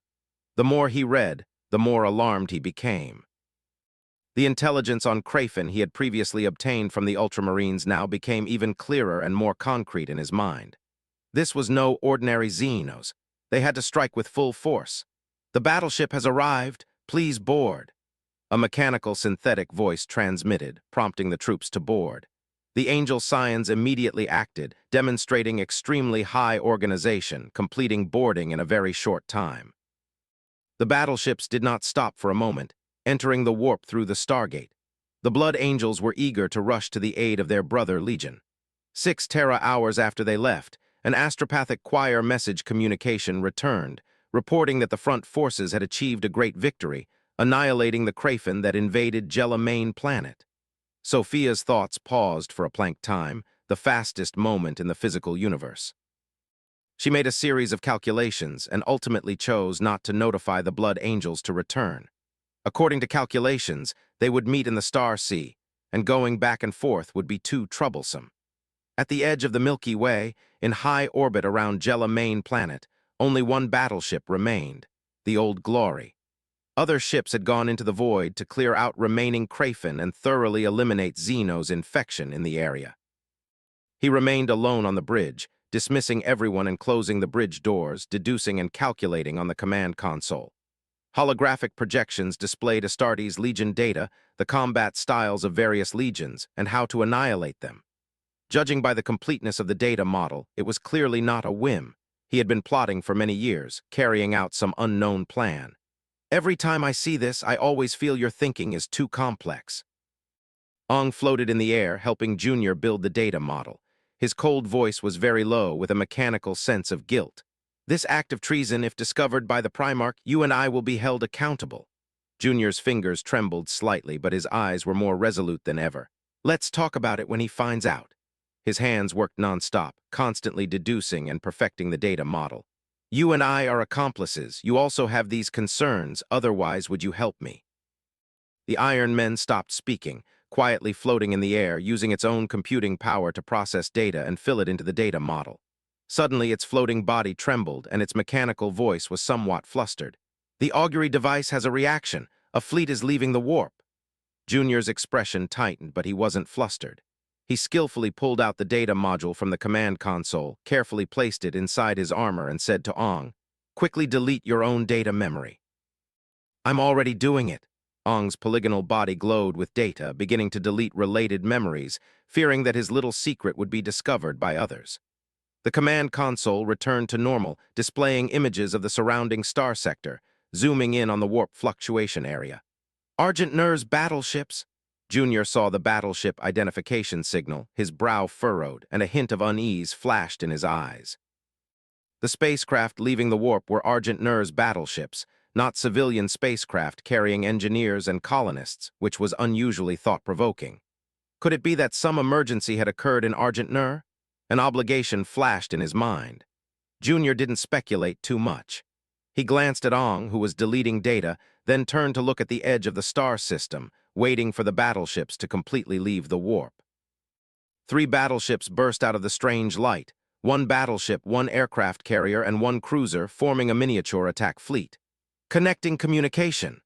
Ong completed data deletion, forgetting what he had just been doing, and faithfully carried out his captain's duties. A holographic projection popped up, and an unexpected person appeared before Junior's eyes, the Blood Angel Primarch Sanguinius. That beautiful face, even as a holographic projection, still radiated a soft glow, exuding extraordinary charm. "Sanguinius!" His voice was a little hesitant. The great angel's arrival was truly unexpected. That highly recognizable face could never be mistaken. "Blazkowicz Jr., 21st Legion Firstborn." Sanguinius smiled, letting out a long sigh. "Did I make it in time?" "Ah, what do you mean?" Junior asked in a deep voice, performing a warrior's salute. Countless question marks arose in his mind, his confusion increasing rather than decreasing. On the aircraft carrier's bridge, Sanguinius looked at the handsome man displayed in the projection, and a bad premonition surfaced in his heart. "The war," he immediately stated his purpose. "Is your war with Krafen still ongoing?" As he asked, his eyes glanced at the holographic map. There was only one battleship in the star system, and there were no signs of battle in the jungle world. "Reporting, Primarch." Junior lowered his guard and showed a friendly smile. "The main war with Krafen ended 3 days ago. We are now in the process of clearing them out." The air on the aircraft carrier's bridge became stagnant. The enthusiasm of the fully armed Blood Angel warriors instantly extinguished, and they looked at each other in confusion. Their warlike spirit had nowhere to vent, forcibly suppressed back into their stomachs, and their chests heaved more rapidly. "Here is the war report." He explained to the great angel, signaling Ong to send the data for the Primarch to review. Sanguinius nodded, beginning to examine the war information. Data flashed quickly through his eyes, and the more he read, the more alarmed he became. The company commanders nearby who saw it felt their irritation dissipate, and the eyes beneath their crimson helmets gradually focused on the war report. Raldoron lightly tapped the tech marine's leg armor with his foot. The latter immediately understood and walked to the command console to copy the war data. This was a precious treasure. The data within was extremely precise, accurately recording the war, Krafen's physiological characteristics and habits. With concrete intelligence, if the Blood Angels encountered Krafen, the form of war would change, turning passive into active. "A glorious victory," Sanguinius saw through the data stream and couldn't help but praise. Through the detailed data, the angel reconstructed the war in his mind, filled with danger, Krafen's ferocity, and the crisis faced by his brother Legion. "Your command ability is excellent." He couldn't help but praise again. Junior proceeded cautiously, engaging the Xenos with extremely restrained methods, never taking risks, building the Legion into a spike tank with no weak points, leaving Krafen nowhere to strike. "Where is my brother?" Sanguinius was eager to meet his brother in the Star Sea and ask about the specific process of the war. "The Gene Father is 6 light-years away," Junior provided the coordinates. "That's a scattered star cluster where a new alien species has been discovered." "You're truly excellent." Sanguinius, beautiful eyes fixed on his brother's scions, his praise never ceasing. Junior voluntarily providing the coordinates was a subtle way of dismissing them, entrusting the relationship, which required careful consideration, to the father of the Legion. Yet the process was extremely polite. Even if his true intention was seen through, it was difficult to feel any ill will. Junior remained silent, not backing down, looking directly into the Primarch's eyes, and made a warrior's salute with his right fist to his chest as a farewell. The holographic communication was cut off, and the 3 warships re-entered the warp, heading into the depths of the Star Sea to search for the Warrior King. The black eyes reflected the warp's light, silently waiting for the fleet to disappear from view. The smile on Junior's face vanished, replaced by solemnity.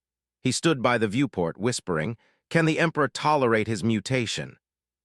As a Terra-born warrior, Junior had followed the Emperor for many years, slaying warlords of the Old Night and purging the Thunder Warriors. He believed he had a superficial understanding of the Emperor. That man, who bore the weight of all humanity, could tolerate anything for the greater cause, but he had zero tolerance for genetic mutation, wishing to eradicate it as quickly as possible. Junior pondered for a long time without an answer, thinking that he had been away from the Emperor for a long time, and perhaps that man's mindset had undergone some changes. "Notify the Primarch." He stopped halfway through his sentence, his eyes shifting as he gave up on the idea. He rubbed his temples, then walked out of the bridge, intending to get some rest. The Gene Father had abandoned his Legion to explore the void alone. Now that trouble had arrived, he would send him a surprise. The Old Glory fell silent, most of the warship's lights turned off, hiding among the galaxy's stars, waiting for the Legion's return.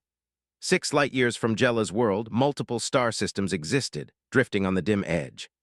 The massive carrier shut off its external lights, hiding in the void's background. Blazkovich was on the lower deck, looking through a panoramic glass observation window, observing the world below with interest. The star of this system was a bright yellow dwarf, 1.5 times brighter and 1.1 times more massive than Terra's star. The system had few planets, with 4 uninhabitable resource worlds, making it slightly more prosperous than other fringe systems. The 5th orbital path of the star was an enormous gas giant, entirely a beautiful, mysterious pale blue, with a dark blue storm eye near its equator, like a giant eye watching the void. The gas giant had immense mass and 14 moons, one of which was the size of Terra, with strange and colorful jungles and vast oceans, an extremely flourishing biosphere and indigenous highly intelligent native species. The local species called their world Iwa, meaning Great Mother. But now, this beautiful world was being invaded by humans, who were seizing its rich mineral resources. Several inefficient solar sail spacecraft were parked in high orbit, releasing ground troops to descend to the world humans called Pandora, attacking the local natives. Ha tilde, ha tilde, ha tilde, Harlan's wild laughter came. You mean, for a long time in the past, you thought you were the only humans in the universe? The champion swordsman laughed heartily. Kneeling before him was a middle-aged man in military uniform, a colonel with his hands bound behind his back. His face was resolute, his build strong, and his white short hair was spirited, with sharp, fierce eyes. A translator hung around the middle-aged man's neck. His language was not High Gothic, but one of the many Low Gothic dialects. Yes, sir. The colonel knelt, looking at the white-armored warrior before him, his admiration palpable. He answered every question without hesitation. Our planet has no historical records of other humans, nor any ancient technological relics. Scientists believe we evolved from apes and are the only human species in the universe. The strangers were majestic and powerful. Facing such extraordinary beings, the colonel answered truthfully, not daring to conceal anything. These humans had entered the heavily guarded military camp, silently abducting him, their origins quite mysterious. Moreover, this massive warship could not be built even with all the power of his home world. The technology it used was far beyond imagination. I never thought that in the impoverished backwater on the edge of the galaxy, there would not only be a thriving, life-sustaining planet, but also a completely lost human population. You are truly interesting. Harlan squatted in front of the colonel, tapping the panoramic glass with his gauntlet, which projected a holographic image. To secure resources, you've come all this way. The projection showed solar sail spacecraft. Under the augury device scan of the Argent Nur warship, they held no secrets. The spacecraft was less than 2,000 meters long, with solar sails at the front, crew living quarters in the middle, and a large exhaust nozzle and spherical fuel tanks at the rear, all connected by a high-strength keel. Within the living quarters, active space was minimal, with most of the area occupied by hibernation pods, providing for long journeys of dormancy. The ship's log showed that humans departing from their home world to Pandora took 6.75 years for a one-way trip, and this was their second visit. It was precisely because of the strong light burst during the spacecraft's deceleration on its first arrival that the Argent Nur warship's augury device detected it, prompting Blazkowicz to investigate. Release him! Blazkowicz stood in the distance, obelisk by his side, arms crossed, looking down at Pandora, his interest unwavering. Harlan unbound the colonel, then, holding him by his belt like a chicken, brought him before Blazkowicz. State your name. Reporting, sir. The colonel straightened his posture, chest out, his voice strong and clear.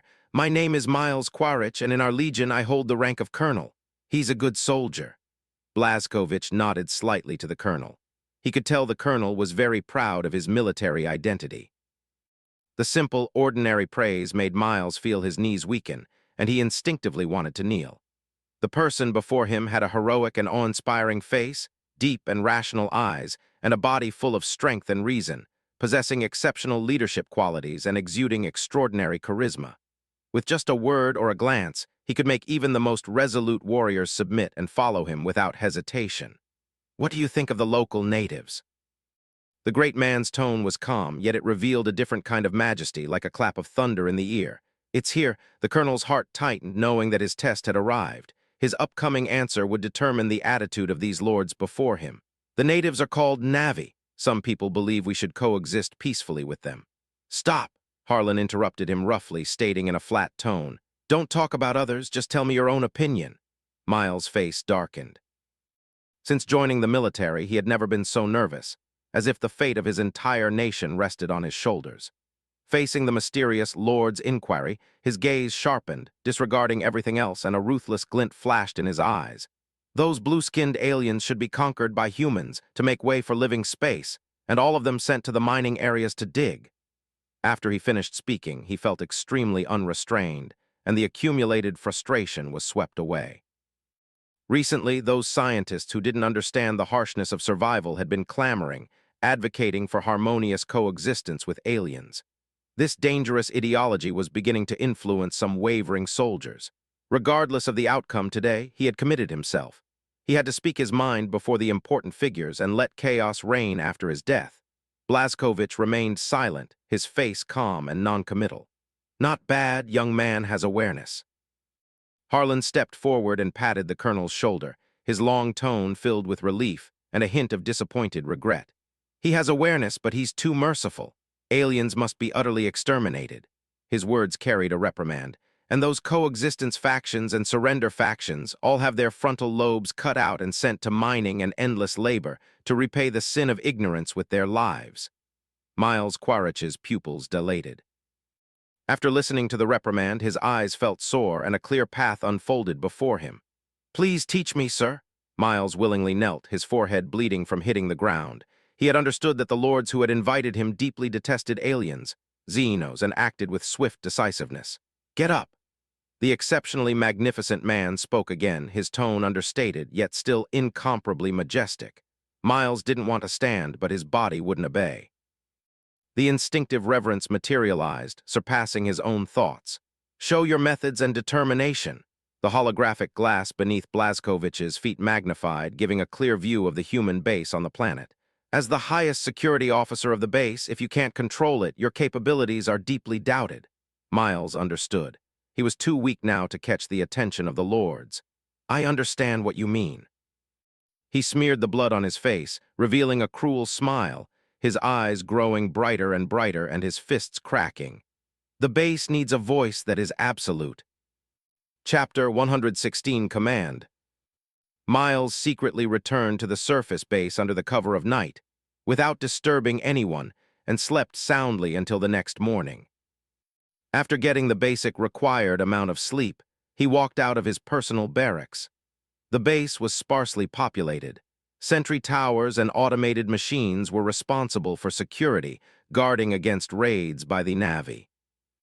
As the security chief and the highest-ranking officer at the base, Miles habitually inspected the defenses before heading to the military camp to begin his daily routine exercise. Although middle-aged, the colonel maintained extreme self-discipline. His physique was very robust, and coupled with his sharp, deep gaze, he resembled a fierce tiger descending a mountain. When the morning sun rose over Pandora, the troops exited the barracks, ate breakfast, and prepared to assist the miners in extracting superconducting ore. Miles' gaze was like a torch.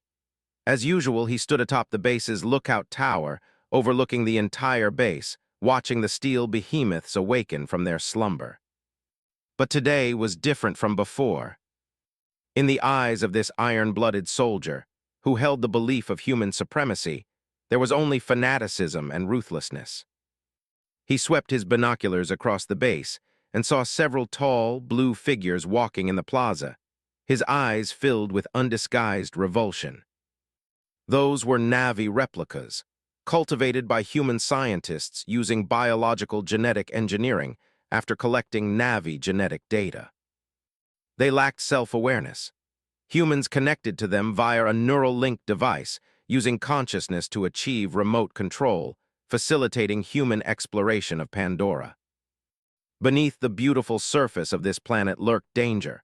While the atmosphere contained oxygen, it also contained various toxic gases harmful to humans. Although the environment on Pandora was good, humans found it difficult to survive long-term in the wilderness, confined to the protection offered by the base's air purification devices. The Navi replicas created through genetic engineering were perfectly suited to handle wilderness exploration duties and bypass the various local dangers. The Navi are 3 meters tall, have blue skin, slender limbs with stripes, and facial features similar to humans. Their eyes are large and bright, capable of perceiving more colors, and they have luminous spots resembling glowing glands on both sides of their nose, bridge, and various parts of their body. They are agile, soaring freely through the jungle, traversing the forest like flat ground.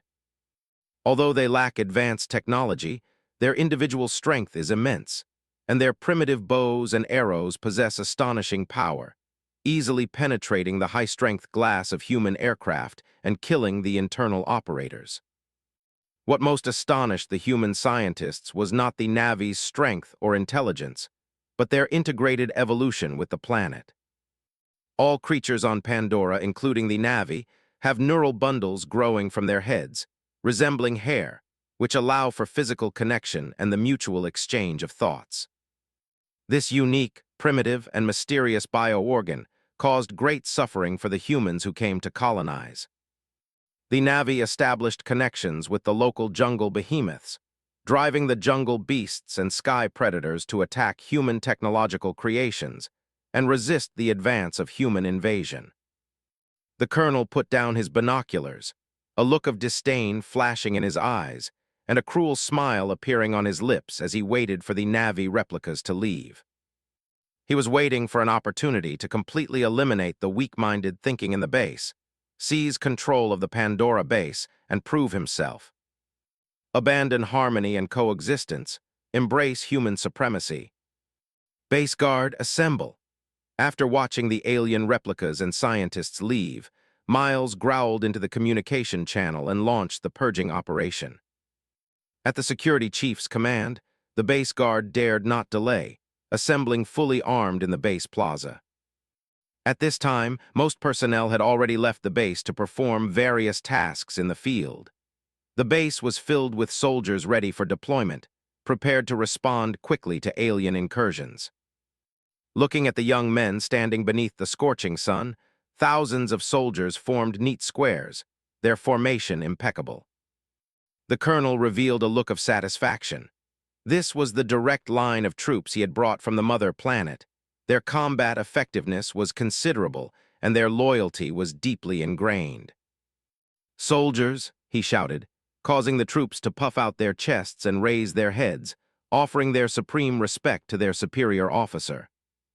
Anyone with eyes could see that Miles held extremely high personal prestige among the military, earning the soldiers complete admiration and obedience. "Sir," the soldiers roared in unison, answering the colonel's call. Miles offered a satisfied smile, then his expression abruptly changed, becoming stern and sharp, his face flushed red from shouting. "Do you trust your commanding officer?" "Trust. The soldiers' emotions were instantly ignited, their spirits soaring uncontrollably as they raised their rifles and shouted, their cries echoing through the sky. It has always been this way for soldiers. Trust is the foundation of handing over one's back to another. In a perilous, unfamiliar world, soldiers live dangerously, and the bond between comrades is deeply rooted. The fierce shouts of the troops attracted many onlookers, but after observing for a moment, they simply assumed the grunts were idle and venting excess energy. "Very good, full of spirit." Miles was extremely pleased and gave the troops a suggestive reply. "Return to your posts, wait for my command. The sudden storm is about to arrive." The soldiers did not doubt him. They saluted and dispersed, returning to their posts to await their commanding officer's order. Many of them were excited, keenly sensing that the colonel was different than usual and anticipating what would happen next. Miles hurried along, taking his trusted officers and soldiers onto the aerospace shuttle, preparing to head to the high-orbit starship. "Colonel Miles, you do not have authorization." The transport crew spoke up, sternly reprimanding the officers who had barged into the cockpit. Normally, no one was allowed to enter the transport without shuttle clearance. But the next second, the crew members dared not speak and raised their hands. The cold muzzles pressed against their foreheads silenced them. "Captain, do I have authorization now?" A major looked vicious, his finger resting on the trigger, ready to fire and kill the crew. The captain swallowed, his eyes shifting slightly as he realized the pistol's safety was off, and the soldier's killing intent was undisguised. "Esteemed sir," the captain forced a smile, turning to the aggressive soldier and saying casually, "You will have unimpeded access." He then slowly lowered his arms, started the transport engine, and opened the communication channel, saying, "Tower, this is the Hercules transport, beginning return to space. Order received, cleared for takeoff." "What are you staring at? Get to work!" The captain cursed angrily, rousing the stunned co-pilot and others. "Property belongs to the company, but your lives are your own." Prompted by his reminder, the crew members suddenly snapped back to reality and began assisting with the transport's takeoff. The base's highest military commander had rebelled. He had launched an uprising. Here, where the mountains were high and the emperor far away, the colonel had immense prestige and power. He only needed to seize control of the starship to be qualified to negotiate with the mother planet. Once they occupied Pandora's resource vault, would an immense wealth follow? Working themselves to death mining here, how much money did the company give them in a year? Why risk their lives? Having understood the crucial point, the crew members sped up their movements, piloting the aerospace shuttle skyward, returning to the high-orbit starship. Miles' expression was calm. He sat with the soldiers in the cabin, reassuring the fighters with his steady resolve. Whenever major battles occurred, he always fought alongside his soldiers, building prestige while calming their fears. The commander in attendance, the soldiers were naturally full of courage, checking their firearms and preparing for a quick raid to take control of the entire starship. The aerospace shuttle docked with the starship, and the fully armed soldiers descended like hungry tigers. They didn't even need to fire their weapons. Their fierce aura alone subdued the security personnel. Miles personally led the troops, effortlessly occupying the starship, first establishing himself in an invincible position. "Control the base," he commanded from the starship command post, ordering the prepared ground forces to move and control everyone at the base. The ground troops moved swiftly. The moment external communications were cut, they rushed into the ground command post and secured it. The armory, the ammunition depot, the vehicle bay, and the communication tower. Almost simultaneously, the entire base fell to Miles' army. Many people hadn't even reacted, being forcibly escorted away in confusion until they were locked in the concentration camp, only then realizing the army had mutinied. Having completely secured the base, the army quickly filtered out those willing to cooperate and began sending return orders to the outside world, waiting for the fish to deliver themselves one by one. Seeing the workers return, the soldiers swarmed them, indiscriminately dragging people roughly out of their vehicles and locking them into the temporary jail.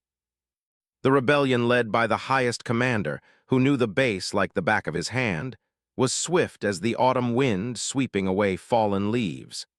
The plan was meticulous, with every step interconnected. First, occupy the starship to secure the high ground. Then, control the base to achieve an invincible position. Finally, just wait for the personnel outside to deliver themselves. Humans simply could not survive in the wilderness of Pandora. "I'm leaving the above to you. I must go down and handle some matters." Once the overall situation was settled, Miles handed the starship over to his loyalists, intending to descend to the surface. "We definitely won't let you down." The officers and soldiers entrusted with the heavy responsibility had flushed faces, straightened their backs in a salute, and were immensely excited. The commanding officer's uprising had succeeded, and handing the starship over to them was undoubtedly a trust from the heart. The aerospace transport plane descended from the sky. Miles strode out, and the army erupted in deafening cheers. The army had completely seized control of the base. Soldiers patrolled the high walls with rifles, while helicopters and fighter jets circled in the air on alert. This was the base's most vulnerable moment. Although the uprising was successful, they needed to guard against indigenous attacks and secure the fruits of victory. The plaza was packed with people, all controlled personnel, including scientists, engineers, miners, and basic laborers. It was approaching afternoon, the hottest time for the sun in the Pandora system, causing everyone to sweat profusely. Miles walked onto the platform. Sweat dripped from his resolute face as his sharp, cold, and merciless gaze swept over the crowd. The adjutant handed him a data pad containing the list of all detainees, awaiting the ruling of the Supreme Commander. As the list was presented, a squad of soldiers marched forward proudly, escorting several prisoners to the front platform and crudely using a forklift to carry a Navi clone. They were important prisoners, designated by Miles during the uprising. The detestable human traitors he had specifically ordered the army to capture. Human traitors, kneel. In front of the assembled crowd, Miles made no attempt to hide his disgust, shouting loudly, "You are sinners against humanity." Soldiers used their rifle butts, striking the prisoners' knees, forcing them to kneel on the ground. Employing a tactic of preemptive assertion, the colonel used simple means to first define the nature of their actions, making the subsequent trial revolve around the human traitors. Miles possessed an iron fist but was not a mere brute. His mind was sharp, and he knew how to give the rebellion a legitimate cause. The army's sudden takeover of the base had caused much internal dissatisfaction, so an outlet was needed for people to vent their emotions. These human traitors were the perfect scapegoats, standing against the greater good. Sure enough, upon hearing the verdict of human traitor, countless angry stares fixed upon the prisoners, openly displaying their revulsion. "Colonel Miles, what exactly are you saying? Why did you launch a rebellion?" The female scientist shrieked, attempting to break free, and instead questioned the army's act of rebellion. As a high-ranking intellectual, she naturally knew she couldn't answer. To be associated with human traitors meant eternal damnation. Everything she had done was to promote coexistence between humans and the Navi, jointly developing planet Pandora and integrating into the planetary ecosystem. Miles recognized the female scientist. She was quite talented, having developed the neural link device, which showed the mother planet another possibility and reduced military expenditure. Without a doubt, she was a human traitor. As a top human talent, she stood beside aliens, advocating for harmonious coexistence between humans and xenomorphs. "Dr. Augustine," the colonel began slowly, his voice carrying authority and pressure, "you and your project are the greatest blasphemy against humanity. I will announce your crimes and make you face the judgment of the masses before your fellow human beings." He pointed at the Navi clone lying on the forklift and issued a severe reprimand. "These alien xenomorphs are hideous. How dare they coexist with humanity? We are humans, the supreme advanced race, possessing pure genes and wisdom, dominating the sea of stars. The xenomorph race is backward and savage. You should be researching how to integrate them into humanity, not making humanity compatible with them." Miles' voice boomed like a great bell. His roar echoed across the plaza even without amplification, clearly audible to everyone. "Your thinking is so depraved, you are unworthy of the status of a high civilization." After the fierce condemnation, Miles felt a rush of satisfaction inside. The pent-up frustration poured out, and his thoughts became clearer. Had it been before last night, although he hated the alien xenomorphs, he would never have dared to so arrogantly belittle other sentient beings. Having witnessed the majestic figures of those great individuals and gained a rough understanding of the imperial truth, his sense of identity with humanity had risen to an unimaginable level. Boom! The colonel's words were like a rolling boulder striking a calm lake, causing ripples and throwing the plaza into an uproar. Thousands of people at the base lived together in the same circle. Everyone knew what the doctor was doing. They usually paid little attention, but now that it was exposed, a deep sense of dread washed over them, making them break out in a cold sweat. Many people whispered amongst themselves, their low conversations buzzing as they discussed the colonel's words. Miles raised his hand to stop the adjutant from suppressing the noise. This was exactly the effect he wanted, to plant the seed of contempt for xenomorphs and solidify the consensus of human supremacy. Without a doubt, his words resonated widely. Most people nodded in agreement, looking at the human traitors with increased disdain. Their eyes seemed to say, human civilization has crossed the sea of stars and will never coexist with lowly xenomorphs.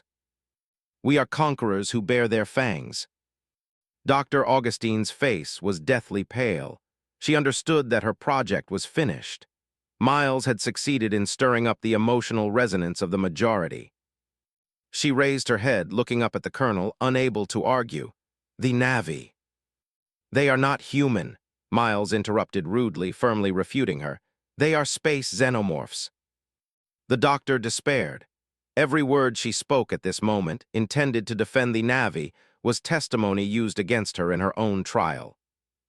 Colonel Miles was now inciting and manipulating public opinion, becoming a military dictator who would bring the flames of war to this beautiful world. But there was one thing she didn't understand. Why did the colonel suddenly launch a rebellion, using thunderous methods to declare his stance, doing so hastily and impatiently? Her heart sank. Could there have been a change on the mother planet? Had they decided to use a hardline policy against Pandora? No, that's wrong. The doctor quickly shook her head, dismissing the guess in her mind. If the mother planet had changed its attitude, there was no need to treat her project this way. They could simply order its termination. Why hold a public trial? The more she thought about it, the stranger it seemed. The doctor glared intensely at the colonel, unable to fathom why he was so uncompromising and vehemently hostile toward the Na'vi. Feeling her intense gaze, Miles inwardly sneered but ignored her probing look, shouting with powerful vigor, "Bring up the xenomorphs and the human traitors." Augustine's pupils contracted sharply.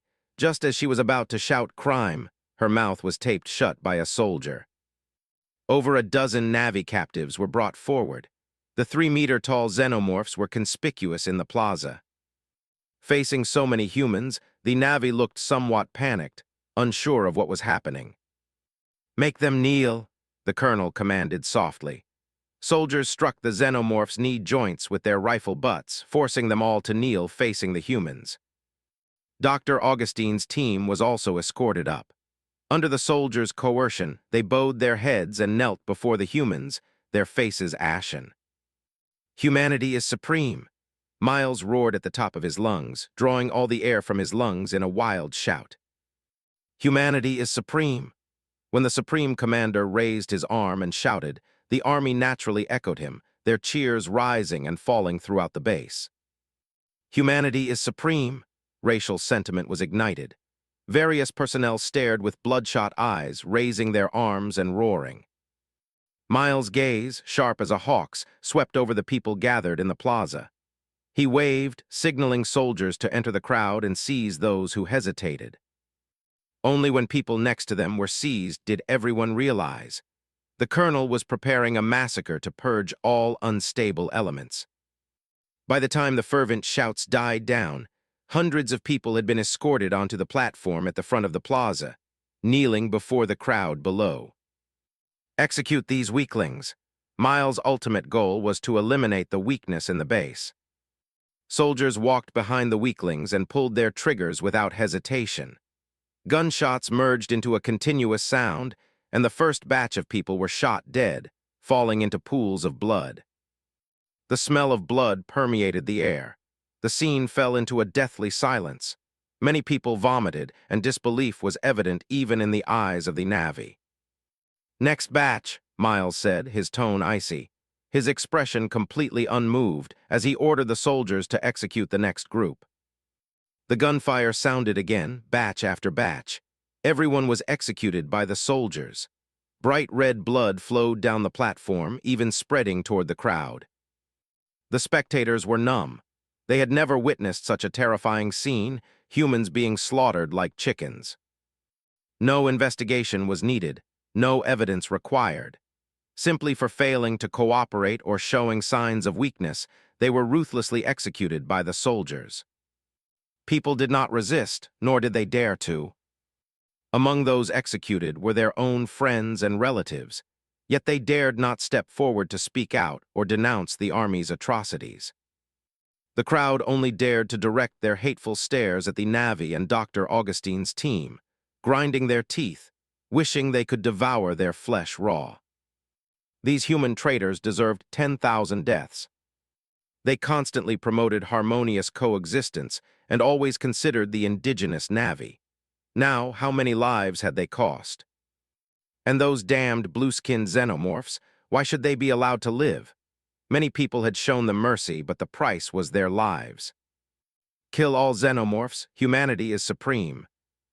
The silent crowd erupted in roars. The fire of anger burned fiercely, turning emotion into the sharpest blade. Miles waved his hand. Soldiers raised the sharp blades in their hands and, in an utterly barbaric manner, severed the heads of the Navi and the human traitors. The long blade sliced across the neck, cutting through muscle and bone. The blood pumped from the heart hissed, mixing with the human's fierce roars. The alien's head spun in the air, falling powerlessly to the ground and rolling a few times, its terrified eyes still fixed on its human executioner.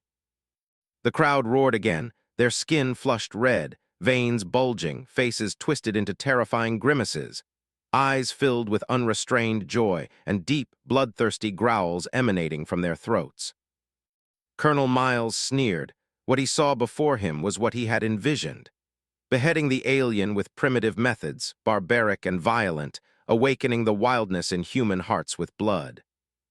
He had long realized a truth. When humanity first glimpsed the stars, they should not harbor kindness towards other races. Unfortunately, there were always many hypocrites who obstructed, shouting, "The lives of alien races matter too." Those fools wouldn't realize that if aliens were to raise a butcher's knife against humanity, the entire human society would suffer the losses. They shouted about principles, but their hearts were full of false benevolence. If the aliens killed humans due to the hypocrites' benevolence, would they take responsibility for the dead? No. Hypocrites are precisely the most irresponsible people. They lack the courage to bear the corresponding responsibilities, merely standing on the moral high ground, pointing fingers, and coercing the entire society to pay for their vanity. Precisely so, human traitors are composed of hypocrites. Declaring peaceful coexistence, diluting humanity's hostility towards alien races, and eradicating the bloodlust of the human race is truly a heinous crime. Having come into contact with the great human civilization, Miles had fully awakened. What he thought was not wrong. Aliens were dangerous, and they all deserved to die. Now eliminating dissent through slaughter, and awakening primitive beastliness and hostility, was a good deed that achieved multiple objectives. Humans dare not defy authority, and are more adept at wielding knives against the weak. Releasing the bloodthirsty beast in their hearts, hatred urgently needed an outlet, and the Navi were the perfect target for venting that hatred to slay the filthy alien creatures. "Release her," Miles saw the audience's hateful, bloodthirsty eyes, and his heart bloomed with joy, signaling the soldiers to release the doctor. Dr. Grace Augustine collapsed to the ground. Even without tape over her mouth, she couldn't make a sound. Crimson blood flowed profusely, staining the base square. The stench of blood stimulated every nerve. Her body trembled uncontrollably, and she involuntarily urinated, a foul-smelling liquid flowing from her lower body. She truly hadn't expected Miles to be so cruel and decisive, cleansing the resistors with blood. The stinging pain at the corner of her mouth pulled her thoughts back. A soldier tore off the tape and dragged her from the ground to the colonel's front. "You beast!" the doctor gasped for breath, tears silently tracing paths down her cheeks, her shrill voice exceptionally loud in the silent square as she denounced Colonel Miles. Her eyes were bloodshot, filled with man-eating hatred. The image of the man standing before her twisted, becoming a murderous demon. "You're not just a beast. You're a war maniac who completely destroyed the chance for peace between two races." "Oh, my dear doctor," Miles murmured softly, grabbing Augustine by the collar, their four eyes meeting, neither yielding. "You have no right to say that." He looked up at the sky, the blue gas giant seeming almost within reach. "Do you think we are the only humans? That life is rare in the universe. That alien races are extremely friendly. Hearing the series of questions, Dr. Augustine froze for a moment, her pupils suddenly dilating. A thunderclap of realization struck her mind, all the irrationalities unraveled. The colonel's actions found their basis, suddenly appearing before her eyes. "Where did they come from?" the doctor shrieked, her hands clutching the colonel's strong arm, her eyes a mix of surprise and hatred, her expression incredibly complex.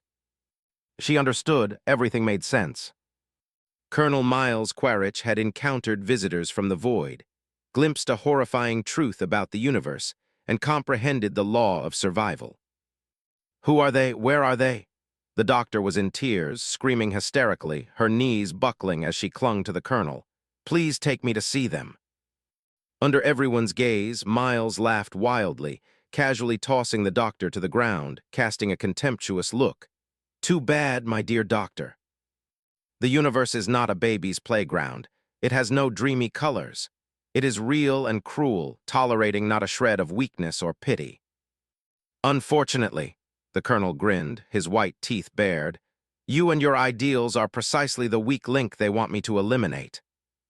The reason I spared your life is to see if, when your hypocritical beliefs collapse, you can still despise my iron-fisted policy towards aliens as you normally do." With mocking words in her ears, the doctor lay in the pool of blood in the execution ground, as if she had completely died. The belief in harmony she held in her heart had collapsed. Tears flowed uncontrollably. Her eyes stared blankly at the sky, meeting the giant storm eye of the blue gas giant. Suddenly, her pupils contracted sharply. At the edge of the gas giant's outline, 3 small white dots appeared, flying in a triangular formation. Miles keenly sensed the change in aura, looked up at the sky, his eyes filled with extreme ecstasy.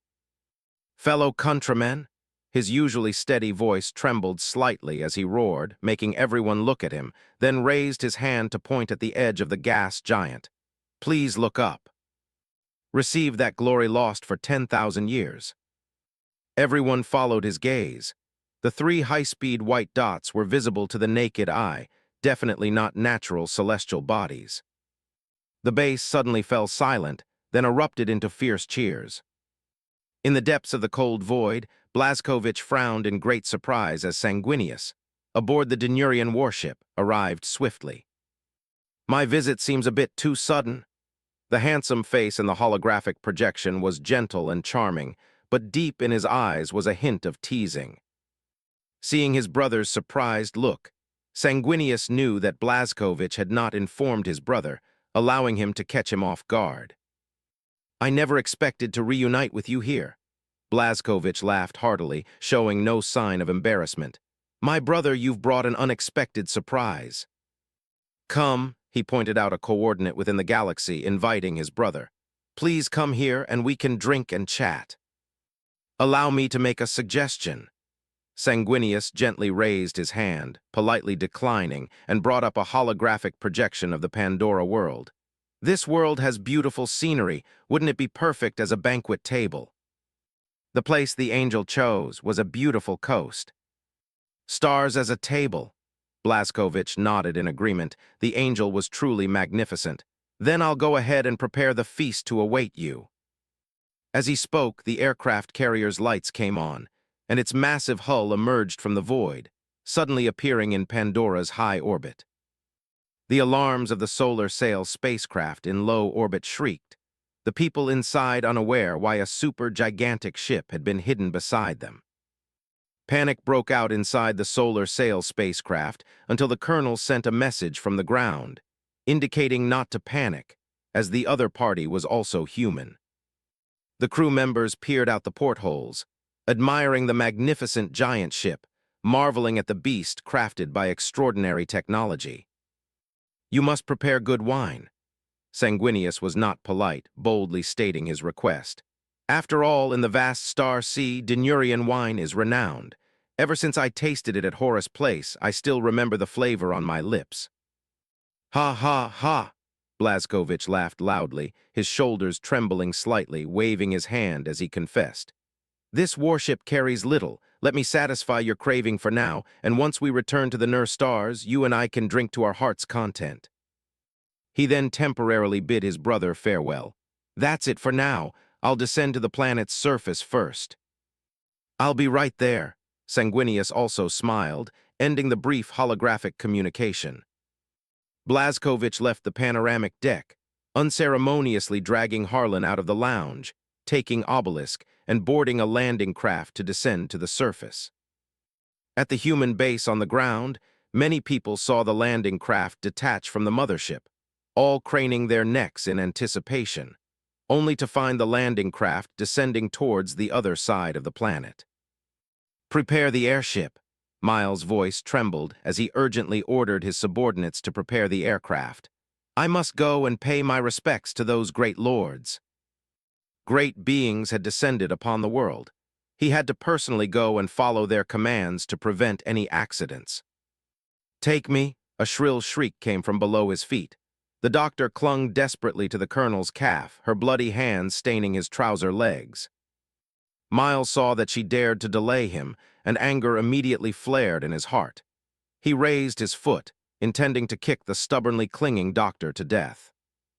His foot was about to land when he met Augustine's resolute gaze, which still held a lingering glimmer of hope.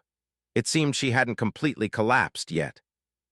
His eyes narrowed slightly, and the colonel immediately thought of a cruel idea. This fragile spark of hope, casually extinguished by the great lords, wouldn't that be the best revenge against the hypocrites? Of course. He bent down and seized the doctor by the nape of her neck, his smile sinister and terrifying in the shadows, causing her to involuntarily shiver.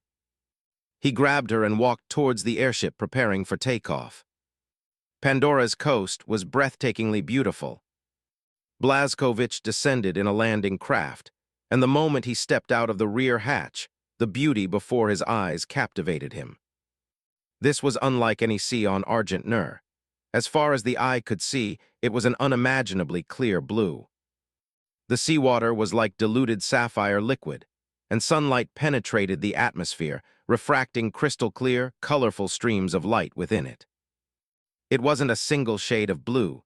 Near the shore, it was almost transparent, revealing glowing underwater plants and swimming creatures. He stood tall, gazing out from the beach towards the sea. As the depth increased, the blue layered and blended, from a vibrant, iridescent glass-like hue to deep ocean indigo, like a living, breathing, water-filled gem. The sand might not have been yellow. Fine white sand shimmered, covered with a layer of glowing microorganisms, and each time the tide receded, it left a glowing line of waves. Tilde. Harlan let out a comfortable groan, walked out of the landing craft's hatch, took a few deep breaths of the planet's atmosphere, and leisurely enjoyed the caress of the sea breeze, his nostrils flaring as he inhaled deeply. "The air here is really good." Pandora's atmosphere contained extremely high concentrations of hydrogen sulfide and ammonia, both of which are highly toxic to humans. Moreover, the oxygen concentration was low, below the human survival standard. However, the above standards are based on ordinary mortal standards, not including the descendants of the Golden Men and Astartes. Harlan breathed normally, not only feeling no discomfort, but rather breathing deeply with pleasure. He had long since taken off his power armor, wearing only a pair of azure-printed shorts and ancient sunglasses, with a surfboard tucked under his arm. Upon learning that the landing site was by the sea, Harlan used the item printer to equip himself with a full set of gear for a good rest. What a wonderful feeling! Obelisk walked out of the cabin, his bare feet treading on the glowing sand, his shirt gently fluttering in the wind, one hand resting on his dimensional spear. He gently squatted his tall frame, his hand brushing over the white sand, his eyes slightly narrowed. "I feel some kind of presence." Yes, Harlan looked further out, as if through the breathtaking scenery where sea and sky merged, he saw a kind of breathing. This world.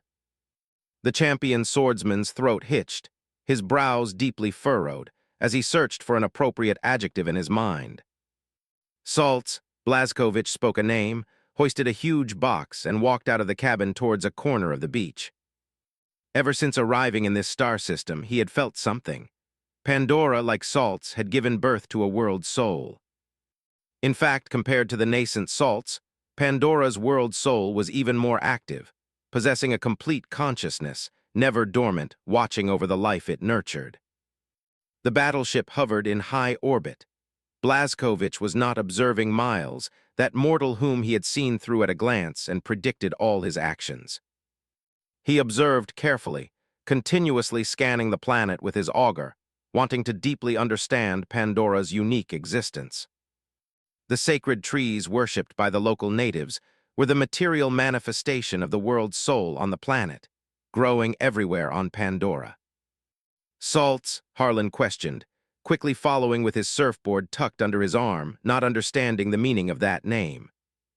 When Blazkowicz annihilated the lizardmen race, Harlan was on an expedition in Segmentum Obscurus and did not know what had happened. An ungrateful world, Obelisk slowly explained. The Gene-Father first battle after returning to the Imperium, together with Wolf King Lemon Russ, annihilated an alien race and destroyed that world. As one of the earliest Legion warriors, Obelisk witnessed the return of the Primarchs and was among the first to follow the Gene-Father, effectively having been present for the entire show. Constantly by the Primarch's side, he naturally knew every battle, which was a source of pride for him. "Quick, tell me about it." Harlan raised an eyebrow and slowed his pace, walking alongside Obelisk, pricking up his ears to listen to the encounter with the alien race. It went like this. Blazkowicz did not deliberately listen to their conversation. Walking to the beach, he spread out a blanket and began to arrange drinks and food. Once preparations were complete, he sat cross-legged on the pure white sand, feeling its softness, letting the sea breeze caress his body, gazing into the distance, entering an ethereal meditative state, his hand unconsciously reaching for his waist. Although he wore cool shorts, a belt was still tied around his waist, from which hung the Blackstone key and the Ring of Chaos. These two dangerous artifacts, the former could activate a Blackstone fortress, and the latter even provoked the intervention of a Chaos god.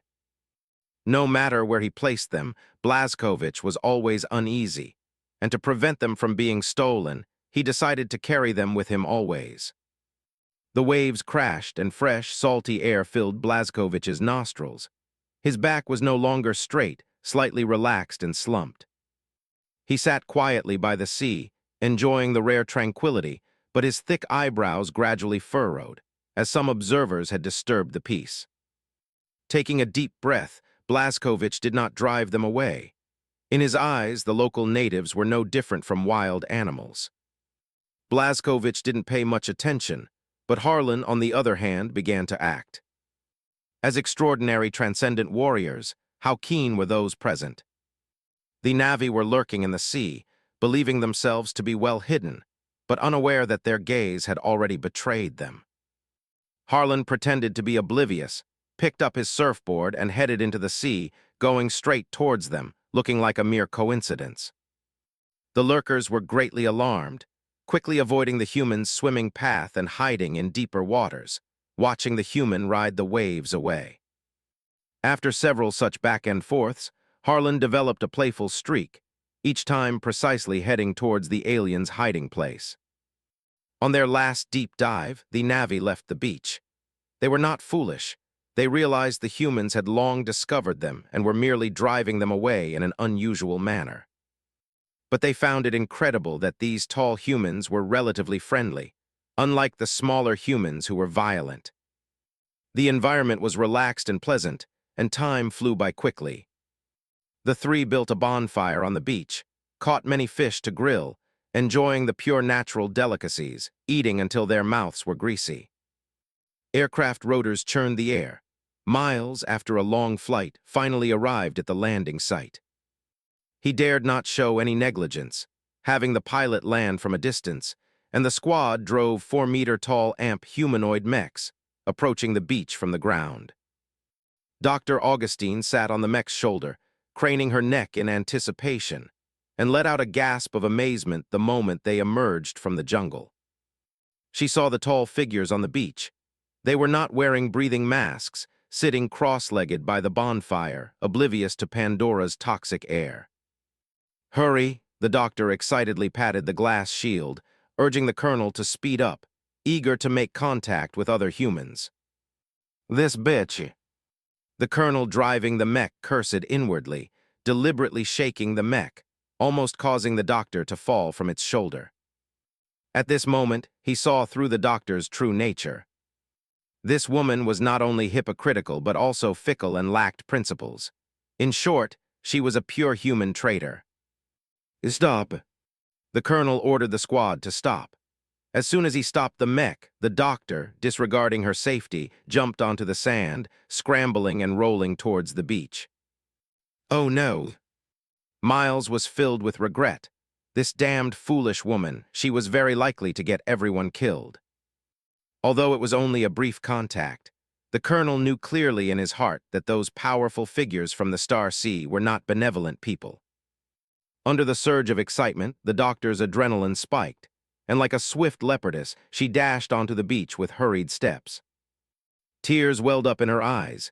She had so many questions to ask, her heart was pounding in her chest, her cracked lips trembled slightly as she asked the first question she had pondered for a long time. "You..." Smack.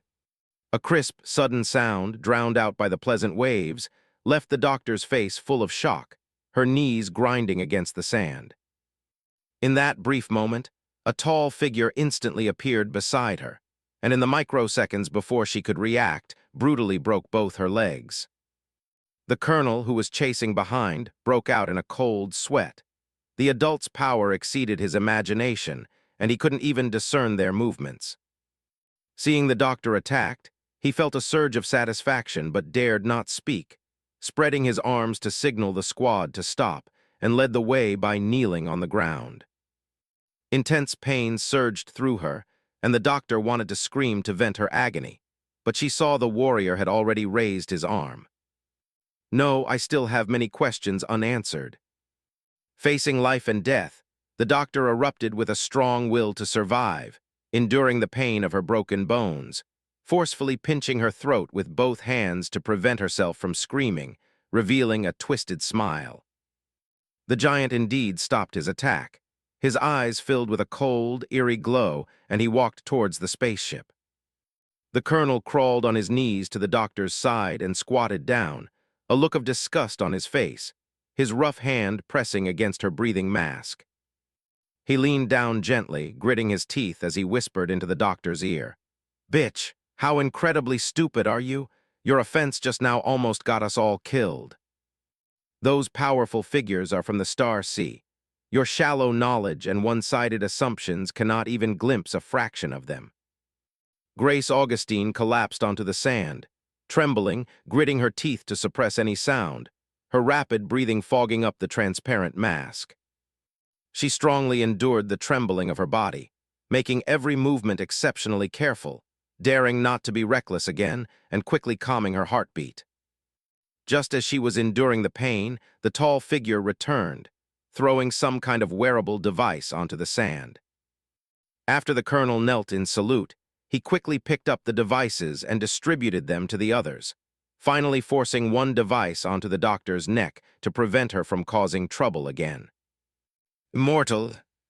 When everyone had put on the translator, Obelisk slowly spoke, his deep voice carrying immense pressure. "Know your place."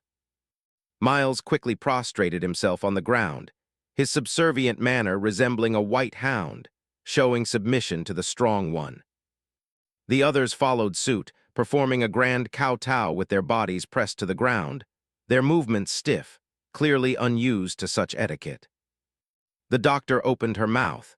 She had wanted to say, "A civilization like yours should not practice kneeling rituals that trample on the dignity of others." Before the words could leave her mouth, the colonel had already seized her throat, preventing her from making any sound. "Can the Lord grant me an audience?" He looked up expectantly. "I have already seized control of the entire base and purged the weak." "Wait," the tall figure was expressionless, showing no emotion. He used the war mace in his hand to draw a line on the ground, sternly warning, "Do not cross this line." With that, he turned and walked away toward the bonfire, leaving the squad with his broad back. Watching the tall warrior leave, Miles breathed a sigh of relief and signaled the others to help carry the doctor to the rear to await the summons. "Bitch, watch your words."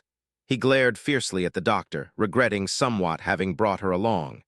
This woman had no reason and could kill everyone at any moment. The colonel wanted to kill her immediately, but feared being reprimanded by the lords, leaving him hesitant and unable to decide. Left with no choice, Miles issued the most severe warning. "You are not a soldier, you cannot perceive the gaze of those lords.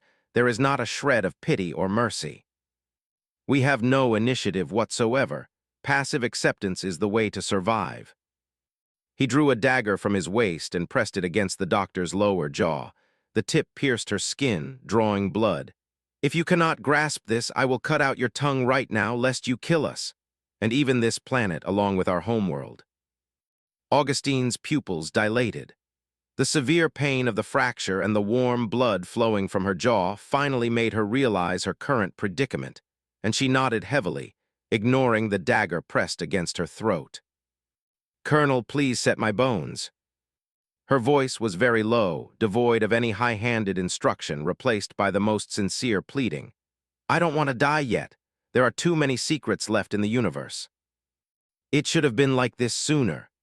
Miles retracted the dagger, casually wiping the blood on his clothes, and nodded with satisfaction.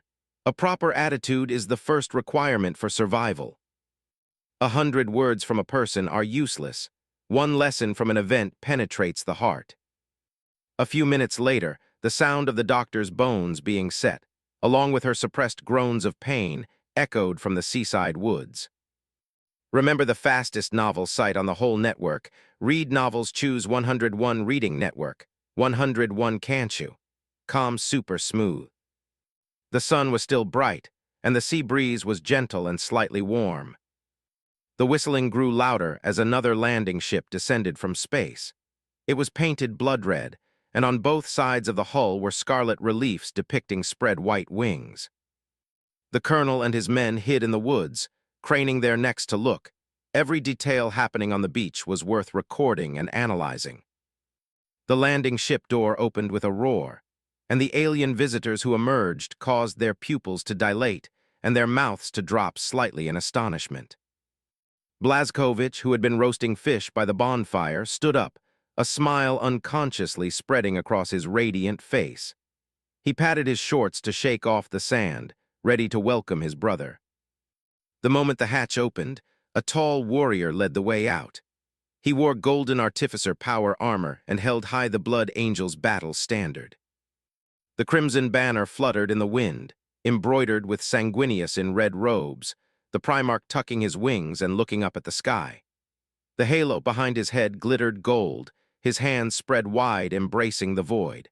In one hand was the chalice of purity, and in the other a blood-stained scrap of cloth representing sacrifice. Swish, swish, Tilda. The Primarch's guard marched out in 2 columns. These warriors were majestic and extraordinary, each possessing handsome features and an impressive demeanor.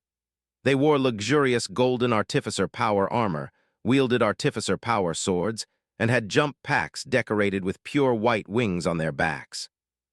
A red carpet, vibrant as blood, rolled down the ramp of the cabin. It was embroidered with patterns of wings and sharp swords, chronicling countless honors. A sacred radiance lit up the cabin, and a tall figure slowly stepped out. His golden hair billowed, his azure eyes were pure and flawless, and a faint smile graced his face. His body was covered in golden power armor. Dark red gems were inlaid on his shoulders, chest, waist, and knees. His left shoulder was decorated with a pure white leopard head, the soft fur extending down and tied around his waist. In his left hand, he held a golden spear, the spearhead resembling an angel's tear, powerful yet elegant. His right hand grasped a golden-winged longsword pointed toward the ground, burning with fierce flames, magnificent and deadly. Sanguinius' pure eyes flickered slightly. Seeing his brother standing in the distance, a look of surprise flashed in his divine gaze. His great brother stood by the bonfire, not wearing power armor nor even formal attire. His strong, perfect upper body was naked, his skin faintly glowing under the sunlight. His lower body stood on the white sand, wearing only a pair of casual beach shorts. Sanguinius spread his wings and soared, landing before his brother, plunging the blade of vermilion and the spear of Telesto into the sand. He opened his arms and walked toward his brother, his words filled with joy and sighing. "Blaskovich Novik, my great brother. The path to find you was not smooth. There were many twists and turns and frequent accidents, but we have finally met in the Star Sea." "Welcome." Blaskovich opened his arms and embraced Sanguinius. "All the anxiety of the journey will ultimately transform into the joy of reunion." The two giants embraced, feeling each other's sincerity and strength, and only separated after a long while. Sanguinius pointed to his brother's casual attire, then gently tapped his own armor, his beautiful face feigning displeasure. "It seems I made too grand an entrance." "Indeed." Blaskovich nodded solemnly, raising his hand to signal Obelisk to step forward and present casual clothing to his brother. "Shed the tension and fatigue and relax properly." The great angel's eyes lit up. His brother had foregone solemn ceremony, choosing instead a more thoughtful way to welcome his arrival. It was easy to see from this small gesture that his brother was a thoughtful person, knowing how to adapt to circumstances and show appropriate concern. "That was kind of you." He looked at the short clothing held by the warrior, his tone softening considerably, and the resentment he had accumulated from Argent Nur vanished into thin air. "Dismantle the armor." Sanguinius spread his arms, not rejecting his brother's goodwill, and allowed his scions to remove his power armor. Just as the Gene's sons prepared to step forward, the magnificent brother in front of him raised a hand to stop them, speaking words that surprised him. "Let me help you." Blaskovich rubbed the fine sand with his foot and said very seriously, "It's not convenient to set up a ladder here, and compared to our bodies, they are a bit short." Sanguinius froze, then laughed more deeply, a wave of warmth and closeness rising in his heart. He closed his eyes, spread his arms, and said, "Go on." Seeing him close his eyes and raise his head, looking rather like he was ready to face death, Blaskovich shook his head helplessly, walked behind his brother, and began dismantling the power armor.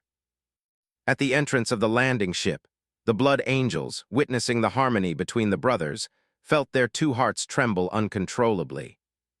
Although the journey had been somewhat unpleasant, the grace and approachability displayed by the warrior king upon reaching the final destination swept away all discontent. The Emperor's craftsmanship. Blaskovich removed a shoulder guard, stroking the surface of the armor, recognizing the familiar forging technique. "Yes." Sanguinius nodded softly. "Before I left Terra, Father personally forged the regal splendor and sent me on my campaign." Handing the armor components to the Blood Guard, Blaskovich thought of the Emperor, the man who swung a hammer to forge armor for his son about to embark on a campaign. "This means he loves you very much." This time, Sanguinius did not answer, standing silently in place, allowing his brother to disarm him. Because the great angel did not know whether his father's attitude toward him was love or hatred. If it was love, his gaze intentionally avoided the wings when he saw him. If it wasn't love, he wouldn't have spent so much effort crafting armor for him, providing the most steadfast protection. "He's an awkward person," Blaskovich said softly, describing the Emperor's personality while dismantling the armor. "He doesn't express emotions directly. Calling him a reserved gourd doesn't even describe 1/10,000th of him. The Emperor has lived too long and forgotten how to express emotion. But without a doubt, he loves you and your brothers." Sanguinius still didn't move or reply, but Blaskovich saw the muscles of his perfect profile twitch slightly, a clear sign that he was smiling. "He even favors you." "But I don't love him," Blaskovich shrugged indifferently. Chapter 117 here. "But I don't love him." Blaskovich removed the back armor covering the base of the wings and discovered it was a multi-layered structure that interlocked vertically, which solved his internal confusion about how the airtight seal around the wings was maintained. Yet I respect him immensely. Sanguinius nodded silently. What his brother said was treasonous, leaving him unsure how to respond, and silent listening was the best choice. The Blood Guard members were horrified. The Primarch's words went in one ear and out the other. They actively shielded their memory perception, not daring to record the conversation between the Primarchs. Blazkowicz quickly removed the layers of the Golden King's glory armor, revealing his pristine white body. His skin glowed slightly under the sunlight, enveloping the great angel in a halo. After shedding his heavy power armor, Sanguinius rotated his arms, walked into the sea to wash up, and rinsed off the heat and dust. The colonel and the others hiding in the shadows of the woods had blank stares, their minds chaotic, having lost the ability to think. What they saw was too shocking. The mighty warriors clad in armor and the holy angels descending from the sky. They were like gods, stepping out of the mythical epics imagined by mankind, fitting every description of a heroic spirit warrior. Strong, majestic, possessing powerful physiques and tenacious resolve, their gazes were determined like torches, their faces etched with defiance. Myths were always just myths, yet these mighty warriors were incredibly real. They carried large-caliber firearms, their armor forged by technology, and their blades shone with the light of wisdom. The colonel and his companions dared not move, and the restless doctor also fell silent. The aura emanating from the descending warriors was like an invisible hand grasping their throats, preventing them from making a sound. Since they were able to come to Pandora, their intelligence had fundamentally passed the test. As their brains were forced to calm down, it was naturally not difficult to see the signs. The warriors descending from the sky were laden with honor, their armor decorated with various symbolic items, but many common accessories pointed to one meaning: death. Diverging from human history, if a civilization or city-state used death as a symbol, then its very existence would take pride in spreading death and self-sacrifice. In short, the angels and armies that had arrived on Pandora were definitely not benevolent entities. The colonel's body froze in place, cold sweat streaming down his forehead as he gestured to calm the others. He knew deeply that there was no retreat now. The path ahead was certainly not a broad highway, but a thorny road leading toward death and glory. Miles signaled everyone to remain silent, pointing to his eyes and ears, using body language to instruct them to observe and listen closely. The event unfolding was unprecedented, and collecting information was especially crucial. They watched the beach. The holy angel returned from the sea, crystal water droplets sliding off his wings, beautiful, dreamy, and mesmerizing.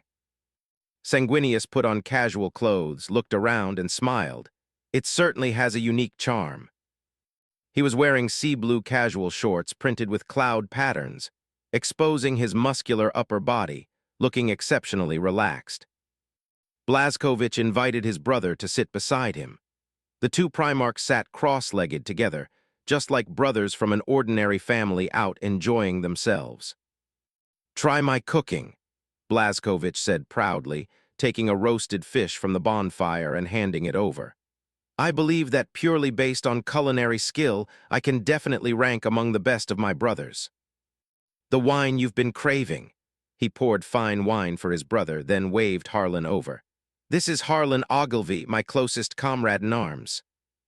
Sanguinius was flattered, quickly accepted the roasted fish and fine wine, and gazed at the tall man walking toward them. "Harlan Ogilvy, champion swordsman, oath guard, I have heard of your legend." He intended to stand up and greet him, but was held down by Blazkowicz's hand on his shoulder, so he merely nodded, displaying basic courtesy. "Greetings, Primarch," Harlan responded, performing the warrior's salute, a smile appearing on his face. "Even while on Argent Nur, I have heard of your holy name throughout the stars." What Harlan said was true. Sanguinius had not joined the Great Crusade long, but his holy reputation had spread far and wide. In many lost worlds that required military reconquest, when the angel descended, people often laid down their weapons and surrendered, accepting the rule of the imperium of man. Sanguinius' perfection was not only reflected in his appearance, his noble character was even more captivating. The angel's path of conquest was accompanied by the enlightenment of souls. People erected statues, set up monuments, wrote lyrics, and sang hymns, celebrating the mercy and humility of the son of the emperor. "Please sit down quickly," Sanguinius invited Harlan, then said to Obelisk, "and this powerful warrior should join us too." The four men gathered around the blanket, drinking and chatting happily. The conversation gradually opened up and deepened, leading to hearty laughter when funny stories were told. The fighting styles of the Doom Slayers and the Blood Angels are somewhat similar. When the men gathered, they first greeted each other politely. Once the conversation started, they talked about everything, and naturally the topic turned to the legions. Blazkowicz noticed that Sanguinius described the Blood Angels' legion's tactics as primarily focused on rapid strikes, using drop pods to assault the enemy's stronghold directly. The tactics established by his Bloodline Legion, following extensive military reforms, were also related to this approach. Although the Doom Slayers were an elite force, their numbers were extremely limited, having only grown to a scale of over 1,000 since the Legion was founded on Terra. The small population severely restricted tactical execution. The Legion found it difficult to engage in frontal decisive battles, requiring reliance on the Iron Men and intelligently controlled machinery to support large-scale warfare. The intelligent machine tied up the main battlefield, while the Legion warriors rapidly assaulted, eliminating vital enemy facilities and command posts, breaking the whole situation by striking key points. Precisely because of this, we should communicate more often. Sanguinius' tone was gentle. He raised his cup and drank heartily, but deep within his eyes there was a trembling flicker. That flicker contained hesitation and evasion, and naturally it did not escape Blazkowicz's notice, drawing his attention. He knew well that the Blood Angels had crossed the Sea of Stars, certainly not just for a simple reunion, but for some other purpose. The hesitation in Sanguinius' eyes indicated that the matter was far from simple, making it difficult for the angel to decide. "Sanguinius," softly calling his brother's name, Blazkowicz saw the worry etched between the angel's brows and slowly set down his wine cup. "We are brothers by blood, you can speak freely. Have you encountered some difficulty?" Blazkowicz rarely pointed out difficulties others found hard to express, as many things were unspoken secrets. But for Sanguinius, he was willing to offer help. Only when mentioning Legion development did the great angel reveal his hidden sorrow. Legion development primarily involved armaments, and Argent Nur could provide equipment support. Hearing Blazkowicz's concerned inquiry, Sanguinius naturally knew that his thoughts had been detected by his perceptive brother. Alas, he let out a long sigh. His beautiful features gradually dimmed as he lowered his head to fiddle with the wine cup in his hand, the hesitation in his eyes deepening. Sanguinius looked up at Blazkowicz, his eyes filled with determination, but the resolve vanished the moment he opened his mouth, and he ultimately lacked the courage to speak. He struggled internally, his thoughts surging like crashing waves beneath a calm exterior. The warm atmosphere completely disappeared. The air solidified in silence, broken only by the rushing sound of the tide. Harlan and Obelisk remained silent, quietly eating fish and drinking wine. The current conversation at the table had gone beyond companionship and cheer, making it difficult for them to participate. Blazkowicz's brow gradually furrowed. An unspeakable darkness was hidden within Sanguinius, tormenting his brother. This dark secret concerned the entire Legion. When his brother was about to speak just now, the Bloodguard's hearts skipped a beat. They were extremely nervous. "Brother," Blazkowicz called softly, raising his hand to point toward the distant coastline. "May I walk with you?" "Of course." Sanguinius regained his smile, took hold of his brother's forearm, stood up, and patted the sand off his rear. "You are free to move around. There's no need to be so serious." The two gave orders to the legion. Shoulder to shoulder, they walked away along the coastline, their feet stepping through the clear waves. "Come, come, come!" Seeing them walk away, and no one there to restrain him, Harlan revealed his hearty nature and waved to the blood guard. "All you handsome lads, come over and drink wine and eat meat. Don't worry about those two." He saw the worry on the faces of the blood guard and waved his hand dismissively. "Don't worry about their safety. If the Primarchs were in danger, we should be thinking about how to run faster and not hold them back." The Primarch's guards smiled immediately upon hearing the blunt remark. The champion swordsman spoke crudely but correctly. Just as he said, if there was a force on this indigenous planet capable of threatening the Gene Father and the Warrior King, thinking about retreat would be the key. Harlan called over a few Legion warriors, and they worked together to move strong beer from the landing craft, handing bottles to the sons of the Angel, enjoying the relaxed moment after their leaders had departed. Blazkovich and Sanguinius walked a long distance, neither speaking a word until they reached a secluded beach where they finally stopped. "Brother, why exactly have you come? Brother, why have you truly come?" The two brothers sat opposite each other on the reef, Blazkovich asking for the first time why Sanguinius had come to Argent Nur. Sanguinius' wings drooped, their tips touching the seawater, and the great angel's heart was greatly conflicted. The turquoise waves of the bay undulated ceaselessly, and the shattered sunlight reflected on his face, mirroring his turbulent emotions at this moment. "Brother, when we parted on Ball II, you reminded me of the 9th Legion's past and knew what they had endured." Blazkovich's expression was serious as he nodded earnestly and said, "I have indeed heard of it, learning that they suffered unjust treatment. I can also understand that Astartes' warriors resorting to cannibalism on the battlefield was a helpless emergency measure.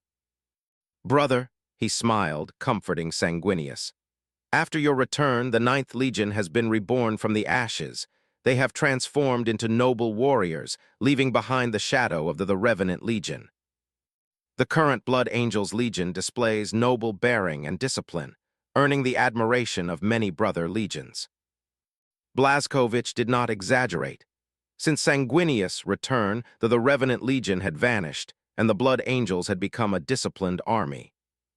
"Leaving behind the shadow of the damned," Sanguinius' beautiful face twisted in pain, and he shook his head weakly, his eyes bloodshot. "Brother, the shadow has never left the Legion. It is etched into the Legion's bloodline and genes. Sometimes I wonder if my gene seed itself is tainted with a mutated curse, causing the Legion's gene sons to suffer so much."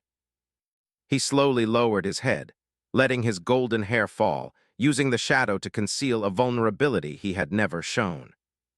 Sanguinius raised his hands, and Blazkovich noticed that those pristine, flawless hands, which struck fear into the Emperor's enemies, were trembling violently. The clear voice of the great angel was almost choked. "My hands are stained with the blood of my gene sons." Boom!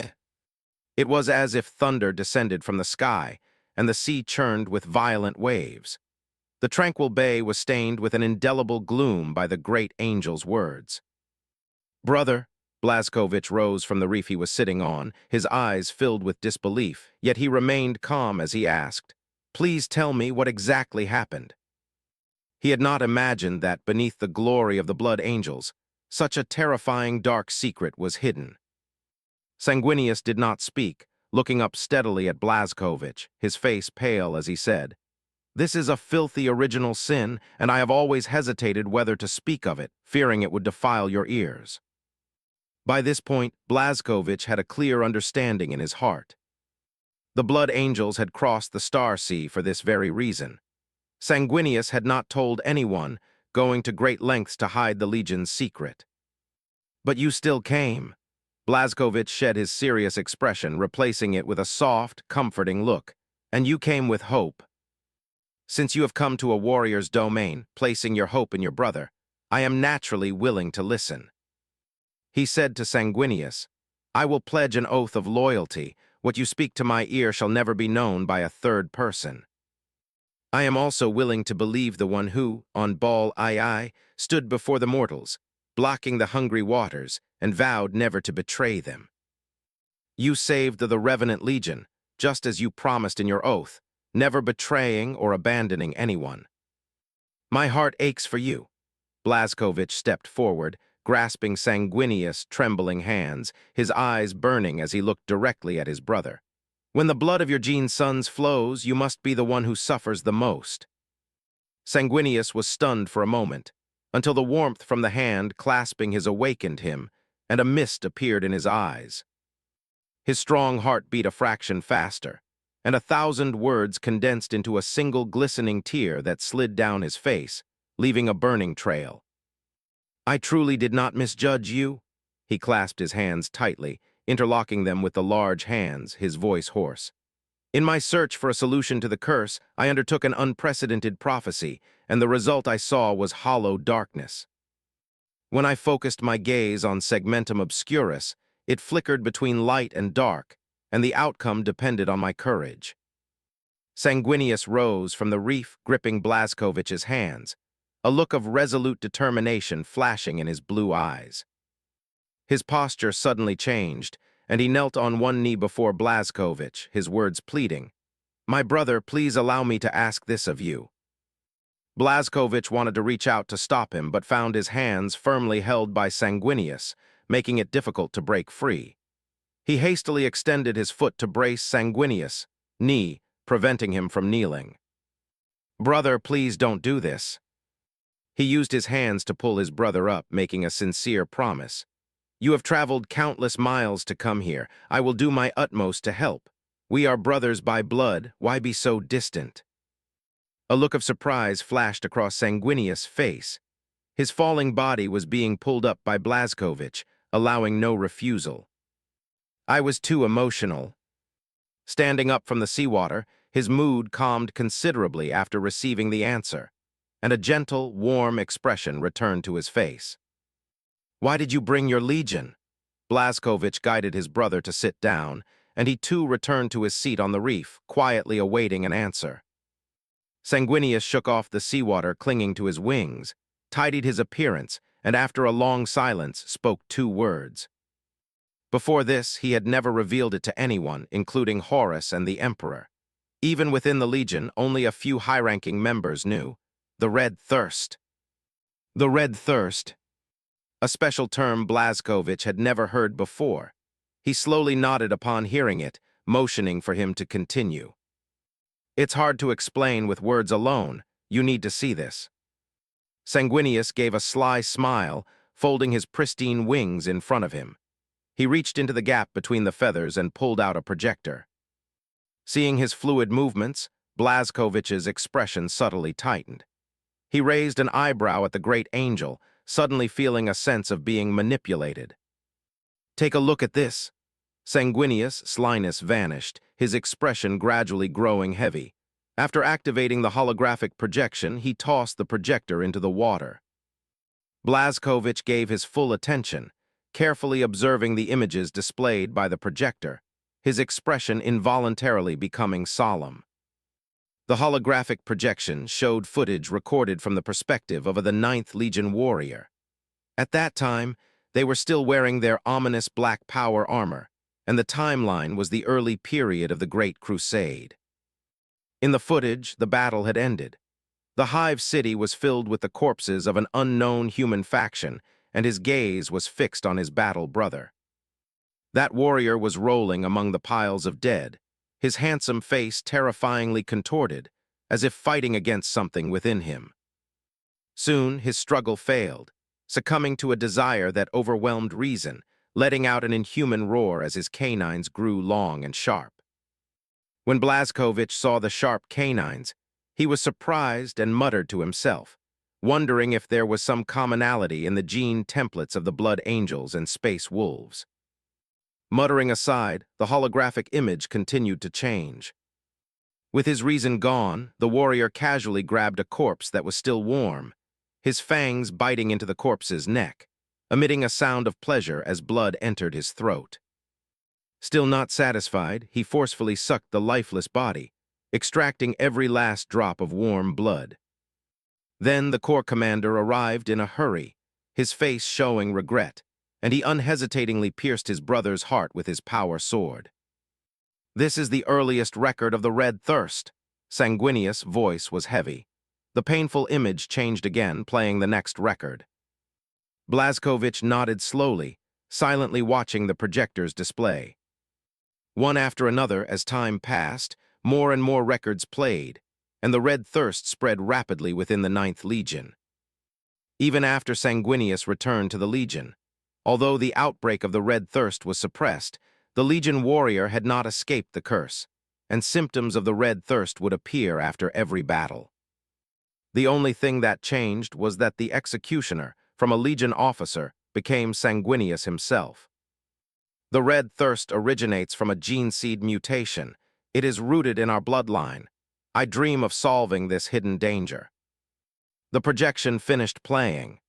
Sanguinius retrieved the projector from the water, carefully placing it back into his wings, preserving the Legion's deepest secret.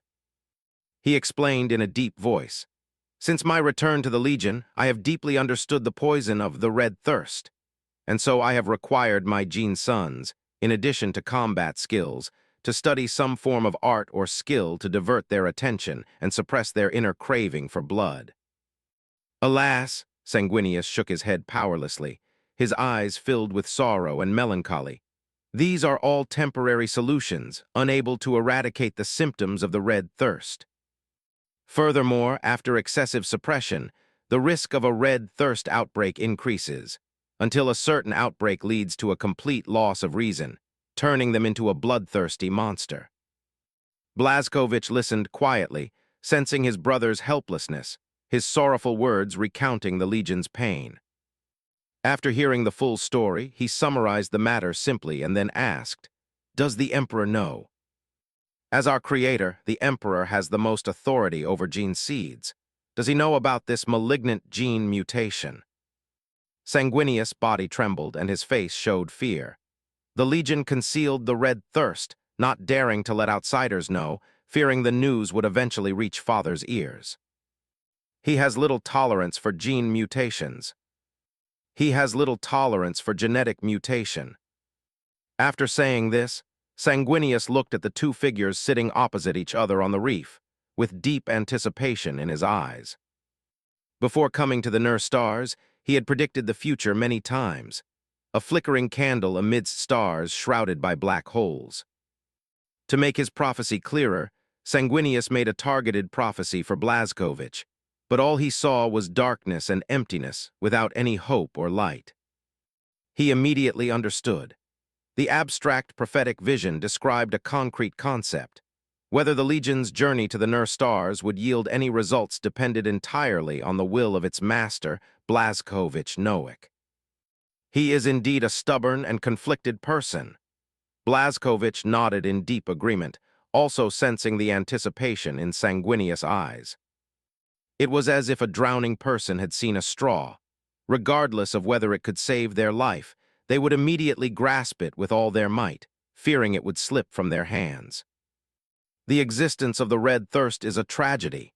He did not avoid the expectation, meeting Sanguinius' gaze and said very cautiously, "I cannot define it right now." His brother's words tightened Sanguinius' heart, and regret surfaced. Although his expression did not change, he mentally prepared himself for rejection. He felt deeply regretful, as he had come bearing hope. Sanguinius fully understood the apprehension in his brother's words, as the gene seed was created by the Emperor, and its secrets were known only to him. Did the Emperor already know about the existence of the Red Thirst? Was it related to one of his unknown plans, or was it a deliberate test? Sanguinius naturally knew these things, and it was precisely for this reason that he felt regret and sorrow in his heart. He wanted to loudly question the Emperor, but he also feared that the Red Thirst was acquired later, deviating from the Emperor's original design. At that time, the secret would be exposed to the light. Would a mutated Primarch and Legion, a foul existence completely contrary to the Emperor's original intention, incur his wrath? So Sanguinius dared not ask, because mutation could still be tolerated. He didn't want to seek an answer or help and jeopardize the entire Bloodline Legion. "Brother," Blazkowicz saw the great angel's regret, and to avoid misunderstanding, quickened his speech. "Rigorous matters must be handled step by step. I dare not make promises lightly, because I cannot be certain if I can resolve the red thirst. The help I can offer you now is to use every means to examine the origin of the red thirst, trace it back to its source, and ascertain its essence." "That's how it should be." Sanguinius was overjoyed to hear this, excitedly standing up from the reef, almost jumping for joy. Undoubtedly, clear and methodical assistance is more encouraging to someone seeking help than vague grandiloquence. It shows that the person in charge of resources is indeed thinking about the problem and has no intention of being perfunctory. "Your words put my mind at ease." Sanguinius breathed a sigh of relief, the heavy boulder in his heart finally settling, and his mood instantly lightened, a smile appearing on his face. Blazkowicz solemnly promised, "You are willing to trust me and reveal the Legion's secrets, and I naturally will not let you down. Regardless of the outcome, I will do my utmost." "I sincerely thank you." Sanguinius was deeply moved, performing a warrior's salute to express his gratitude. "I will forever remember this noble generosity. I only provided help within my capabilities." Blazkowicz stood up from the reef, grabbing his brother's hand resting on his chest. "Without further ado, let's go back." Sanguinius smiled and nodded. The two, just as they had arrived, left the bay shoulder to shoulder, heading to Tranquil Beach to rendezvous with the Legion. When the two returned to the beach, Pandora's star had already set. The scattered sunset light dyed the seawater golden, sparkling brightly, and the entire coastline seemed paved with gold dust. Figures moved in the distance along the coastline. Sanguinius let out a soft exclamation and raised his hand, pointing towards the beach camp. Blazkowicz peeked out from behind him, following his finger, and saw several terrified Navi hanging from a large tree in the coastal forest next to the beach camp. Inside the camp, the Space Marines had lit several bonfires, eating grilled fish, drinking, and recounting glorious battles from the Great Crusade. Around the bonfire, where the high-ranking officers were seated, Harlan, uncharacteristically serious, was performing the Sentinels' traditional war dance. Every movement was sharp and forceful, showcasing the keenness of their martial culture.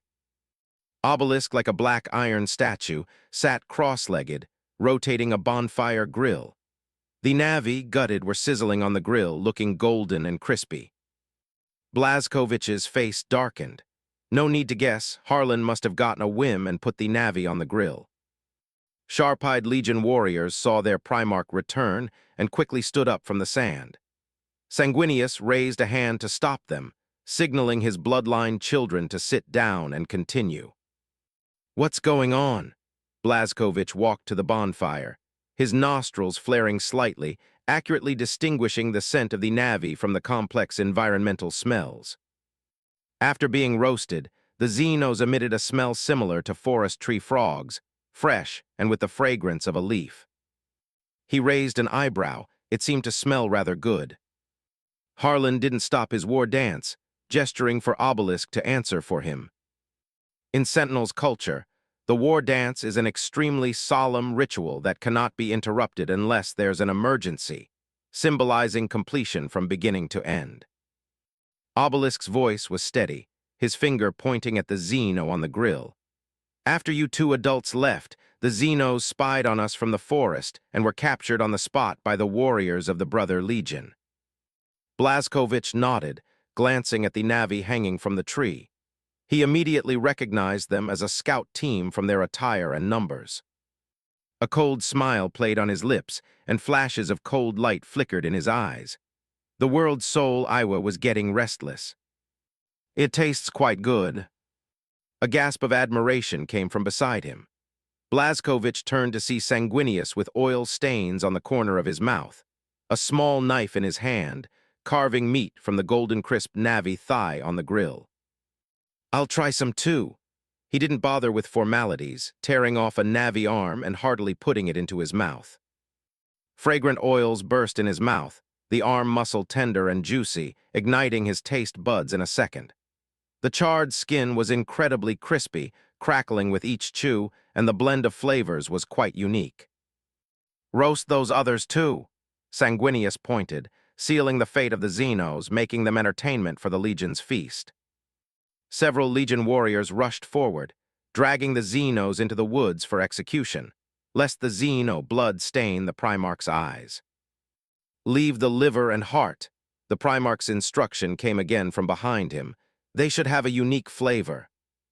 The Na'vi were terrified. Although they didn't understand the language, it wasn't hard to discern mankind's intentions for them from their body language. They struggled desperately, their 3-meter-tall bodies twisting wildly, but they could not escape the human warrior's grip, watching helplessly as daggers slit their throats, and warm blood carried away their body heat. "Brother," Sanguinius, with a gentle smile, gestured for Blazkowicz to sit down with him. The small knife in his hand moved like a phantom, carving the Xeno on the grill. "How do you plan to deal with this world?" "Destruction." Blazkowicz wiped the grease from the corner of his mouth, called for plates, and distributed the roasted meat to the Legion warriors. "This world's natural climate is comparable to a paradise world, yet it is filled with various poisonous gases, unsuitable for human survival." In truth, he had deeper concerns that he had not yet explicitly told Sanguinius. Pandora possesses a world soul, which has become rooted in the entire ecosystem through evolution, integrated into the genes of both creatures and plants. This is both an advantage and a disadvantage. The advantage is that life forms coexist with the world's soul, where one move affects everything, collectively resisting enemy invasion, and the entire ecosystem collectively attacks enemies. The disadvantage, however, is extremely subtle, and most people haven't realized it: chaos. A malicious chaos ritual could contaminate the world's soul, transforming Pandora into a chaos planet, allowing chaos forces to take root in the real universe. Since Blazkowicz arrived in this star system and repeatedly confirmed the existence of the world's soul, the destruction of Pandora was already a foregone conclusion. Sanguinius nodded slightly. He heard the decisiveness in his brother's words and naturally wouldn't be so tactless as to stop him. "I have a good idea." The bonfire illuminated the great angel's beautiful face.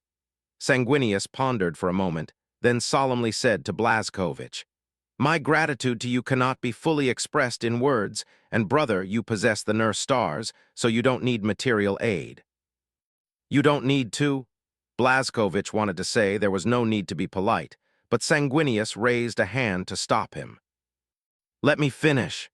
The great angel spoke slowly, his clear voice heavy and serious, his face bearing an expression of meticulous solemnity. "I wish to form a sworn brotherhood with you to commemorate our friendship. On this world, which is about to be destroyed, let our two legions hold a friendship hunt, to establish the brotherhood between our legions." Hearing Sanguinius' words, Blazkowicz's expression gradually became serious. He stopped distributing meat, his burning gaze fixed on him. "Are you serious?" Sworn brotherhood is a relationship that transcends blood ties, sworn by the blood of enemies, with deep trust in one another. This signifies a deep trust between two legions, forming a brotherhood to advance and retreat together among the dark stars, somewhat akin to an alliance. "Are you serious?" Blazkowicz stated gravely. "Sworn brotherhood is no small matter, Brother Sanguinius. Please do not act on impulse." He was delighted in his heart. To have a brother trust him so deeply naturally made him very happy. But Blazkowicz had to remind Sanguinius not to make an impulsive move out of gratitude and excitement. Although the nurse stars and the high echelons of the Imperium of Man have blood ties, in essence, they are two completely independent political entities. Blazkowicz rules the nurse stars, and Sanguinius represents the Imperium. For the two to become sworn brothers is equivalent to the high-ranking officials of one nation forming a sworn brotherhood with those of another, vowing to advance and retreat together. Currently, the nurse stars and the Imperium of Man, two political entities, are cooperating for a common goal, in their initial honeymoon period, so problems naturally won't arise. But the Great Crusade will eventually end, political power will inevitably be transferred to mortals, and the superhumans will withdraw from the stage of history. With external enemies gone and internal power holders constantly changing, two completely independent political entities will eventually clash. It doesn't even have to be that far off. With the return of the Primarchs, various legions, under the influence of their Primarchs, will certainly develop ideological differences. Sanguinius' actions, in the eyes of some brothers, would be tantamount to turning his elbow outwards, and he would certainly face ostracism. "I am serious." Sanguinius nodded heavily, his words devoid of hesitation, carrying an unwavering determination. As a Primarch, his superhuman mind had already foreseen the future, yet he still chose this path, bearing the criticism from all sides. "Brother," Blazkowicz, however, looked directly into the angel's face and shook his head even more firmly. "Please allow me to refuse." He raised his hand to stop Sanguinius from refuting. "It's not that I look down on you. You possess a noble soul. Nor is it an insult to the Blood Angels Legion. They are all excellent, self-disciplined warriors. It's just that doing so is indeed inappropriate. As blood brothers, our relationship is incredibly close. I also deeply love you, so naturally, I cannot let you be criticized by other brothers." Sanguinius' eyes sparkled, and he opened his mouth to say something, but Blazkowicz smiled and waved his hand to stop him. "No need to be so persistent." His smile was carefree. "We were created for a great ideal, and we strive for a great ideal. Shedding our blood for it, we will eventually meet at the correct destination." Sanguinius gazed steadily at his brother, feeling that Blazkowicz was a true idealist, striving to achieve his goals through action. Once he identifies a goal, he doesn't need the restraint of an oath. He will move forward step by step, solving problems as they arise without discouragement or retreat, eventually reaching that destination. "I was shallow." Sanguinius picked up a cup of wine and drank it, immediately feeling that he still needed to raise his awareness. The so-called sworn brotherhood, in front of those striving together for a great goal, seemed vulgar, like forming a gang. Sanguinius' thoughts shifted, and he couldn't help but compare the man before him to Horus. Horus and the Emperor were very similar. They were willing to abandon or win over others to achieve a certain endeavor, everything based on an exchange of interests. Blazkowicz was nothing like the Emperor. There were no unnecessary calculations in his heart. After a brief interaction, Sanguinius found him to be sincere, friendly, and straightforward, never beating around the bush. This way of conducting himself also extended to his style of action. Once he sets a goal, he might embark on the journey alone. Whether you love him or hate him, nothing can stop him. Just like now, Blazkowicz would explain the pros and cons, then decisively reject the proposal after careful consideration, allowing no room for negotiation. "Let the sworn brotherhood be dismissed," Sanguinius compromised, but he also had his own persistence. He spoke again, equally leaving no room for his brother to refuse. "But this friendship must be remembered. Let the hunting ritual be an eternal testament to our legion's friendship." "Be more specific." Blazkowicz thought for a moment, then gestured for his brother to continue. "I presume you already have a plan." Sanguinius smiled faintly, tore a piece of navy meat from the grill, and elegantly put it into his mouth. "I've been thinking about it all along, and it became perfect after eating the Xenos. The Blood Angels and the Doom Slayers will send an equal number of warriors to hunt indigenous Xenos within a specified time. Afterward, we will exchange spoils of war, filling each other's granaries with the greatest sincerity as a testament to our friendship. How about that?" "Excellent." Blazkowicz's eyes lit up, and he slapped his thigh, immediately agreeing to his brother's proposal, and then offered his own suggestion. "No firearms can be used during the activity. Warriors should travel light to better preserve the Xenos' corpses and showcase the strength of the Legion warriors." He secretly chuckled to himself. In terms of Legion combat strength, the Gene Sons surpassed all legions, and with the addition of Argent Nur technology, the Xenos' corpses would definitely fill the Blood Angels' freezers. That's a good suggestion. Sanguinius displayed a bright smile. He was waiting for those words and then stated his demand. We too must also participate, but we won't hunt Navi. He raised his hand, pointing towards the vast sea covered by the twilight, a sly smile on his lips. There are giant beasts in the sea. They are our targets.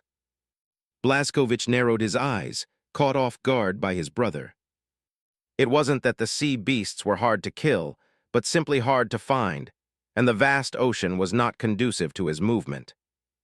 Sanguinius, on the other hand, had a pair of wings and could soar through the sky, greatly expanding his own advantage, which could help the Legion to the greatest extent. You have a lot of tricks up your sleeve. Blazkowicz's lips curved slightly, and he lightly tapped Sanguinius with his fingertip, yet he agreed to the tit-for-tat proposal. So be it. Two large hands clasped together, and the two Primarchs looked at each other, bursting into hearty laughter. Count me in. Harlan finally finished his war dance, casually tearing off a crispy Navi tail and excitedly demanded to join. Of course. It was finally decided that all of the Doom Slayer Primarch's Guard would participate, totaling 32 people, including Harlan and Obelisk. The Blood Angels would select their most excellent Legion warriors, also 32 people, to join the hunting operation. Both sides could move freely and hunt Navi tribes, but they must never harm the other's brothers or disrupt the friendship between the legions. The hunting period was ultimately set for 1 month. The time was set by Sanguinius, and Blazkowicz, upon hearing it, felt it was a bit too long, delaying the inspection for the Red Thirst. Sanguinius then revealed that before coming to Argent Nur, he had requested a year from the Imperial War Council, temporarily withdrawing from the Great Crusade. According to the Great Angel, if nothing could be found in 10 Terran months, more time would be meaningless. Understanding this, Blazkowicz agreed to the hunting period, and the two sides would engage in the Xenos' hunting activity for 1 month. The legions had already gone to prepare, and the two Primarchs sat cross-legged on the beach, finalizing the most crucial rule. Neither side's warriors could eat raw Navi meat to avoid obtaining information about settlements and environmental details from Xenos' flesh, lest it spoil the fun of the hunt. This avoided the Blood Angels the Red Thirst, and also tested the warriors' survival skills in an unfamiliar environment. Blazkowicz informed them of the existence of the world's soul, urging the Blood Angels to be vigilant. The world of Pandora might seem savage, but it was actually full of hidden dangers. Once the hunt began, excessive killing could very likely provoke a backlash from the biosphere, causing the entire world to mob the Astartes. Sanguinius was greatly surprised upon learning this, and immediately gave orders, reminding his guard warriors to constantly pay attention to their surroundings. The next morning, as the sun rose, the warriors participating in the hunt lined up neatly, eager and ready. The Great Angel, however, looked at both guards, feeling his teeth itch, his eyes filled with resentful anger, his nostrils flared in indignation. They were indeed traveling light, wearing scout model power armor, but their equipment was entirely different. All equipment was forged in the battleship's foundries, so there was no difference in quality, ensuring absolute fairness and justice. The difference between the two sides was that Doom Slayers were naturally stronger, with 10 squads of 3 assigned, so their hunting efficiency would naturally be faster. The Blood Guard adopted traditional combat methods, with fewer squads and a more comprehensive configuration. You really are something. Sanguinius was truly helpless, squeezing out a sentence through gritted teeth. The same to you. Blazkowicz laughed wildly, showing no weakness, pointing at his brother's wings poised for flight. My lords. As the two Primarchs raised their hands, ready to clap and begin the hunt, a trembling call came from the forest. Obelisk was incredibly fast, transforming into a phantom, plucking the caller from the jungle and tossing him before the Primarchs. I have something to say. Under the pressure of the two superhuman beings, Miles and the doctor lay prostrate on the ground, not daring to look directly at those magnificent faces. Sanguinius looked at Blazkowicz. He had known someone was in the woods for a long time but hadn't asked, knowing Blazkowicz had other arrangements. 1 minute, Blazkowicz said expressionlessly, giving the colonel a chance to explain. The two people prostrate on the ground felt the majestic voice like a mighty heavenly power, and the two gazes like scorching suns, making their backs tense as iron. Hurry up, seeing the doctor still trembling, Miles punched her in the side to rouse the shaking woman. Two, sirs. Grace Augustine's tongue felt stiff. Her carefully prepared words shattered into a tangled mess in her mind, all her pride turning into a humble tremor. 50 seconds. The Archon's clear and ethereal voice served as a reminder, yet it transformed into a spring breeze, soothing the doctor's agitated heart. Sirs, regarding your hunting targets, we have some research. The doctor opened her tightly shut eyes, not daring to look up, secretly staring at the giant's feet. Under the pressure of time, she calmed herself and quickened her pace. The Navi call them Tulkun, regarding them as sea totems. According to our superficial research, the brain fluid of those giant beasts can keep humans eternally young, allowing them to achieve long lifespans. Just this one can. The doctor raised her hand above her head, gesturing the size of a container. It's worth $1 billion in our world's currency, and the wealthy desperately seek it. The existence of this longevity substance has attracted the attention of our homeworld. The next fleet will be massive, carrying a capture fleet. She rattled off all the information she possessed in one breath, as if all her strength had been drained, collapsing to the ground, sweating and gasping for air. Blazkowicz and Sanguinius exchanged glances, a flicker of light in their eyes, their interest piqued. Naturally occurring longevity substances are extremely rare in the universe. Each one is a cosmic treasure, coveted by many races, who would even wage war to seize them. For Primarchs, lifespan has never been a constraint, and space marines also live long lives, able to endure prolonged wars. However, many wise individuals in the Imperium of Man are limited by their lifespans, making it difficult for them to continue contributing to the Imperium of Man, thus requiring various methods to extend their lives.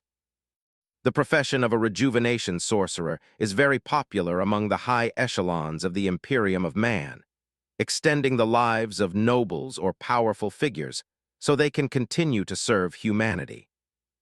But the effect of rejuvenation rituals diminishes progressively until it completely loses its efficacy.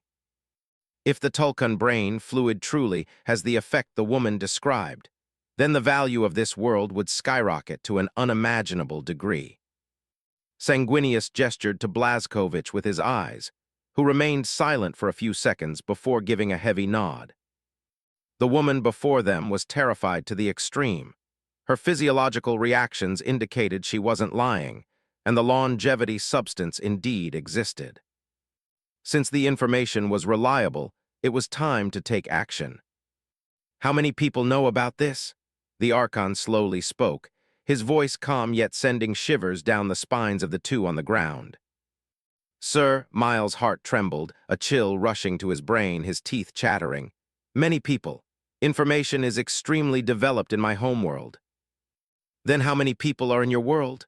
The Archon raised an eyebrow, his tone becoming heavier, making the colonel gasp for breath. He answered tremblingly, Our world is dying, full of factories and pollution. 20 billion people survive on synthetic food. Hearing this number, Blazkowicz and Sanguinius simultaneously frowned. It far exceeded the number they had in mind for processing. First company captain, Sanguinius roared. The man holding a greatsword in the queue stepped forward, chest out, head held high, his red armor shining like blood in the morning light. You take a few people to guide the way. The Primarch pointed at the mortals in the forest. Let them guide you. Lead 2 companies to conquer that world, then await further instructions. As you command. Raldoron immediately took the order, leading his squad to invite the people out of the forest, and began executing the Primarch's command. "Third Company Captain." Hearing the Primarch's call, another figure stepped out, exuding an extraordinary and imposing aura. Sanguinius pointed at the military officer before him and instructed the Third Company Captain. "You lead 500 men, along with this mortal, to take control of their base." "As you command." The Third Company Captain grabbed the mortal officer from the ground, and along with the First Company, boarded the dropship, preparing to return to the orbital warship to assemble their forces. "As for this woman, let her wait here," Blazkowicz said slowly, raising his left hand to summon his arm guard and began to call upon the warship's intelligent core. He looked down at the doctor in the white coat. "The Iron Men will arrive in 3 minutes. You are responsible for assisting it in extracting the longevity substance. The warship will dispatch flying vehicles to follow our coordinates and airlift the respective spoils of war." Sanguinius nodded with satisfaction, a brilliant smile on his face. "I can definitely hunt more than you." "Take the big, leave the small," Blazkowicz said, placing his hand in front of him, giving him a final reminder. "Never drain the pond to catch all the fish." "You can rest assured." The Primarch's large hands clasped together, Sanguinius smiling brightly. "Such valuable things can yield considerable profits among the Imperium's nobility. A steady flow is best." His expression suddenly became more serious, and he held up 3 fingers, saying extremely shrewdly, "Finders keepers, you can't hog it all." "You'll get your share," Blazkowicz nodded, releasing Sanguinius' arm. The 2 Primarchs released their arms, signaling the official start of the hunt. The honor guard immediately plunged into the forest, beginning to hunt Xenos for their brother Legion. "I'll go ahead."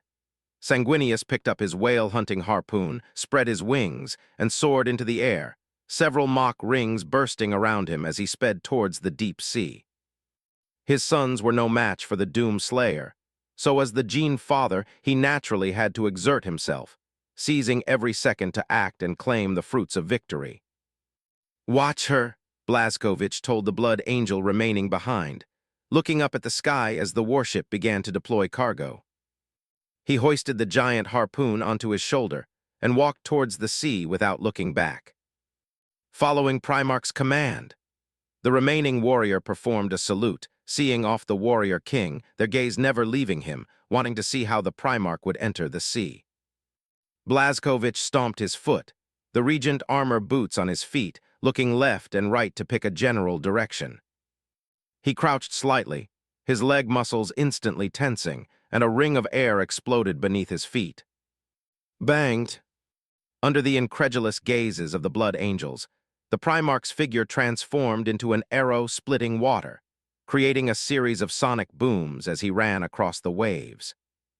The boots had a scattering force field that could distribute weight, increasing the contact area on soft surfaces, ensuring he wouldn't sink as long as he ran at high speed. To achieve ultimate victory, the 2 brothers each displayed their unique abilities, searching the depths of the sea for the Tulkun species. Blazkowicz ran across the sea, his supersonic speed splashing seawater high on both sides, as the Archon's helmet appeared from the void and settled on his head. "Kid, less talk." Before the Void Dragon could complain, Blazkowicz sharply cut him off, getting straight to the point. "I want to relocate this world. What methods are there?" Blazkowicz had pondered for a long time. Pandora possessed a longevity substance. To completely destroy it would be to betray the universe's miraculous creation. That lost human world, with a population of 20 billion, would be too inhumane to exterminate to prevent information leakage. With people, information would naturally flow inevitably. News of the Pandora world would soon appear on the desks of various rogue trader families, Imperium of Man dignitaries, and space pirates. This was the edge of the galaxy, too far from the core area of Argent Nur, making governance truly troublesome and unable to guard against covetous hearts. And the best way was to relocate the Pandora world, making it disappear from its original starfield, becoming another legend of the Fountain of Youth. Blazkowicz knew the Void Dragon could do it. As the overlord of the material realm, it possessed the ability to change heaven and earth.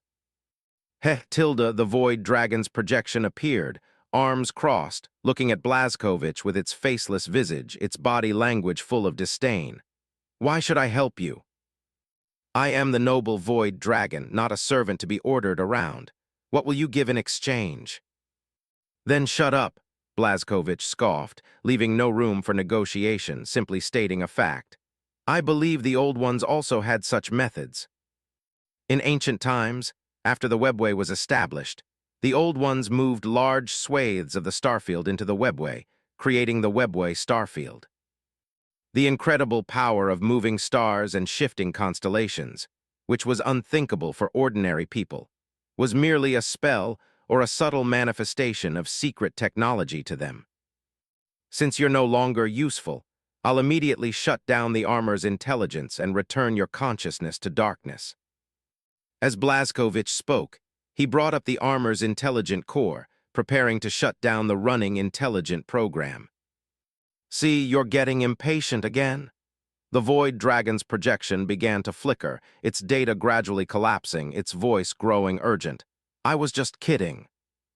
Don't worry, I am the omnipotent master of the material realm. Merely relocating a star, I have 10,000 ways." The helmet disappeared from his head.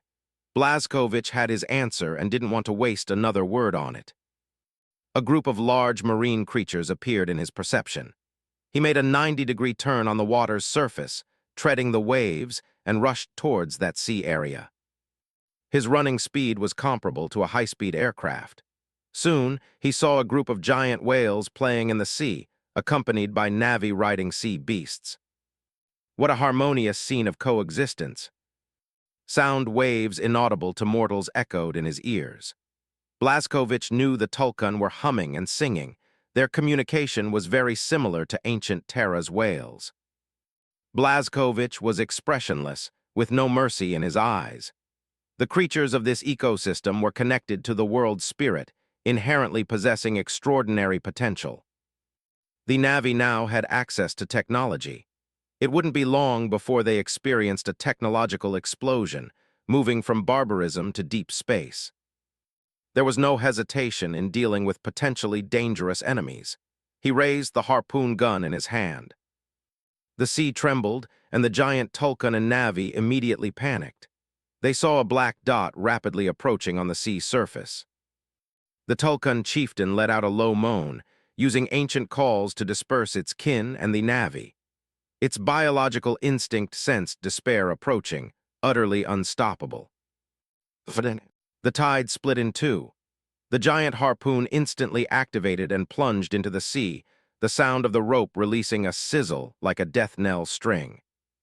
The majestic song of the great Tulkun abruptly ceased, replaced by a mournful wail. Its struggles now seemed utterly futile. The harpoon plunged fiercely into the water. Adamantium easily sliced through the Tulkun's rough skin and penetrated the thick layer of blubber. The barbs on the spearhead deployed inside the cavity, lodging between the tough bones. Blazkowicz stepped onto the azure ocean, executing an incredible maneuver on the water's surface. His strong arms gripped the adamantium harpoon, pulling it up fiercely like a mortal operating a hoist. The immense force straightened the high-strength steel cable. The vibrating string rippled through the air, emitting tearing sounds. As the Tulkun's mournful cries faded, the Navi were startled awake, yet they struggled to comprehend what was happening before their eyes. Although the primitive race did not understand the laws of physics, they held an unshakable reverence for nature. Their pupils rapidly dilated as they watched the scene in disbelief. How could a creature without wings run and walk upon the water? The ocean totem wailed and choked, urging its pod to leave quickly, knowing that it had no way left to escape. The Navi stood frozen, their souls trembling. This human was excessively tall and exuded the aura of an absolute superior, suppressing everyone so they dared not move. The ocean trembled. Blazkowicz tightened the steel cable with star-shaking power, and using the momentum of his rotation, he violently dragged the Tulkun, forcibly ripping it out of the sea. What a massive fish! He weighed the harpoon. His brain, comparable to a supercomputer, precisely calculated the prey's weight, nearly 2,000 tons, based solely on the drag resistance. A small hill rose on the water's surface. The tulkun wailed as it was pulled out by the harpoon cable. Water droplets flung from its fins formed rainbows as it was forcibly hoisted dozens of meters into the air. As the massive body tumbled in the air, Blazkowicz finally got a clear look at the full appearance of the Navi's maritime deity. Its shape resembled cetaceans from ancient Terra, with a large head and small tail, nearly 100 meters long, looking like a giant club. Above its head were two massive vertical fins, likely some sort of biological sonar receiver used to sense its kin in the ocean. Its body rolled, exposing its soft underside, where mysterious black totems grew, holding unique and unknown symbolic significance. The "2" in the tulkun's name likely comes from these black totems. Having seen the giant beast's full form, Blazkowicz's exploratory curiosity completely vanished. He yanked the harpoon cable, propelling his body like an arrow flying toward the tulkun. Thud! The dull sound was like muffled thunder, marking the final beat of the hunt. Blazkowicz delivered a devastating iron mountain lean. His shoulder, comparable to a massive warhammer, violently slammed into the tulkun's chest, the force passing through its body and shattering the giant beast's internal organs. The tulkun could no longer produce its pleasant song. Its corpse crashed onto the sea surface, sending out weak ripples and slowly floated on the water. Laoya. The Navi covered their heads with their hands, letting out painful screams. Tears streamed down like a broken dam. They couldn't believe what they were seeing. Their wails articulated their inner suffering. In just a moment of stunned silence, the elder patriarch of a tulkun pod died without any power to resist, as if what they were witnessing was a vicious illusion. They bared their teeth and grimaced at Blazkowicz, displaying primitive savagery, their eyes filled with hatred. Scram! The low roar boomed like a sudden clap of thunder, echoing in the Navi's ears. Although they couldn't understand the meaning of the words, the boundless majesty shattered their sanity, causing them to faint. The Navi cried mournfully, pulling up their unconscious kin and riding their sea creatures away. They could not muster the will to fight the perpetrator of the tragedy. Blazkowicz stood upon the tulkun's body. The lifeless giant beast was pushed by the seawater, floating weakly on the surface. The bloody smell spilling from its mouth attracted many opportunistic hunters. He crouched down and stroked the giant beast's rough skin. His vambrace projected scanning rays, and the results popped up on the back of his hand, the data forming a physical construct. Inside the tulkun's massive cranial cavity was a layer of naturally golden liquid, sliding across the brain folds and cavity walls, protecting the giant beast's enormous brain. The viscous, slippery cerebral fluid was not only liquid protecting the brain, but also contained an extremely dense amount of information, storing everything the tulkun experienced throughout its life. Truly a marvelous creature. Even Blazkowicz, despite his vast knowledge, couldn't help but sigh in astonishment, marveling at the wonder of life. The tulkun's brain secretes cerebral fluid, storing excess knowledge within it, and carrying it away, similar to computer data passing through RAM and being stored on a hard drive. When specific knowledge is needed, the tulkun's brain begins exchanging cerebral fluid, and the specially structured brain analyzes the fluid, retrieving the relevant information. The so-called longevity substance is a special product evolved by the tulkun's complex physiology for the long-term preservation of memories.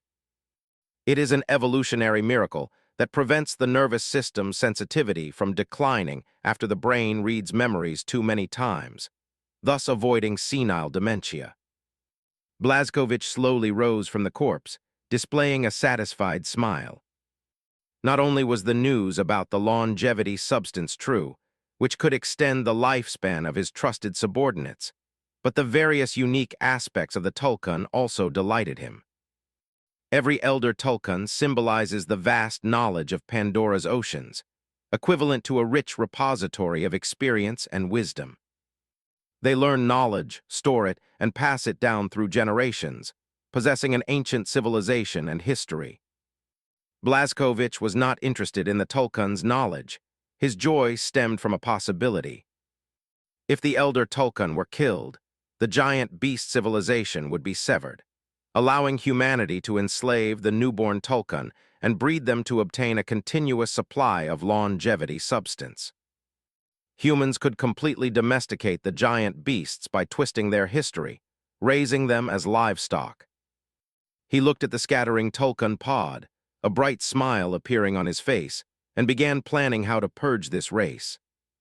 Black dots rapidly descended from the sky. Giant harpoons pierced the body, and anti-gravity tow ships lifted the Tulkun corpse, transporting it toward the coastal base. Blazkowicz leaped, stepping on the waves to continue pursuing the giant beasts. He did not want to lose to Sanguinius in this hunting competition. A massive hunt had begun. After leaving the gathering beach, Sanguinius soared through the sky, taking advantage of the high vantage point to locate the Tulkun pods. He encountered many small and medium-sized pods along the way, but did not engage, stubbornly continuing deeper into the ocean. The great angel had already activated his psychic language. His goal was clear and defined: to secure victory through a massive, large-scale frenzy hunt. Soon, the angel, distracted by his multiple times supersonic speed, spotted his target from above the clouds, a colossal pod containing 1,000 Tulkun. "I'm definitely going to win this competition." Sanguinius was ecstatic. He detached the adamantium harpoon head and held it in his hand, using it as a makeshift spear. He folded his wings, transforming into a diving falcon. His wingtips tore through the atmosphere with a shriek as he plummeted straight toward an elder-level Tulkun. Boom! As the sound of a high-speed object hitting the water exploded, blood stained the ocean before the Tulkun could even react. Sanguinius pierced the giant beast, flapping his wings to propel himself underwater. He reached the bottom of the Tulkun pod and charged upward with immense force. The angel's feathers were stained crimson with blood. A Tulkun flipped onto its belly, dead on the surface, adding another cloud of blood mist to the azure water. The Tulkun pod was slightly panicked. They realized the attacker came from the sky, so they subtly turned sideways while surfacing, keeping their eyes alert toward the heavens. Sanguinius surveyed the sea from the sky and nodded in satisfaction. His strategy was beginning to take effect. Since the patriarch had not yet died, the Tulkun pod did not scatter. Instead, they remained in place, forming a protective circle centered around the patriarch. "Dispatch the large loading vessels." Sanguinius opened his communication wristband and sent the order to the void ship, arranging for prey recovery first. "Your order is received. Large loading vessels dispatched." Sanguinius looked up at the sky as large vessels separated from the void ship and descended. He gave the Tulkun pod below a cruel smile, then transformed into a streak of white light and poured down. The white light rose and fell, slaughtering the entire herd at a speed the Tulkun could not comprehend, showing no mercy. Sanguinius' mercy was reserved solely for humanity. For aliens, there was only cold, absolute punishment. When his wings were stained with blood, he was the wrathful seraphim. However, all his mercy was enjoyed only by humans. When facing xeno races, he would transform into the wrathful seraphim, ruthlessly delivering absolute punishment. In just a few minutes, the entire sea area became an Usura purgatory. The giant beast's blood transformed the location into a sea of blood, with shattered corpses floating and internal organs tangled together. A cargo vessel hovered in the air, using tractor beams to recover the Tulkun corpses, storing them all in the cargo hold and recording the number of trophies. Sanguinius moved faster because the vessel brought bad news. His brother had obtained the Tulkun data, decided the species was highly valuable, and ruled that they should only hunt the large ones to maintain the population.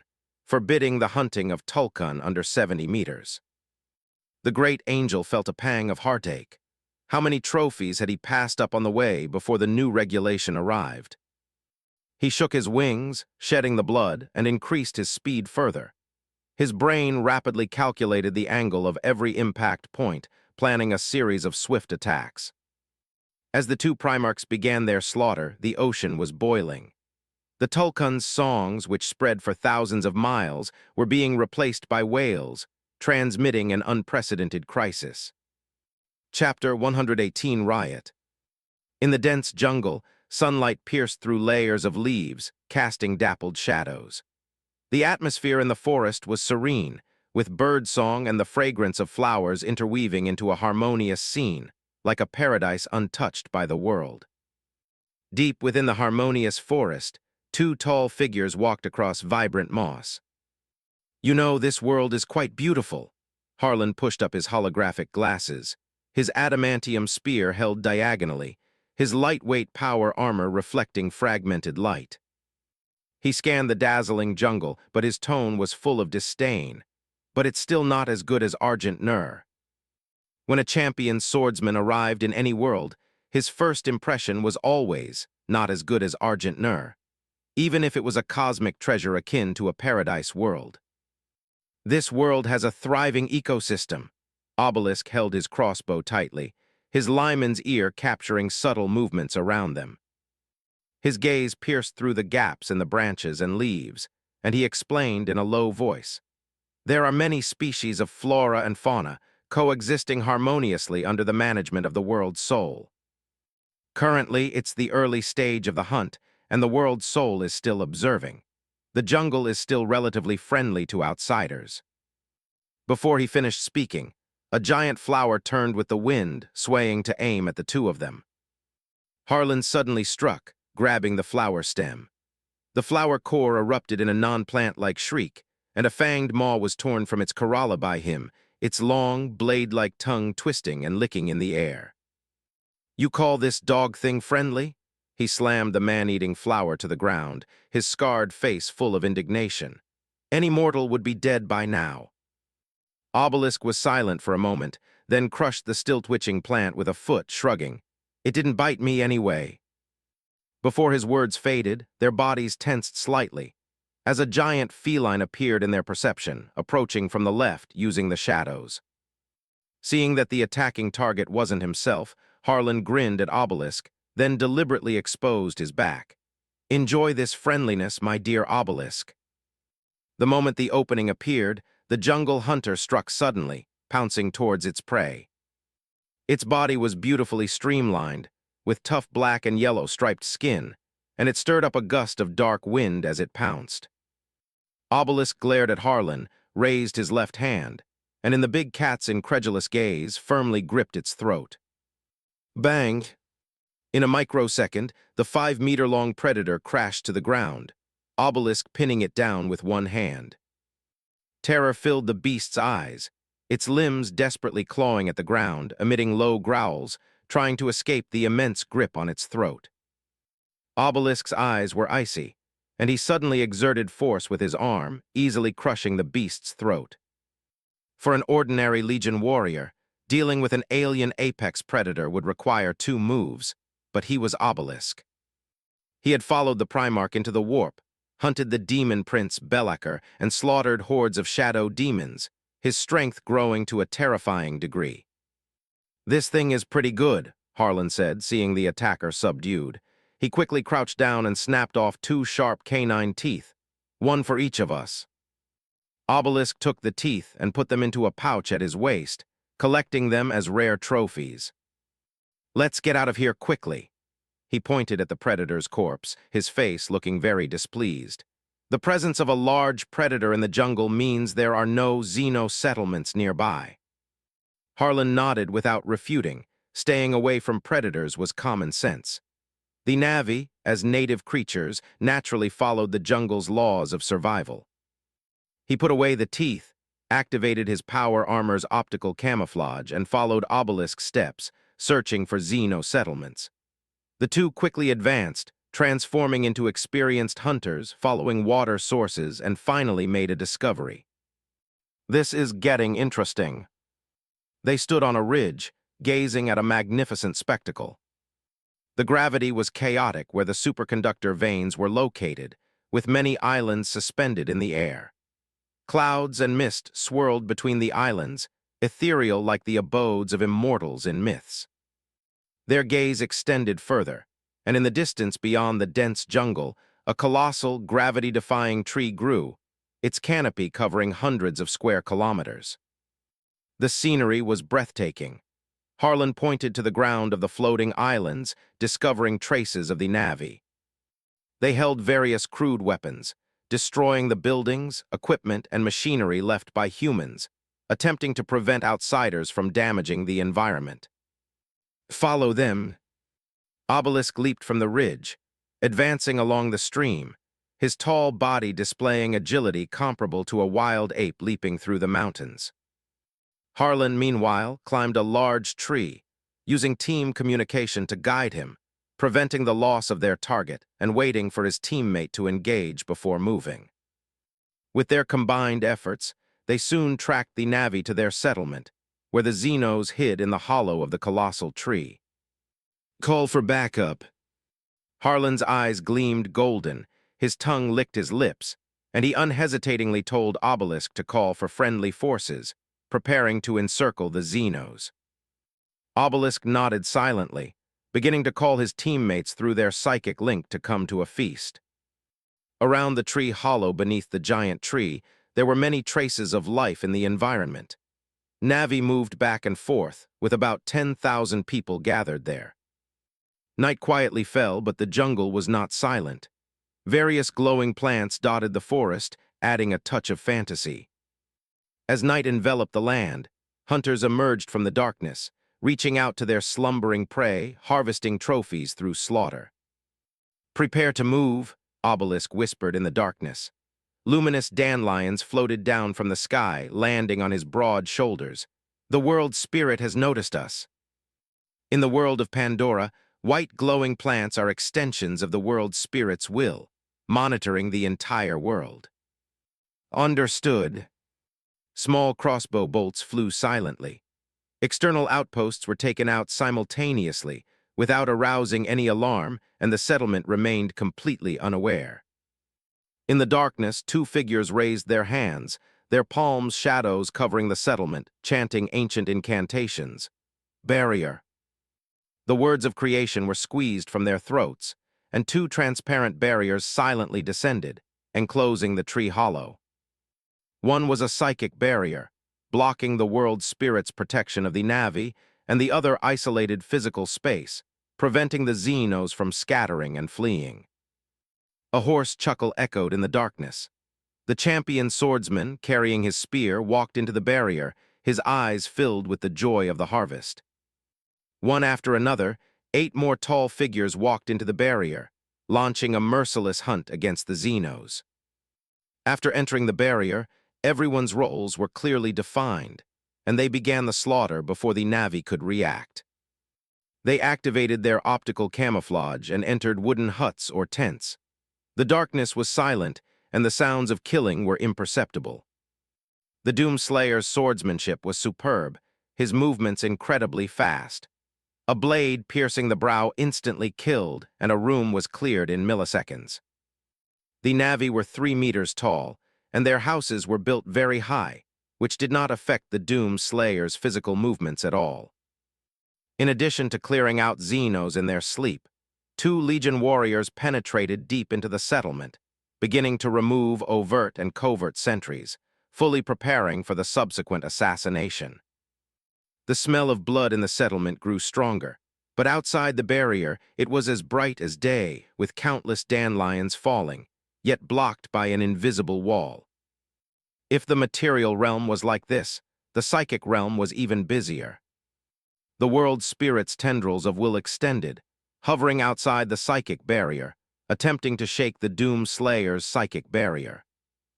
Unfortunately, every warrior who had passed through trials had an unbreakable will, and their minds could not be shaken. Let alone the world spirit, Even warped demigods or gods themselves would find it difficult to sway the Doomslayer's resolve. As the silent slaughter accelerated, warm blood stained the ground, and the stench in the air lingered, awakening many sleeping Na'vi. They emerged from their rooms, sniffing the pervasive blood in the air, and immediately shouted loudly, "EN!" Before the sound could fully escape, a rapier pierced through its lower jaw and skull, causing it to collapse limply, unable to make any sound. Obelisk, stationed outside the barrier, keenly sensed a change in the environment. The ground began to vibrate slightly. He crouched down and placed his hand on the ground, discovering that the vibration had a rhythmic quality, entirely unlike an earthquake or geological shift. A stampede of beasts. Obelisk suddenly looked up, his sharp gaze piercing into the dark forest, as if seeing the surging shadows of countless beasts. He immediately realized that the world's spirit was driving the beasts, intending to rescue the trapped Na'vi within the barrier. Fire!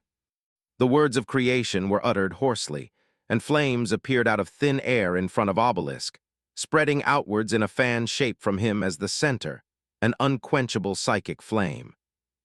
Arson! One by one, the warriors guarding outside collectively set fires, using psychic flames to create a cordon, preventing the beast horde from ambushing. For this encirclement hunt, half of the hunting squad had gathered here to prevent the world's spirit from interfering. Screams of agony erupted within the barrier. With the ground tremors and the firelight, the Na'vi were finally awakened, their wails echoing through the night sky. Obelisk was expressionless. The Gene Father had warned them that the difficulty of the hunt would increase, and the Legion had made corresponding preparations. He just hadn't expected the world's retaliation to be so swift. Of course, he couldn't have known that over the boundless ocean, two Primarchs were fighting so fiercely that the seawater turned red, infuriating the world's soul. Inside the barrier, outside the barrier, an invisible wall split the world into two distinct battlefields. Inside the barrier, the Na'vi awoke to their homes filled with a bloody mist, the nauseating smell of blood filling their nostrils. Too many of their kin had died in their sleep. The surviving Na'vi screamed out alarms, and figures instantly appeared in tents and wooden houses.